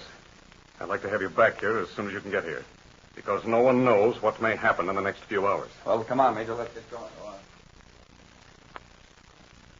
And at the same moment, Ivan Shark's large bimotored plane is taking off from a lonely field over 1,000 miles to the northwest. The criminal himself is at the controls, and in the co-pilot seat is his daughter, Fury Shark. Listen as Ivan Shark says. I should like to make one more landing, Fury, before we leave the United States and enter Canada. Then my plans will be complete. I think you are very foolish, Father, to have taken Chuck Ramsey and the boy Crane with us. What possible good can come of it? More good than you have dreamed of, my dear. I tell you that at last Captain Midnight has played into my hands. He will trouble us no more. Now you are getting soft, Father. You are very foolish indeed to accept Captain Midnight's word, even if he should give it to you. Ah, you do not know what you are saying, Fury. Captain Midnight is not like you or me. He has a chaotic idea of something called honor. Once he has given his word, he will not break it. And you really think that in order to get Chuck Ramsey back safely, Captain Midnight will give you his word of honor not to bother you again? That is exactly what I believe, Joy. He would do anything for Chuck Ramsey. But how do you propose to communicate with him? Don't forget, Father, Captain Midnight is no fool.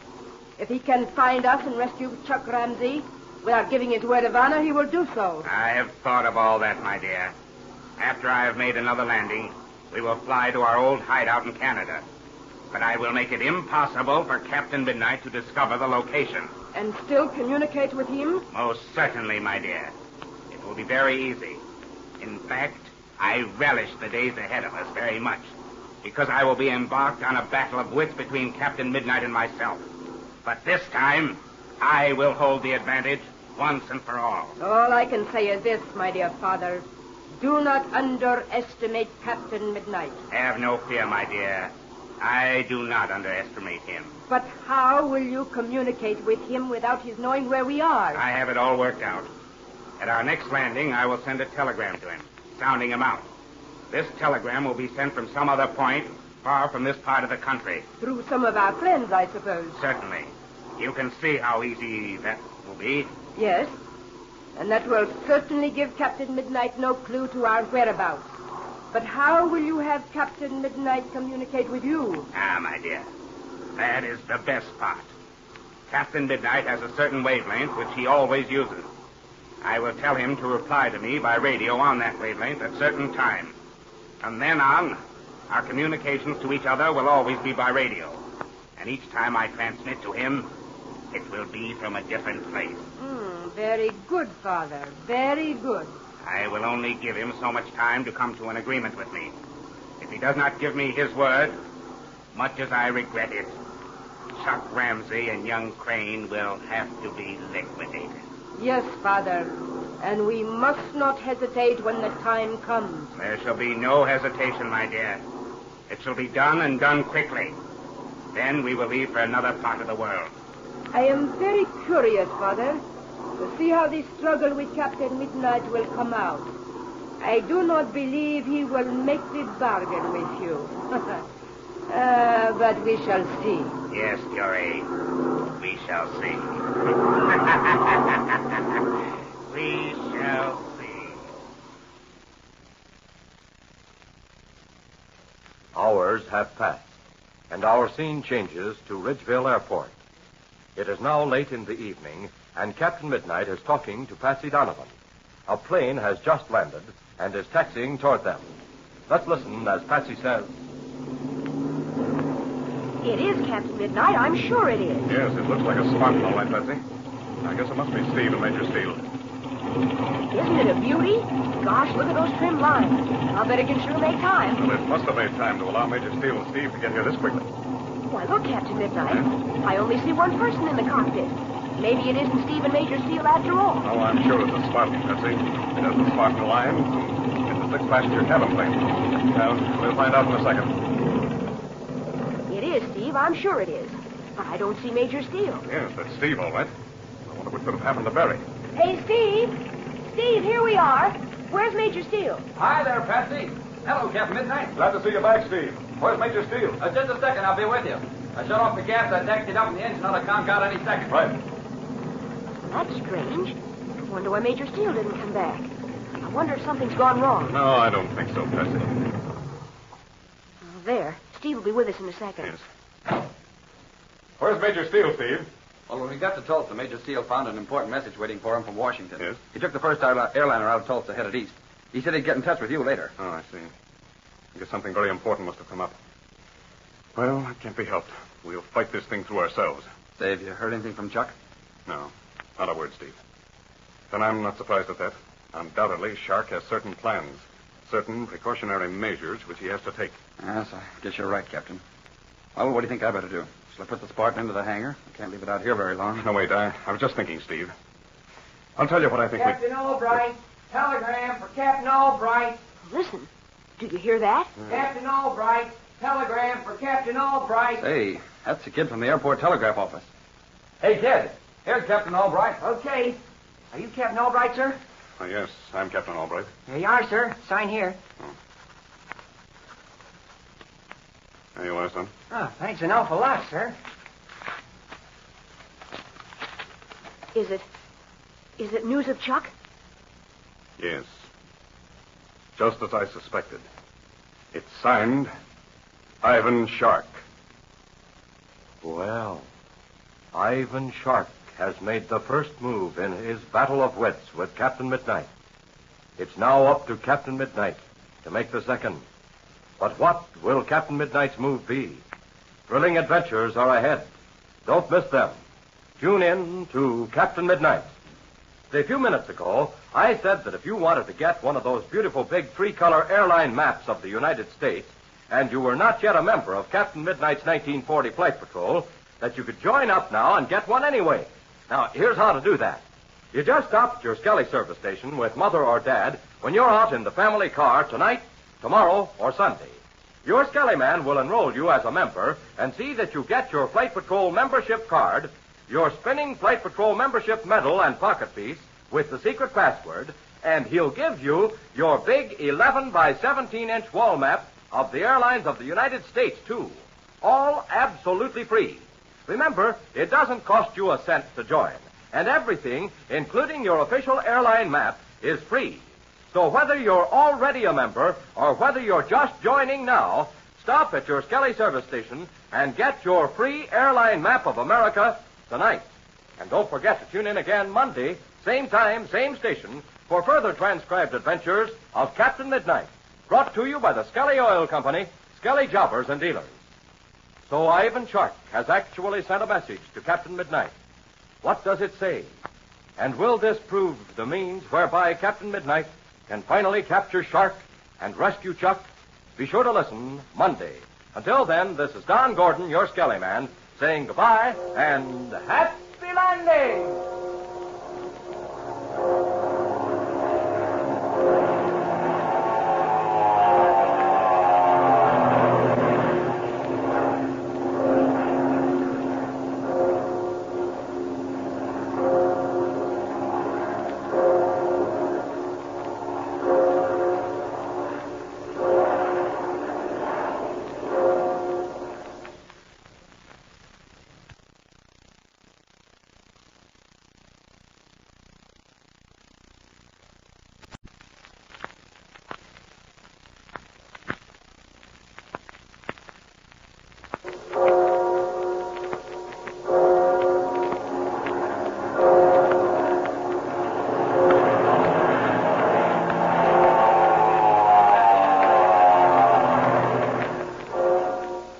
Skelly Oil Company presents Captain Midnight.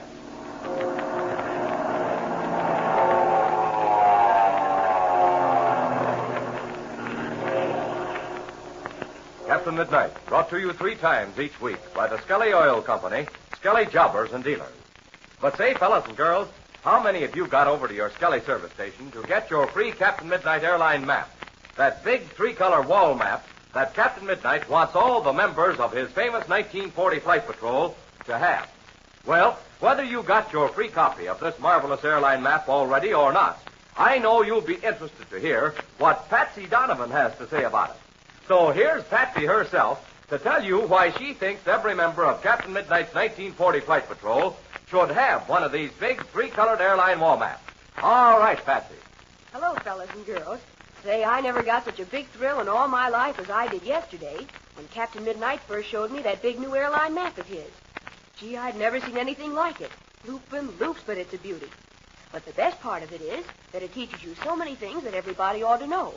At least everybody that's crazy about aviation, like all of us Flight Patrol members. Why, Steve and I had an argument just the other day about how many airlines fly in and out of St. Louis. We looked at the map, and it told us in a second. Not only how many, but the names of all of them. Those pictures and descriptions of modern transport planes are swell, too. I say, I could go on all night talking about this thing, but I'd better stop now. So I'll just say, if you're anything like I am, you'll want to get one of these swell airline maps right away and put it up in your room where you can keep it for years to come. Take it from me, it's a map you'll be proud of.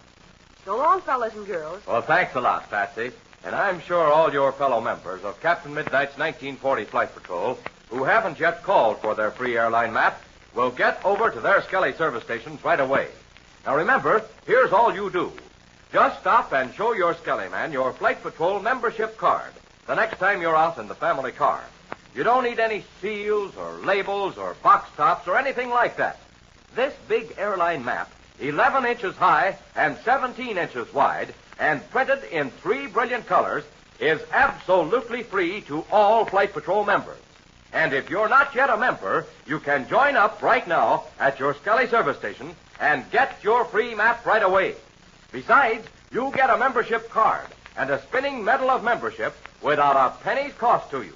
So don't forget, whether you're already a member or not, stop at your Skelly service station with Mother or Dad to get your free Captain Midnight airline map tonight. And now to Captain Midnight. Steve has just landed on Ridgeville Airport with a special new streamlined cabin plane for Captain Midnight. It's late at night, and the plane is standing in front of the passenger station. Steve, Captain Midnight, and Patsy Donovan are discussing means of rescuing Chuck from Ivan Shark's power when a telegraph messenger boy is heard calling out the name Captain Albright. Called over, he delivers a telegram to Captain Midnight. The famous pilot has just opened the envelope, but before reading the message, he tells Steve and Patsy that the telegram is signed Ivan Shark. Listen as Patsy explains. Captain, you mean to say that telegram is from Ivan Shark? But that's just what you expected, isn't it? Well, I didn't know how it would come, but I felt sure Ivan Shark would communicate with me. What does the telegram say? Now, listen now, and I'll read it to you. Chuck Ramsey and Frank Crane are my honored guests and will continue to be until I understand you do not wish their return. I would be more than glad to discuss the matter with you on your usual radio wavelength at the next hour of 12 p.m., following your receipt of this message. And it's signed Ivan Shark. Well, can you tie that? So this means we start to work at once. But gosh, Captain Midnight, what are you going to do? Listen, we don't know who may be listening to us. Let's get into the Spartans. We'll talk things over there. Good idea. Come on. There you are, Patsy. Thanks a lot. All right, now then. I don't believe anyone can overhear us here. No, we're okay here. But look, what about this offer of Sharks to discuss the matter with you? You going to talk with them on the radio? I most certainly am, Steve. Jiminy Crickets, it's 15 minutes after 12 now. You don't have to talk to Ivan Shark for almost 24 hours. Yes, and that's a good thing, because it gives us time to make plenty of preparations. Well, I guess your theory was right, Captain. Shark is going to strike at you where it will hurt the most, through Chuck. Yes, Steve. There's no question of that. Oh, gosh, Captain Midnight, we've just got to rescue Chuck and Frank Crane, too. We're going to do everything in our power, Patsy, and don't forget this. There are certain things I can't do. You mean to make a bargain with Ivan Shark? No, it isn't that, Patsy. I can make a bargain with Ivan Shark, but it can't be a dishonorable one. And I'll bet that I can guess what his offer will be. Oh, what's that? He wants to be left alone. Now, that's the whole thing in a nutshell. Ivan Shark wants immunity. My promise to let him alone. Well, of course, you couldn't give him such a promise, but if you did, would he believe your word? Yes, Steve, he would. He knows that's the one fundamental difference between him and me. When I give my word, I keep it. Well, anyway, that's out. You can't promise to let Shark go unmolested. The question is, what are we going to do? Some way, somehow, we've got to find and rescue Chuck and young Crane. And the one thing that might defeat us, Steve, is the time. If I can stall Ivan Shark off long enough, I believe we have a good chance. Otherwise, not. Well, how can you stall him off? It's almost a cinch he's going to place a time limit for your acceptance of his proposition. Yes, that's what he'll do. But we've got to find logical excuses to make this time limit as long as possible. But gosh, Captain Midnight, Ivan Shark isn't any fool. He knows you will try to find Chuck and rescue him. Of course he knows that, Patsy. He evidently is completely confident that we won't be successful. Yeah, and that's what makes it look pretty tough. Of course it's tough, Steve. This is one of the toughest situations I have ever been up against in my life. But I'm going to lick it. What are you going to do first? Now, the first thing is to make preparations for this radio conversation with Shark tomorrow night. Listen, if you and he are going to have a radio conversation, that means he'll have to have a transmitter. I'm way ahead of you, Steve. That's the first thing we're going to do. We'll find out the point from which his radio message is coming. How are you going to do that? By triangulation. Now, as far as we know, Ivan Shark was flying a northwest course when he left here. We have every reason to believe that he would avoid the Pacific coast in the Middle West. That means he will continue north along the Rocky Mountains. By this time, he may be up in Canada. But at any rate, I'm going to arrange for 2 listening posts. One on the Pacific coast, one on the Middle West. When we have my radio conversation with Ivan Shark, these posts will be listening to the conversation. They'll turn their movable antenna to the compass position where the signal strength of Ivan Shark's transmitter is the loudest. Gosh, I see the whole thing. Chuck explained it to me one time. Yes, Chuck knows all about that method. That fact may be a great help to us, too. At any rate, these 2 listening posts will telegraph us the compass reading where the signal strength was greatest. Then we'll have a large map. We'll draw a line from each listening post in the direction of the compass reading. And those 2 lines will have to meet at one point. Exactly. And the intersection of those 2 lines will be the location of Ivan Shark's transmitter. In other words, the point from which Ivan Shark is sending us his radio message. Right. Gee, that's swell. And if you know the point from which Ivan Shark is talking, then you know where Chuck is. No, you don't, Patsy. You underestimate Shark. He knows perfectly well we'll triangulate his transmitter. In that case, he mustn't be afraid to let you know the point from which he's talking. Well, on the face of it, it would look like that. But nevertheless, we may get some valuable information from it. Even though Shark can be talking to us from one place, while Chuck and Frank Crane are at another. Gosh, that's right. Yes. And another thing. Ivan Shark may have an unusually powerful transmitter in his plane. He could talk to us while in the air. And in that case, he'd be moving all the time. That's right. Gee, it doesn't look as though it's any use to triangulate his position after all. Well, now, don't forget, Patsy. We've got to do everything we can. There's another thing, too. Yeah? We've got to be sure and copy down every word Ivan Shark says. Yes, Steve, that's very important. That's going to be your duty, Patsy. We've got to copy down the whole conversation exactly as it takes place. You mustn't miss one word. Gosh, Captain Midnight, I can do that. I had shorthand at high school, and I was one of the best in the class. No, that's fine. Now, I've got to get to the telegraph office and arrange for the listening post. And I'll put the plane in the hangar. Right. Oh, but there's one thing more. Yes? Where are we going to be when you talk to Ivan Shark? In this plane, Steve. We'll take off and climb up to about 12,000 feet. This cabin is well soundproof. I think the reception will be good at night. I'll meet you both in the lunchroom in half an hour. So long, and I'll hurry back. Our scene now changes to Chuck Ramsey and Frank Crane. They are huddled together in the rear compartment of Ivan Shark's powerful bimotored plane. The engines sing a monotonous tune as the ship forges on through the air. Listen as Chuck says, I guess that's what Ivan Shark did all right, Frank. He landed to send a message to Captain Midnight. Yeah, now the question is, where will he land the next time? If my guess is right, the next time we land, it'll be for good. You mean it'll be the place where he's going to keep us? Yes, it'll be his headquarters until he finds out what Captain Midnight is going to do. Hey, Chuck, we're flying north, I'm sure of it. It's early in the morning now. It isn't 7 o'clock yet, is it?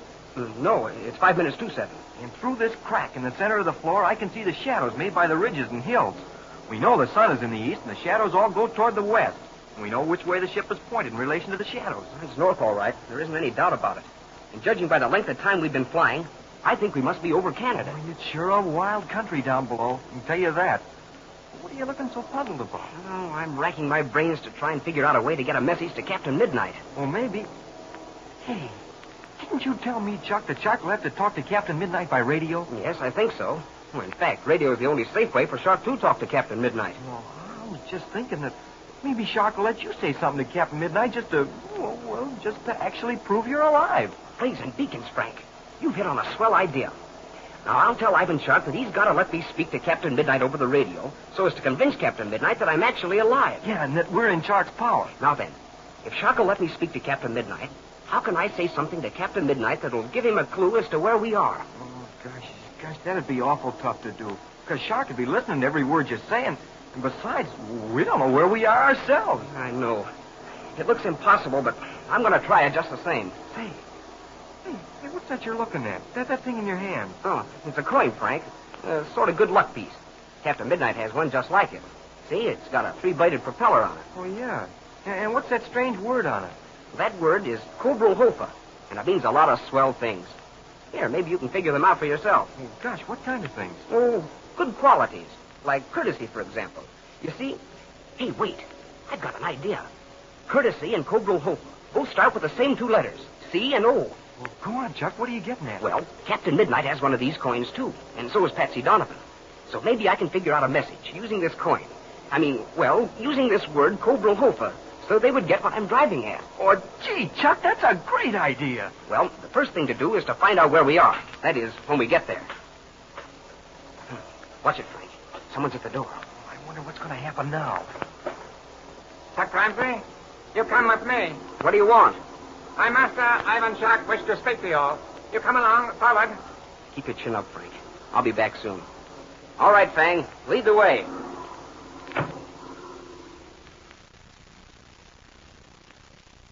Chuck Ramsey and Frank Crane are indeed faced with a difficult problem. If Ivan Shark allows Chuck to speak to Captain Midnight, how can Chuck give Captain Midnight a secret message with Ivan Shark listening to his every word? Don't miss the exciting radio conversation between Ivan Shark and Captain Midnight.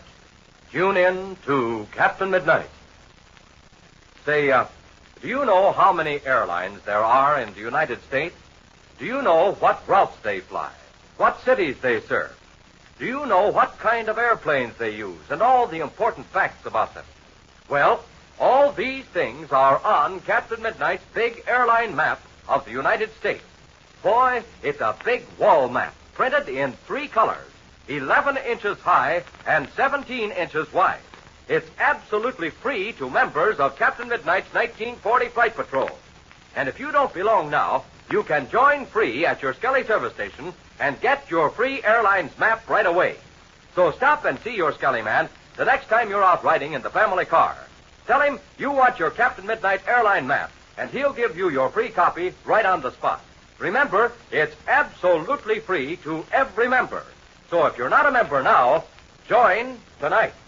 And don't forget to tune in again Wednesday, same time, same station, for further transcribed adventures of Captain Midnight. Brought to you every Monday, Wednesday, and Friday by the Skelly Oil Company, Skelly Jobbers and Dealers. Can Chuck send some kind of a message to Captain Midnight? And what is Ivan Shark going to do next? Exciting events are ahead. Be sure to listen Wednesday. Until then, this is Don Gordon, your Skelly man, saying goodbye and happy landing!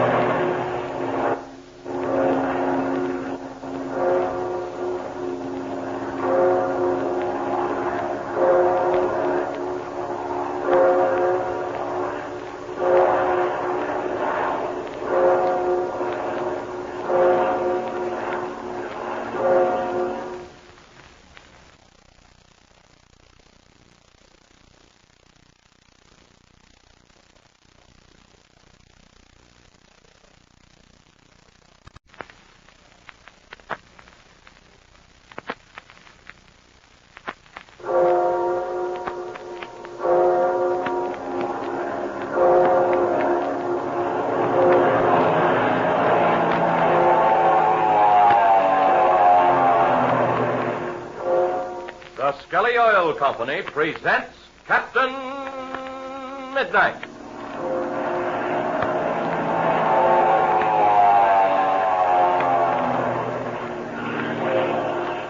Captain Midnight, brought to you 3 times each week by the Skelly Oil Company, Skelly Jobbers and Dealers. But now, fellas and girls, I want to tell you something that's so important, I want all the friends of Captain Midnight everywhere to know about it. So, if you see any fellas or girls who didn't hear this announcement tonight, tell them about it, will you? Tell them that this is their last chance, yes, positively their last chance, to get one of Captain Midnight's big 3-color wall maps of the airlines of America. It's positively the last time I'll be able to make this offer over the air. So, if they want one of those beautiful big 11 by 17-inch airline maps, chock full of exciting information about the greatest system of airlines in the world, they'd better hurry right over to their Skelly service station tonight, or tomorrow, or Sunday for sure. Because these airline maps, as you know, are absolutely free to members of Captain Midnight's 1940 Flight Patrol. To old members, as well as to those who are joining up right now. So you can just imagine how fast they're disappearing. Now, you no doubt have yours already, of course. But suppose you didn't have it yet. Suppose you hadn't even heard about them. Wouldn't you want your friends to let you in on the secret and tell you just how to get one? Why, of course you would. You wouldn't want to miss out on getting one of the most thrilling free offers ever made over the air. So listen. Tell all your friends who haven't yet got their free airline map of America from their Skelly service station that this is all they have to do to get one absolutely free. Tell it to them just like this. All you have to do is stop in and show your Skelly man your Flight Patrol membership card next time you're out riding with your mother or dad. You don't need any seals or labels or box tops or anything like that.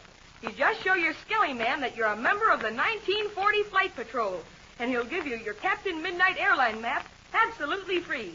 But you say you aren't a member yet? Oh, well, that's easy. Just tell your Skelly man, and he'll tell you how to join up right away. He'll give you a Flight Patrol card and send in for your spinning medal of membership. And he'll give you one of those big Captain Midnight airline maps right away, without even having to wait for it. That's right. So remember now, tell all your friends about it, won't you, just like that. And of course, if by any chance you haven't got your free airline map yourself, well, all you have to do is follow those same directions. But don't put it off, will you? Get over and see your Skelly man this weekend. Or, if Mother or Dad is willing, do it tonight. And now to Captain Midnight. Captain Midnight, Steve, and Patsy are up 10,000 feet in the air at midnight, the time when Ivan Shark is supposed to communicate with Captain Midnight by radio. 2 listening posts, one on the Pacific coast and one in the Middle West, are tuned in to determine the direction from which the signals from Ivan Shark's transmitter are coming. Captain Midnight has just called Ivan Shark while Patsy sits with her notebook and pencil ready to take down every word of the conversation. Steve is doing the flying while Captain Midnight gives his complete attention to the radio set. And then, out of the sparkling ether, comes a voice. The voice of Ivan Shark. Ivan Shark answering Captain Midnight. Go ahead. I have received your telegram, Ivan Shark. You say you have Chuck Ramsey and Frank Crane in your power. I demand proof of that. Go ahead. What kind of proof do you wish, Captain Midnight? Go ahead. I demand to hear Chuck Ramsey's voice. Go ahead. That is unnecessary. You know full well that Chuck Ramsey is in my hands. Go ahead. Further conversation is useless, Ivan Shark, until I hear Chuck Ramsey's voice. Go ahead. Very well, Captain Midnight. You shall call me again tomorrow night at the same hour. At that time, you shall hear Chuck Ramsey's voice. Go ahead. You'd better keep your promise, Ivan Shark. Until tomorrow night, Captain Midnight signing off. Did you get everything, Patsy? You bet I did, every word. But I thought we were going to hear Chuck's voice. You know, Captain Midnight, maybe Ivan Shark is just bluffing. Maybe Chuck isn't with him at all. Oh, yes, he is, Patsy. I'm sure of that. But for some reason, which we've got to figure out, Shark didn't want Chuck to speak to me tonight. I wonder what that reason could be. Gosh, Captain Midnight, what do you suppose it is? I'm not sure, Patsy. Perhaps Ivan Shark hoped to get by without letting us hear Chuck's voice. You know, I'll bet that Chuck wasn't with him when he spoke to us. Huh? Well, maybe he didn't want to have Chuck with him, because then Chuck might know where he was. Yes, there's that possibility, of course. Chuck may not know exactly where he is, but he may have a pretty good idea, at least within, say, 500 miles. Now, maybe so, but he'll have to know a lot closer than that to do us any good. Right. And suppose he does know. How's he going to tell us? Well, there's the big problem. How is Chuck going to give us any kind of a message? Well, he's going to talk to us tomorrow night, or rather tonight, because it's after 12 o'clock already. Sure, Patsy, but don't forget, Ivan Shark will be right next to Chuck when he talks to us. And the instant Chuck says anything to try to give us any idea where he is, Shark will shut him off just like that. And maybe he'll do worse. You mean shoot him? Well, yes, that's what I mean. After all, Shark isn't going to take any chances. He's playing a desperate game, Patsy. There are desperate consequences if he gets caught. He's got plenty of crimes chalked up against him already, so another murder or two isn't going to stop him. What do you think, Captain Midnight? I think this, Patsy. Shark will warn Chuck against giving us any information. He will probably tell Chuck that he will shoot if he attempts anything like that. But gosh, would he actually do it? Certainly he would. But I don't think anything like that will happen. Well, why not? As Patsy has said, Chuck isn't a fool. He won't try to blurt out some information, hoping he can say enough before Shark stops him, because after all, Chuck knows we don't want to search for a dead body. If he can get any kind of a message to us, he'll do so, in such a way that Shark won't suspect anything. Jiminy Crickets, Captain Midnight, that would be terribly hard to do. Why, it would be almost impossible. Yes, I know that only too well, Patsy. The only thing we can do now is to wait for Chuck's voice. However, in the meantime, we can get the reports from our listening posts. Gee, that's right. How soon do you think you ought to get them? Well, they may be down at the telegraph office as soon as we land. Well, the airport's right ahead of us now. Yes, I've gradually been circling that way. Okay, now, I'm going to throttle the engine. We'll go in for a landing.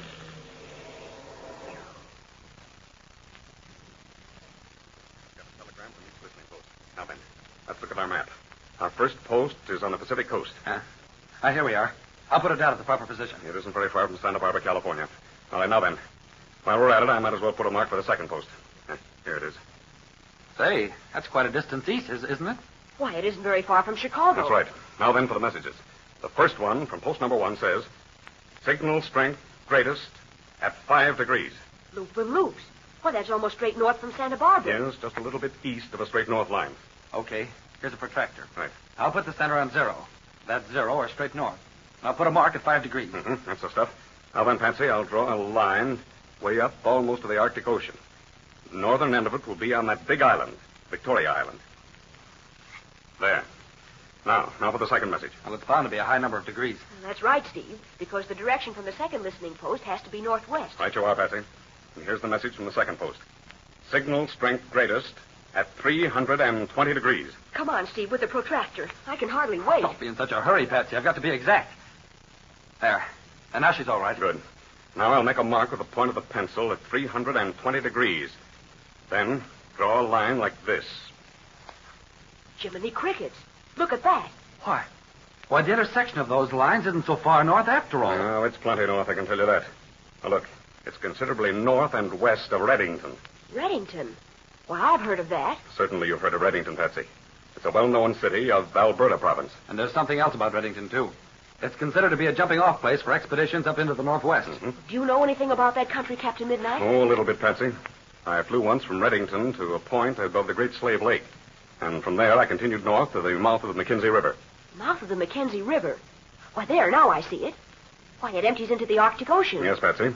And when you're up there, you're plenty far north, I can tell you that. Did you fly back the same way? No, we flew west to Nome, Alaska, and then south along the Pacific coast. Well, to get back to our problem, what do you think about it, Captain Midnight? Do you think Ivan Shark is holding Chuck and Frank Crane at a point close to the intersection of those lines? Yes, Steve, I do. But when I say close now, I'm only speaking comparatively. It might be 100 or 300 miles distance, but not much more than that. We've got to get closer than that to do any good. Yes, Steve, we must. But don't forget, we're going to listen to another broadcast tomorrow night. Both of our posts will be listening again. We'll see whether Shark transmits his messages from the same location. If he does, we'll be almost certain that's where he's keeping Chuck and Frank Crane. Yes, it might look like that. But I wouldn't be too sure. Don't forget that Ivan Shark knows we're triangulating his position. He wouldn't be foolish enough to keep Chuck at the same point from which he transmits his messages. No, I don't think so either. But we'll have to wait and see. Yeah, that's all we can do. But in the meantime, I'm going to send some messages to the Canadian authorities. They may be able to help us. Well, you better get some sleep, Patsy, and you too, Steve. I'll see you both in the morning. Our scene changes to the wilds of Canada, to the lonely, isolated hideout where Ivan Shark has carried Chuck Ramsey and young Frank Crane. It's early in the morning, and Ivan Shark has just finished breakfast in his study. He's speaking to Chuck Ramsey. Well, Ramsey, this is a glorious morning. How do you feel? Oh, I feel all right. But I'd feel a lot better if I were back with Captain Midnight. No doubt, Ramsey, no doubt. I can easily see that I would never take the place of Captain Midnight in your esteem. No, sir. Never. You are most emphatic about it, Ramsey. But then, let it pass. Did you talk to Captain Midnight last night? Yes, I did. At the time agreed upon. I thought you were going to let me say something to him. I had intended to, but I changed my mind. Well, aren't you going to let me say anything to him at all? I did not wish to have you speak to Captain Midnight unless I found it absolutely necessary. Didn't Captain Midnight ask to hear my voice? Yes, Ramsey, you were quite right. Captain Midnight did ask to hear your voice. He said he was not convinced you were actually my guest. I thought perhaps he might say something like that. I had hoped that I might persuade Captain Midnight to give me the promise I desire without hearing your voice. But I found out that was impossible. He would not talk further with me until he had heard from you. So tonight at 12 o'clock, you will have the privilege of saying something to him. Oh, gosh, that's swell. I'll sure be glad to hear his voice again. And he, no doubt, will be glad to hear yours. But I warn you, Ramsey, be very careful what you say. At the slightest suspicion that you are attempting to communicate some secret message, your life will be forfeited. You mean you'll shoot me? Yes, Ramsey. Without hesitation. If I cannot get Captain Midnight to agree to my proposition, your death will be my surest means of getting even with him. When you speak, I will be holding a gun. So be careful, Ramsey. Be very careful what you say.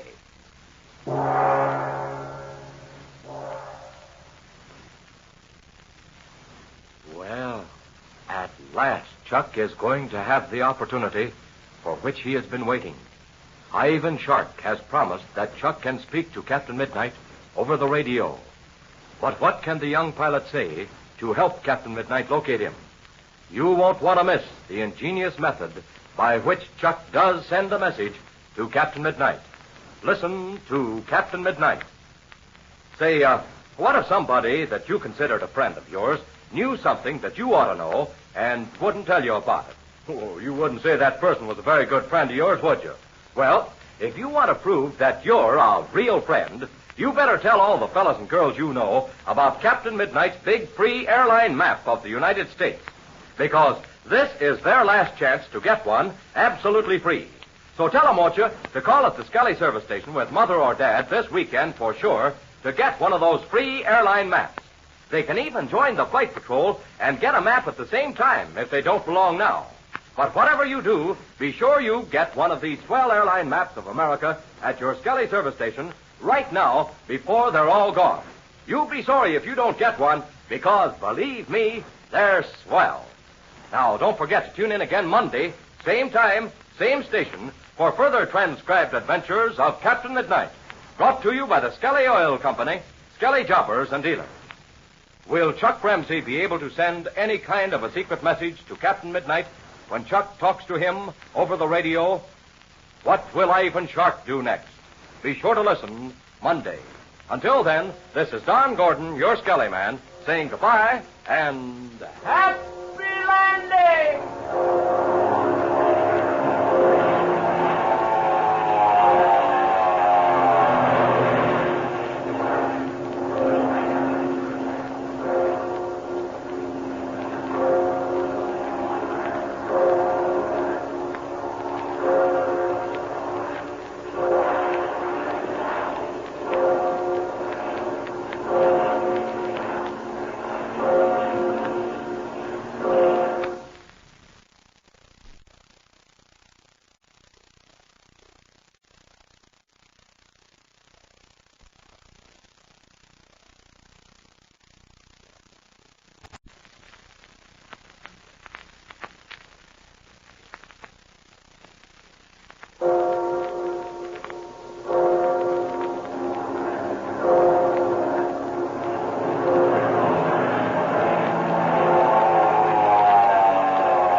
Company presents Captain Midnight.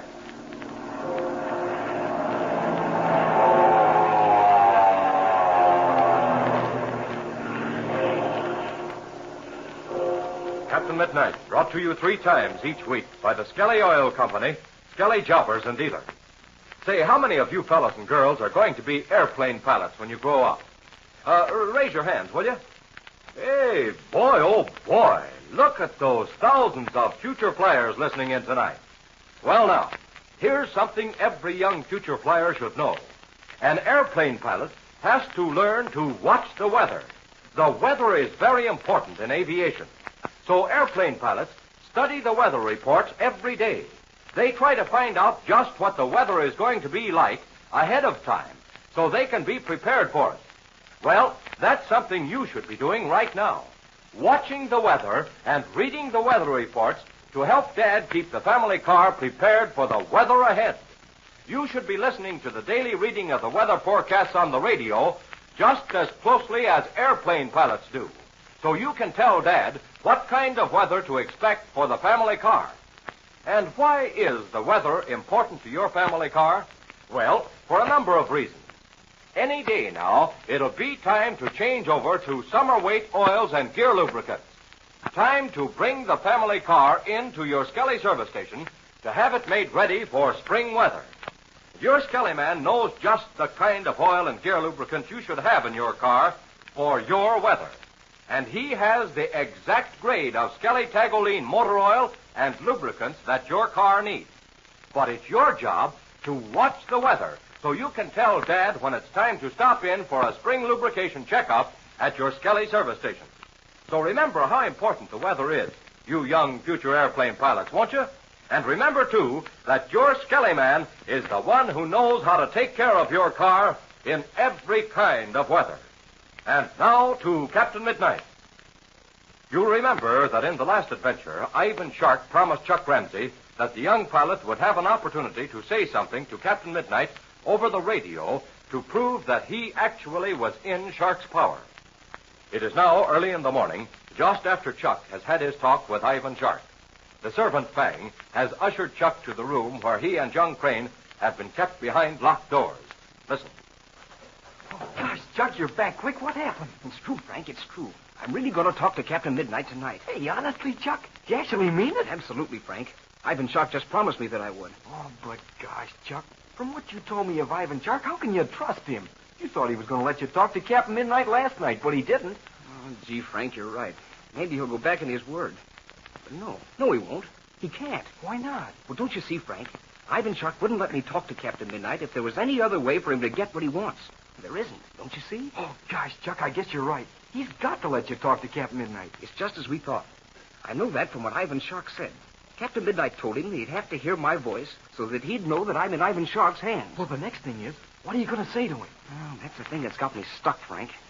I've seen enough of this place to know that there are certain things which Captain Midnight must know in order to find us. And we've got to figure out how to tell him. Oh, it's still early in the morning, Chuck. We got more than 12 hours to figure it out.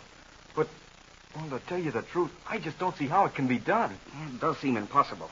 But I've got an idea. Oh, that's swell. How long do you think Ivan Shark will let you talk to Captain Midnight?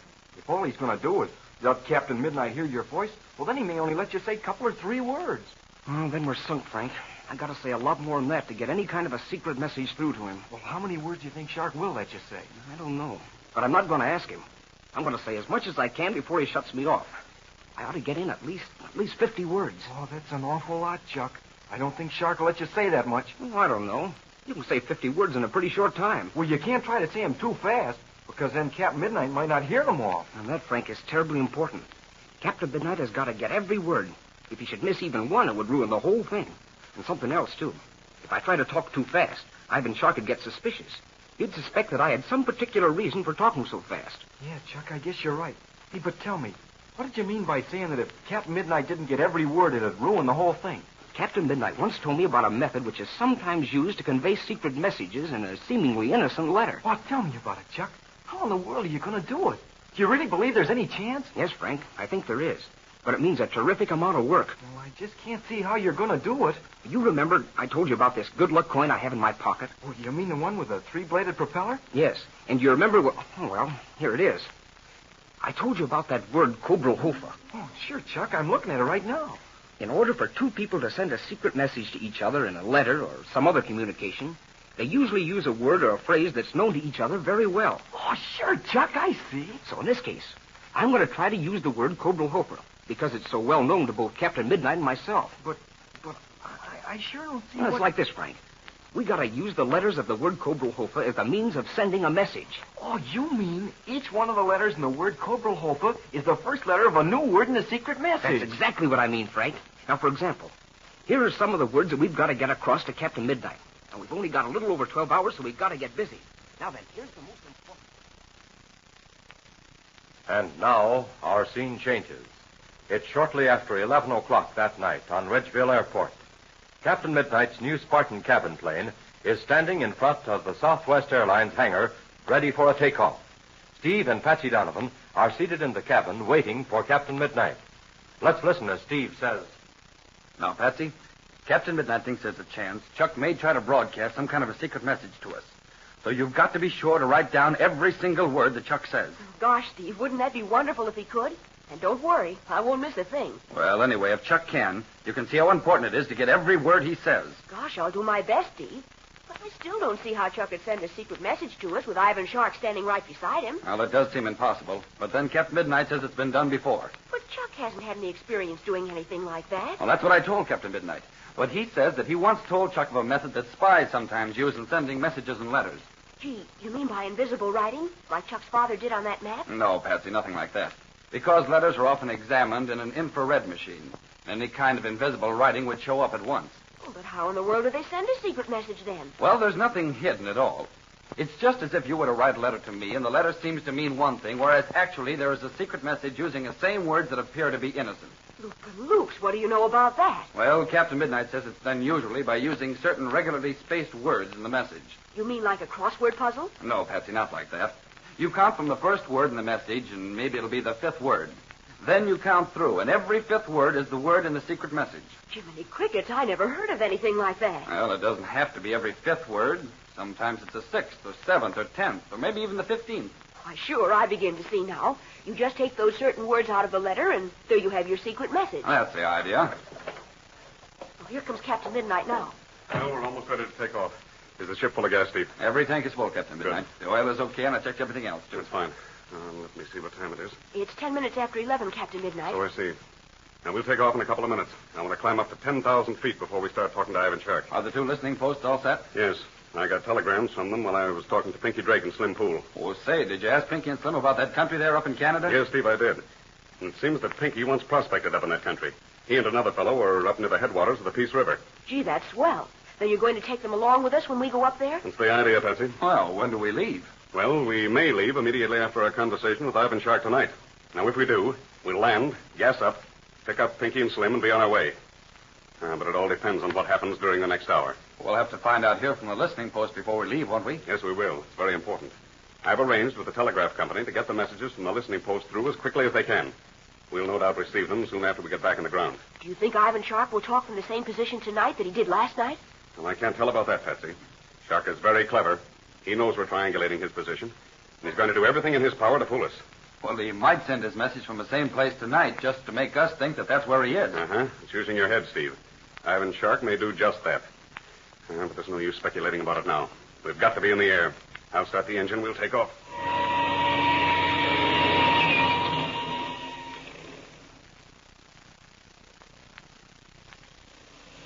How about it, Captain Midnight? The needle says 10,000 feet. Good. We're high enough now, Steve. I'm going to level off. There, that's a lot better. The less noise the engine makes, the easier it'll be to hear Chuck. All right, now then, Steve. You take the controls. I want to give all my attention to this radio conversation. Okay. Which way will I head? Now, listen, just keep cruising in a wide circle over the airport. As soon as we're through talking, I want to be able to get on the ground without wasting any time. All right, you are. And the more you can throttle the engine without losing altitude, the better it'll be for us. Okay. I'll throttle her down as far as I can. Right. Gosh, Steve, that's swell. If you don't have to run the engine any faster than that, we should be able to hear Ivan Shark and Chuck as clearly as if we were on a telephone. Well, we're holding our altitude all right. I don't think we'll have any trouble. All right, now then, Patsy.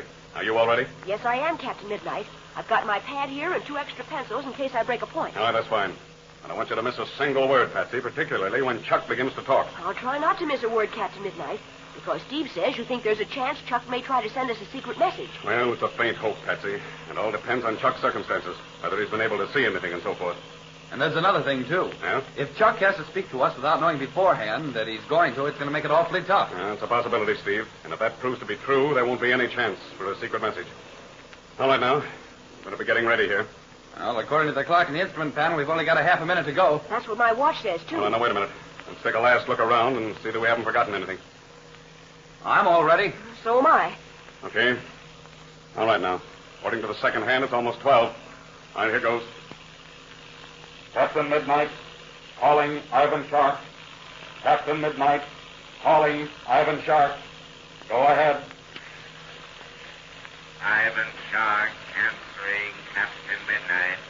Go ahead. I'm waiting to hear Chuck Ramsey's voice. Go ahead. But first, Captain Midnight, I have a proposition to make. Chuck Ramsey and his friend Frank Crane will be returned to you safely if you give me your word of honor to leave me alone in the future. Do you agree? Go ahead. I won't talk to you, Ivan Shark, until I've heard Chuck Ramsey's voice. Go ahead. Very good, Captain Midnight. You shall hear Chuck Ramsey's voice. You will step here, Ramsey, and try to persuade Captain Midnight that he had better do as I ask. You may say a few words to him, but only a very few.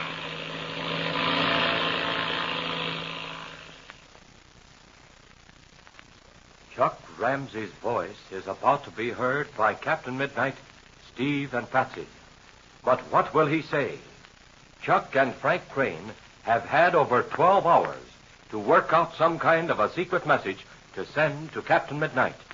Have they succeeded?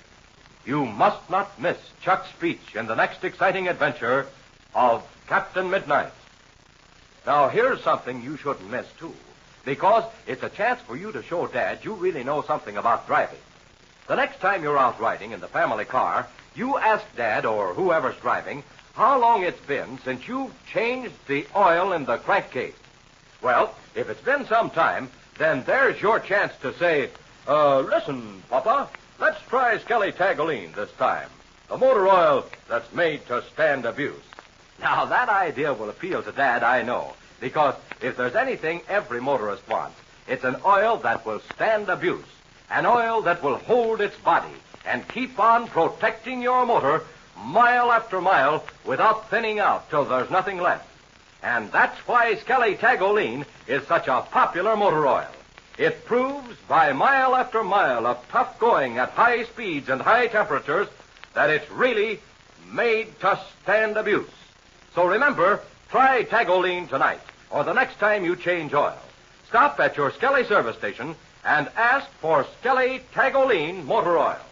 And don't forget to tune in again Wednesday, same time, same station, for further transcribed adventures of Captain Midnight, brought to you every Monday, Wednesday, and Friday by the Skelly Oil Company, Skelly Jobbers and Dealers. Will Chuck Ramsey be able to send a secret message to Captain Midnight? Or will Ivan Shark notice the trick and stop Chuck from speaking? Be sure to listen Wednesday. Until then, this is Don Gordon, your Skelly man, saying goodbye and happy landing!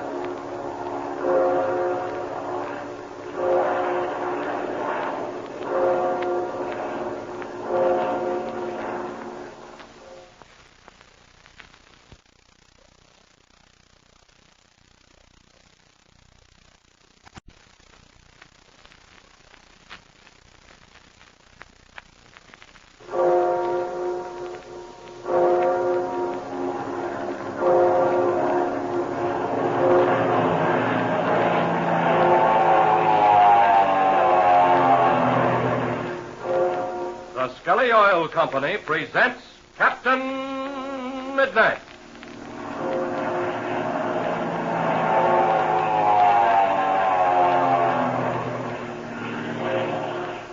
Captain Midnight, brought to you 3 times each week by the Skelly Oil Company, Skelly Jobbers and Dealers.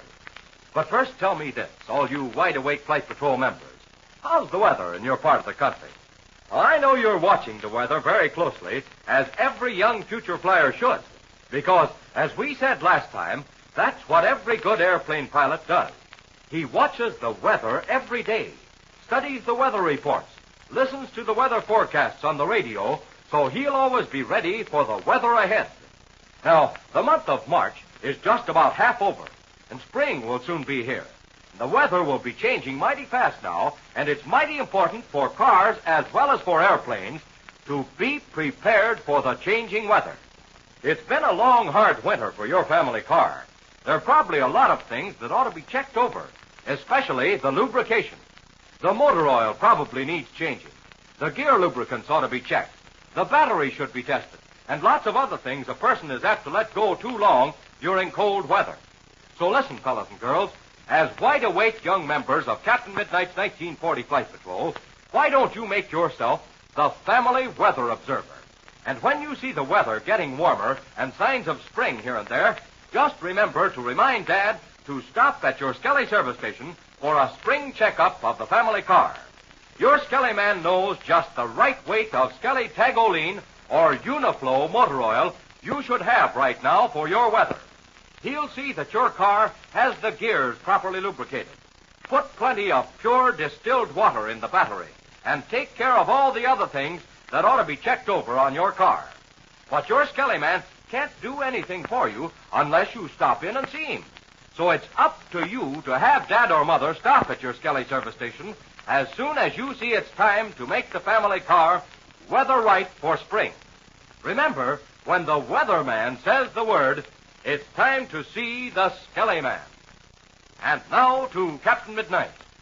An intensely exciting event is about to happen.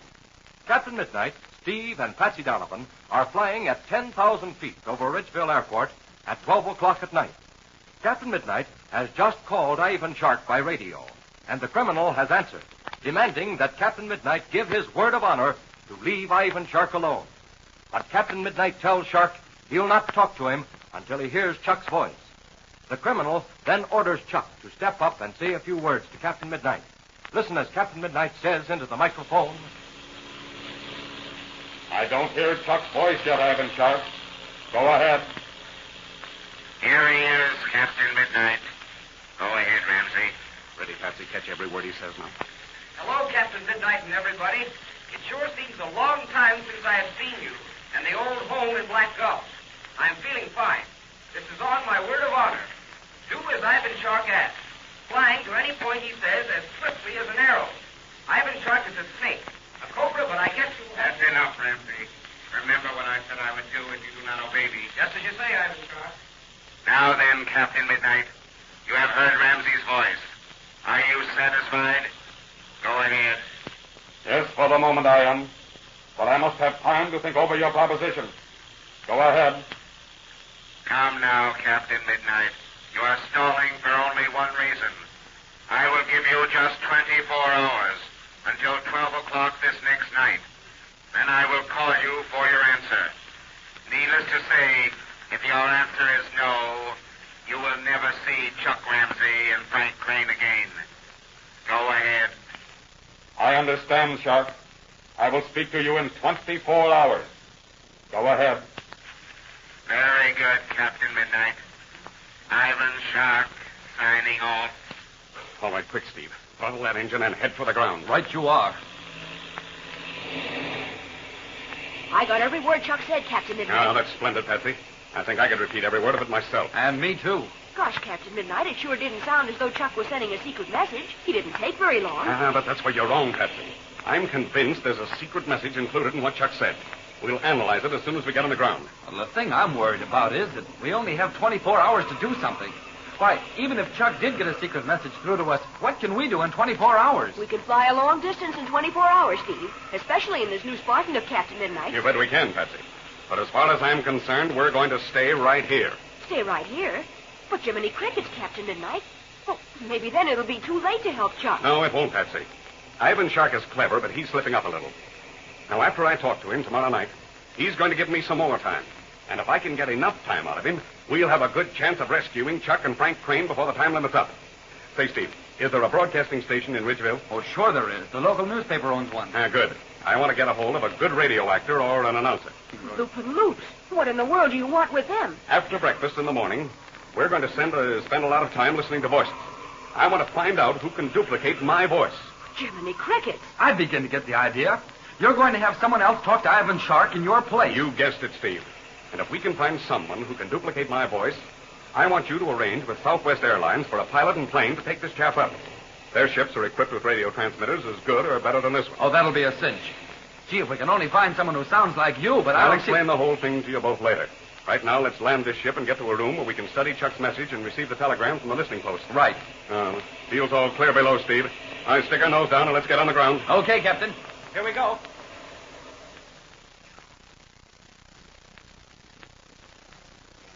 right, close the door, Steve. We'll get to work. All right, you are. Now then, I've been puzzling over Chuck's message, and I noticed at the end he called Ivan Shark a snake, a cobra. Now, that's the thing that made me sure Chuck sent us a secret message. Well, Chuck didn't have to use the word cobra. In fact, it seems to me he was taking a big chance by calling Ivan Shark a snake. Oh, he did it for a reason, Steve. And don't you see? The word cobra is the first half of the word cobra hofa. By George, it is. Say, what do you know about that? You bet. Now we're getting somewhere and in a hurry. Now, the word cobra hofa is one that is particularly well known to all of us. That's why Chuck used the first part of it. Now, that's the key word. Why, of course. That's exactly what Chuck means. But how can you make a message out of the word cobra hofa? Well, I don't know just yet. Now, let's analyze the message. Steve told me about that method of sending secret messages in letters. Yeah, the one you told me about, Captain Midnight, where you use every fifth or eighth word. Yes, I told Chuck all about that one time, too. I was telling him about the various means used by spies to send secret messages and letters. I was just looking at every fifth word. Yeah? You see, the first fifth word is everybody. Mm-hmm. And the second fifth word after that is long. And next comes the word seen. Doesn't seem to get us anywhere, does it? I've been looking at the sixth, seventh, and eighth words. Now, they don't seem to get us anywhere either. Well, let's take the 10th word. Yeah? The first one is long, and the second is home. Then the third word is on. Well, they don't seem to make any sense either. Oh, they don't, Patsy. But to continue, the next 10th word is flying, and the last one is arrow. Arrow. I've been looking at that word, arrow. I can't see any possible reason for Chuck's using such a word. That's right, Captain Midnight. And another thing. Yeah? Listen to me as I read the fourth sentence. All right, go ahead.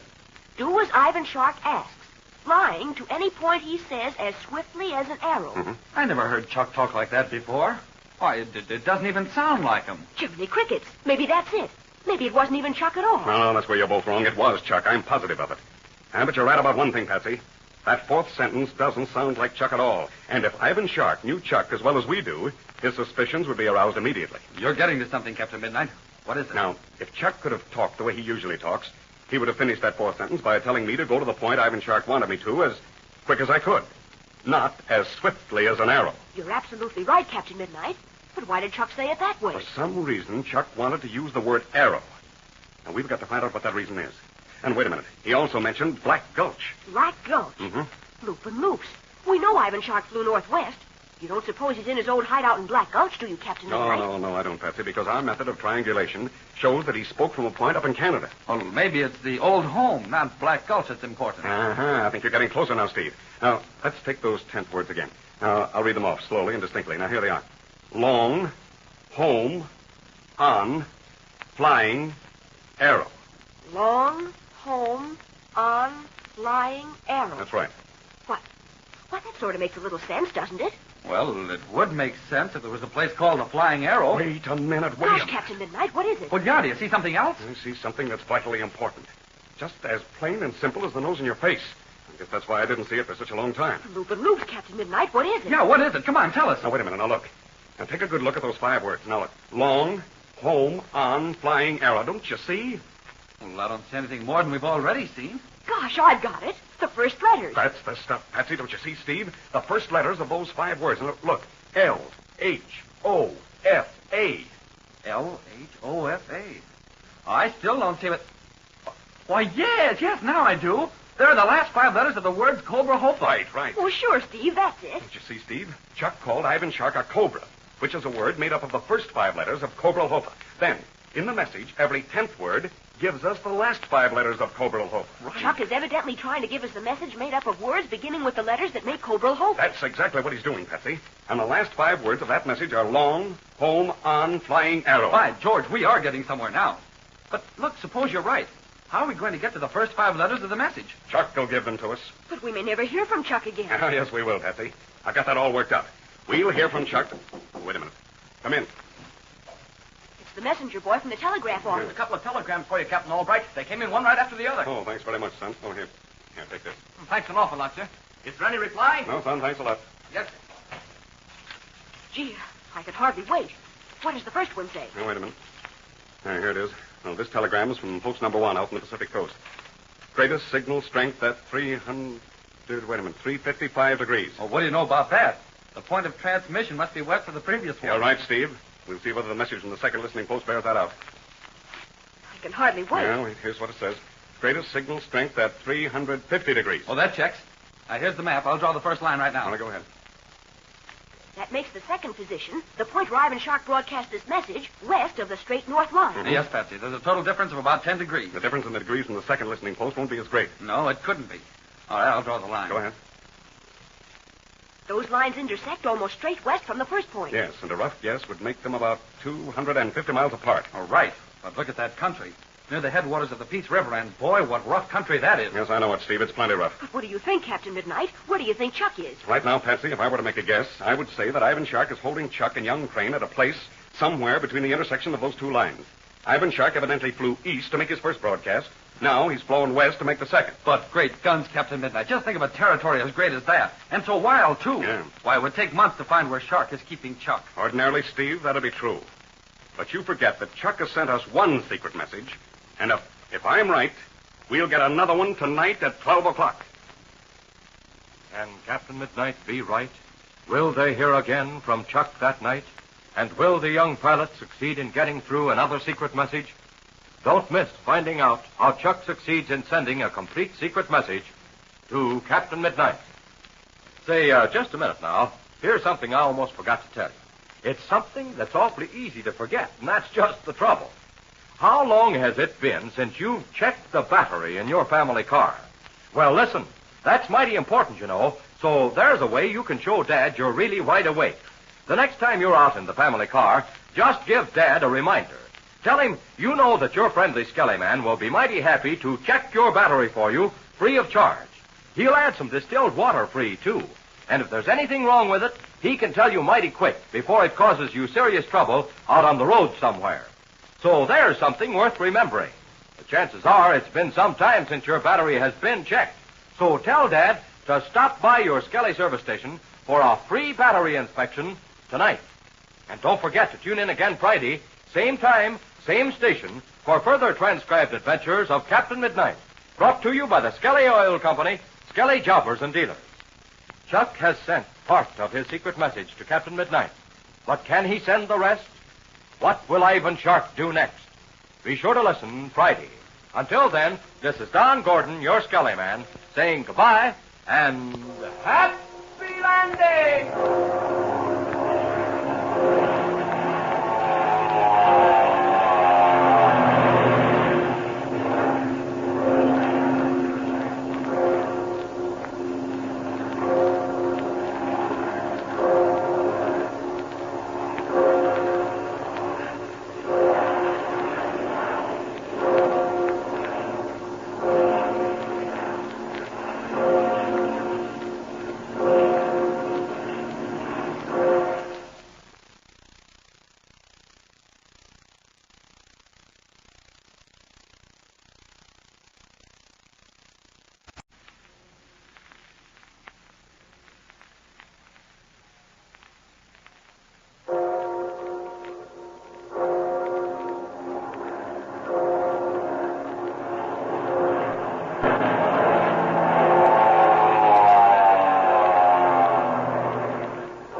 Skelly Oil Company presents Captain Midnight.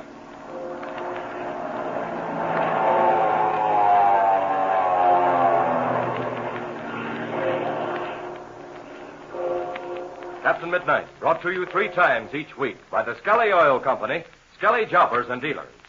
But say, right about now, I'll bet you're hungry as a bear. And you know, that reminds me of something. Why is a bear hungry? Did you ever stop to think of that?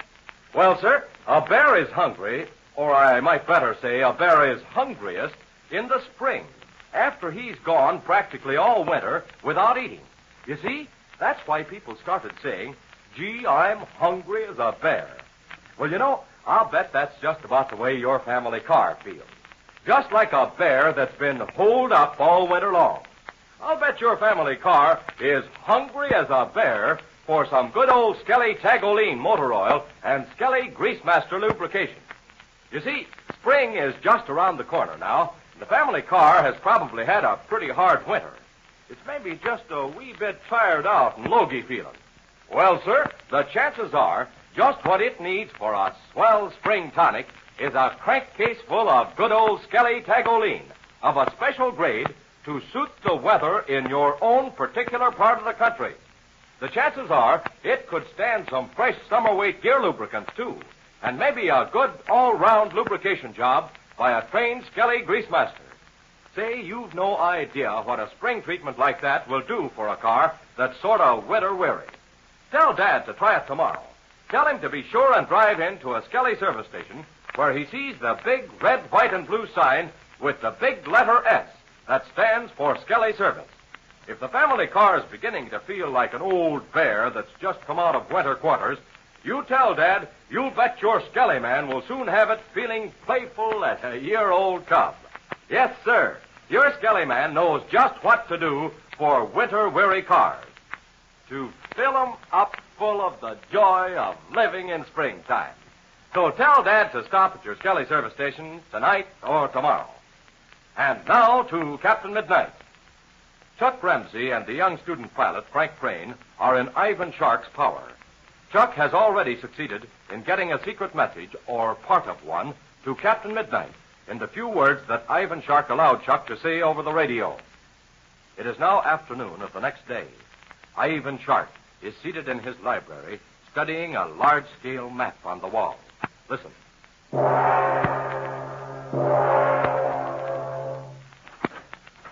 Yes, Fang? You asked for Miss Fury, Master. I bring her to see you. Very good, Fang. Tell her to come in. You will enter, Miss Fury. Thank you, Fang. Send for me, Father. Yes, Fury.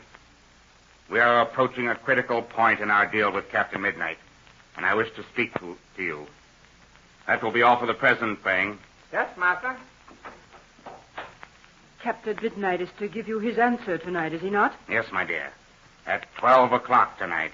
Do you think he will agree? He will. Not immediately, perhaps, but within several days. But you only gave him 24 hours, Father. I realize that, Fury. But Captain Midnight will wriggle all he can before he finally agrees to my proposal. I know him too well. He will find some good reason for delaying his final answer, because he will wish to exhaust all possibilities of locating and rescuing the two boys. Yes, Father. And perhaps Captain Midnight will succeed. No, Fury. Captain Midnight cannot possibly do that. In the first place, he will not find this hideout because it is so well hidden. In the second place, he does not know where it is because each time I talk to him on the radio, I talk to him from different positions. And those positions were over 250 miles apart. It would take months to comb this country thoroughly and locate us. And most important of all, I will know if Captain Midnight leaves Ridgeville Airport. You will know that? Most certainly I will, my dear. I also am having Captain Midnight's position triangulated each time he speaks to me. The first two times have both been from Ridgeville. Tonight, when I speak to him, I shall warn him that if he does not continue to speak to me from the same point, our deal is completely off. From what point will you speak to Captain Midnight tonight? Well, that is just what I was considering when you came in. Here on the wall, you see a large map of this country. Over there to the east is the point from which I talked the first time. And here to the west is the point from which I talked the last time. I have an idea, Father. Yes? Tonight, why do you not call Captain Midnight from here? He will never believe you are actually talking from the point at which you are holding Chip Ramsey. Excellent, my dear Fury. You are right. Captain Midnight would never think I would dare to broadcast from the actual position of my hideout. And in any case, it does not matter, because Captain Midnight will be 2,000 miles away. How are the two boys taking this matter? With a great deal of composure, Fury. Almost too much, I might say. Chuck Ramsey has no fear because he has the mistaken idea that Captain Midnight will rescue him. You are right, Fury. But let him harbor such foolish hopes if he insists on doing so. And now, I must talk to Gardo regarding our broadcast to Captain Midnight tonight.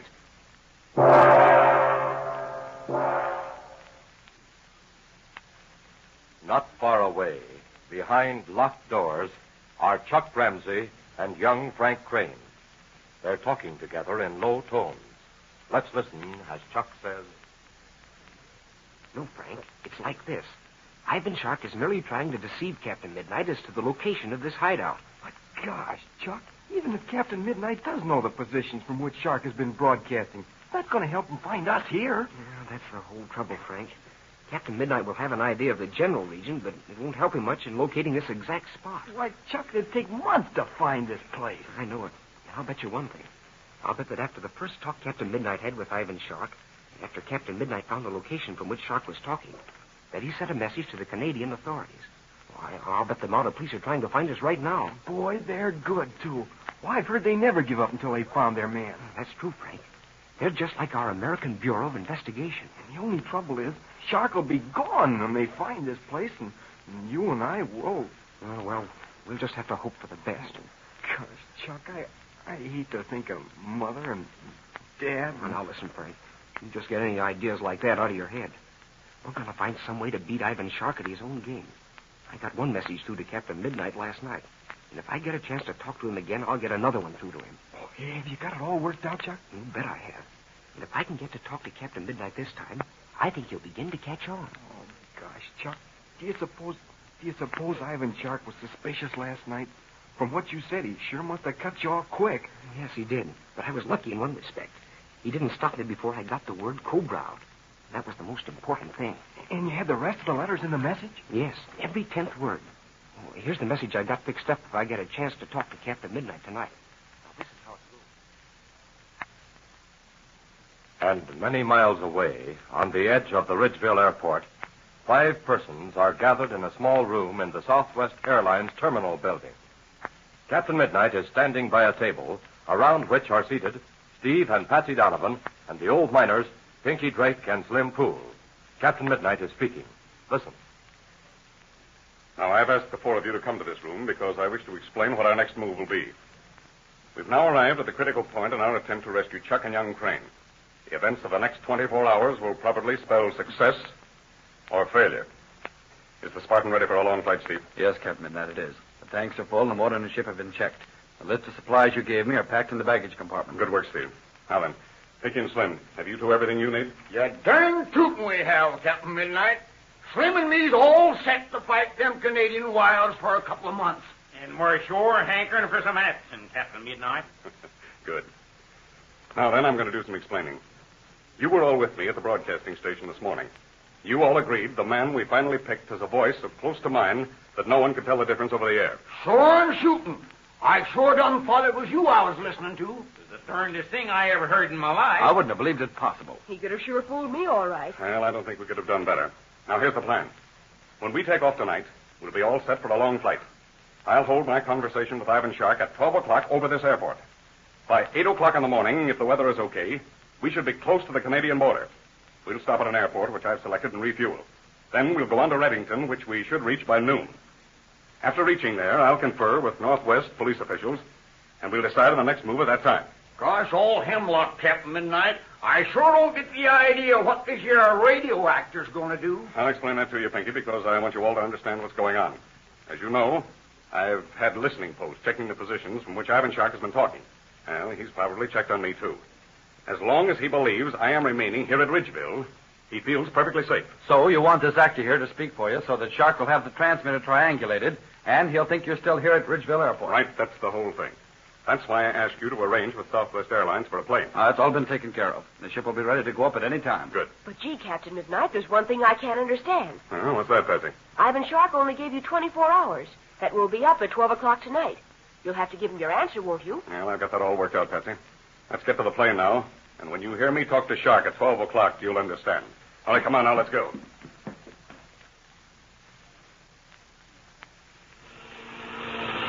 What time do you make it, Steve? 20 seconds to 12. Ah, good. Now, keep the ship cruising at 10,000 feet over the airport. She's at 10,000 now, Captain Midnight. I've got her throttled down as low as I can without losing any altitude. She's fine as she is right now. All right, Patsy, are you ready? I'm all set, Captain Midnight. I've got my pad and writing board and extra pencils. Ah, good.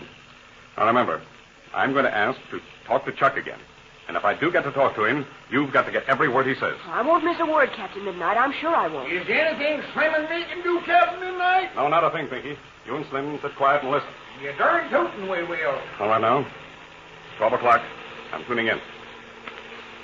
Ivan Shark was supposed to call us, but Ivan can't hear a thing. Shark Wait a minute. calling Captain Midnight.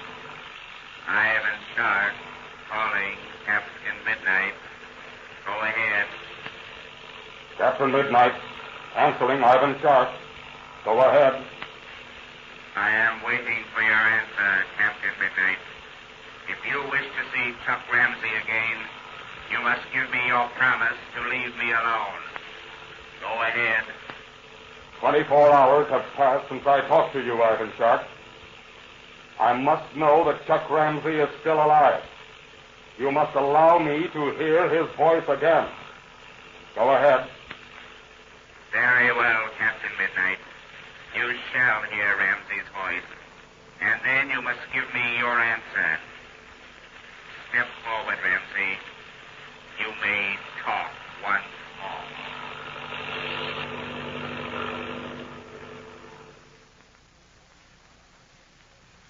Well, once again, we are to hear Chuck Ramsey's voice from faraway Canada. What kind of a secret message will Chuck attempt to get through to Captain Midnight this time? And what about Captain Midnight's plan to fly at once to Canada while a man at Ridgeville Airport imitates his voice in future conversations with Ivan Shark? Will the plan work? Tune in to Captain Midnight. Say, in this uncertain March weather, it's especially important that you have a motor oil in your crankcase that's weather right. You want an oil with body enough to protect your motor, but one that is light enough to let your motor turn over easy these mornings when it's still a bit chilly. And that's why so many folks are sticking to good old Skelly Tagoline motor oil that's weather right. Motor oil that's made to stand abuse. Because, you see, oil that doesn't thin out too much gives you more miles to the quart. And oil that doesn't thicken up too much means less drain on your battery and less wear on your motor. Why don't you try Skelly Tagoline motor oil in your family car? Ask your friendly Skelly man about it. He'll see that you get the proper grade for your car and for your weather. Now, don't forget to tune in again Monday, same time, same station, for further transcribed adventures of Captain Midnight, brought to you by the Skelly Oil Company, Skelly Jobbers and Dealers. Can Chuck send more of his secret message to Captain Midnight before Ivan Shark suspects the ruse? What will happen next? Be sure to listen Monday.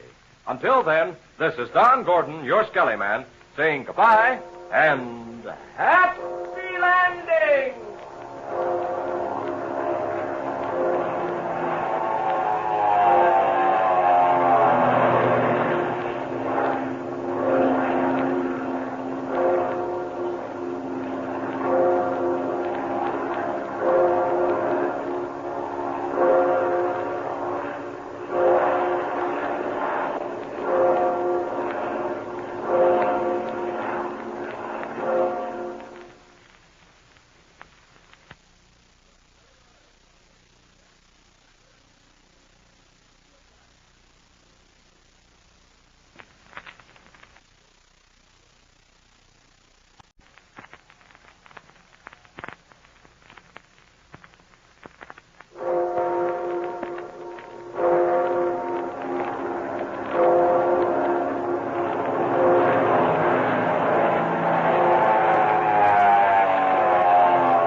Skelly Oil Company presents Captain Midnight.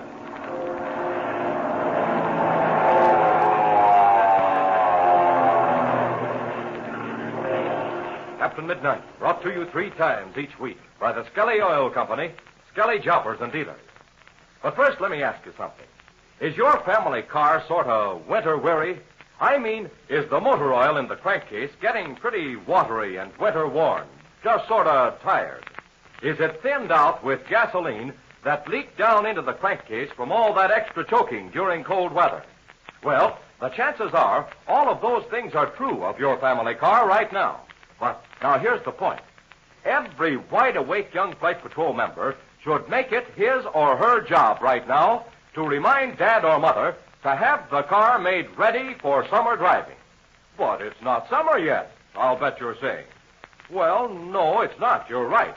But the really cold weather is over, and it's time now to start changing over to motor oil and lubricants that are especially designed for warmer weather. It's time now to have your car made summer ready. Now, of course, you know what to do about that. You bet. Just stop at your Skelly service station, because your friendly Skelly man, the man who helps bring you this Captain Midnight radio program, really knows his oil. He knows just what kind of motor oil and lubricants of every type that the manufacturers recommend for your car. And he'll surely appreciate your telling Dad or Mother tonight that you think it's time to bring the car over to your Skelly service station to have it made summer ready.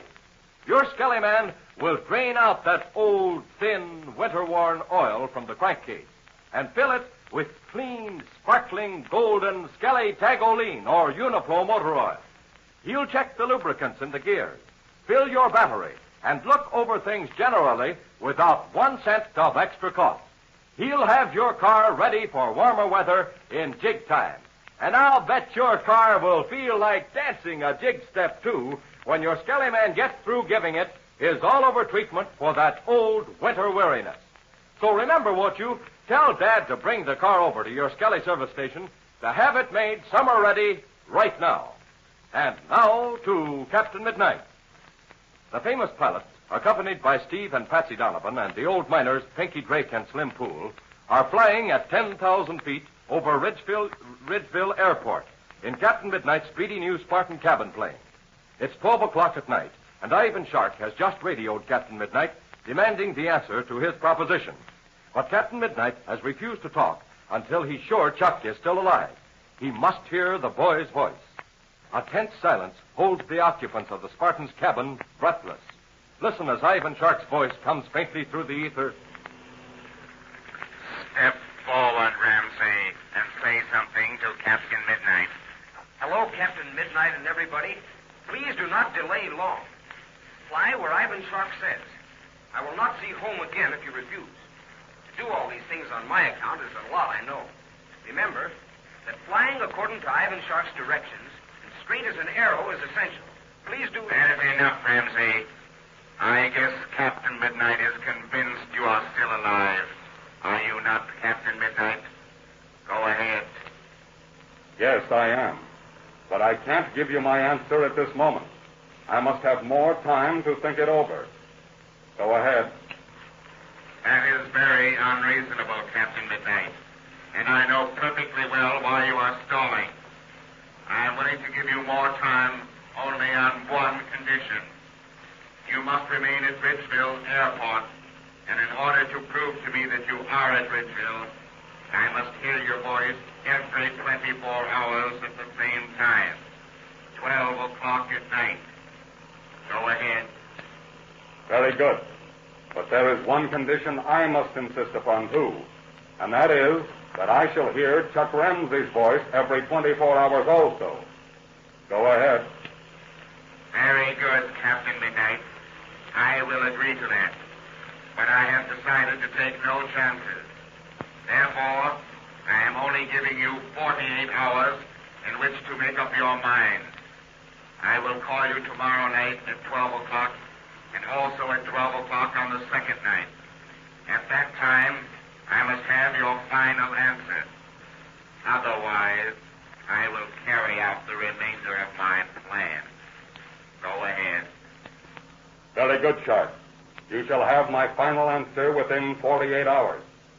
Captain Midnight signing off. Gosh, Captain Midnight, this is terrible. We only have 48 hours to rescue Chuck and Frank Crane. Yes, I know that, Patsy. But that's better than having to give my answer tonight. What now, Captain Midnight? Do we head northwest? Yes, Steve. Open her up to cruising speed and fly a compass course of 340 degrees. Right you are. I've got what Chuck said right here on my pad, Captain Midnight. Every word of it. Good. Gosh, old hemlock. It sure was good to hear Chuck's voice again. It sure was. Seems like I ain't heard Chuck say anything for a couple of years. It seems longer than that since he's been gone, Slim. All right, now. Let's look at Chuck's message. Seems to me that I heard a couple of familiar words on that. I did too, Captain Midnight. In the first place, Chuck used the word arrow. Don't you remember? Mm-hmm. You thought it was so strange you used it the other time? Yes, I remember that. Now then, let's take a look. He starts out here. Hello, Captain Midnight and everybody. That's exactly the way he started his message yesterday. See, here it is. Uh-huh, yes, you're right. It's exactly the same. In his last message, he used every 10th word to give the secret message he wanted us to understand. Just a minute here. Look at this. What in the tarnation is it, Captain Midnight? Do you see something? By the great grizzly. What is it? Come here, look. Look at that 10th word, Patsy. It's exactly the same as the 10th word in Chuck's previous message. Why, it is the same. It's the word long. Say, you suppose that could be a coincidence? No, it isn't, because look here. The next 10th word is home. The next one after that is the word on, and after that comes flying, and then look here, the next 10th word is arrow. Loopin' loops, can you imagine that? Why, Chuck's message this time is exactly as it was the time before. What in the tarnation do you know about that? Do you actually mean to say that Chuck's secret message this time is the same as yesterday? It most certainly is, Steve, isn't it, Captain Midnight? Listen to this, Steve. Chuck's first secret message was long, home, on, flying, arrow. Now, those words start with 5 different letters, and those 5 letters are the last 5 letters in the word Cobra-Lopa. And now tonight, although what Chuck said was a little bit different, his secret message is exactly the same. Sure got to hand it to Chuck. He's a mighty smart kid. Well, call in rattlesnakes, I'll say so. And if you ask me, Chuck sure put one over on Ivan Shark. If Chuck gave those same words 2 times in succession, it certainly proves they're mighty important. Gosh, I'll say so. Chuck certainly wanted us to be sure and understand it. Gosh, Captain Midnight, do you think them there words are the whole message? No, Slim, no, I don't think so. But Chuck has pointed those 5 words out as being the most important ones. But if those 5 words are only part of the message, what's the rest of it? I think I can answer that, Patsy. Chuck has given us the last 5 letters of the word Cobra-Lopa twice. But in the first message, he took special pains to mention the word Cobra, which is composed of the first 5 letters of the word Cobra-Lopa. Then you think the other 5 words of the message begin with C-O-B-R-A. Yes, Steve, that's what I think. But Chuck hasn't given us 5 words beginning with those letters. Yeah, but don't forget, Patsy. We're going to have a chance to hear Chuck again in 24 hours. at 12 o'clock tomorrow night. But we ain't going to be anywhere near Ridgeville tomorrow night, Captain Midnight. It won't make any difference, Pinky. I've got someone to talk in my place, and we'll be able to tune in and listen to the conversation. We can hear what Chuck says, and Patsy can write it down. Why, sure we can. Don't you see that, Pinky, you old lop-eared hyena? Why, you didn't see it yourself till Captain Midnight just got through explaining it. You ain't fooling me at all. As a matter of fact, we'll be able to hear Chuck clearer than before, because we'll be closer to him. You're right, Steve. But gee, Captain Midnight, you don't suppose Ivan Shark will discover that you're not talking to him, will he? No, Patsy, I don't think so.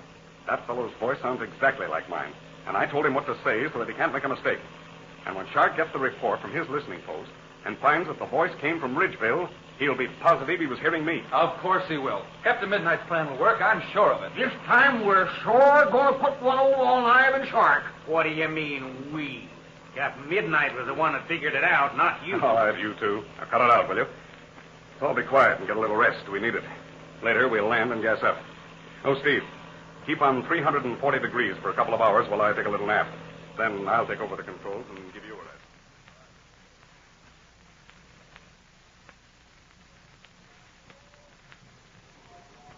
Have we got enough gas, Steve? Yes, Patsy. There was a gas truck just pulling away now. Gee, this sure is pretty country, isn't it, Pinky? Yes, and that sure was the best breakfast I ever ate in my life. I'll say it was, Dickie. That plate of ham and eggs I had really went to the spot. Chuck sure would have liked that breakfast. Gosh, I seen him put away ham and eggs like that till the cows come home. Gee, I wish we could get started. We're still a couple of 100 miles away from the Canadian border. Well, Patsy, we're ready to go any time. Tanks are full of gas and oil. Well, just as soon as Captain Midnight gets back, we'll be on our way. Look, here he comes now. Yeah, and he's got some kind of papers in his hand. Those must be the telegrams from the listening posts. Oh, that's just what they are, all right. Gosh, I can hardly wait to see them. Here we are, Captain Midnight. The tanks are full of gas and we're all ready to go. Good. Just a second, Patsy. We'll check these telegrams first. I'll shut the cabin door. We'll be all ready to start. I've got the map laid out on this board. Oh, good. So I see. Have you got your protractor ready there, Steve? All right here, Captain. All right. Here's the message from post number 1. That's the one from the Pacific coast, isn't it? Mm-hmm. Here's what the message says. Greatest signal strength at 0 degrees. 0 degrees? Mm-hmm. Why, that's straight north. Well, here. I'm all set to draw the line. Here's the ruler. There. That's it. What in the tarnation does that mean? Why, this line runs right between the others. It's almost exactly between. In fact, Shark must have been midway between the points he broadcast from the other two lines. We'll check that by the second message. All right, here it is.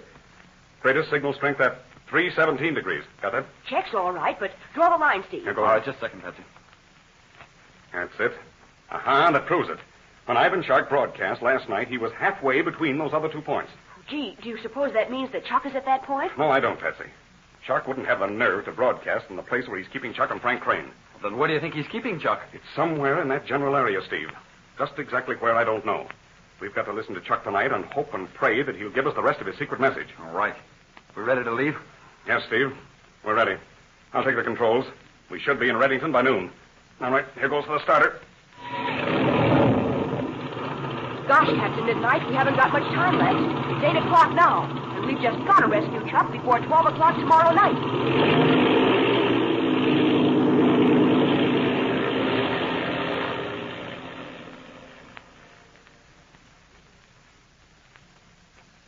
Well, it looks as though Ivan Shark has certainly fooled Captain Midnight. The last time the criminal broadcast, it was from the hideout where Chuck Ramsey and Frank Crane are located. But Captain Midnight does not believe that Ivan Shark would do such a thing, which is exactly what the criminal intended. There are only 42 hours left to rescue Chuck and young Crane. Will Captain Midnight be successful? Tune in to Captain Midnight. Now, don't forget what we told you to do for that winter-weary feeling that every car begins to have about this time of year. It's time to have your car made summer-ready at your Skelly service station. No, summer isn't here yet, I know. But as far as your car's concerned, winter is over, and it's time to do something about it. The oil in the crankcase is thin and winter-worn. It's probably diluted with gasoline, too, from pulling out the choke too much on cold mornings. So you can understand why your car wants to be made summer-ready, not next week or the week after, but right now.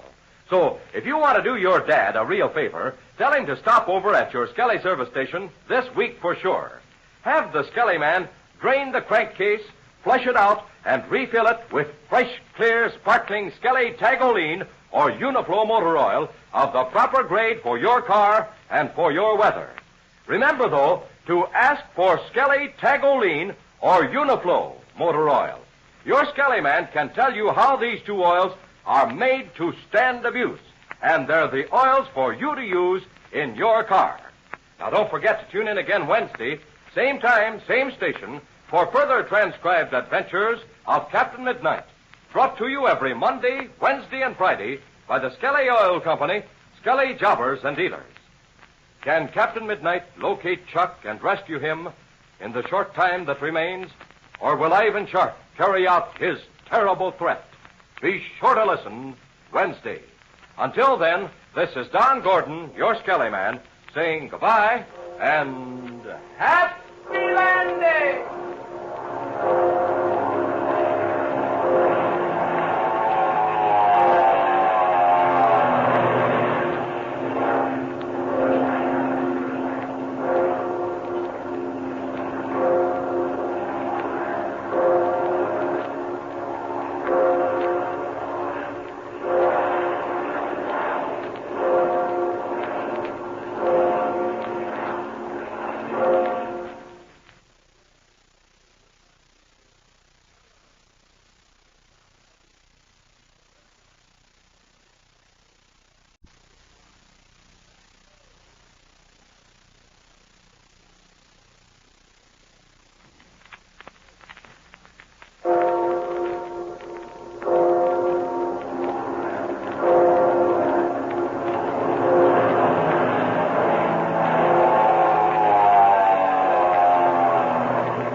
Company presents Captain Midnight.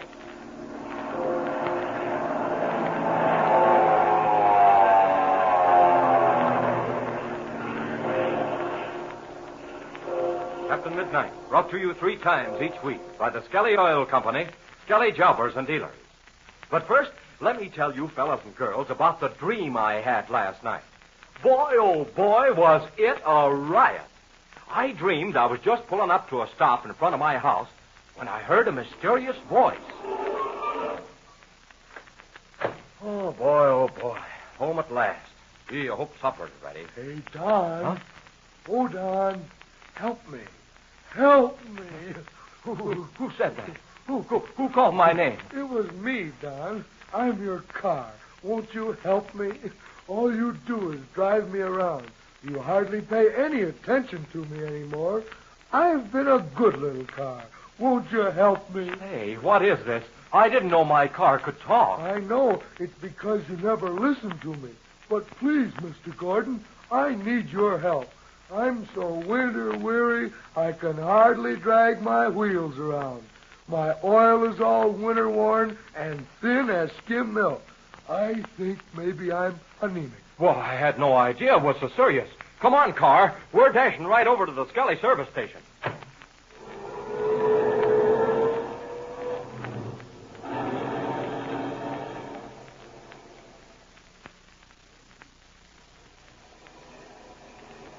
Oh, there it is.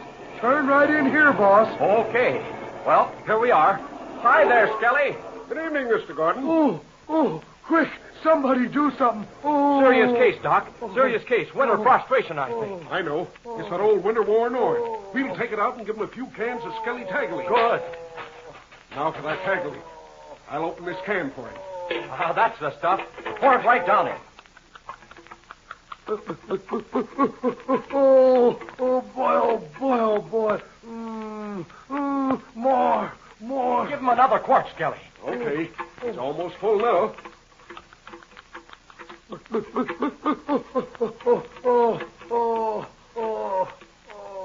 There you are. Plumb full of summer weight Tagoline motor oil. I guess that'll help. Oh, I'll say, boy, oh boy, I'm a new vehicle. Hop in, Don. We're going places. Boy, oh boy. Let's prance down the main drag and strut our stuff. Eh, Don? Sure. Say, you sure did things for that old winter weariness, Skelly. I'll tell you what. We'll be back tonight, and you can finish that summer-ready job. I think the old boy still needs some good summer lubrication in his joints. Oh, don't you worry, Skelly. I'll bring him back. That Skelly Tegaline is sure great stuff. Boil, boil, boil.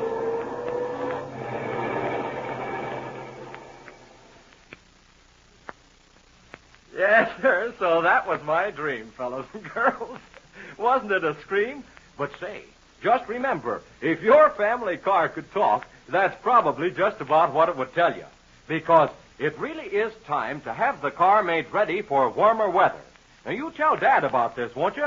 And tell him to drive into your Skelly service station for an oil change and a lubrication job that will be like a spring tonic to that winter-weary family car. And now to Captain Midnight. Only 30 hours remain before Ivan Shark's offer of safety for Chuck Ramsey expires.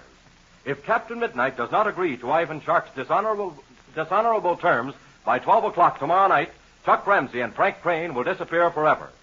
Chuck, however, does not know that Ivan Shark has set this time limit. Today, we find the master criminal addressing his servant Fang with Chuck Ramsey before him. Listen. That will do, Fang. You will stand outside the door until I signal for you. Yes, Master. Well, my dear Ramsey, you have taken your detention with a remarkable amount of composure. But perhaps you will not be so composed after I have given you some news. What is the news, Shark? From the way you speak, I guess it must be bad news. Most men would take it as bad news, Ramsey. At least the average man would think so when he is told that the chances of his living more than 30 hours are very slim. So that's it, is it? Yes, Ramsey, that is it. It is with some regret that I have to announce that I have given Captain Midnight an ultimatum. He must agree to my terms by midnight tomorrow night, or I will be forced to liquidate you and young Crane. Well, I haven't heard that term used very often, but I understand what you mean. This announcement does not disturb you? No. It's nothing more than I could expect from you. Such composure is remarkable, Ramsey. Remarkable indeed. But it is only a front, I am sure. Bravado, Ramsey. That's all it is. You must be quaking inside. Well, regardless of what it is, I think you should give Captain Midnight more time to come to a decision. That's where you're wrong, Ramsey. It is never safe to give Captain Midnight too much time. Captain Midnight does not deceive me in the least. He is merely stalling while he makes a vain attempt to rescue you.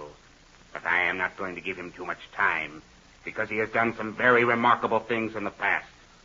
As soon as he discovers, which will be by tomorrow night, that all his efforts are useless, he will agree to my terms. If you're sure of that, then Frank Crane and I have nothing to worry about. It is a strange thing, Ramsey. I feel certain of it, and yet there's a doubt lingering in my mind. That is why I've set the time limit for tomorrow night. We might as well get this over with quickly. Didn't I hear you promise Captain Midnight that I could talk to him again tonight? Huh? Your ears are very keen, Ramsey. But yes, you are right. I did give Captain Midnight that promise. He pretends that it is necessary for him to be sure you are still alive. But I would advise you to do this, Ramsey. If you value your life and that of young Crane, you had better persuade Captain Midnight to agree to my terms. If not, well, you know what to expect. Yes, I do.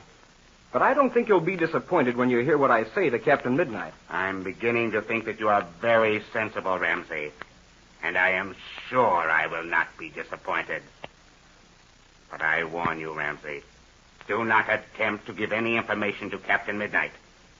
If you do, the last thing Captain Midnight will hear is a pistol shot. You understand? Yes, I understand. Very good. I will signal Fang, and he will take you back to your room. But remember, Ramsey, my offer must be accepted by Captain Midnight within 30 hours.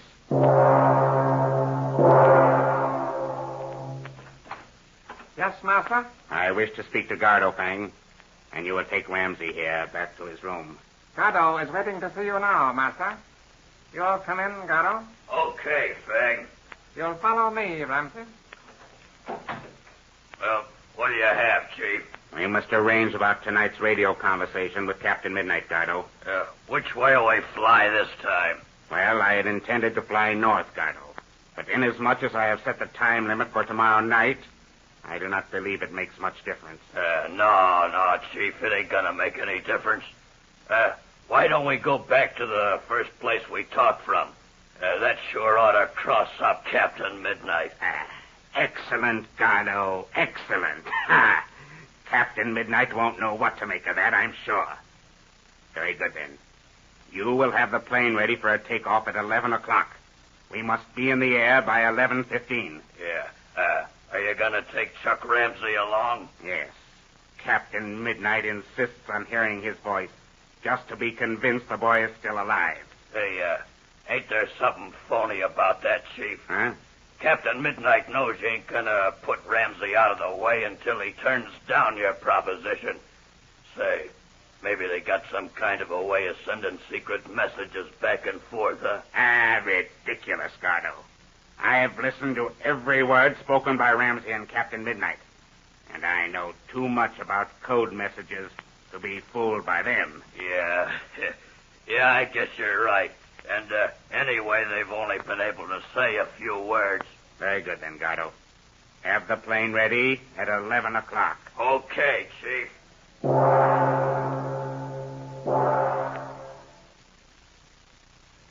In the meantime, Captain Midnight and his group have been held up by a bad storm in returning to their base at Reddington. It is night, and Steve and Patsy Donovan are sitting in the cabin of the Spartan talking things over. Let's listen as Patsy says. I'm worried, Steve. Honestly, I am. That storm delayed us over 8 hours. And here it is almost 9 o'clock, and Captain Midnight hasn't returned yet. But he's only been gone an hour, Patsy. Maybe it was hard to locate the Commissioner of Police this time of the evening. Yes, I guess maybe you're right. I certainly hope so. Oh, here comes Captain Midnight now. Oh, yeah. Hi, Captain Midnight. Hi, Captain. How'd you make out? Well, I had some trouble finding the commissioner, Patsy, but after I did and told him my story, he said his whole organization was at my service. Oh, that sounds good, doesn't it? All right, now, here's the plan. The commissioner, Markham's his name, is arranging to have every available plane in the air to help us. And while I was in his office, he called the manager of Arctic Airways, who promised to put every plane his company owns at our disposal, too. Gee, isn't that swell? Uh-huh. Now, how soon are the planes going to get started? Some of them will get started tonight. That is, in just a little while. They're going to cover the territory which I have marked as most important. That is the region between the 2 points from which Ivan Shark transmitted his radio messages. Oh, that's swell. There's one thing we've got to be mighty careful of. Now, what's that, Steve? Well, there isn't much doubt about Ivan Shark's hideout being very well hidden. It'll probably be possible for a plane to fly over it and never see it. Naturally, Shark won't have any lights burning. But if planes do fly over him, he may get scared and, well... Yes, I know what you mean, Steve. But our safety lies in the fact that Shark thinks I'm 2,000 miles from here, at Ridgeville Airport. Anyway, the time limit's up tomorrow night at 12 o'clock. Say, I just thought of something else, Captain Midnight. Yeah? What's to prevent Ivan Shark from listening to our radio conversation? Well, that's been taken care of as well as possible, Steve. The commissioner's office is to be the clearinghouse for all radio messages. Every plane that takes off on the search is to be designated by a number in the order of their first takeoff. Now, for instance, we'll be the first one off, so we'll be called plane number 1. And no pilot will ever mention names or any other information that would tend to make Shark suspicious. Only numbers and locations will be used. Oh, I see. That ought to work swell. Oh, gosh, now, wait a minute. I've just thought of something else. Now what? We have reason to believe Shark is transmitting his messages from his plane. That's right, Steve. But how about the listening posts? Ivan Shark is going to talk again tonight at 12 o'clock. Maybe And we that, could... Patsy, is the most important thing of all. Commissioner Markham has arranged for several listening posts to check on Ivan Shark at 12 o'clock. It may be possible to find out exactly where he is. All right, Steve. We're all ready to take off now. All right. Say, which way are we going to fly? Well, we're going to head for that first position, the one from which Ivan Shark talked the first time. Then, from there, we'll head straight west and fly over the other 2 positions. We'll see what we can find out. Well, swell. I'll run and get the engine started right away. Okay. And, Steve, be sure and warm it up well now. Right. Well, Patsy, you better run and get Pinky and Slim. By the time they get here, we'll be ready to take off. I'll have them back in a couple of minutes.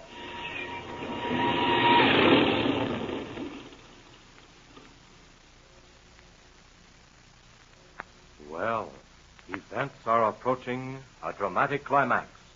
At 12 o'clock, Ivan Shark is going to the point from which he made his first radio broadcast to Captain Midnight, and Captain Midnight is heading that way also. Will the 2 planes meet in the air? Don't miss the conclusion of the thrilling search for Chuck Ramsey. Listen to Captain Midnight. Say, some time ago, you'll remember, we had a dad's night on this program for fathers of Flight Patrol members. Well, it was so popular that we've decided to have another on our next program. So remember, all you fellas and girls, have your dads listen in with you to the next adventure of Captain Midnight. Now, Friday is Dad's night on this program. Don't forget, will you?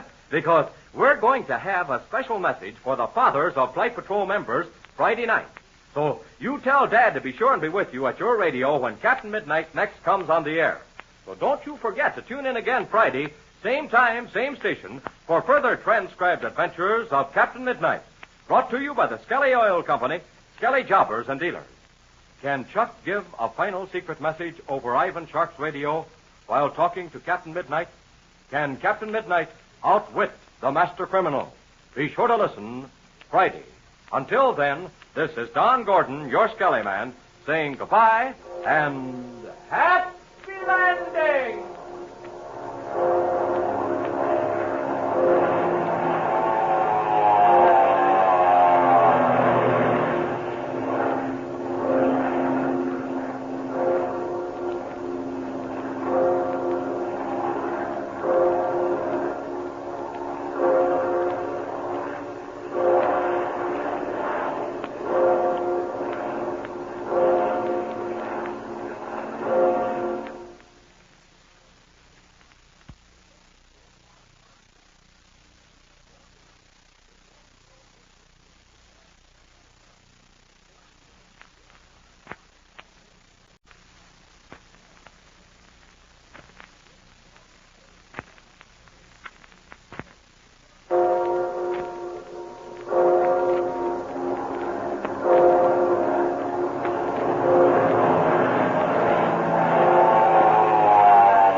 The Skelly Oil Company presents Captain Midnight.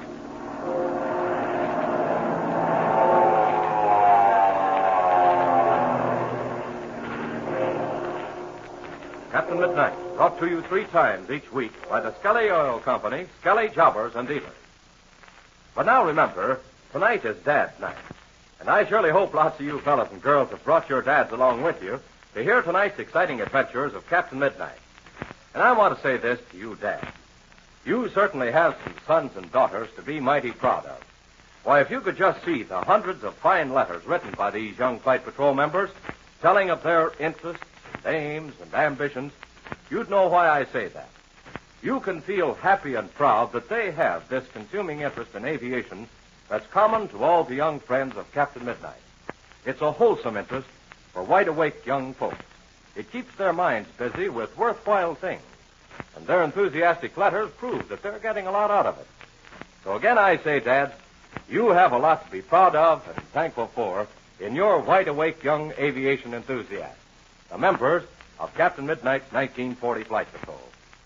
Now, I know they've been telling you a lot about Skelly petroleum products and Skelly service for your car, too.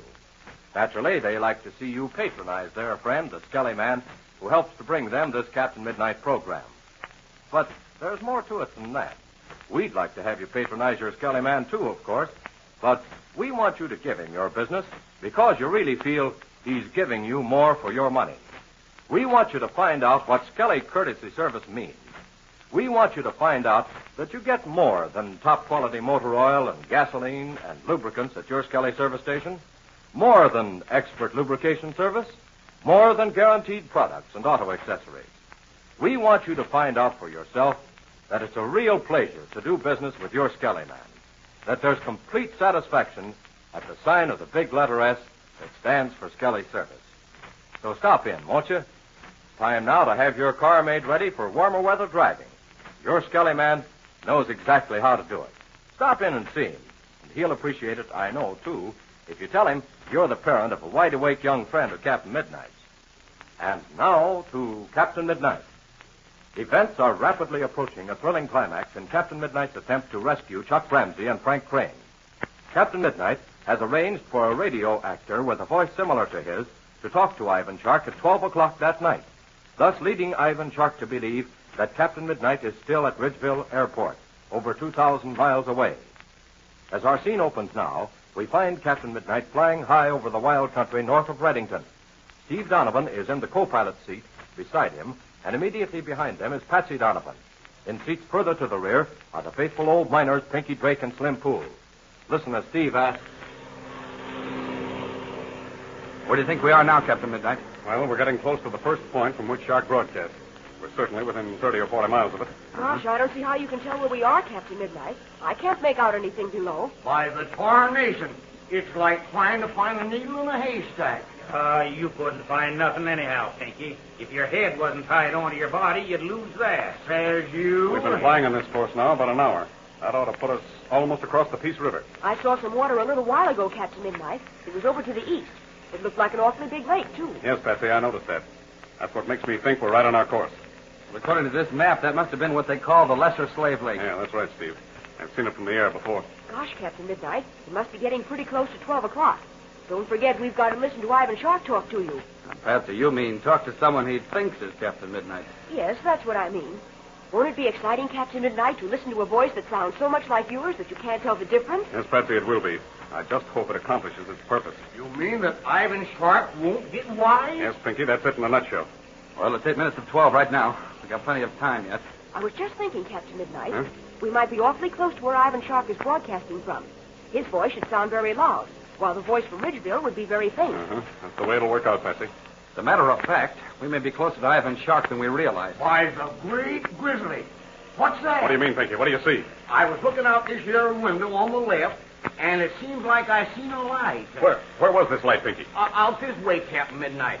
There. It seems like I see it now. Gosh, I don't see anything. Everything looks black below us. Take down that way, Patsy. By the old hemlock. Maybe I'm a seeing things. Yeah, it wouldn't be the first time. Wait a minute.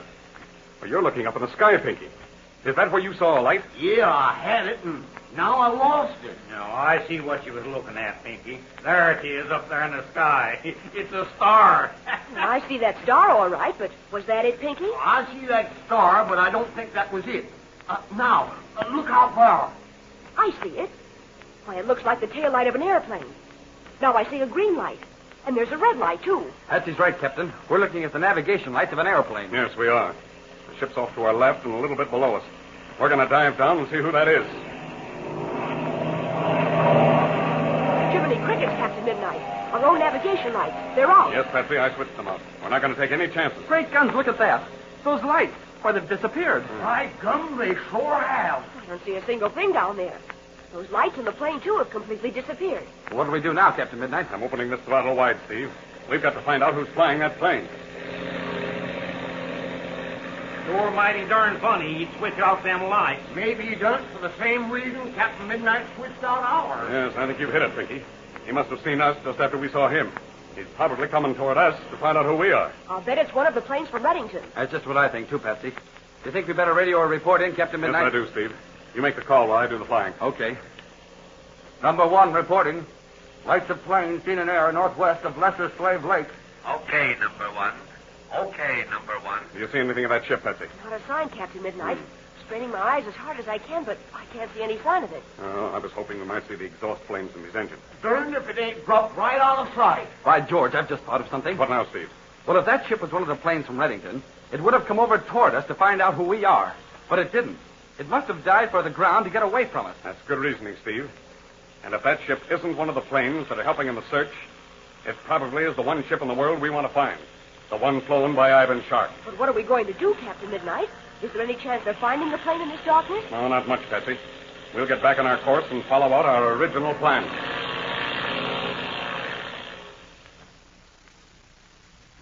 And now we go back in time several minutes. Another plane, a powerful bimotored ship, is flying through the black night over that wild country. Ivan Shark is sitting at the controls, and beside him in the co-pilot's seat is his chief pilot, Gardo. Listen as Gardo asks... We've gone pretty near far enough, haven't we, Chief? We'll continue on this course for 8 minutes, Gardo. Then you will take the controls and make a wide circle while I call Captain Midnight. Coming back to this point sure will fool Captain Midnight, all right. He won't know what to make of it. Now, Gardo, We will have him completely puzzled. Yeah. Hey, that sure is a good one, Chief. Having Captain Midnight 2,000 miles away and puzzled at the same time. It's too good to be true. He may not be 2,000 miles away, Gardo, but we will know that in a little while. Yeah, it's only about 8 minutes till we hear his voice, and then you'll get the reports from your listening post in a half hour after that. Yes, Gardo. And this time... Hey, what's that? Huh? What, Gardo? What do you see? Above us, Chief, and to the right. There's a ship. I can see its navigation lights. Quick, switch out our lights. All right, they're out. You stupid fool. Why did you not keep your eyes open? Hey, what are you going to do now, Chief? I've opened the throttle wide. We're diving from that plane. Strange ships are things we've got to keep away from. Where's it now? I can't see it no more, Chief. I guess he must have been going the other way. You're sure he didn't turn out his light? No. We just left him behind, Chief, that's all. I don't like this idea of meeting other planes in the air. Someone might get curious about us. Oh, now there ain't nothing to worry about, Chief. This Arctic Airways crowd are flying in and out of Reddington all the time. Well, I'll continue diving until there's no chance that ship followed us. You better go back and see that Chuck Ramsey is safe in the baggage compartment. Then in about 3 minutes, you bring him forward to the cockpit. I'll be ready to talk to Captain Midnight by then.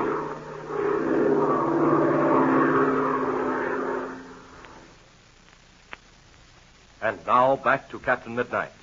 It is 2 minutes before 12 o'clock. The engine is laboring as the plane climbs at a steep angle. Listen as Captain Midnight says. All right, keep her climbing, Steve. I'd like to get a couple of 1,000 feet more. Okay, Captain. How high are you going to go? To about 12,000 feet, Patsy. We've only got about 1,500 to go. Boy, are we climbing. Just take a look at that altimeter. Yeah. I'm all set, Captain Midnight. My pencil's ready to take down every word. Well, now listen, the voice from Ridgeville may not be very clear, but that won't make any difference. The most important thing is to get Chuck's speech. All right, Steve. Level off now. Throttle that engine. Right you are, Captain. How much time left, Patsy? Only a few seconds, Pinky. Gosh, won't it be funny hearing a voice just like Captain Midnight? Quiet now, everybody. Quiet. It's almost 12. Ivan Shark calling Captain Midnight. Ivan Shark calling Captain Midnight. Go ahead. Captain Midnight, answering, Ivan Shark. Captain Midnight, answering, Ivan Shark. Go ahead. Are you ready to give me your answer, Captain Midnight? Go ahead. I will give you my answer at the end of 24 hours. And now I demand to hear from Chuck Ramsey. Go ahead. Very good, Captain Midnight.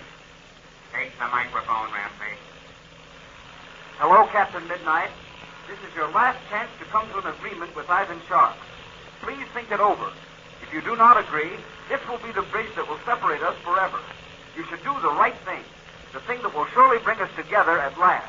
If I do not see you... That will be enough, Ramsey. If you do not see Captain Midnight again, it will be his fault. I trust you heard that, Captain Midnight.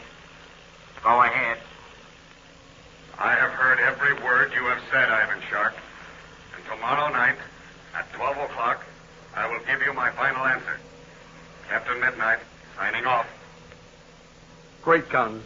That voice sounded exactly like Captain Midnight. That'll sure fool Ivan Shark, all right. All right, Patsy. Did you get every word Chuck said? Yes, Captain Midnight, I did. And I got every word of Chuck's secret message, too.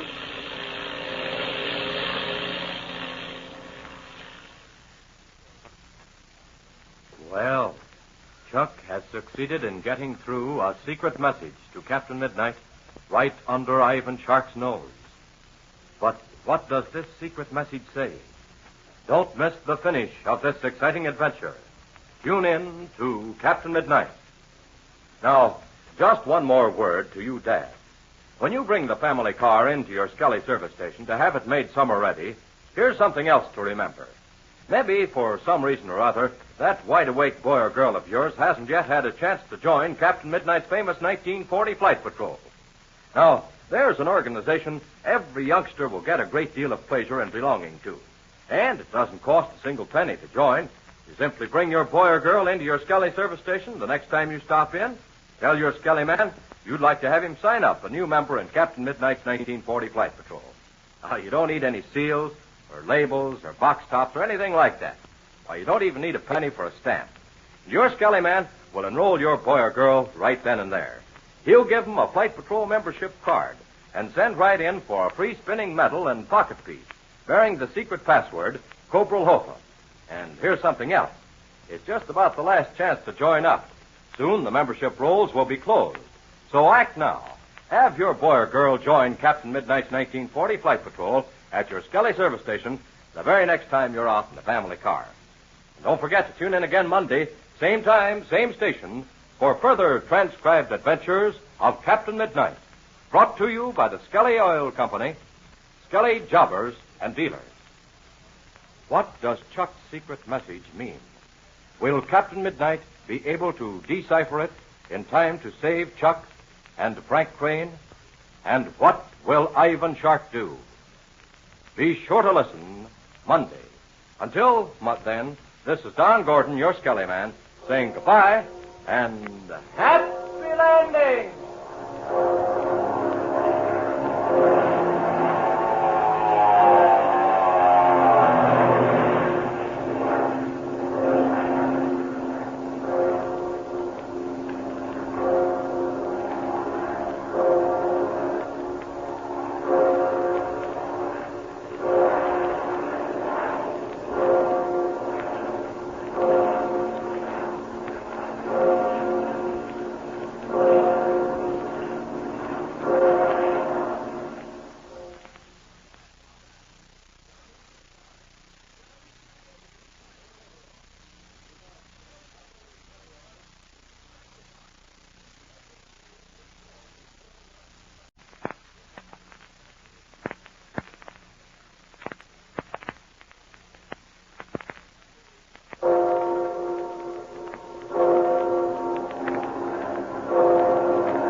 Skelly Oil Company presents Captain Midnight.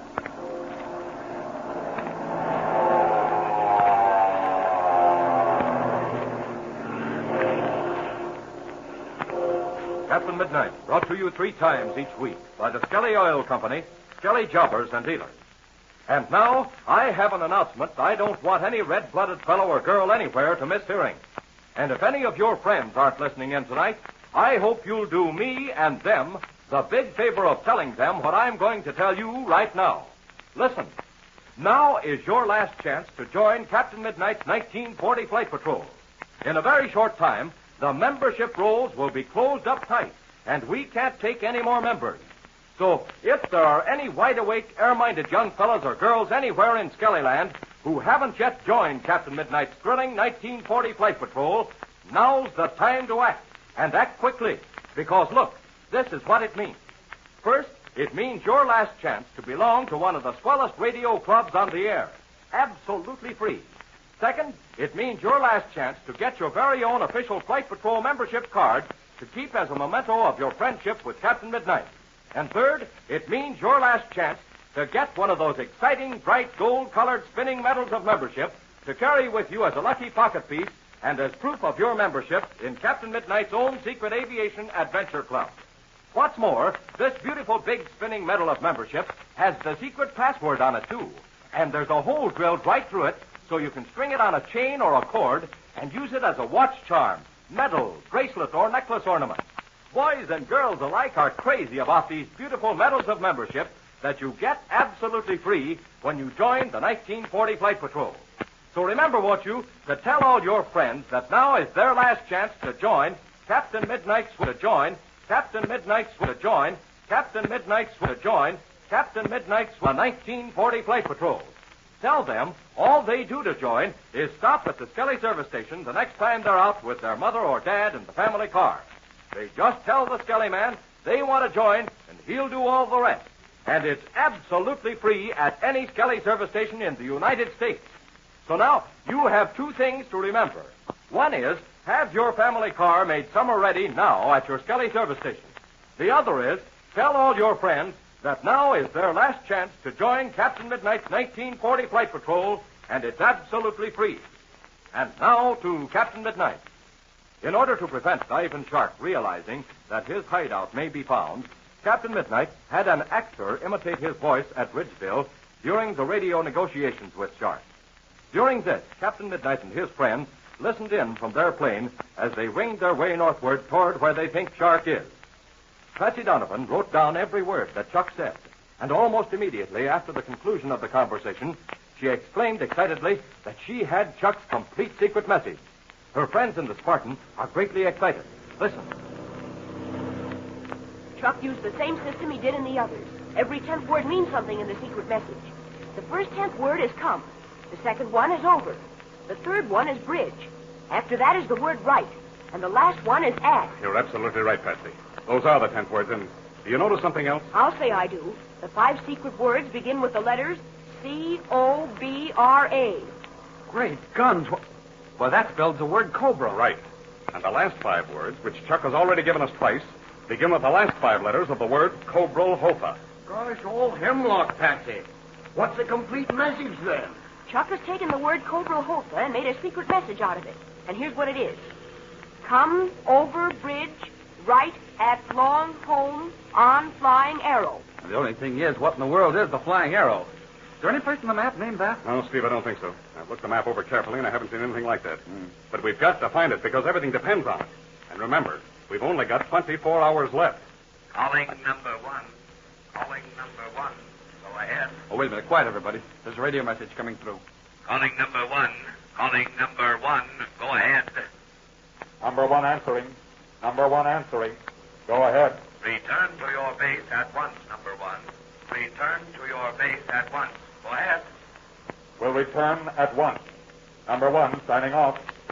What in the world can have happened, Captain Midnight? I don't know, Patsy. But it must be very important, or Commissioner Markham wouldn't have sent a message like that. I'm opening this engine up, and we'll get there as quickly as we can. I'll see him as soon as we land.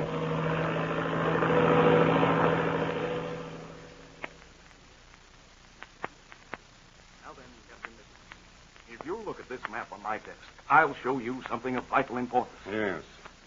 Yes, I see. I'm beginning to understand why you called me in. As you've noticed, I've drawn lines from the listening post to the point from which Ivan Shark made his radio broadcast. Wait a minute. Why, he was talking from almost the exact spot I was last night. Yes, Captain. And what's more, we know you were very close to Shark because our listening post triangulated your position just before. Wait a minute. You mean when I reported seeing that strange plane? Exactly. This confirms the conclusion I've come to, Commissioner. If that ship I saw last night had been one of the ships on the searching party, it would have come to investigate me instead of switching off its navigation lights and flying away. Exactly, Captain Midnight. The question now is, where did Shark fly to after we saw his plane? If young Chuck Ramsey is right, Ivan Shark's base is at the point called the Flying Arrow. If I only knew what he meant by the Flying Arrow. What Chuck calls the Flying Arrow must be the name given by him to a particular spot or section up there. Our problem is to find something that looks like a flying arrow, and we can't do that until daybreak. There are only about 22 hours left before Ivan Shark's ultimatum expires. And somehow or other, we've got to find Chuck and young Crane before that time limit's up. Our force is with you every inch of the way, Captain. We'll put every available ship in the air at daybreak. Right. And thank you, Commissioner. By daybreak, I'll be 5,000 feet in the air. Good night, sir. Captain Midnight keeps his promise, and as day breaks, he and his party are in the air and searching for the Flying Arrow. Meanwhile, our scene changes to Ivan Shark's hideout. The criminal is in his study, pacing restlessly back and forth. It is 9 o'clock in the morning. Suddenly, there comes a signal.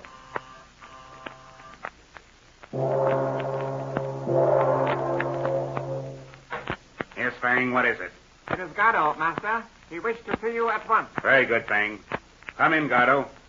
Close the door, Fang. Yes, Master. I had to see you right away, Chief. Well, Gardo, what is it? We just got a code radio message from Reddington. You mean from Lefty? Yeah, Chief, it was from Lefty. He says to tell you something big is going on. There's a big manhunt starting. There's more planes at the airport than there's ever been before.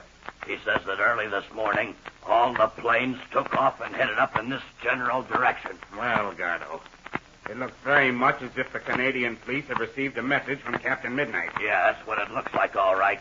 Captain Midnight must have wired them the location you talked from. Undoubtedly. Hey, listen, Chief. There's a ship now. Yes, I hear it, Gardo. It must be to the north. Ah, there it is. Look out this window. Yeah. Yeah, that's one of the ships, all right, but it don't look like he's coming this way. No, he's passing to the north. But we'll have more planes over us before the day is out, Gardo. Do you think they'll be able to spot anything? They can't see our plane. It's too well concealed. This house, they may see that. But it's known to be a large hunting cabin owned by a wealthy American. The Canadian police have no reason to suspect this place. Yeah, I guess we got nothing to worry about. Captain Midnight's 2,000 miles away, and he's got to give us his answer by 12 o'clock tonight. All we've got to do, Gardo, is to sit tight. We'll pay no attention to any planes that may fly over us. But give the order that no one is to go outside. There must be no smoke, no signs of life of any kind. Okay, Chief, I'll tell the men, but... Something must have happened. Miss Fury, I wish to see you at once, Master. Tell her not to bother me now, Payne. Gardo and I are talking. It is most important, Father. I must speak to you at once. Very well, Fury. But it had better be important. Close the door, Payne. Yes, Master. Now then, Fury, what is this important news? We have been tricked, Father. Completely tricked. What nonsense is this, Fury? What are those papers you have in your hand? There. Put them on your desk and look at them. They will prove what I have said. These are the words that Chuck Ramsey used in speaking to Captain Midnight. Exactly, Father. We have been so stupid as to allow young Ramsey to send a secret message to Captain Midnight. You're crazy, Fury. You must be out of your head. And tell me, how does it happen you have these? Each time you talk to Captain Midnight, Father, I listened on my own shortwave set. And I made a copy of the whole conversation, including what Ramsey said each time. I told you before I thought the words he used were rather strange. Well, what words did he use? What is this secret message? You are an old hand at this, Father. You have used similar systems before. Take Ramsey's first two messages to Captain Midnight. Compare the 10th word in each hold message. your tongue, Fury. I studied these. Yes, you're right, Fury. Ramsey has been trying to trick us. The 10th word in each of his two messages is the same. Yes, Father. And there are 5 of them altogether. What do they say? Listen, Guido. Listen to this. The 5 words are long home on flying arrow. Long home on flying arrow. Oh, what does he mean by flying arrow? I never heard of no such place like that. Now I see the whole thing, Father. Chuck Ramsey was in the cockpit with you just before we landed here. Is that not true? Yes, Fury. And he got a good look at the ground below. I get the long home, all right. That's this house. But what's the flying arrow? You numbskull, Gardo. What does this high ridge look like? It is long and narrow, and it has a point at one end, and is broader at the other, like the feather tip of an arrow. Fury is right, Gardo. From the air, this ridge looks like an arrow. Oh, supposing it does. Captain Midnight's down at Ridgeville, ain't he? And that's over 2,000 miles away. You stupid fool. Captain Midnight could have telegraphed a message to the Canadian police. Could he not? Maybe this ridge looks like a flying arrow to Ramsey, but it won't look like that to anybody else. Yes, I think Gardo is right, Fury. If the pilots of these planes are searching for us, they'll be trying to find a spot on the map known as the Flying Arrow. And there isn't any such place. Just a moment. You say Captain Midnight is at Ridgeville, over 2,000 miles away. Chuck Ramsey tricked us in sending this message. Perhaps Captain Midnight has tricked us into thinking he is still at Ridgeville. Well, I'll find out about that right now. Gardo. Yeah? You send a code radio message to Maxie at Ridgeville. Have him find out if Captain Midnight is still there. I'll send it right away, Chief. But this is not all, Father. You have not looked at the last message Chuck Ramsey sent to Captain Midnight last night. Yes, I'm looking at that now. I have underlined every 10th word. Read them out loud, and then follow up with the previous message. Very well, Fury. Here's the way it reads. Come over bridge, right, at Long Home, on Flying Arrow. You're right, Fury. You're right. Well, Fury Shark has discovered Chuck's secret message of communicating with Captain Midnight. And the infuriated Ivan Shark knows the secret message which Chuck has sent to Captain Midnight. What will he do? And will Captain Midnight find Chuck in time? Be sure to listen next time. Your Skelly Man is specializing right now in making cars summer ready. You know what that means? Well, making your car summer ready means draining out that thin, worn-out winter oil and filling the crankcase with clean, sparkling, Skelly Tagoline or Uniflow motor oil of exactly the proper weight for your car and for your weather. It means checking the gear lubricants to see that they're exactly right, too. It means taking care of the battery, the tires, and all the other things that ought to be checked over after a long winter's driving. There's no extra charge for this service.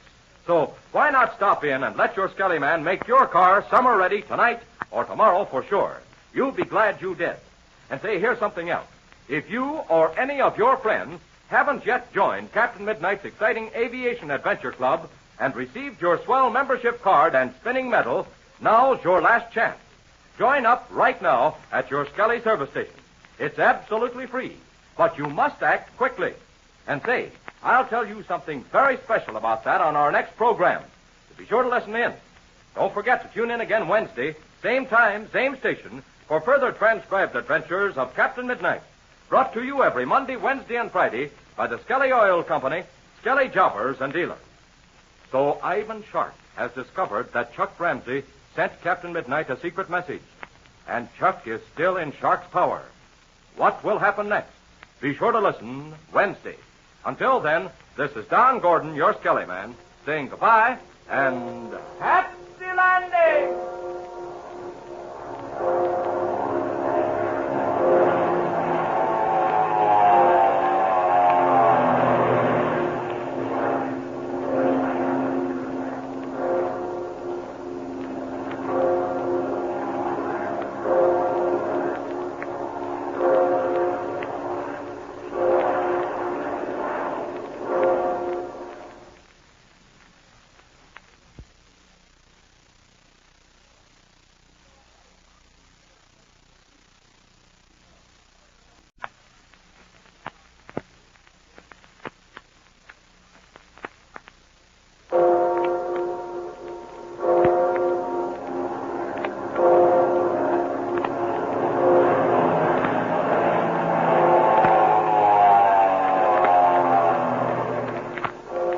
Skelly Oil Company presents Captain Midnight.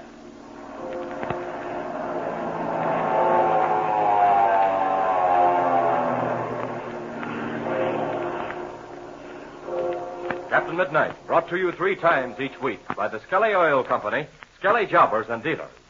And now, your very closest attention for one of the most thrilling and sensational announcements of the year. Listen. How would you like to be the first one in your crowd to build your very own model airport? A swell big model airport complete with hangars, shops, air beacons, buildings, and equipment of every kind. How would you like to fill this airport with model airplanes that you've built yourself, topped off with a beautiful big model of Captain Midnight's own Spartan bomber? And that isn't all. How would you like to have a complete set of warplane wing markings of all the major countries in the world to transfer onto the wing and tail assemblies of your model military planes of all the different countries? But wait, here's why I'm asking you all these questions. Captain Midnight himself is going to tell you how you can get all these things and lots more besides, absolutely free.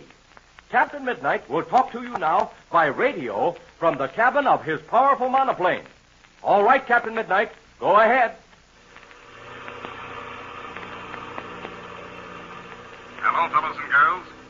All the things Don Gordon has just told you about, directions for making that swell model airport, how to get the plans for the Spartan bomber, the free set of warplane wing markings, yes, and many other big features, are all in the new issue of our own Aviation Adventure Club newspaper, the Flight Patrol Reporter.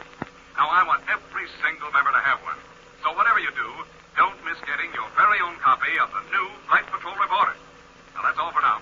Go ahead, Don. Thank you, Captain Midnight. And I'm sure all your loyal members will respect your wishes and get their copies of the new Flight Patrol Reporter with all these sensational new features. And remember this, they're absolutely free. Now, here's all you do. Just stop at your Skelly service station and show your Skelly man your Flight Patrol membership card the next time you're out with Mother or Dad in the family car. Your Skelly man will give you your free copy of the new Flight Patrol Reporter right then and there. And say, Captain Midnight is right. The new Flight Patrol reporter shows you just how to make a thrilling model airport, different from any you've ever seen. It tells you how to get the famous Spartan bomber model kit or plan. It gives you the wing markings used by the world's greatest fighting planes all over the world, and dozens of other exciting features besides. But now, get this. If you're not yet a member of the Flight Patrol, your Skelly Man will help you join up right away so you can still get your free Flight Patrol reporter the very same day. But remember now, don't put it off. Get your free copy of the thrilling new Flight Patrol reporter at your Skelly service station tonight. And now to Captain Midnight. Events are rapidly approaching an exciting climax in Captain Midnight's determined effort to rescue Chuck Ramsey and Frank Crane before the time limit set by Ivan Shark expires. But in the meantime, the criminal has discovered the secret message that Chuck has sent to Captain Midnight. As our scene opens now, it is noon, and Captain Midnight has just landed his Spartan plane on the Reddington Airport. Commissioner Markham approaches and says, Well, what luck, Captain Midnight? None at all, Commissioner. Oh, I'm afraid this is like trying to find a needle in a haystack. Perhaps it's even worse than that, Commissioner. None of the other pilots have discovered any trace of the flying arrow either? No, Captain. They're back empty-handed. Judging by the number of planes on the ground, I guess everybody must be in for refueling. Yes, they're all in, but a few got away late this morning. I imagine there'll be planes coming and going all afternoon. I don't suppose you've had any word from any of your ground stations, have you? Not a word, Captain Midnight. You'll be taking up again as soon as you've refueled, won't you? Yes, we will, Commissioner. Just as soon as we can get the oil and gas tanks filled. There's the refueling truck now. How about having a bit of lunch with me? Perhaps my radio operator will have some information. I'll be glad to, Commissioner. I'll be up at the restaurant, Steve. Come up there when you're through. Okay, Captain Midnight. In the meantime, we return to Ivan Shark's hideout. The criminal is in his study, looking out of the window at an airplane in the distance. Suddenly, there comes a signal.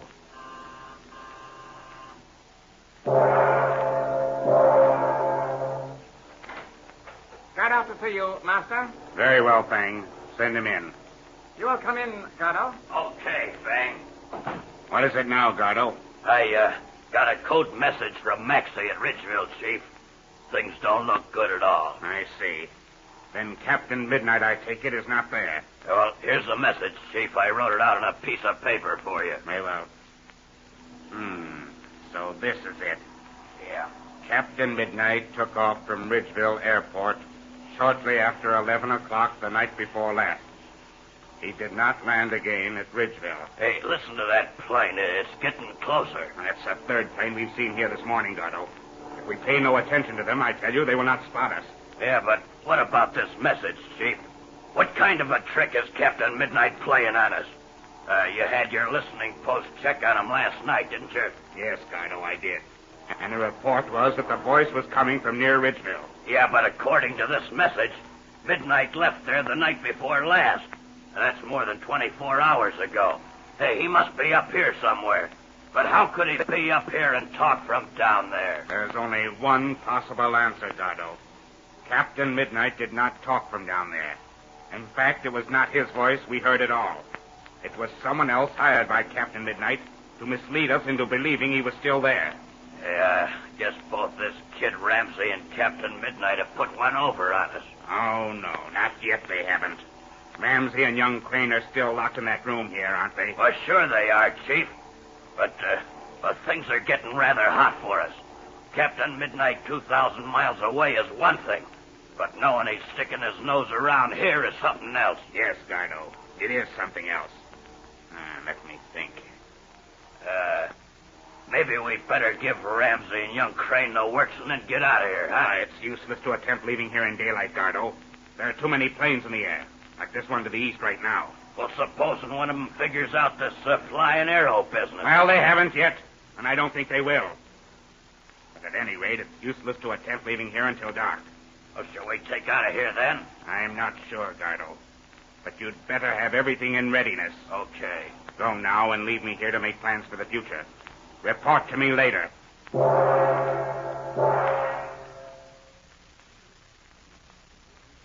Not far away is the room where Chuck Ramsey and young Frank Crane are imprisoned.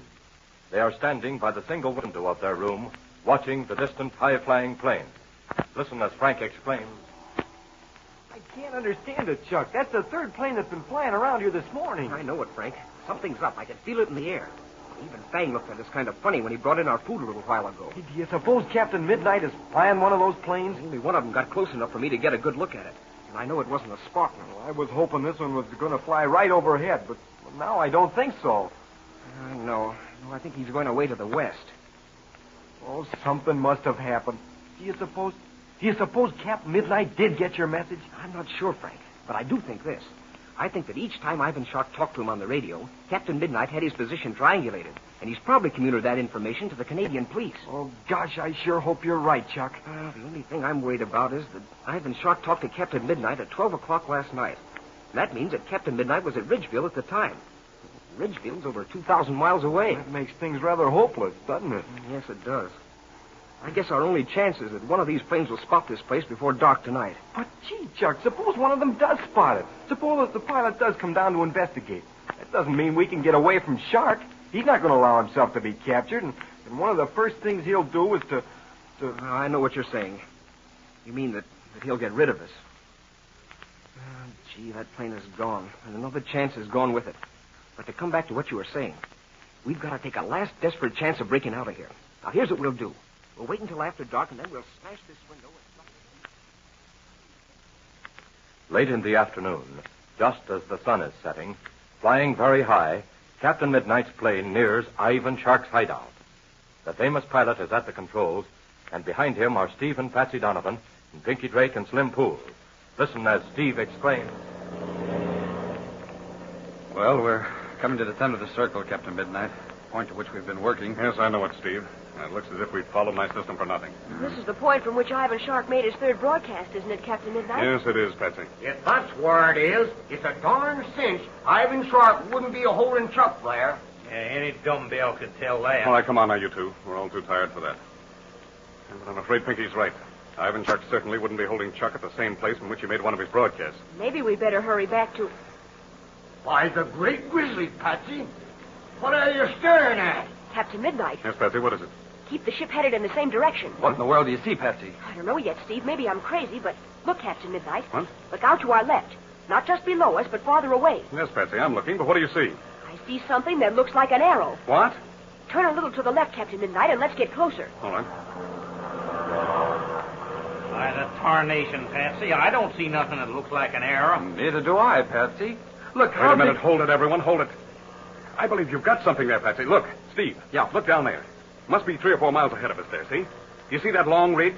That's it. That's what I was looking at. Well, yes, I see it, but Well, say, that does look a little bit like an arrow. You bet, and the closer we get, the more it takes on that shape. Look, there's a long shaft made by those woods on top of the ridge. And at the eastern end, there's something that looks like a point, see? And at the western end, it broadens out in a shape just like the feathers on the tip of an arrow. Yes, now I see. Why, it looks just like an arrow. And look, Captain Midnight, on the center of the ridge, there's something that looks like a house. Just a minute, Patsy. Gosh, if that's the place, we'd better dive down and look it over. No, Pinky, no. That's the one thing we mustn't do. At least not yet. But you're right, Patsy. There is a house on that ridge, and it's a long, narrow one. And what's more, there's a bridge on this side. Must be over a ravine. Quick, Patsy, quick. Read Chuck's secret message there again. Hurry. Well, here it is. Come over bridge, right at long home on Flying Arrow. Everything checks. This must be the place. Well, Ivan Shark certainly pulled a fast one on me that time. He assumed that the place he broadcast from would be the last place that I'd look. And he was right. And look, on the other side of the ravine, there's a long, narrow landing field. Mm-hmm. This is the place. It's got to be. Quick, Steve, take over the wheel here. Right. And keep on straight ahead. And don't do any kind of flying that would make watchers on the ground suspicious. I'm going to call Reddington. Number 1 calling. Number 1 calling. Go ahead. Go ahead, number 1. Go ahead. Have found Flying Arrow. Check my position by triangulation and send every available plane. We'll keep calling so you can check signals. Go ahead. Righto, number 1. We'll send help immediately. All right, here, I'll take that wheel, Steve. Right. You keep calling while I hold the ship in a wide circle so as to help the listening post get our position. Right you are, Captain Midnight. Number 1 calling. Number 1 calling. Number 1 calling. At last, Captain Midnight has found Ivan Shark's hideout on the Flying Arrow. But Chuck Ramsey and Frank Crane have not been rescued yet. Don't miss the thrilling climax of this exciting adventure. tune in to Captain Midnight. Remember, Captain Midnight expects every member of the 1940 Flight Patrol to do his duty, and that is to call for your free copy of the new Flight Patrol Reporter the very next time you're out with Mother or Dad in the family car. And man alive, just think of all the fun you'll have building that Keene model airport, making model planes, tracing and coloring those warplane wing markers on your model fighting planes, reading all the exciting aviation features and Adventure Club news in your own Aviation Club newspaper. And don't forget this, it's absolutely free to every member, whether you already belong or whether you join up right now at your Skelly service station. And what's more, it's your last chance to join the 1940 Flight Patrol, because in a very short time, the membership list will be closed once and for all. And tell all your friends about it, won't you? And remember yourself to see your Skelly Man for your exciting new issue of the Flight Patrol Reporter tonight or tomorrow for sure. And don't forget to tune in again Friday, same time, same station, for further transcribed adventures of Captain Midnight, brought to you by the Skelly Oil Company, Skelly Jobbers and Dealers. So Captain Midnight finally located Ivan Shark's hideout, where Chuck Ramsey and Frank Crane are imprisoned. But he still must rescue them. Can he do it? Be sure to listen Friday. Until then, this is Don Gordon, your Skelly Man, saying goodbye and happy landing!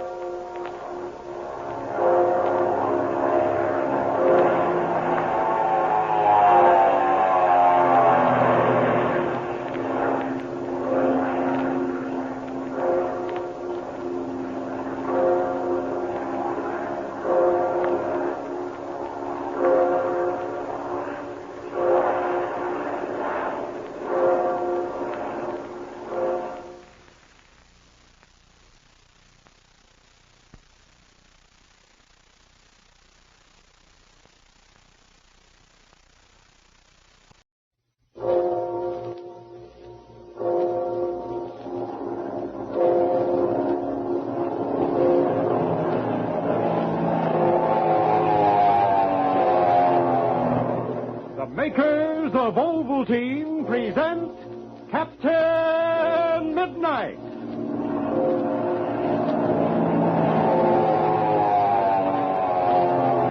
Captain Midnight, brought to you every day, Monday through Friday, by the makers of Ovaltine, in a brand new series of exciting adventures.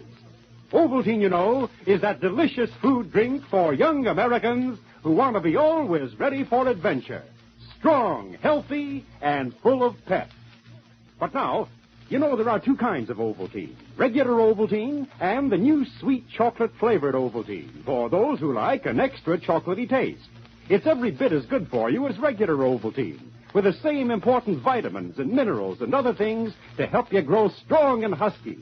But besides that, it has a tantalizing new flavor that you'll go for. It isn't like anything you ever tasted. It's rich and tasty and smooth and satisfying. Swell for after school when you're feeling sort of dragged out. And grand for drinking hot or cold with morning, noon, and evening meals. And every time you drink it, you know you're getting lots of mighty important food elements to help your body fill out and develop the way you want it to. So why don't you tell Mother tonight that you'd like to start drinking new sweet chocolate-flavored Ovaltine every single day? Get a can at your grocery or drugstore. Chances are the whole family will enjoy it with you. And now, Captain Midnight. Yesterday, you remember, Captain Midnight met a mysterious masked stranger in an underground chamber beneath a farmhouse in the hills of Virginia. This masked stranger asked Captain Midnight to take command of a secret squadron to rid the country of a powerful organization of spies and traitors. Captain Midnight is willing to do so, but he hesitates. This might be a clever trick on the part of his lifelong enemy, Ivan Shark. True, Ivan Shark is believed to be safe within prison walls in Canada, but Captain Midnight and Chuck Ramsey have been away from the United States for a long time. Something could have happened. The masked stranger senses Captain Midnight's distrust. He knows the famous pilot must have complete confidence. Therefore, he unmasks. Momentarily, there's a tense silence. And then Captain Midnight draws in his breath sharply. I never dreamed it could be you, mister. Please, Captain Midnight, don't go any further. You must never mention my name. I believe you will be the first to see the wisdom of such a course. You're absolutely right, sir. I'm not easily taken off my feet, but I must admit that for a second I was. I guess you realize now, Captain Midnight, how critical I consider this situation. There isn't any doubt about that in my mind, sir. Don't you agree with me that some tremendously powerful force must be behind the disasters of the last few months? Yes, I do, sir. What about Ivan Shark? Do you believe Ivan Shark could be at the head of this fiendish organization we are fighting? Well, sir, my last contact with Ivan Shark was when I captured him and turned him over to the authorities in Western Canada.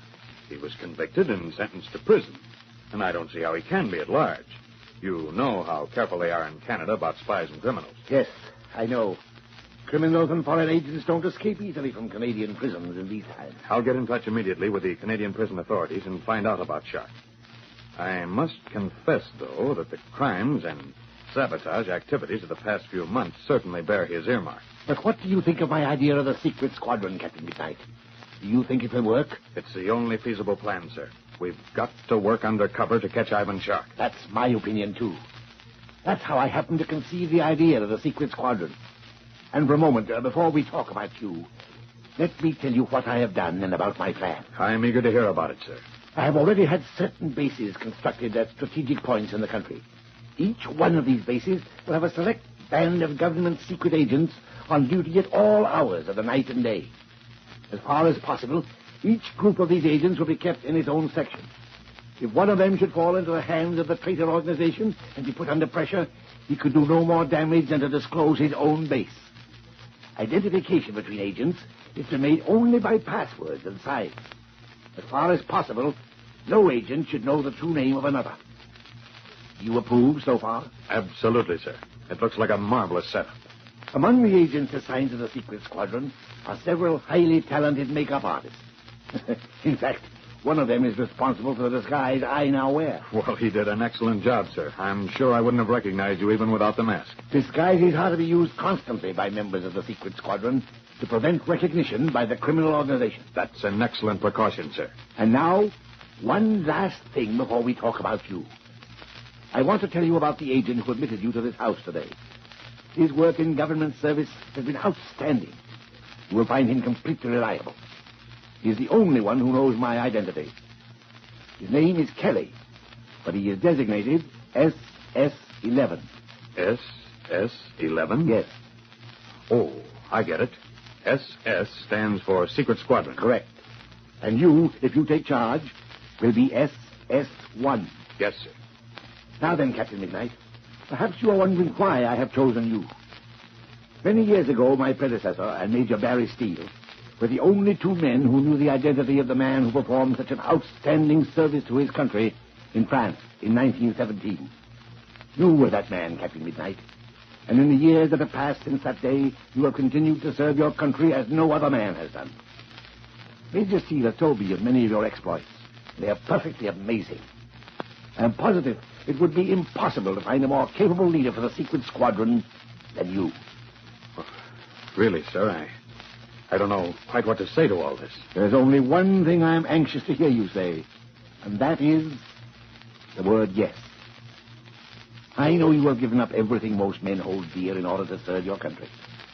Major Steele has told me about your young ward, Chuck Ramsey. I understand the boy is the son of your best chum, who was killed many years ago in an airplane crash. It's a splendid thing you are doing, taking this boy under your wing. And he is very lucky to have a man of your character as his guardian. Major Steele tells me he's a splendid lad. He is that, sir. They don't make them any better than Chuck. I rather imagine his ambition is to become a pilot, isn't it? To follow in the footsteps of his father and his father's best friend? That's it, sir. And he's not bad already. He shouldn't be, with you as his instructor. But to get back to the point. I know you wish to retire, and you're entitled to it. But your country needs you, Captain Midnight. What do you say? There is only one answer I can make, sir. Under such circumstances, I can't think of myself. I have only one desire, to serve my country. I hope that would be your answer, Captain Midnight. Please give me your hand. And now, will you repeat after me the following oath? With full realization that death may be my lot, and while life in me lasts, with full realization that death may be my lot, and while life in me lasts. I pledge allegiance to the cause I have espoused. I solemnly swear to save my country from the dire peril it faces, or perish in the attempt. I pledge allegiance to the cause I have espoused. I solemnly swear to save my country from the dire peril it faces, or perish in the attempt. And this oath I swear in the name of my country and the secret squadron. And this oath I swear in the name of my country and the secret squadron. Not far away in these days of high-speed airplanes and radios is a large city. In a certain busy section of this city, but so far underground that no sound of traffic penetrates its interior, is a chamber intricately and scientifically constructed.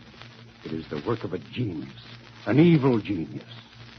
As Captain Midnight has suspected, there is only one man in the world who could have gathered together a band of spies and arch-criminals and molded them into an organization as a weapon for the purpose of fulfilling his insatiable ambition, the domination of the world. We find Ivan Shark seated at his desk. He's studying a large-scale map of the country. Slowly he raises his slender hand and...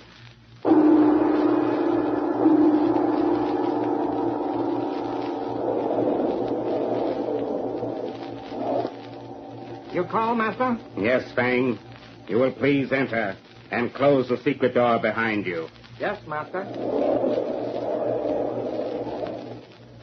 Barnoff has just arrived, Master. I will see Barnoff in a minute, Fang.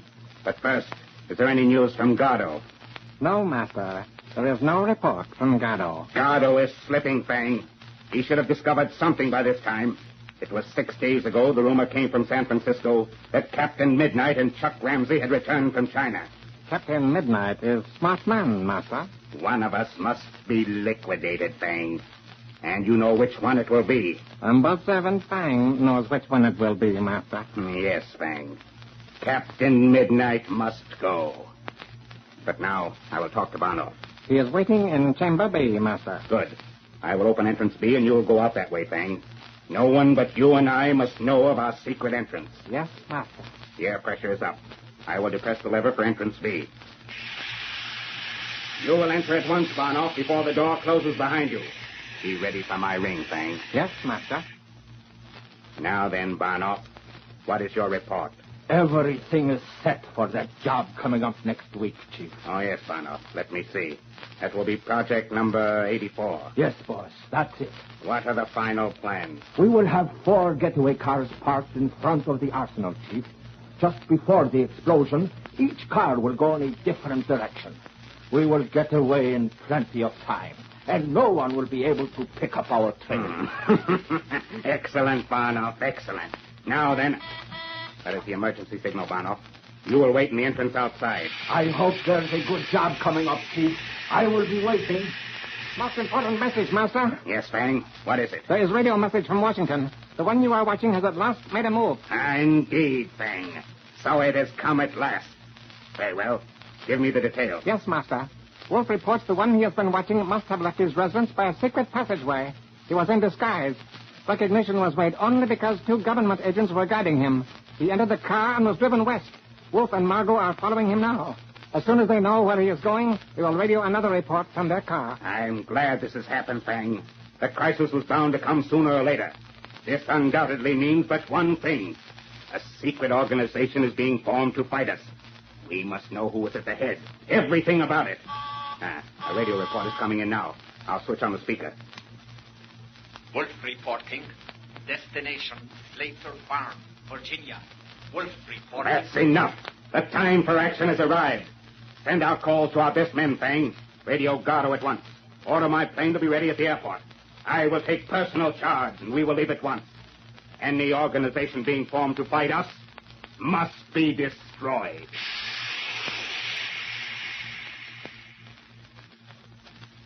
And thus we discover that the dangerous Ivan Shark is free and more powerful than ever. Little as anyone dreamed that Ivan Shark has prepared so well, knows so completely every move that is being made against him. What will happen at the Slater farm in the rolling hills of Virginia? A titanic struggle is about to begin. Don't miss the breathtaking adventures ahead. Tune in again tomorrow, same time, same station, to Captain Midnight. But now, let me ask you one favor. If you like this program, if you enjoy the way Captain Midnight's adventures are beginning, tell all your friends, will you? Tell them Captain Midnight's on the air, and boy, is he swell. And then be sure to listen every night, and as it gets better and better, keep on telling your friends to tune in and share in the fun. And don't forget to try that delicious, new, sweet chocolate-flavored Ovaltine, the marvelous, new, better-tasting food drink that everybody is so crazy about. And no wonder. You should just taste it. It tastes so good you wonder if it can be true that it's actually that good for you, too. But say, it certainly is, with all those wonderful vitamins and minerals and things that are in it. Just the things our bodies can use to help keep us strong and husky. Now, better start drinking it today. Just ask your grocer or druggist for new, sweet, chocolate-flavored Ovaltine. That's all. And now, tune in tomorrow, same time, same station, for another thrilling adventure with Captain Midnight. Brought to you every day, Monday through Friday, by the makers of delicious, new, sweet, chocolate-flavored Ovaltine. Until tomorrow, then, this is Pierre Andre, your Ovaltine announcer, saying goodbye and happy landing!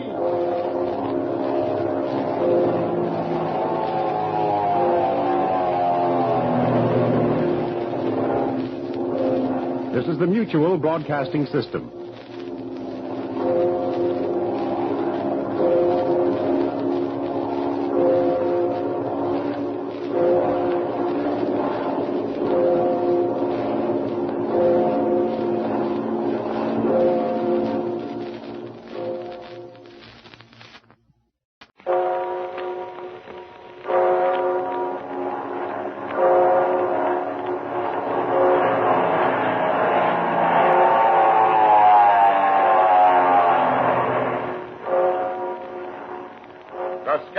Company presents Captain Midnight.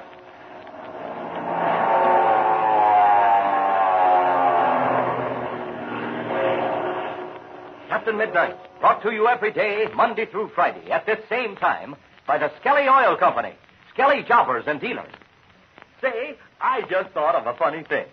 What if your winter coat always kept changing weight? Sure. What if your heavy coat got lighter in cold weather and then began getting heavier the minute the weather turned warm? Well, you'd say the same thing I would. You'd say, what a crazy kind of a coat this is. Give me a coat I can depend on. But, think of this. The oil in your family car might be just as changeable in weight as that changeable coat. Yes, sir. And, of course, that's bad. What you want is an oil that stays almost the same weight all the time.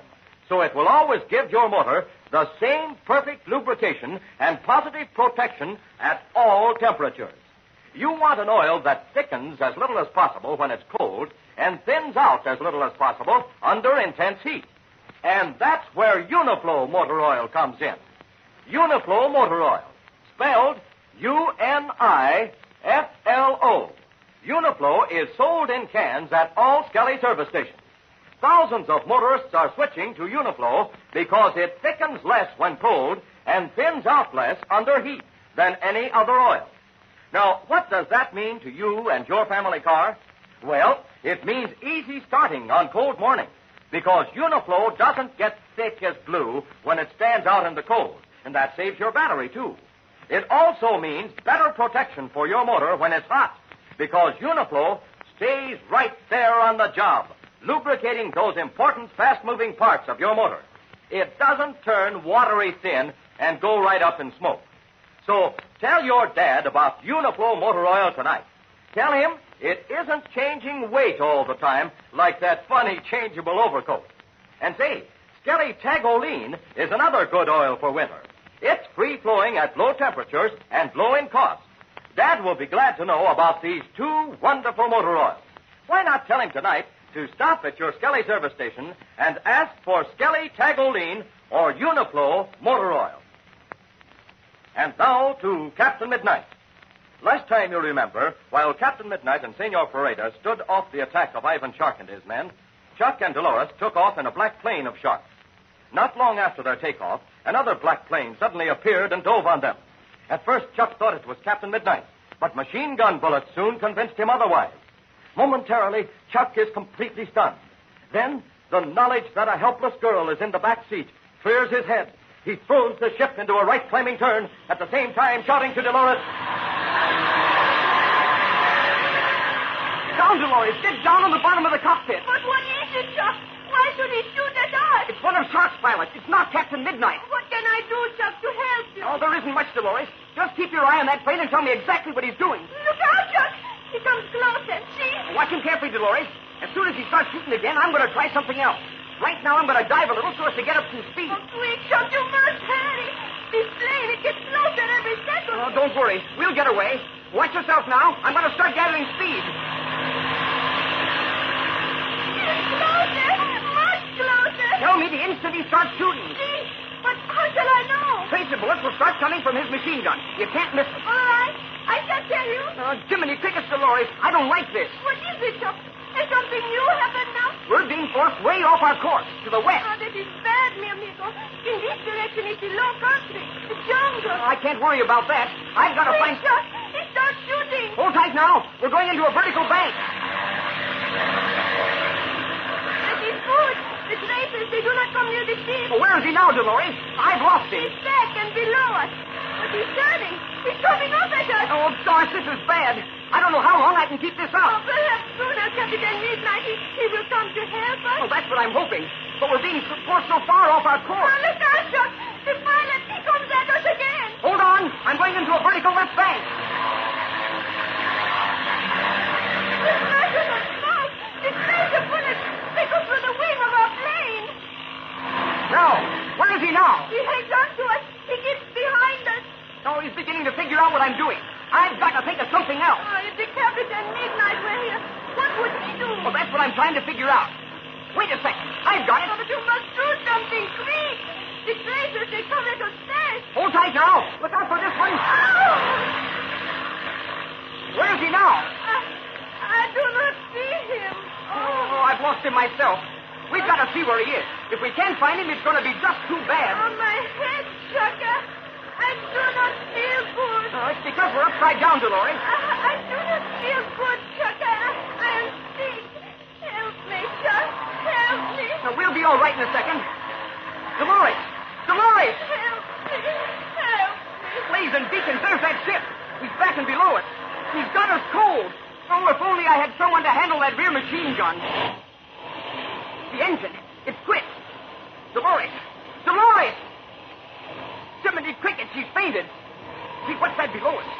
Flaming floodlights. There's that waterfall in the Aztec temple. But there's not a place to make a forced landing. Not a single one.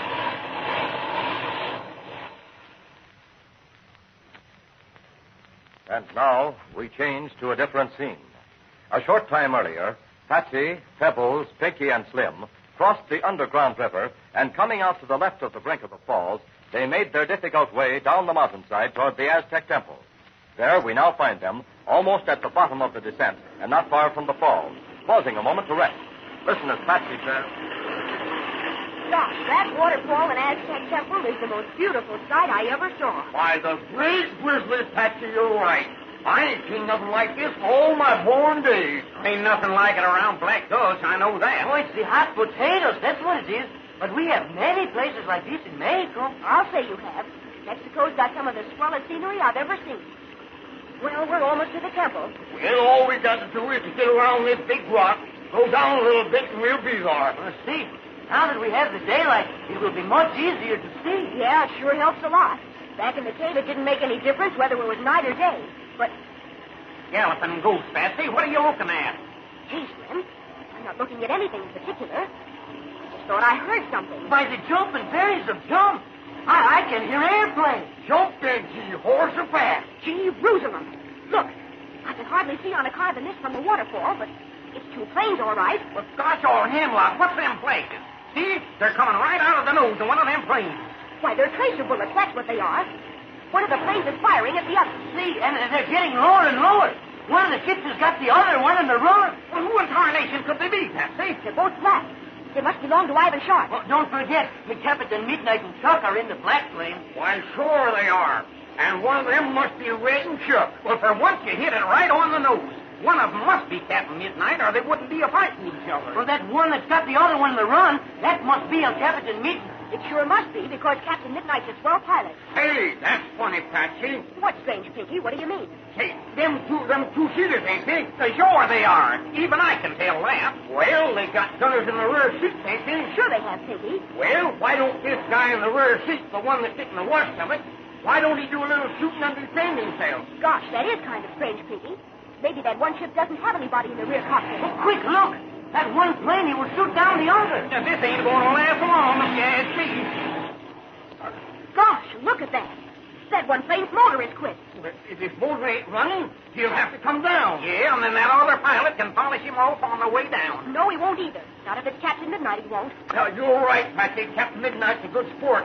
He wouldn't shoot down a helpless man, even if it was one of Shark's pilots. Oh, look, the plane that shot the other one down isn't doing anything. He's just circling overhead. But what's this fella going to do? He's circling lower and lower, and there ain't no place for him to land. Leastwise, not that I can see. Well, there's nothing but the jungle. That courtyard in front of the temple is the only open place around, and that's pretty small. Would a plane get in there, Patsy? You know more about them things than we do. I don't think so, Slim. It's far too small. And anyway, one end of it stops right at the edge of the pool at the bottom of the fall. Looks like to me the only way a ship could land would be come right in towards the falls. That's the only possible way a ship could land, Pinky. And just about the time he got his wheels on the courtyard, he'd be into the pool at the foot of the fall. Oh, look, he's getting lower and lower. Look, he's a-turning. Looks like he's going the other way. Oh, he is going. Over there is nothing but jungle. Oh, he is what you call the cooked goose.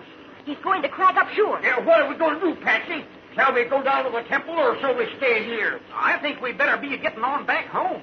Captain Midnight will be landing there in a few minutes. You mean if that ship circling above is Captain Midnight? You said it couldn't be anybody else, Patsy. I don't think it is, but... Oh, quick, me amigos, look. By cracky, that ship's turning around. He ain't going down into the jungle after all. Oh, no, he's coming back this way. Well, what is he going to do? I know just what he's going to do. He's going to try to land in the open square, in this courtyard in front of the temple. But he'll crack up sure. Well, look, there he comes. He's getting lower and lower. He's got a wall to get over before he can get down into that courtyard. No, he ain't got a chance. That place don't look to me like it's more than 100 feet long. It's bigger than that, but it's far too small. Oh, look, the tail, it goes back and forth. What's the pilot doing? He's fishtailing to kill speed. His wheels are going to hit that wall. He's at the end of the trail now. No, he's not. Look, he's pulled back on the stick. The wheels came up. Just missed the top of the wall, and they're over. I hope he makes it. But gosh, Patsy, it's one of Ivan Shark's pilots. I don't care if he is, Pinky. He's doing a swell job of flying. See, look, his wheels, they're about to hit. But he's halfway across the courtyard now. He can't stop that ship in time. He'll go over the edge of the courtyard and down to the water below the falls. Oh, this is terrible. I wish we could help him. Oh, you were right, Patsy. There is no one in the rear cockpit. Hey, look at that pilot fight with them controls. He's on them flagstones now. But gosh, all hemlock, look at him roll. Oh, he goes into the pool. He cannot stop. Ain't he got brakes, Patsy? He probably has. But he's going too fast. Oh, look. If he reaches the end. No, he's got a 50-foot drop into that pool. There won't be nothing left of him when that water hits him from above. He's tried the brake, but he was going too fast. Oh, it's the finish. He's almost at the end. This is awful. I can't bear to look at it. No, he's going to kick the bucket shore. 20 feet more and he'll go over. Oh, he hasn't got a chance. He's going to plunge off into that pool. How much more terrible Patsy and her friends would feel if they knew it was Chuck Ramsey who was fighting so desperately to bring the plane to a stop. And crumpled in the seat of the rear cockpit is the beautiful Dolores Perada, mercifully ignorant of what is taking place. What will happen next? Tune in tomorrow to Captain Midnight. Say, how good are you at remembering words? Can you remember the secret password of the 1940 Flight Patrol? And have you figured out what it means? Well, here are two other words I want you to remember. One is Tagolene, spelled Tagolene. The other is Uniflow, spelled Uniflo. Tagolene and Uniflow are the names of two kinds of motor oil, both sold at your Skelly service stations. And the reason their names are worth remembering is that they're both mighty good oils for winter. First, because they don't get thick and gluey when cold. and that means easy starting on cold mornings. And second, because they don't turn watery thin when your car gets warmed up. That means they last longer in your motor. So remember those two words, Tagoline and Uniflow. They're passwords to perfect lubrication. Tell Dad to ask for them at your Skelly service station. And don't forget to tune in again tomorrow, same time, same station, for further transcribed adventures of Captain Midnight. Brought to you by the Skelly Oil Company, Skelly Jobbers and Dealers. Can Chuck make a successful landing at the brink of the waterfall? And what about Captain Midnight and Senor Perada? Be sure to listen tomorrow. Until then, this is Don Gordon, your Skelly man, saying goodbye and happy landing!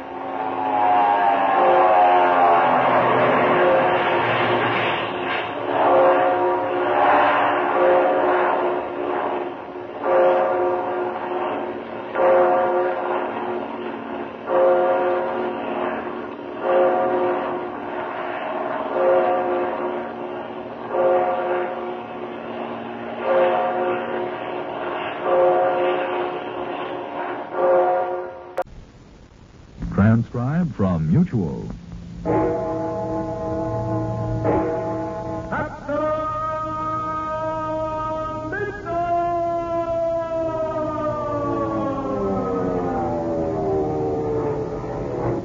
Yes, Captain Midnight, brought to you every day, Monday through Friday, with the makers of Ovaltine, America's favorite food drink. Now, have you heard the news? The news about that marvelous new two-piece, bright-colored shake-up mug Captain Midnight has for you? That big, handsome, two-in-one shaker-upper you use to make ice-cold, chocolatey shake-ups to drink every day? Well, sir, Captain Midnight has one for you almost as a gift. And listen, it's something you want to send in for tonight, for sure. Because, gee, will your eyes pop when you see it? It's probably different from anything you've ever seen. So listen carefully while I tell you just how swell it is. It's big, even bigger than a regular drinking glass, and it's bright colored. Bright orange bottom part and a brilliant blue shaker top. And it's decorated with the official Secret Squadron insignia. There's a handsome embossed medallion, full 1 3/4 inches across on the side of your mug, showing Captain Midnight's head, like the Lincoln head on a penny. Then, on the blue top, there's the Secret Squadron pledge in raised letters. And to make sure you know just what it's like, let me explain. It's a 2-in-1 shake-up mug. There are 2 separate parts to it. When the top and bottom are put together, it's a shaker. And when you take the top off, why, the bottom's your own special drinking mug. But I guess maybe the best thing to do is show you just how it works. Now, the bottom part is a big, bright orange, 8-ounce special plastic container that holds all the ingredients of your Ovaltine shake-up drink. You put your cold milk in there, like this, and your cracked ice, and swell chocolate-flavored Ovaltine. Then you snap on that big blue shaker top and start shaking. Boy, oh boy, you can just feel it getting colder and frostier and creamier. Then, after shaking for about a half a minute, you pop off the top and presto, the shake-up mug turns into a regular 8-ounce drinking mug. And there's your genuine Captain Midnight shake-up, bubbly and frothy and delicious, all made for you in a jiffy and ready for you to drink right down. And say, think how swell those big, creamy, ice-cold Ovaltine shake-ups taste on a warm spring day. And how much fun it is to mix them up all by yourself in your own personal, swell-looking shaker-up. And remember, you can use your shake-up mug for years because it isn't made of ordinary glass or breakable china, but of a special, sturdy, durable, hard-to-break plastic. And here's the best news of all. You get your very own shake-up mug from Captain Midnight almost as a gift. You can't buy one in the stores at any price because they're not sold in stores. They're patented and made only for Captain Midnight and his Ovaltine drinking pals. Why, if we sold one to an outsider, our regular price for this big, handsome 2-piece shake-up mug would be 50 cents. But you can have one for just 15 cents in coins and the label from your jar of Ovaltine. Now, to get your shake-up mug and enjoy those wonderful ice-cold, creamy shake-ups, here's all you do. Just tear the label, the whole label from your jar of Ovaltine. Print your name, address, city, and state on the back of the label. Put the label in an envelope with 15 cents in coin and mail to Captain Midnight, Chicago, Illinois. Now, I'll repeat. Mail to Captain Midnight, Chicago, Illinois. But don't wait. Supplies of these swell shake-up mugs are limited, and I know you want to start enjoying those big ice-cold chocolatey shake-ups right away. So be sure you send in that Ovaltine label and 15 cents to Captain Midnight, Chicago, Illinois, this very night. And now, on with the action. The Stolen Star with Captain Midnight and the Secret Squadron. Yesterday, the Secret Squadron agents at last succeeded in escaping from the Forgotten Valley. We find them aboard the plane that rescued them. Chuck and Joyce are in the cabin, while Captain Midnight shares the flight deck with Icky and the pilot, SS-11, otherwise known as Kelly. Listen as Icky says sharply, Jumper Jupiter. What do you know about that? What, Icky? Just picked up a message, Captain. Something we probably ought to pay some attention to. Some word about Shark? No, nothing to do with old fish face. This is about a plane that's been reported missing. It was somewhere in this area, too. What sort of plane? Little two-seater. Flying for one of them private airlines that hauls freight between the States and South America. It was flying north from Georgetown, wherever that is. Oh, it's in British Guiana. Who sent out the message, Icky? Transmitter in Merida, Yucatan. The crate was expected in there a couple hours ago for refueling, but it ain't showed. It might have run into bad weather. Only the guide says there wasn't no bad weather, Kelly. They figure maybe she's made a forced landing somewhere south of Merida. The last signals they got from her, she was over the Caribbean. How far off our course is that, Kelly? All depends, sir. I was planning to take the western route up over Honduras and Nicaragua. Mm-hmm. But we could cut off to the east and take the Caribbean route ourselves. That must have been the way this other bird was going. The guy in Merida says will all planes in the area keep an eye open for him. Well, there probably aren't many planes in the area. What do you say, sir? Want me to change our course? Yes, might as well, Kelly. We're in no great rush. We may be able to spot the fellow and lend him a hand. At any rate, it won't cost us a thing to try. Let's go downstairs, Kelly, and keep our eyes open. But Captain Midnight has no way of knowing that the missing plane carried a cargo for which, as the pilot put it, men will fight and die. It was just 30 miles south of Merida, you remember, that the pilot and co-pilot saw the treetops rise up to meet them, and an instant later the plane struck the earth and burst into flames. Seeing the fire below, the man named Yates, who had been following at a safe distance, knew that his sinister scheme had worked. Swiftly, he landed his plane. And now, as he approaches the wreck, there is a grim smile of satisfaction on his face, and he tells himself triumphantly, The boss can't have no beef about this job. Worked like a charm. All I gotta do is get in there and pick up the goods. I may have to wait till the flames die down, but that's all right. Fire won't hurt what I'm after. It's hot anyway. Plenty hot. Hey, what is that? I thought I'd seen something move over there, but... Well, it's a guy crawling around on the ground. I better get my heater out. Hey, I need some help, Jack. You need some help. That's a laugh. Who are you, pal? What are you doing here? I was piloting this crate when she cracked up. What do you give me? Nobody could have lived through that. Just a break. My door opened when we hit the trees. I got thrown clear. Oh, busted a leg, that's all. Yeah? You was alone in there? No, my co-pilot's still inside. No use worrying about him, though. Oh, he's done for.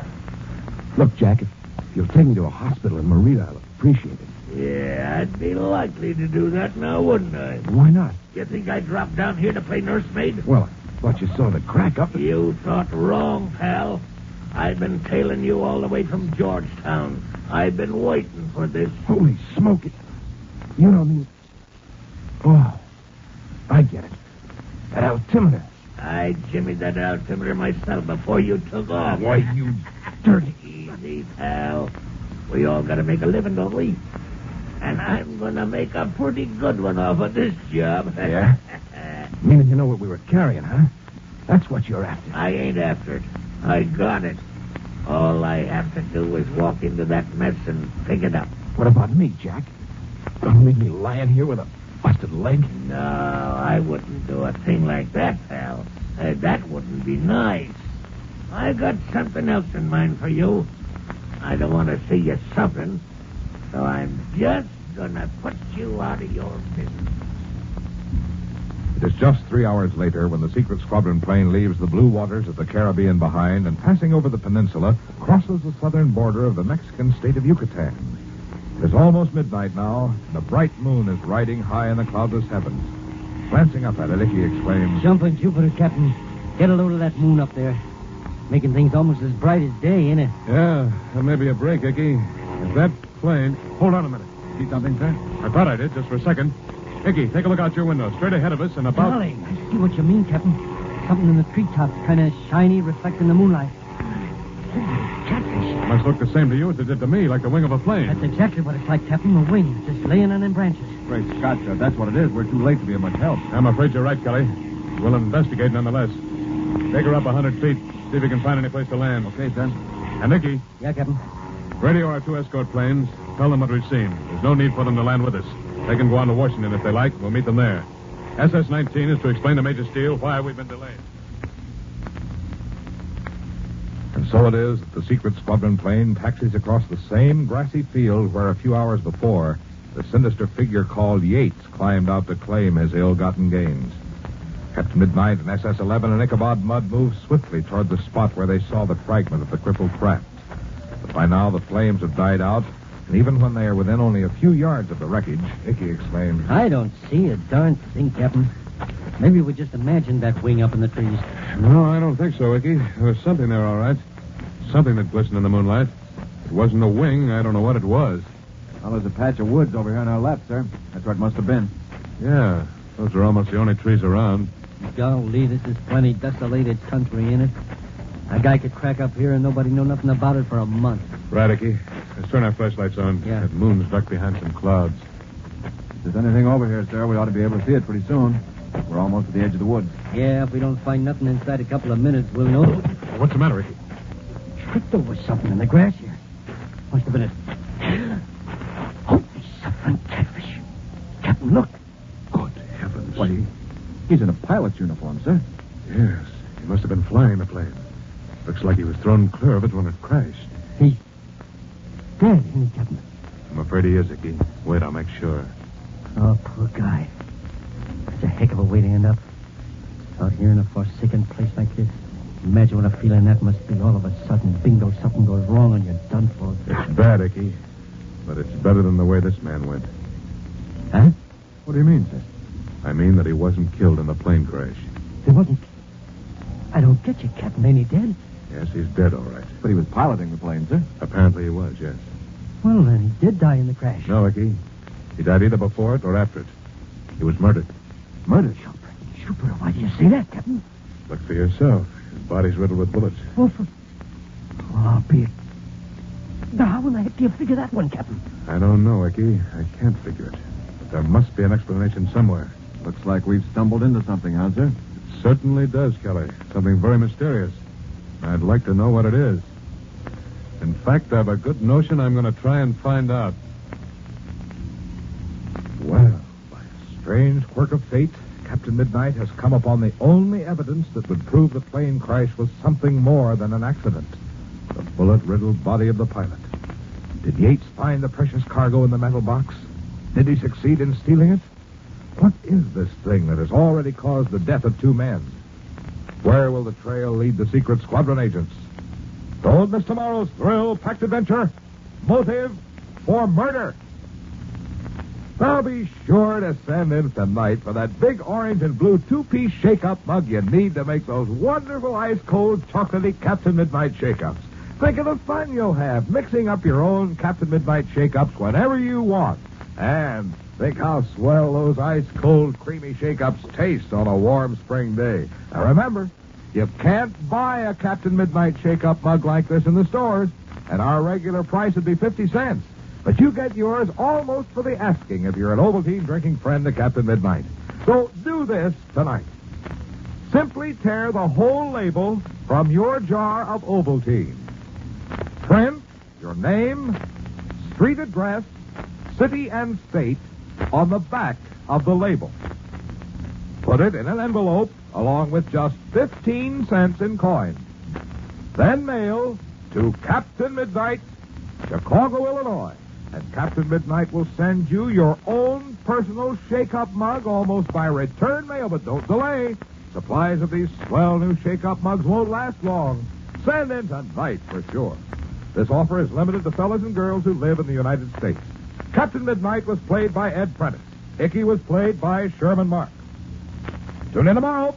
Same time, same station to Captain Midnight. Until then, this is your Ovaltine announcer, Tom Moore, saying goodbye and happy landing. This program was transcribed earlier from the Mutual Eastern Network for presentation to West Coast listeners at this more favorable hour. This is the Mutual Don Lee Broadcasting System.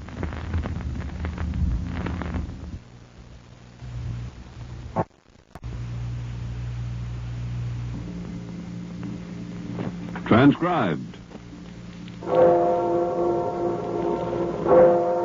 Captain Midnight!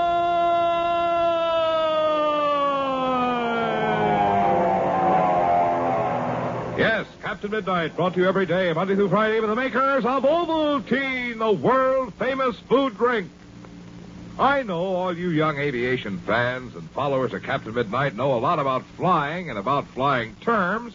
You know what it means, for instance, when an aviator says he's flying right on the beam. You know he means he's flying straight for his goal, exactly on his course. But let me ask you this. Are you right on the beam yourself? Are you getting where you want to go as fast as you can? Now, I'm talking about your health, your weight, your height. Are you getting stronger and huskier every day with more pep and ginger? Are you becoming more popular with your friends? Well, here's what thousands of smart young fellas and girls are doing to keep themselves headed in the right direction. They're drinking Ovaltine regularly, every day. You see, Ovaltine brings you vitamins and minerals and other things you need to keep yourself right on the beam. Food substances you often don't get enough of in ordinary meals. So if you want to keep racing along on your course, right on the beam like a high-speed plane, you just start drinking sweet chocolate-flavored Ovaltine 2 or 3 times a day. You'll like it. You'll really go for its taste. You'll say it's the most delicious way in the world to get the things you need to make yourself bigger and stronger and huskier. But now, don't put it off. Get a jar of sweet chocolate-flavored Ovaltine and start drinking it right away. And say, fellas and girls, be sure to have pencil and paper ready right after tonight's adventure, but we'll have another big secret squadron signal session. And now, on with the action-packed adventure, The Jewels of the Queen of Sheba, with Captain Midnight and the Secret Squadron. Yesterday, Captain Midnight, by means of the pocket locator, ordered Icky, Joyce, and Andy Maxon to continue toward Lake Tohiba in spite of the mysterious plane that was following them. But he asked them to keep him posted every few minutes. Now they're nearing Lake Tohiba, and Andy Maxon at the controls is trying evasive tactics again. Listen. I'll give that boy credit. He sure knows how to fly. Yeah, and I'd give my left arm to know who's at the controls. Wait, maybe it's Sanssouci, Andy. No, that sly old fool couldn't fly a kite. But it could be the other one, the face in the window, the one who posed as the chauffeur. Yeah. But whoever it is, Andy, I'll bet one thing. It has some connection with these Arbubastis. If I ever find out that that's the guy who shot up my nice little amphib at Cairo, I'll fix his clock good. Not with this plane, you won't, Andy. We're more or less at his mercy. The only armor we got is our pistols. I know it. He's got more speed than we got, too, and there's nothing I can do about it. We had some clouds. But in this country, there just ain't such a thing as clouds. Well, it won't be long now. According to my calculations, we should be seeing Lake Tohiba any time now. Precious minutes pass, and as the plane nears Lake Tohiba, Captain Midnight and Chuck wait anxiously along the shore. It ought to be due any time, Captain. Well, they might have struck a slight headwind. No need to worry yet, Chuck. We heard from them just a few minutes ago in the pocket locator. Gosh, it sure will be good to see Icky and Joyce again. Yeah. This is the longest we've been separated in quite a while. Yes, it is, at that. Captain. Yes, Chuck? That ring. Do you mind if I look at it? Why, no, of course not. I got a glimpse of it before, but not a good one. Well, it has such a fabulous history that I've almost been afraid to ask. Yes, I know what you mean. It is a fabulous ring. You feel that the instant you look at it. Are you going to turn it over to the Emperor of Abyssinia eventually, after you capture Bubastes and find the jewels of the Queen of Sheba? Yes, I believe the Emperor is its rightful owner. Here, I'll take it out of its case. Okay, here is the original ring that King Solomon gave the Queen of Sheba. A ring that's caused bloodshed and suffering, triumph and disaster. A ring that's as fabulous as the Queen of Sheba herself was. Gosh, what a beauty.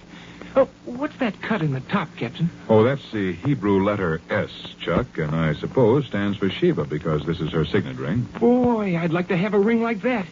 Captain, do you believe the story about the hidden plateau, snow-capped once a year, crowned with a black crown? Strangely enough, Chuck, I do. I was, of course, very skeptical when I first overheard Bubastes talking that night in his camp, but later, when we got tangled up with Mark and those Hoodoo-Ouijies, and he told me almost the very same story, well, then I began to take this legend seriously. I'm quite convinced now that Asar Bubastes is crazy like a fox. Those jewels must exist, Chuck. And that plateau must also be an important key to the location of the Queen of Sheba's tomb.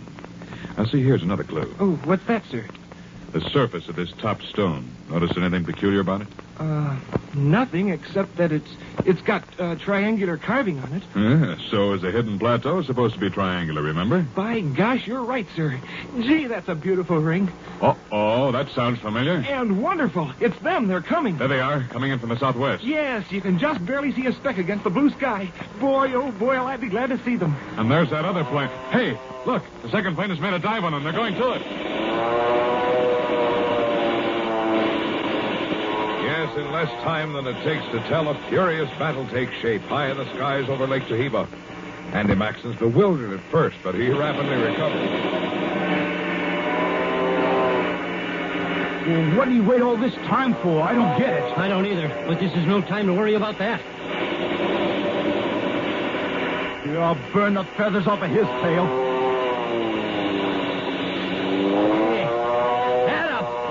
Almost clipped him that time. I will the next time. Look out! Here he comes at us again from above, coming in at high noon.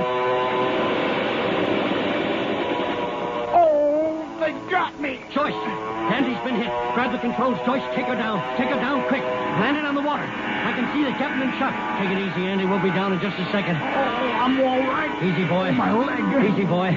Go back and get that Radicky. Don't let him get away. Don't worry. We got no intentions of letting him get away. Swiftly, expertly, Joyce brings the CB into a perfect glide along the water. She pulls up to the shore, and Icky calls out, Captain! Captain! Andy's been hit in the leg. All right, hand him out. Easy there. Grab him, Chuck. Okay. Cappy, it's good to see you again. Never mind the talk, you crazy idiot. Close your eyes and relax. Go get him, Cappy. Don't let that buzzard get away. I don't intend to. Now, the two of you get out. You need a rest. Chuck, you stay here with the others. I'm going up and bring that vulture down if I can. He's got a machine gun. A portable machine gun, Captain. You won't stand a chance. We'll stand less of a chance if we stay down here and make a perfect target. Come on, I'll make it snappy. Hey! Hey, he's making a run on us. Duck, everybody!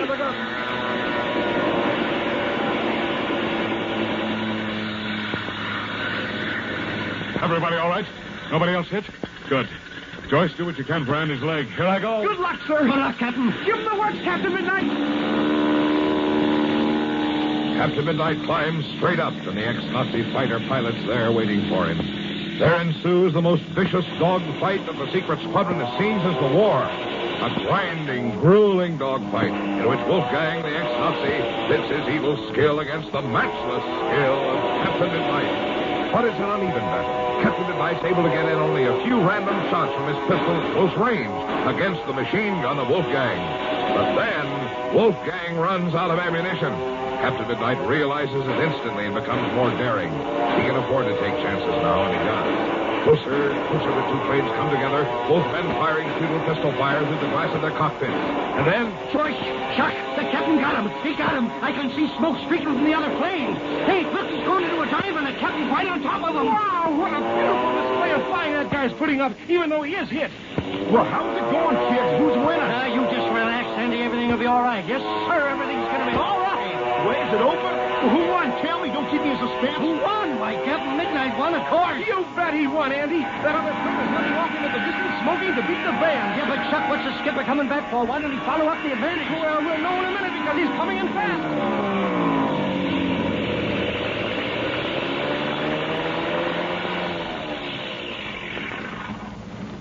What happened, sir?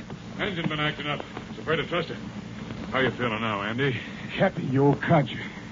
If this ain't one on me, coming in a cripple when I had it in mind to be of assistance to you. You'll be plenty of assistance, Andy.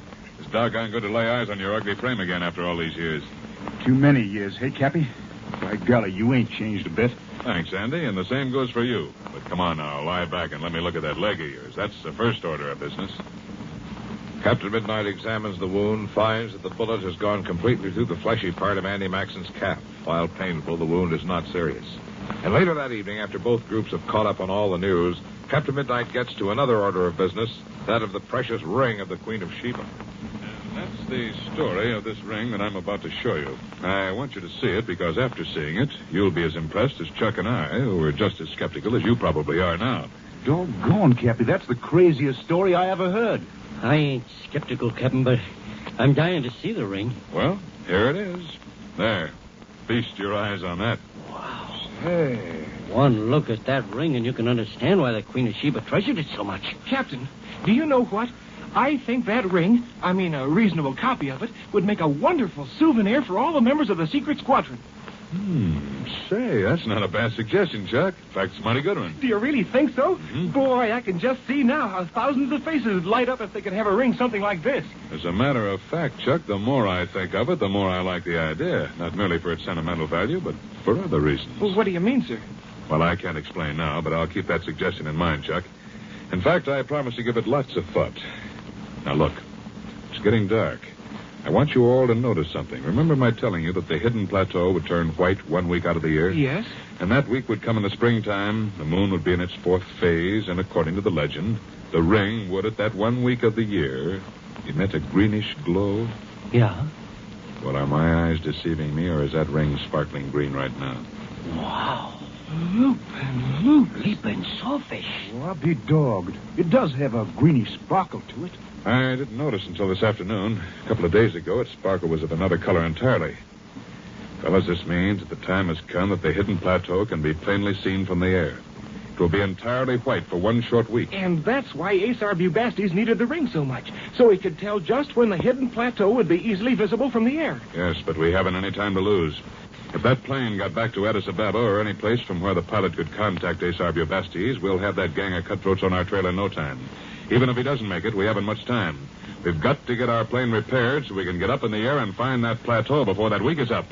And there we'll find the tomb of the Queen of Sheba. Success at hand. The time one element, Aesar Bubastes another. Will the legend of the ring prove to be true? Will the secret squadron actually find the hidden white cap plateau? Don't miss Monday's thrill-packed adventure, The Double Cross. Now tonight, we have a thrilling secret code message from Captain Midnight in the new 1948 secret code. And every secret squadron member who has that swell new 1948 Miro Magic codograph can work it out in a hurry. Now here's tonight's message, an exciting clue about Monday's adventure in Master Code 19. First word. 5. 19. 26. 21. 15. 11. 3. 12. 20.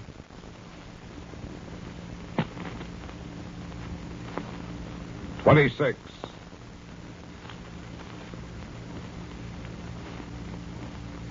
Second word.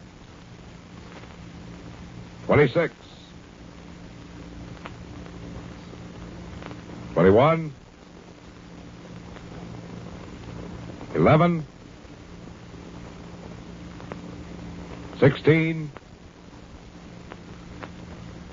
1. 6, 15, 11. That's all. Now set the hidden master code setting in your new Mirror Magic Codograph for master code 19 and figure out the secret clue to tomorrow's adventure. And listen regularly for more of these exciting Secret Squadron signal sessions with your new 1948 Mirror Magic Codograph. And say, remember those swell contests in your Secret Squadron handbook with lots of cash prizes you can win? They're fun to do, so better get busy. Enter those contests right away. Look on page 12 in your Secret Squadron handbook for the contest rules. Send an Ovaltine label with your entry. Don't forget that Ovaltine label as it says in the rules, because without the Ovaltine label, you can't win one of those swell cash prizes. Get out your Secret Squadron handbook, get your entries in right away. Now, if you sent in for a Codograph and it hasn't come, you don't worry. Your Codograph should be on its way in a few more days. Tune in Monday, same time, same station to Captain Midnight. Until then, this is your Ovaltine announcer, Tom Moore, saying goodbye and happy landing.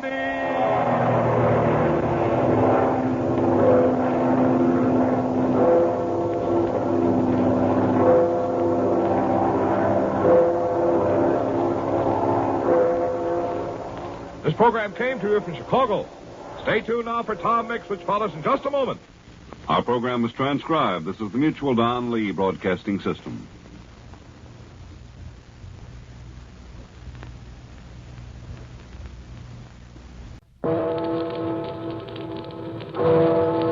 Captain Midnight!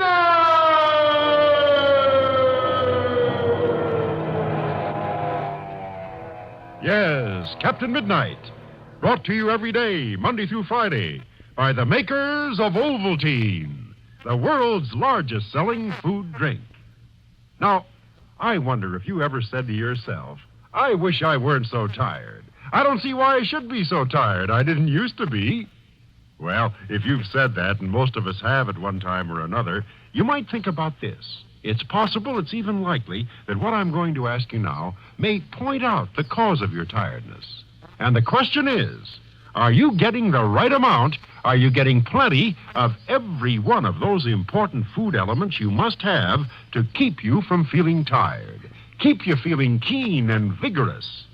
And when you ask yourself that question, am I getting plenty of all the food elements I need? I'm sure you'll find right there you don't know the answer. We only need very tiny amounts of some of these food elements, hardly more than you can put on the point of a knife. But, and this is the serious thing, if we don't get them, and get them every day, we're bound to be tired, and we can't possibly feel vigorous and full of pep. But now, there is a way, a simple way, to be sure you get these food elements. Yes, you know what I'm going to say. Just try drinking Ovaltine.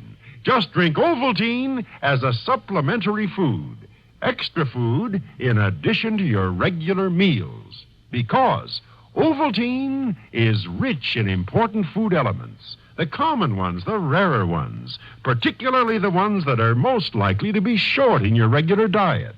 And so, when you drink 2 glasses of Ovaltine a day as a supplementary food, you're practically sure to have all the food elements you need for really good health and peak vitality.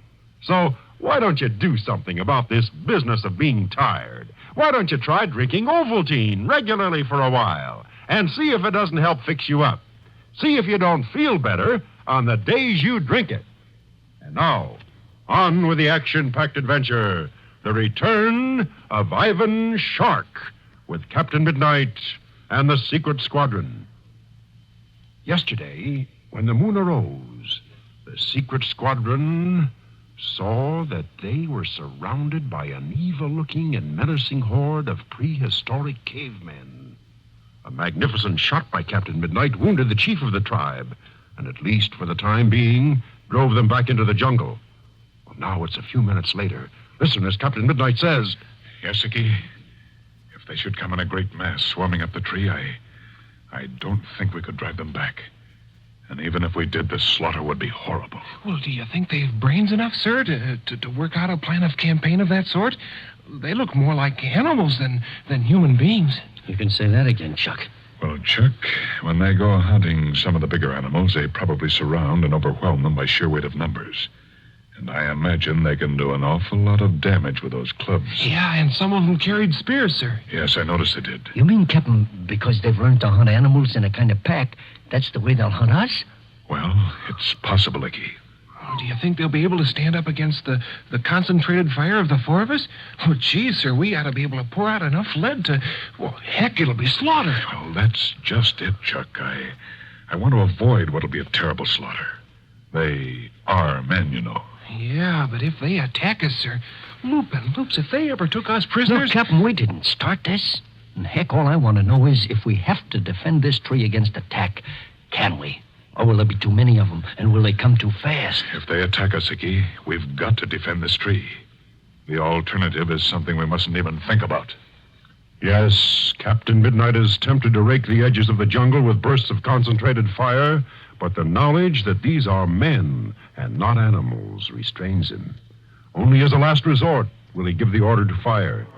And then, just as the sounds in the distance reach an angry, sullen roar, and he's pretty sure an attack is about to be launched, a strange and unforeseen diversion comes. Slowly lumbering out of the swamp, an iguanodon, the huge 50-ton lizard-like animal that they had seen the previous night, draws its huge bulk out into the clearing. The ape men at once grow silent, apparently watching the prodigious beast. With a kind of earth-shaking, ungainly hop, it reaches the center of the clearing. And then, as if they had only been waiting for the huge, evil-smelling animal to reach a certain given distance from the swamp, the cavemen pour out to the attack. There's no question now that when they did attack, they attacked in a swarming pack, men and women together. Horrified but fascinated, members of the secret squadron watch the weird prehistoric battle. Iguanodon versus caveman. Boy, look at those ape men go. Look at them go. Are they fast? Loop and loops. Look at the one with the spear almost underneath it. They got guts, Captain. You got to give them that. Uh-oh. Not having it all their own way. Look at that lashing tail. It knocked four of them for a loop, halfway across the clearing. They're drawing back, forming a sort of circle. They egged me down again. It's making for the swamp trying to get back. Oh, they'll never kill it. They're going to try. Oh, look at that hail of clubs and spears. Oh, boy, look at that tail go lashing from side to side. That must weigh 2 tons, Captain. Look! One of the cavemen is climbing up its back. And there goes another. He's stabbing it down near the neck. I can't stand this. I'm going to try and put the poor beast out of its misery. Where are you aiming for, Captain? Its head? Yes, Icky. Oh, that'll take some shooting, waving around like it is. Well, those mountainous beasts are so small-brained, they'll probably have to shoot it through the heart, too. Well, here goes. You got him, sir. What a shot. Oh, boy, what shooting. Hey, its head is still waving around, Captain. Here's one through the heart, I hope. Oh, that's done it, Captain. That's done it. It's keeling over. Hey! Do those monkey men think they killed the Igme down all by themselves, Captain? Listen to them shout and look at them dancing around. I'm afraid that's just what they do think, Icky. And I was hoping that if we helped them, they'd realize we weren't enemies. Perhaps leave us alone. Look at them dancing and shouting. They think they killed it themselves. There's no doubt about that, Captain. Why, how stupid. Hey, the one that climbed up its back and stabbed it in the neck. Look at him pound himself on the chest. He thinks he did it. He thinks he's a champ, all right. All he needs is a microphone to say, "Hey, Mom, it was a good fight." Human nature hasn't changed much, has it? Hey, you stupid monkey men. The captain did it for you. And you, Tarzan, take that stupid grin off your face. Okay, Icky, okay. Instead of getting all worked up, just keep your fingers crossed that the cavemen will be so busy they'll forget about us. Yeah, I'm with you there, Captain. 100%. And for a time, it looks as if Captain Midnight's wish is going to be granted. The cave men and women swarm over the monstrous body of the lizard-like iguanodon and attack it with crude flint knives. Captain Midnight is beginning to think that for the rest of this night anyway, they will be ignored. When, stumbling out of the jungle, comes the wounded chief. He's apparently in a frenzy of rage. He shouts and waves his club until some sort of order is restored. And then, dramatically, he points toward the tree where the secret squadron are hiding. Captain Midnight, watching this piece of pantomime, says, Uh-oh. Old Beetle Brows is on the warpath again. And boy, he means trouble. It looks as if he's been lying back in the woods getting madder and madder, and he's suddenly come to the boiling point, don't he, Captain? It certainly does. Also looks as if shaking the fist is one gesture that hasn't changed since the dawn of time. Uh-oh. I wonder what this means. Look, they're following him back into the woods. Yeah, maybe it's a conference of some sort. Loop and loops. Golly, I wish we could understand what they say. That'd really be interesting. Maybe old Beetle Brows, as you call him, sir, is going to make a speech. Speech?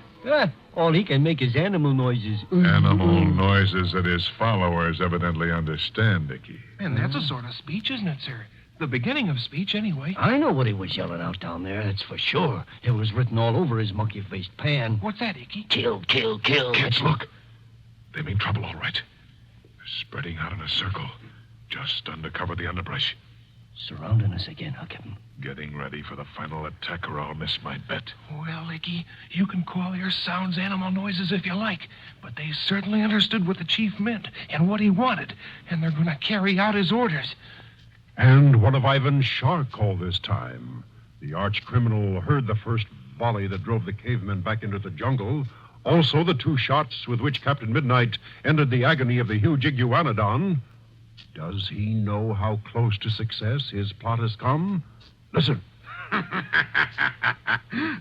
Gardo, what I'd give at this moment to have a huge tank I could drive out there and watch what was going on. I wouldn't feel safe even in a tank, boss. Not with those gorilla-faced ape men crawling all over it. Oh, nonsense. They're very strong, I admit, but not strong enough to tear open a 20-ton tank. Think they're swarming up that tree yet, boss? Possibly, Gardo. But I doubt if they started the final attack yet. The firing would be much heavier. Would come in almost continuous volleys. But it does mean the secret squadron has been discovered. And that is the beginning of the end. Sure they've been discovered. When I lays a trail, boss, I lays a trail. And almost give the whole plan away by sticking your stupid head up to get shot at. Oh, it wasn't me that got shot, boss. It was Mew. And that was just a lucky one. He must have seen the branches moving at the edge of the clearing or something. It was you blundering around like a dumb ox that attracted their attention. I'm sure of that. Mew can slip through the underbrush without disturbing a leaf. Oh, now, boss, why pick on me when I done right? To keep you from imagining, even for one instant, Gardo, that you have even half the brain of an imbecile. That's it. That must be it. They're attacking, Gardo. Oh, if I could only be there to lead them towards the man. Go to it, my brave cavemen, my primitive tribe of strong-armed gorillas. Swarm up the trees by 10s, by 20s, by 100s. Pour over them in an irresistible flood of mighty arms and strong, hairy bodies. On! On to victory!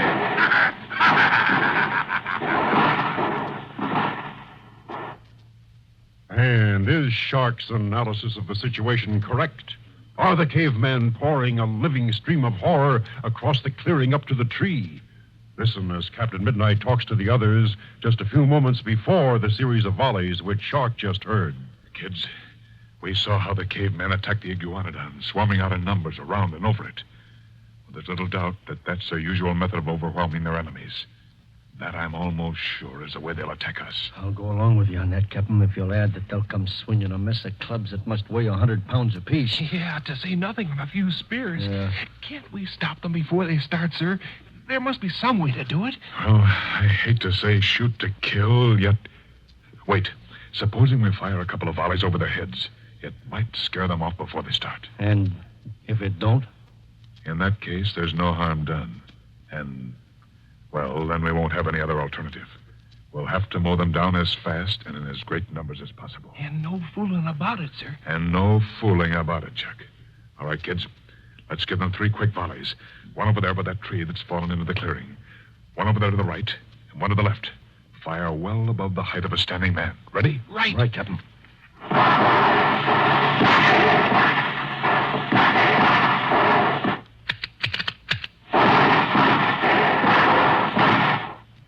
Well, not a peep out of them. I don't even see them moving around much. No.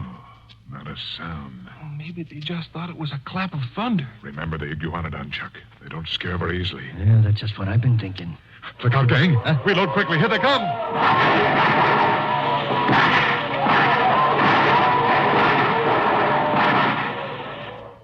Well, the mass attack of the cavemen has started. Will the secret squadron succeed in driving them back? Or will Ivan Shark's plot succeed? And what about Andy Maxson and the rescuing helicopter? Don't miss tomorrow's thrill-packed adventure, The Rescue. In a moment, we'll bring you an exciting glimpse of it. But first, every one of you fellows and girls who's a young adventurer, everyone who likes to fly and fight with Captain Midnight, remember Ovaltine is the drink of adventure lovers the world over. It's a real builder-upper food drink to make you bigger and stronger and huskier and ready for adventure. And it's a swell-tasting food drink, too. So why not go out to the kitchen now and fix yourself a big, delicious glassful of chocolate-flavored Ovaltine and start enjoying it tonight. Remember, it's the one sure way to show Captain Midnight you like to listen to his adventures on the radio. Captain Midnight is played by Ed Prentice. Icky is played by Sherman Marks. And tune in tomorrow, same time, same station, to Captain Midnight, when you will hear... Don't stop firing, kids. I'm trying to find the chief, but there's such a mess of them. Look out, they're coming on again!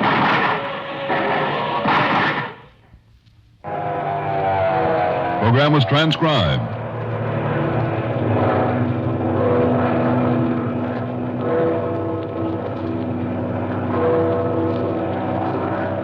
This program came to you from Chicago. Transcribed from Mutual. Captain Midnight!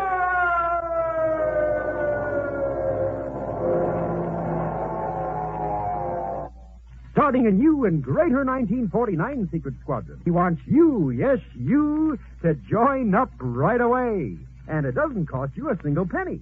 You can join without charge if you're one of Captain Midnight's Ovaltine drinking friends. And think what you get free of charge the minute you join. You get that marvelous new Kia-matic Kodograph, the best-looking, most amazing device the Secret Squadron has ever offered. It's a whopping big Kodograph, full 2 inches long, that shines like gold, and strong enough to last a lifetime. And look, it has the words Captain Midnight, the letters SS, and the famous winged insignia of the Secret Squadron in raised design. And in big numbers, the date of this wonderful new Secret Squadron, 1949. Say, when you show your friends this wonderful Kia-matic Kodograph, they'll say it's the best-looking piece of secret equipment they ever saw. And think what it means to have this marvelous new Kodograph. Well, first, it proves you're a member of Captain Midnight's 1949 Secret Squadron. And only fellows and girls who have this new official badge are real Secret Squadron members. And second, with this amazing Kia-matic Kodograph, you can decode the secret messages sent you by Captain Midnight. Of course, if you don't have it, you can't decode the secret messages. You can't be on the inside of all the exciting events coming. And listen, this wonderful new Kia-matic Kodograph is twice as secret, twice as mysterious, twice as much fun as any Kodograph the Squadron's had before. Now, here's the secret. The Kia-matic Kodograph has 2 parts to it. Besides the Kodograph, there's a special secret little key you must have to operate the Kodograph. Only with this key can you operate the hidden master code settings. Actually set your Kodograph for any one of the 676 master code designations and then decode automatically. But someone who hasn't got a separate key can't operate the master codes. Why, even if some enemy of the Squadron should get your Kodograph, he couldn't use it at all without the key. You can actually hand your Kodograph to a friend and ask him to decode a message, and he can't set it and work it without that all-important key. Now think of the fun you'll have, how you'll mystify your parents and friends when you can change master codes with your special key and decode automatically, and they can't tell how you do it. But even that's just part of it. Here's what else you get when you send in for your new 1949 Kia-matic Kodograph. You also get the new official handbook of the 1949 Secret Squadron. 8 pages in full color with pictures of Captain Midnight, Chuck, and Joyce, and with new secret passwords, signs, and signals. This new official handbook is the most exciting Secret Squadron handbook that they've ever offered. And you get it in the marvelous Key-O-Matic Codograph and Key, all when you send in to join the new 1949 Secret Squadron. And here's the best news of all. It doesn't cost you a single penny, not even 1 cent.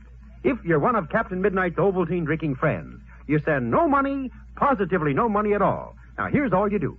Just tear the label, the entire label, from your jar of chocolate-flavored Ovaltine. Print your name, address, city, and state on the back of the label.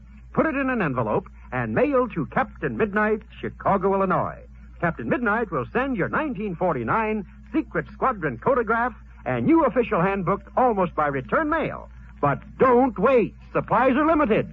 Don't lose out by waiting. Tear the whole label from your jar of chocolate-flavored Ovaltine. Print your name and address on the back of the label and mail to Captain Midnight, Chicago, Illinois, tonight.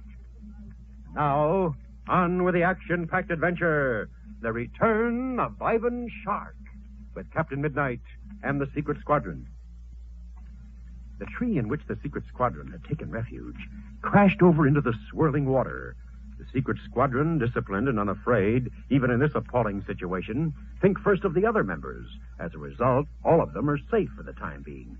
But how different is the behavior of the group of criminals whose raft is breaking up underneath them. Deliberately deserting one of their gang who has fallen overboard and who cannot swim, they disregard his cries. Help! Help me! I can't swim! And continue on towards the trees, a raft breaking up under the strain. Of the members of the Secret Squadron, Andy Maxson came the closest to death, but even he's chipper now. Listen as he says, coughing, for he's still half full of water. Boy, did I feel like a halted heifer caught there by my belt. Somehow it got pulled around so I couldn't reach the buckle. Andy, I said... Now you know how a muskie feels when it's on a hook. Oh, how are you feeling, Chuck? Oh, my head isn't aching so much, Joyce. I'll feel perfectly okay in a couple of minutes. A branch must have hit you. Or you hit a branch as you struck the water. Look at Lightning swimming around. He's actually enjoying himself. Thinks it's some kind of sport, new sport. Yeah, and he hasn't a scratch on him, sir. Probably somehow he scrambled and jumped before he hit the water. Hey, where's Polly? She flew up as we started to go. I saw her. In one of those trees way over there. I heard her a moment or so ago. And that's where we've got to swim for, kids. Those trees over there. They're closer to the cliff, and so they're probably on more solid ground. You, feel fit enough to travel yet, Andy, if I give you a hand? Give me a hand?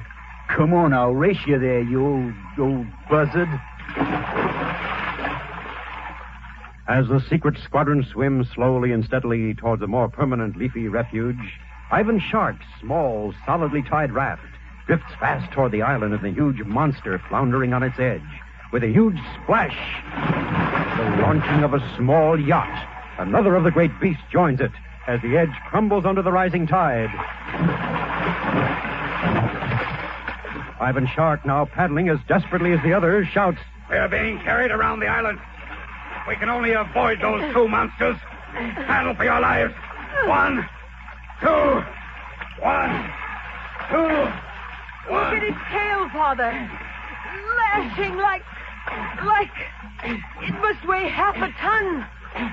Oh. Paddle. It's seen us. It's coming this way. Shoot at it. All of you. Aim for the eyes.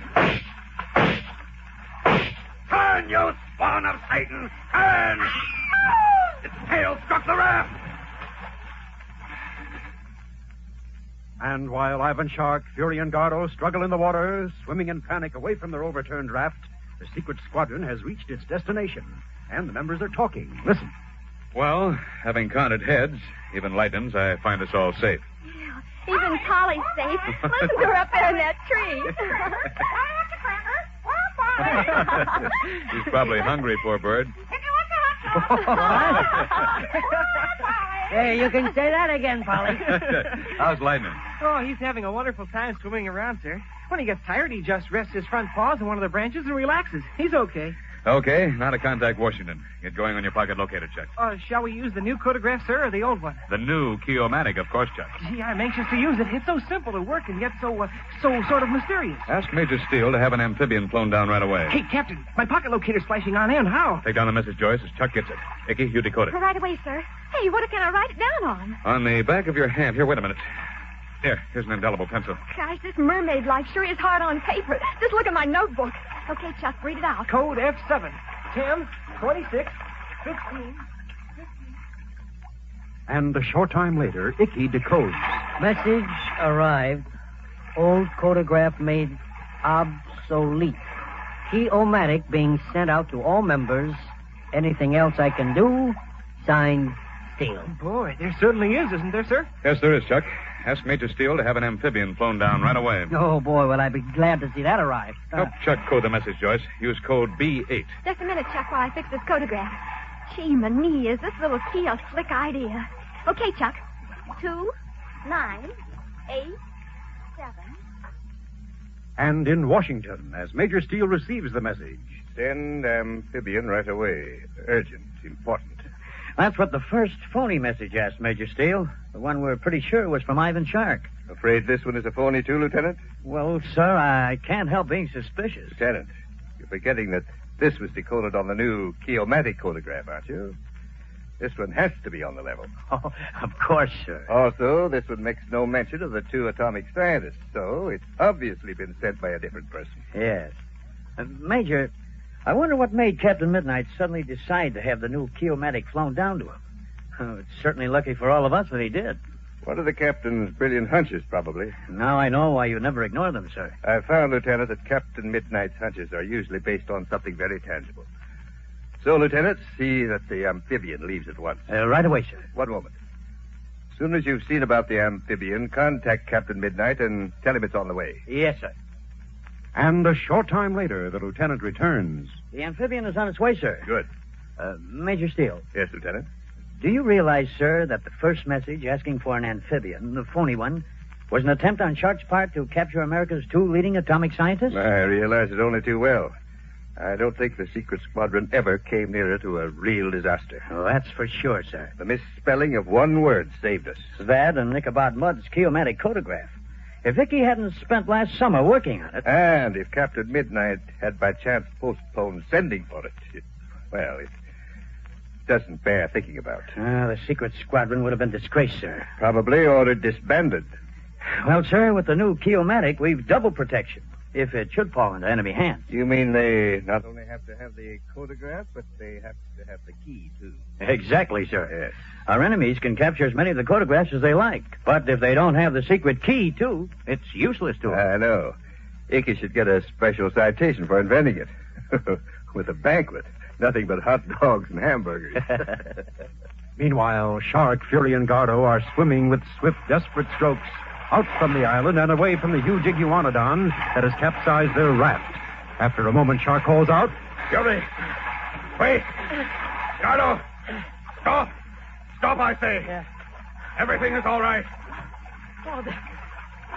Father, are you sure? Yes. In fact, we're better off than before. Look, our raft. Way out from the island. But it's turned over. It's on its back, so to speak, boss. I can see, you fool. But it's still floating. When that huge beast struck it, that tremendous blow, it pushed it way out into the stream. It did for us what we were trying to do ourselves. But the boxes, Father. The boxes of jewels. Huh? Well, Gardo? Yeah, boss? Were they firmly secured to the raft as I ordered? Sure, boss. Sure. But that animal sure hit it a powerful wallop. If they were securely tied on, then they are still attached. And if they weren't, Gardo, look at the sun, because you're seeing it for the last time. Well, will Ivan Shark still find his boxes of gold and jewels intact, but tied now to what is the bottom of the overturned raft? And will the members of the secret squadron make Shark and Fury prisoners before the amphibian arrives? Don't miss tomorrow's thrill-packed adventure, Plan of Attack.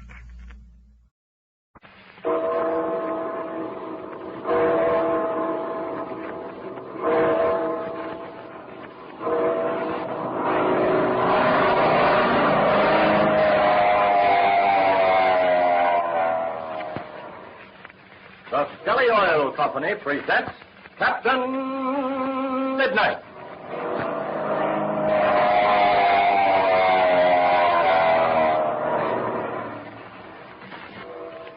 Captain Midnight, Brought to you every day, Monday through Friday, at the same time, by the Skelly Oil Company, Skelly Jobbers and Dealers. But first, an exciting message for every one of the thousands of new junior pilots in Captain Midnight's new 1940 Flight Patrol.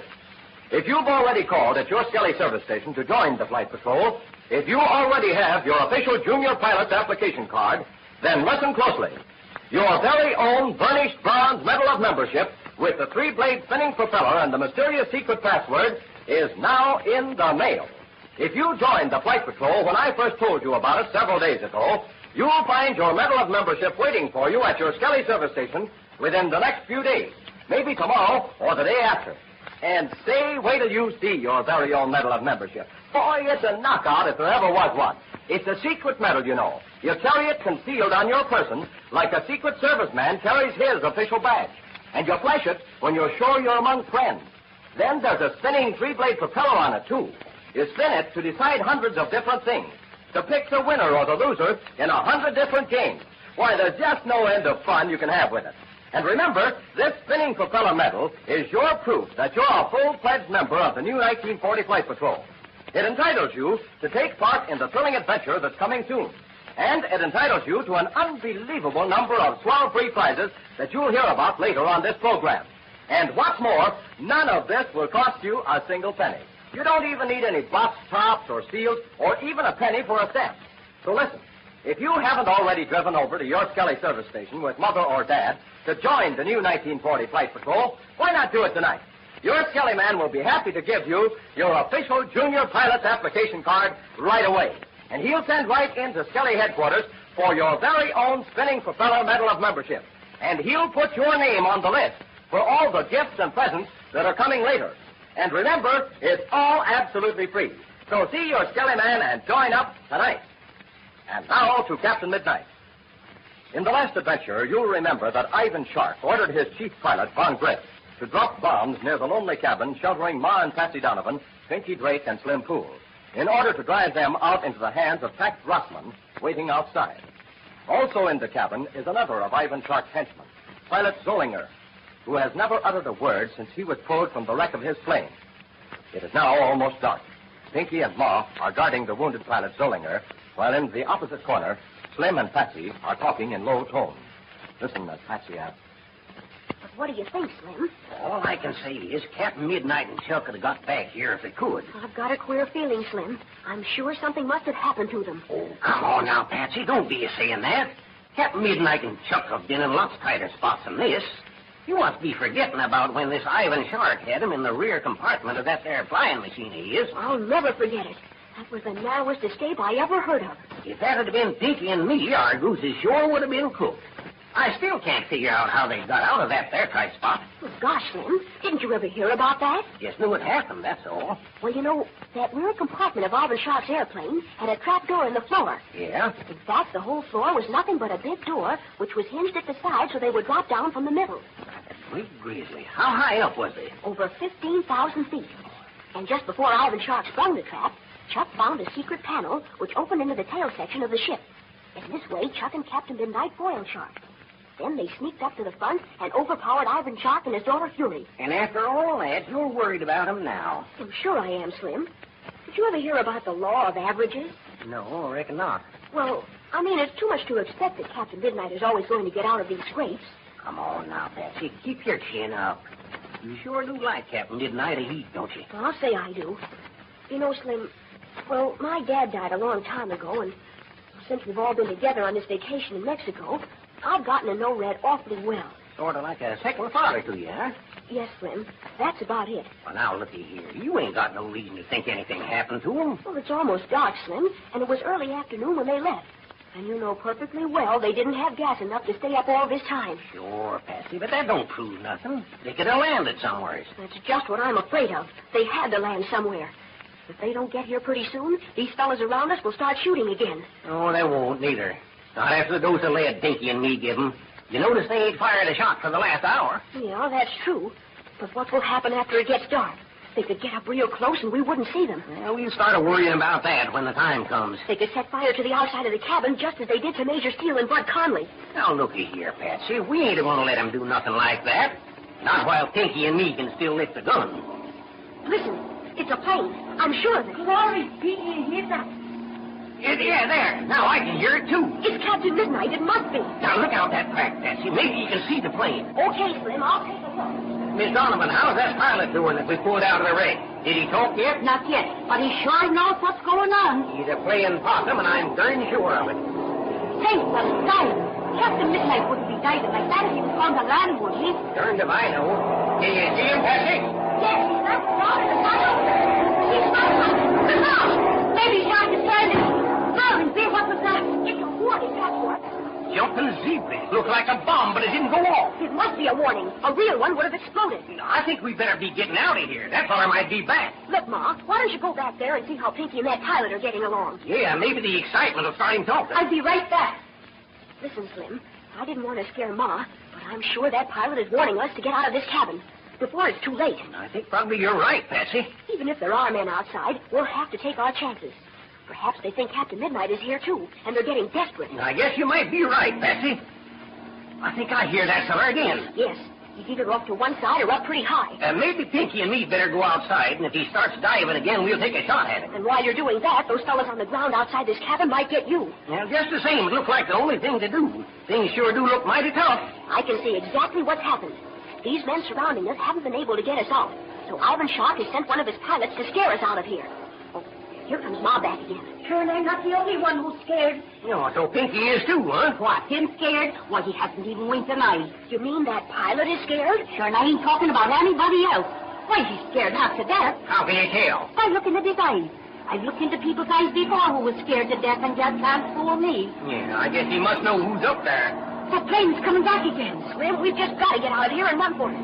Ma, get Pinky and that pilot right away. Hurry. All right, Patsy. Pinky, get that fellow out of here quick. Yeah, Patsy, you speaking of that pilot gives me a great idea. What do you mean, Slim? He's going to save us even if he can't talk. Oh, he won't want to save us. But he's still our prisoner, and it's a cinch he's connected with these other fellas.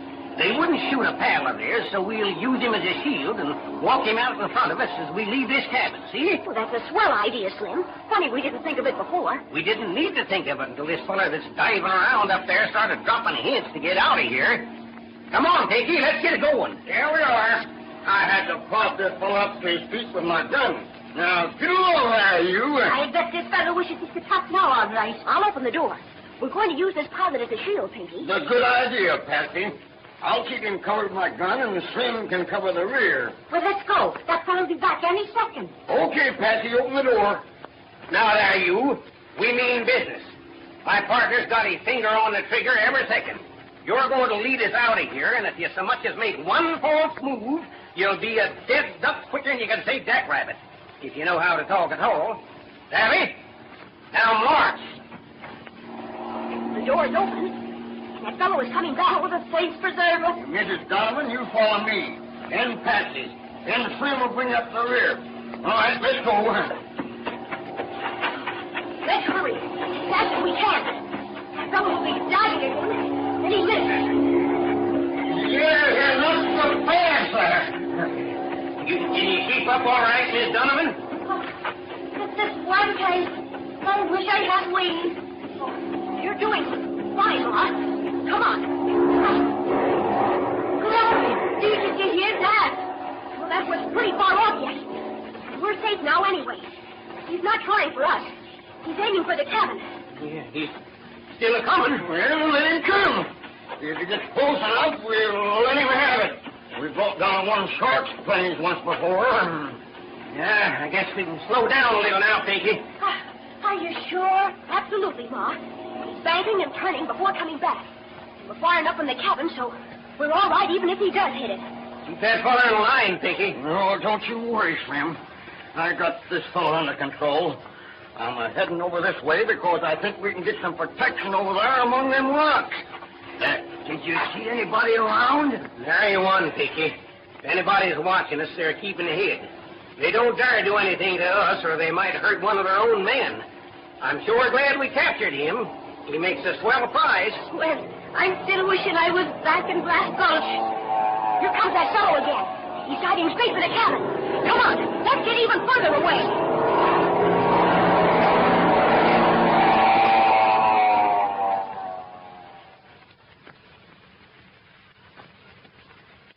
But Donovan, Patsy, and the others reached safety in the nick of time. Luckily, they discovered a cave which afforded them good shelter. We now find them there sometime later. The wind is whistling through the trees as Patsy says... What time is it now, Slim? About 12:15. Oh, I thought Pinky would be back by this time. He'll be here pretty quick. I ain't worrying none about him. We were sure lucky to find this cave. And that pilot's been playing possum all the time. I hope Ma doesn't go to sleep while she's watching him. She won't. She's sitting there with that gun right in her lap. Well, I guess Pinky was wrong about seeing two fellas go near the cabin. He must have been wrong, or else it wasn't Captain Midnight and Chuck. Because we sure didn't get no answer when you hooted like an owl, Patsy. Well, that was way back in grammar school when we did that. Chuck has probably forgotten. Here comes Pinky now. Wonder if he found out anything. There is somebody down there, Patsy. Are you sure, Pinky? You bet I am. There's two of them.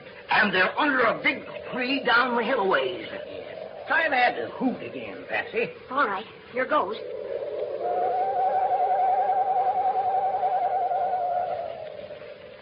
I guess it ain't Chuck or Captain Midnight, or Chuck would answer.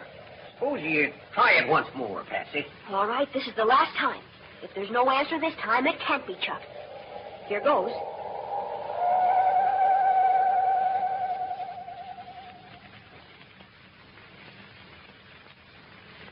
No wonder the mournful screech of the owl had a familiar sound to Chuck.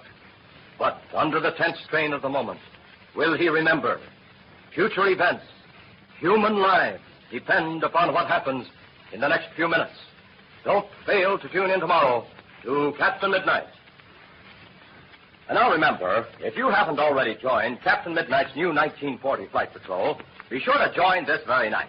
Remember, this is a different kind of secret club than any you've ever belonged to. There's real adventure ahead for every member. Wonderful free gifts and presents, too. And the most surprising part of it all is that it doesn't cost you a single penny. You just stop at your Skelly service station next time you're out in your family car. Tell your Skelly man that you want to join the new 1940 Flight Patrol and get that marvelous spinning propeller medal of membership.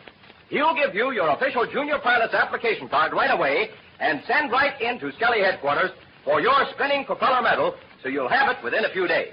Remember, it's all absolutely free, so don't delay. Join up at your Skelly service station tonight. And don't forget to tune in again tomorrow, same time, same station, for further transcribed adventures of Captain Midnight. Brought to you by the Skelly Oil Company, Skelly Jobbers and Dealers. Can Patsy and her party still escape from the clutches of Ivan Shark's men?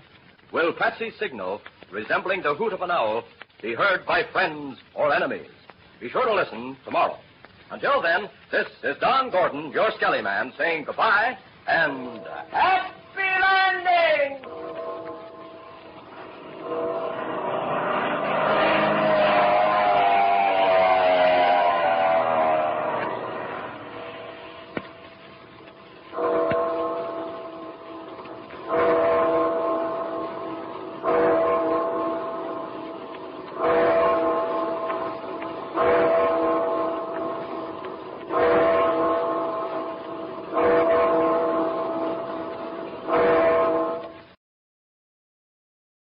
By transcription.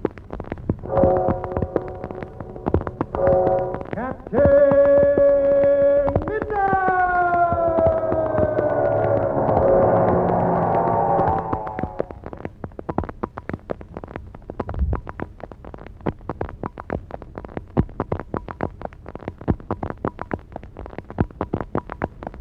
Now, this is your last chance. Yes, this is your last chance to join the new 1949 Secret Squadron. This is the last day I can tell you about it. Supplies are almost gone, and so many fellows and girls are sending in, we must close this offer at midnight Sunday. So send in tonight or tomorrow for sure. Now remember, you send no money, not 1 cent. You get all the wonderful new Secret Squadron equipment free of charge if you're one of Captain Midnight's Ovaltine drinking friends. Now, isn't that swell? You don't send any money, not a single penny. And think of what you get. Well, first, you get that amazing new Kia-matic Kodograph, the most amazing Kodograph the Secret Squadron has ever issued. It's really a honey, big, full 2 inches long, and made of strong, durable metal so it can last a lifetime. It's bright and shiny as gold, has a rich gold-colored finish with bright red gears for automatic decoding. Here on the top are the words Captain Midnight and the letters SS, that you know stand for Secret Squadron, and the famous winged insignia of the Secret Squadron, and the date of this wonderful new Secret Squadron, 1949. Say, when you see your Kia-matic photograph, you'll say it's the best-looking piece of secret equipment you ever saw. And think how many ways you'll use this month. Think how many ways you'll use this month. Think how many ways you'll use this marvelous photograph. First, it's the Midnight 1949 Secret Squadron. And only fellows and girls who have it are real secret. With this amazing Kia-matic photograph, you can decode the secret photograph. You can decode this night automatically. And of course, if you don't have it, you can code the secret message side of all be on the inside. You can code the secret message side like a real Secret Squadron member. What is twice as secret, twice as mysterious, twice as much fun as any photograph the squadrons had before. Now here's the secret. The Kia-matic photograph has two parts to it. Besides the photograph, there's a special secret little key that you must have to operate the photograph. With this special key, you operate the hidden master code settings. Actually, set your photograph for any one of 676 master code designations and then decode automatically. But someone who hasn't got a separate key can't operate the master codes. You can actually hand your photograph to a friend and ask him to decode a message. Now think of the fun you'll have, how you'll mystify your parents and friends when you can change master code automatically and they can't tell how you do it. And besides all this, you also get the new official handbook of the 1949 Secret Squadron. 8 pages in full color with pictures of Captain Midnight, Chuck, and Joyce, and with new secret passwords and signs and signals. And remember, it doesn't cost you a single penny, not even 1 cent, if you're one of Captain Midnight's Ovaltine drinking friends. Now, here's all you do to get your official 1949 Kia-matic photograph and your new official Secret Squadron handbook without charge. Just tear the label, the entire label, from your jar of chocolate-flavored Ovaltine. Print your name, address, city, and state on the back of the label. Put it in an envelope and mail to Captain Midnight, Chicago, Illinois. But do it now. It's your last chance. This offer closes at midnight Sunday. Tear the whole label from your jar of chocolate-flavored Ovaltine. Print your name and address on the back of the label and mail to the back of the label and mail to Captain Midnight, Chicago, Illinois, tonight or by Sunday for sure. And now, on with the action-packed adventure, The Devil on Ice, with Captain Midnight and the Secret Squadron. Yesterday, Captain Midnight, disguising himself as a white-haired, black-browed old man called Marcus Cooley, chuckles and says, If Joyce didn't know I was coming to call on Hook, she'd never recognize me. That'd be a fine test to this disguise of mine. And Hook, the subtle, evil-minded chief of a gang of fifth columnists, thinks of another test that he will put Joyce to. He will arrange for Joyce to meet the so-called Marcus Cooley unexpectedly in his study. And he will watch the meeting from a hidden alcove. Meanwhile, at a heavily guarded atomic plant, Chuck Ramsey is saying goodbye to Major Steele, who's flown down from Washington to be sure that Chuck realizes the tremendous importance of his assignment. Listen as Major Steele says, Chuck, I'm only going to say one more thing. Oh, Misty? I'm only going to say one more thing. I'm an awful old fuck. You're beginning to think I'm... Oh, Major, you're... Oh, Major... Old fuck. You're beginning to think I'm an awful old fuss budget. Well, Major, your neck is... Budget. Well, Major, your neck is out a mile. You can say anything you want to, sir. You've certainly earned the right. Thanks, Chuck. And that plane of yours is the most tremendous secret yet discovered by mankind. The most heavily guarded super secret in the world. As far as America is concerned, it may mean for her either life or death. I know that, sir. In case of any unforeseen accident, you know what your orders are, don't you? Blow the ship up immediately, sir. Everything is set so I can do it in a flash. Good. Goodbye, Chuck, and good luck. Chuck grips Major Steele's hand and then turns and... Chuck grips Major Steele's hand and then turns and... As he does so, he thinks to himself... If there's any danger of a slip-up, I'll destroy that plane. That means destroying myself, too. And back in Chicago, Captain Midnight, disguised as a white-haired, vigorous old man with a heavy accent, is just ringing the bell to the front door of Hook's country home.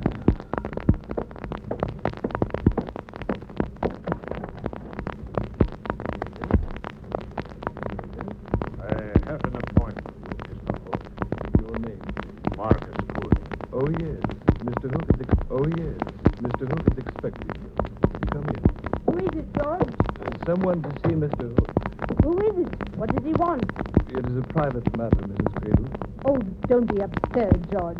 Not from me, I'm sure. I had the strictest orders that no one, I'm afraid that included you, Mrs. Cradle, that no one, I'm afraid that included you, Mrs. Cradle, was to see or talk to Mr. Hook's visitor. What nonsense. George, are you deliberately standing in front of that man so I can't see him? Yes, Mrs. Cradle. Those were my orders. Did Mr. Hook mention me by name? No, Mrs. Cradle. Oh, then he must have meant Coralie. Well, never mind. I'll ask Mr. Hook myself what this is all about. Of course, it's Coralie he wants not to see this man. This way, sir. Mr. Hook will see you in his private study.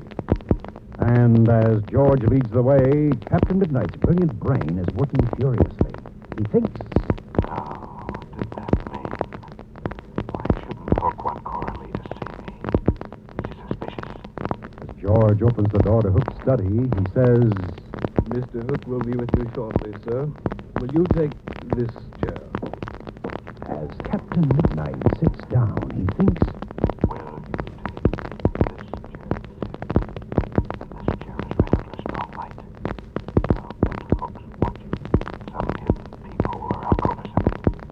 Slowly, Captain Midnight lets his eyes drift around the room. And then he thinks... Heavy drape. That looks as if it covers a small doorway.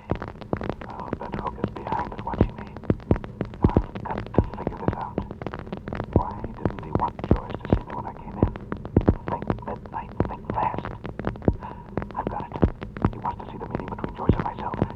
And holy smokes, I'm disguised. She may not recognize me. I was boasting to myself only a few moments ago that she wouldn't recognize me. If I don't act fast, she may come bursting in here and not know who I am. Meanwhile, far within the Arctic Circle, Professor Collard talks to a man obviously of some importance who has flown in from his country. Yes, in a week. Less, perhaps.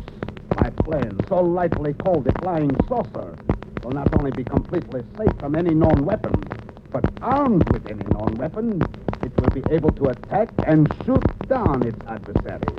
You have at last found a way to shoot through the disintegrating ray? Better still, I have found a way to drop bombs through the protective shield of my disintegrating ray. Can you imagine what that means? Yes. I could take a bomb load, hover over any city in the world. Washington, if needs be. Yes, Washington, if needs be. And all the might of the American air fleet combined could not harm one bolt in my plane. They would be helpless while I slowly cruised around, wiping it off the map. And now it is essential that you return home. Honors beyond your imagination will be heaped on you. Riches, anything you want. I swear it. Our chief swears. And, of course, the commander of the firing squad that liquidated my friends, my fellow scientists. He swears it too, no? Well, who have you invented this weapon for? Our country or yourself? That is the question you should have asked me long ago. The answer is the answer to all your hopes and fears. I have asked it now. Tell me. I have invented it for my country and myself. But what are you going to do with it? First, I am going to destroy the air fleets of America. Then, if that has not brought this rich and boastful country to its knees, I will pulverize Washington till it is a heap of rubble. But for that, you will need bombs and yet more bombs. And for that, you will provide me with bombs and yet more bombs. Only on our terms. Only on my terms. This is treason. I claim for our country world rule, world dominion. Is that treason? By heavens, you have it in your grasp. And you had better decide to throw in your lot with mine. Look, this is the age of science. Men of science should rule the destiny they have created. Then the world is rocked by the news. Washington a shambles. I will throw in my lot with yours. Then you had better make your plans quickly, for that day will not be long delayed. Tell me, Kala, is your flying saucer safe from every form of attack? What form of attack are you thinking of? An atomic weapon. You must not forget that the accursed Americans have that, and they alone have it. So far. Because they alone have it, I cannot test my plane against its deadly force. That question I cannot answer because the answer is one I do not know. is the one thing I am afraid of. It is the one thing that we are all afraid of. It is the one thing that holds us back. While Tala dreams his evil dream of world dominion and seems to be so close to achieving it, the secret squadron works desperately to circumvent him. Now, an hour later, Tala is taking the very important person from this country on a short flight to show him the wonders of the so-called flying saucer. A storm is coming up. Suddenly, the very important person says, Kala, a plane much faster than ours is following us. It will come back soon, don't worry.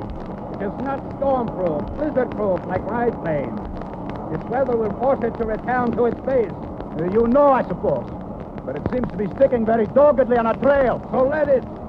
Its end then is certain. A quick crash in the frozen tundra and obliteration.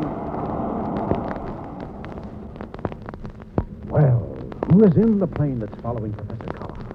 Is it Icky, who has sworn blizzard or no blizzard, to track the flying saucer to its base? And will it mean for him a quick crash and obliteration? What of Chuck? Has he reached base XV-1 safely with the atom bomb? And has Captain Midnight found a way to warn Joyce? Don't miss Monday's thrill-packed adventure, The Secret Signal.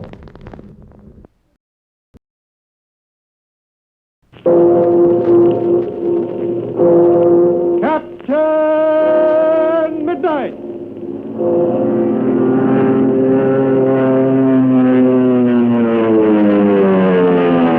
Brought to you every day, Monday through Friday, by the makers of Ovaltine. Now, tonight, I'd like to say a few words on a subject that's very important to most of us. You know, day by day, science learns more about vitamins. And day by day, we hear more about vitamins until it's a very complicated subject.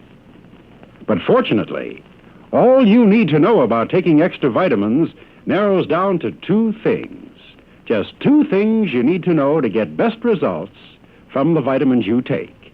First, authorities know the best way to take your vitamins is in food, in ordinary food or in fortified food, because vitamins taken in food can do you more good. And second, that's the way you get your vitamins when you take them in Ovaltine. Ovaltine is a food, a fortified food drink. It's so rich in vitamins and minerals that 2 glasses daily give you all the extra vitamins and minerals you need if you're simply eating normal meals. You don't need anything else, not a thing. Now, that simplifies the subject of vitamins, doesn't it? Just take them in food for best results.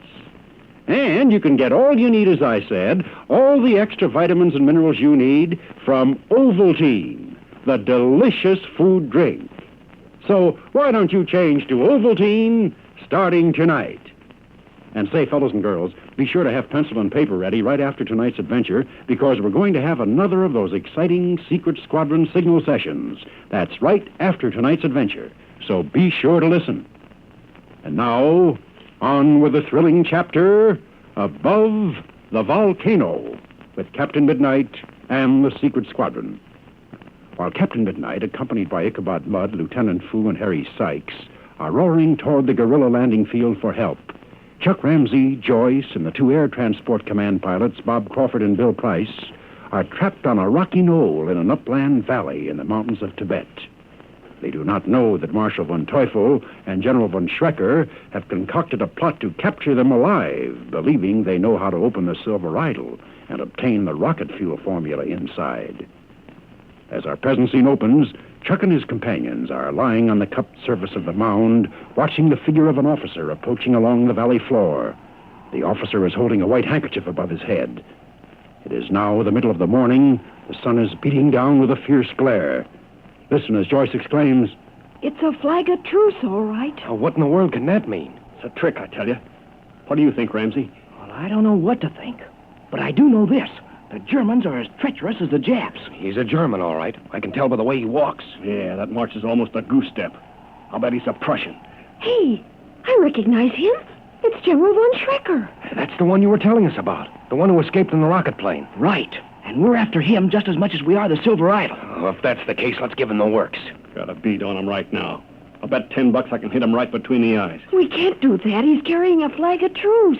Both the Japs and the Germans have slaughtered plenty of our soldiers by using the flag of truce. What do you think, Chuck? We'll do the honorable thing, but we'll be plenty sure we aren't tricked. Now listen, I'll give you my gun, Bill, so that all three of you can keep me covered. I'll take out a handkerchief and go forward and meet General Schrecker under my own flag of truce, and I'll find out what he has to say. Okay, you want to do it that way, Ramsey. But whatever you do, don't stand between us and him. If he pulls anything, we'll let him have it. Right. I'll stand on one side so you'll be able to shoot without hitting me. Well, here I go. Be careful, Chuck, won't you? You bet I will, Joyce. I wonder if Schrecker's going to pull some kind of a trick. Well, I see it is my young friend of the American Secret Squadron, Lieutenant Ramsey. You're just half right. I'm certainly no friend of yours. Considerable time has passed since I've seen you. I will never forget the ride that you and Miss Joyce and I took in South America. I forgot about that a long time ago. Because as you found out, we didn't remain your guests very long. Quite so, my dear Ramsey, quite so. But this time I hope it will be different. Suppose we get down to business. You didn't come forward under a flag of truce to make a social call, did you? Certainly not, my dear Ramsey. I came forward to extend an invitation to you. I see. What kind of an invitation? An invitation to you and your friends to become my guests. You know the answer to that without asking me. From a past experience, I know you are a sensible person. I'm confident that after you know the circumstances, you will accept the invitation. We're wasting time, General von Schrecker. What's the catch? None of your peculiar American expressions, I guess, but I believe I understand what you mean. You see, my dear Ramsey, I find myself in a peculiar predicament. I find myself in the position of needing your help. Therefore, I'm going to be extremely generous. That would be something new for you and your kind. It would be better that you did not cause me to lose my temper, because you and your friends are entirely in my power. Let's get to the point. Very good, Ramsey. I find your American desire for blunt speech quite admirable. As you know, my men are on the ridge surrounding the valley. You have already attempted to escape and have failed. That doesn't mean we've given up. I understand quite well, Ramsey. Captain Midnight, I take it, was flying the plane which dropped you here. He tried to help you escape, and he failed. Now he has flown away for help. You have things doped out remarkably well. You've had considerable experience with Captain Midnight before, so you know when he goes for help, he comes back with it. But by the time Captain Midnight returns, it will be too late. I don't know about that.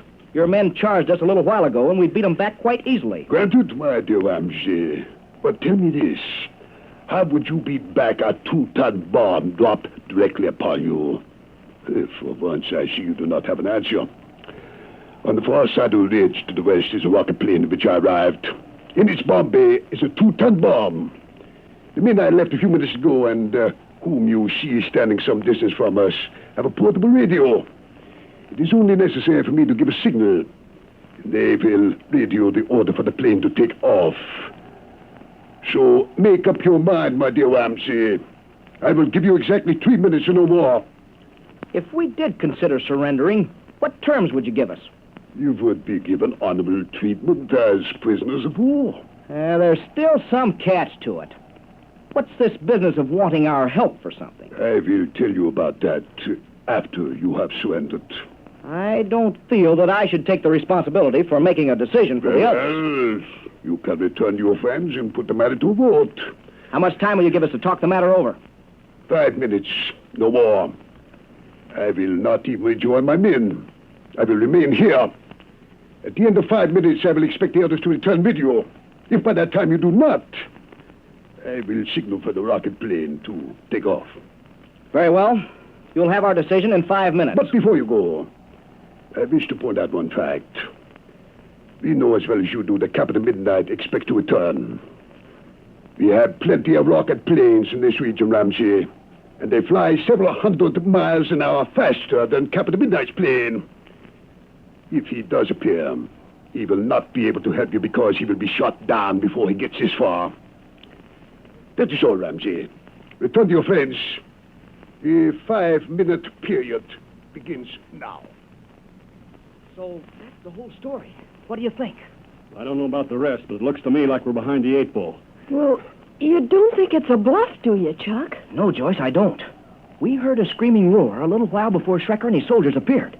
So I'm sure he isn't lying about the rocket plane. And another thing, a According to all rules of war, he's perfectly justified in wiping us off the face of the map if we don't surrender. Well, you're the spokesman for us, Ramsey. You do as you think best. If you say so, we'll hold out as long as we can. But I don't want to take the responsibility for you and Lieutenant Price. I could for Joyce and myself. But look, Chuck, according to what you've told us, what good would it do if Captain Midnight did arrive? He'd be shot down by Schrecker's rocket planes. There's no use having him killed, too. If he's killed, we'd never be rescued. Well, there's one thing sure. If we surrender, we'll still be alive. Just how long we will be is open to question. But while we are, we can still hope. Loop on loops. I just thought of something. We don't necessarily have to make this decision ourselves. Why not? We have our portable radio. I don't think Captain Midnight's reached the guerrilla landing field yet. We might be able to contact him. If we can, I'll tell him the story and ask him what to do. That's the thing. You bet it is. Shall I try to get him on the radio? Yeah, Joyce. Get over a little bit in the center of the mound and start transmitting our secret squadron attention signal. If you get Captain Midnight, let me know. I'll send him a code message giving him the whole story. Okay, Chuck. You're doing the right thing, Ramsey. If it wasn't for Schrecker's rocket planes, I think Captain Midnight would tell us to resist. What he needs right now are rocket or jet-propelled planes of his own. Well, we have the latest type jet planes in our squadron, but we couldn't fly them across the Pacific. The Air Corps has some new jet planes. They have wonderful performance, too. Maybe they've sent some to the Philippines already. If so, Captain Midnight... Chuck, come here. I've contacted Captain Midnight. It is now several minutes later. The secret squadron plane is flying high over a narrow mountain valley. Captain Midnight at the controls has been listening while Mudd has been decoding the message just received from Chuck. Listen. Will I? Just that's all, Captain. Why don't you say something? Look, we got to do something and do it quick. Chuck and Joyce and them two pilots are in terrible trouble. Let's turn around and get back there as fast as we can. No, that wouldn't do a bit of good, Icky. Chuck only has 5 minutes to give his decision. It'll take almost an hour for us to fly back there. Yeah, but that time it'll all be over. They haven't got a chance. I tell you, they haven't got a chance. Now, let's keep our heads, Icky. If we ever needed to, this is the time. Yeah, I know it, Captain, but jumping Jupiter... What was it again that Schrecker told Chuck about wanting his help? Well, that was it. Nothing else. Well, why would Schrecker want Chuck's help? What kind of a game is he playing, anyway? Oh, well, Schrecker was just saying that. You know, trying to find an excuse to make Chuck surrender. No, I don't think so, Icky. There's more to it than that. Schrecker evidently wants something out of Chuck. And until he gets it, he's going to let Chuck live. Yeah, that sounds reasonable. The only thing is, when the Germans want something out of anybody, you know what they do. I know that only too well, Icky. But Schrecker may not go to extremes at once. But if he don't, we might have a chance. What can we do, anyway? I don't know yet, but I'm sure there's something we can do. Are you going to tell Chuck to surrender? Radio Chuck at once. Tell him that he and Joyce must destroy their magnomagic photographs. We must protect the secret squadron communication system. Tell him to hold on to his portable radio and pocket locator if possible. And above all, tell him help is coming. With set face, Captain Midnight stares toward the bleak horizon ahead of him. It has taken all his tremendous willpower to refrain from turning and roaring toward the upland valley he's just left. But he knows full well that would mean sudden death for his faithful assistants. We know he will find some plan to help them. What will it be? Don't miss the thrilling moments in tomorrow's adventure. And now, clear the airways. Stand by. The Secret Squadron signal session is on the air. Tonight, all you Secret Squadron members are going to receive a very special secret code message from Captain Midnight, sent to you in one of the 1945 master codes, and giving you important information about tomorrow's adventure. Okay, now, tonight's message is in Master Code 6D. So write that down. Master Code 6D. And here's the message. Only 2 words now. Here's the first word. 7, 3, 9, 26, 10. Just one more word now, the second and last. Here it is. 19, 23, 24, 15, 20, 10, 26, 23. And that's tonight's message. Remember, set your Magna Magic photograph for Master Code 6D and decode this important message from Secret Squadron headquarters. And listen regularly for more of these exciting Secret Squadron signal sessions. Now, fellows and girls, an important announcement. You remember a while ago, I told you that Captain Midnight's supply of Magna Magic Codograph badges was limited. Supplies were rationed and wouldn't last very long. Well, so many fellows and girls have sent in, we're completely out of codographs. So if you haven't yours, don't send in. Captain Midnight hasn't any more, we're sorry, but there aren't any more codographs. So please don't send in. And tune in tomorrow, same time, same station, to Captain Midnight. Until tomorrow, then, this is Pierre Andre, your Ovaltine announcer, saying goodbye and happy landing.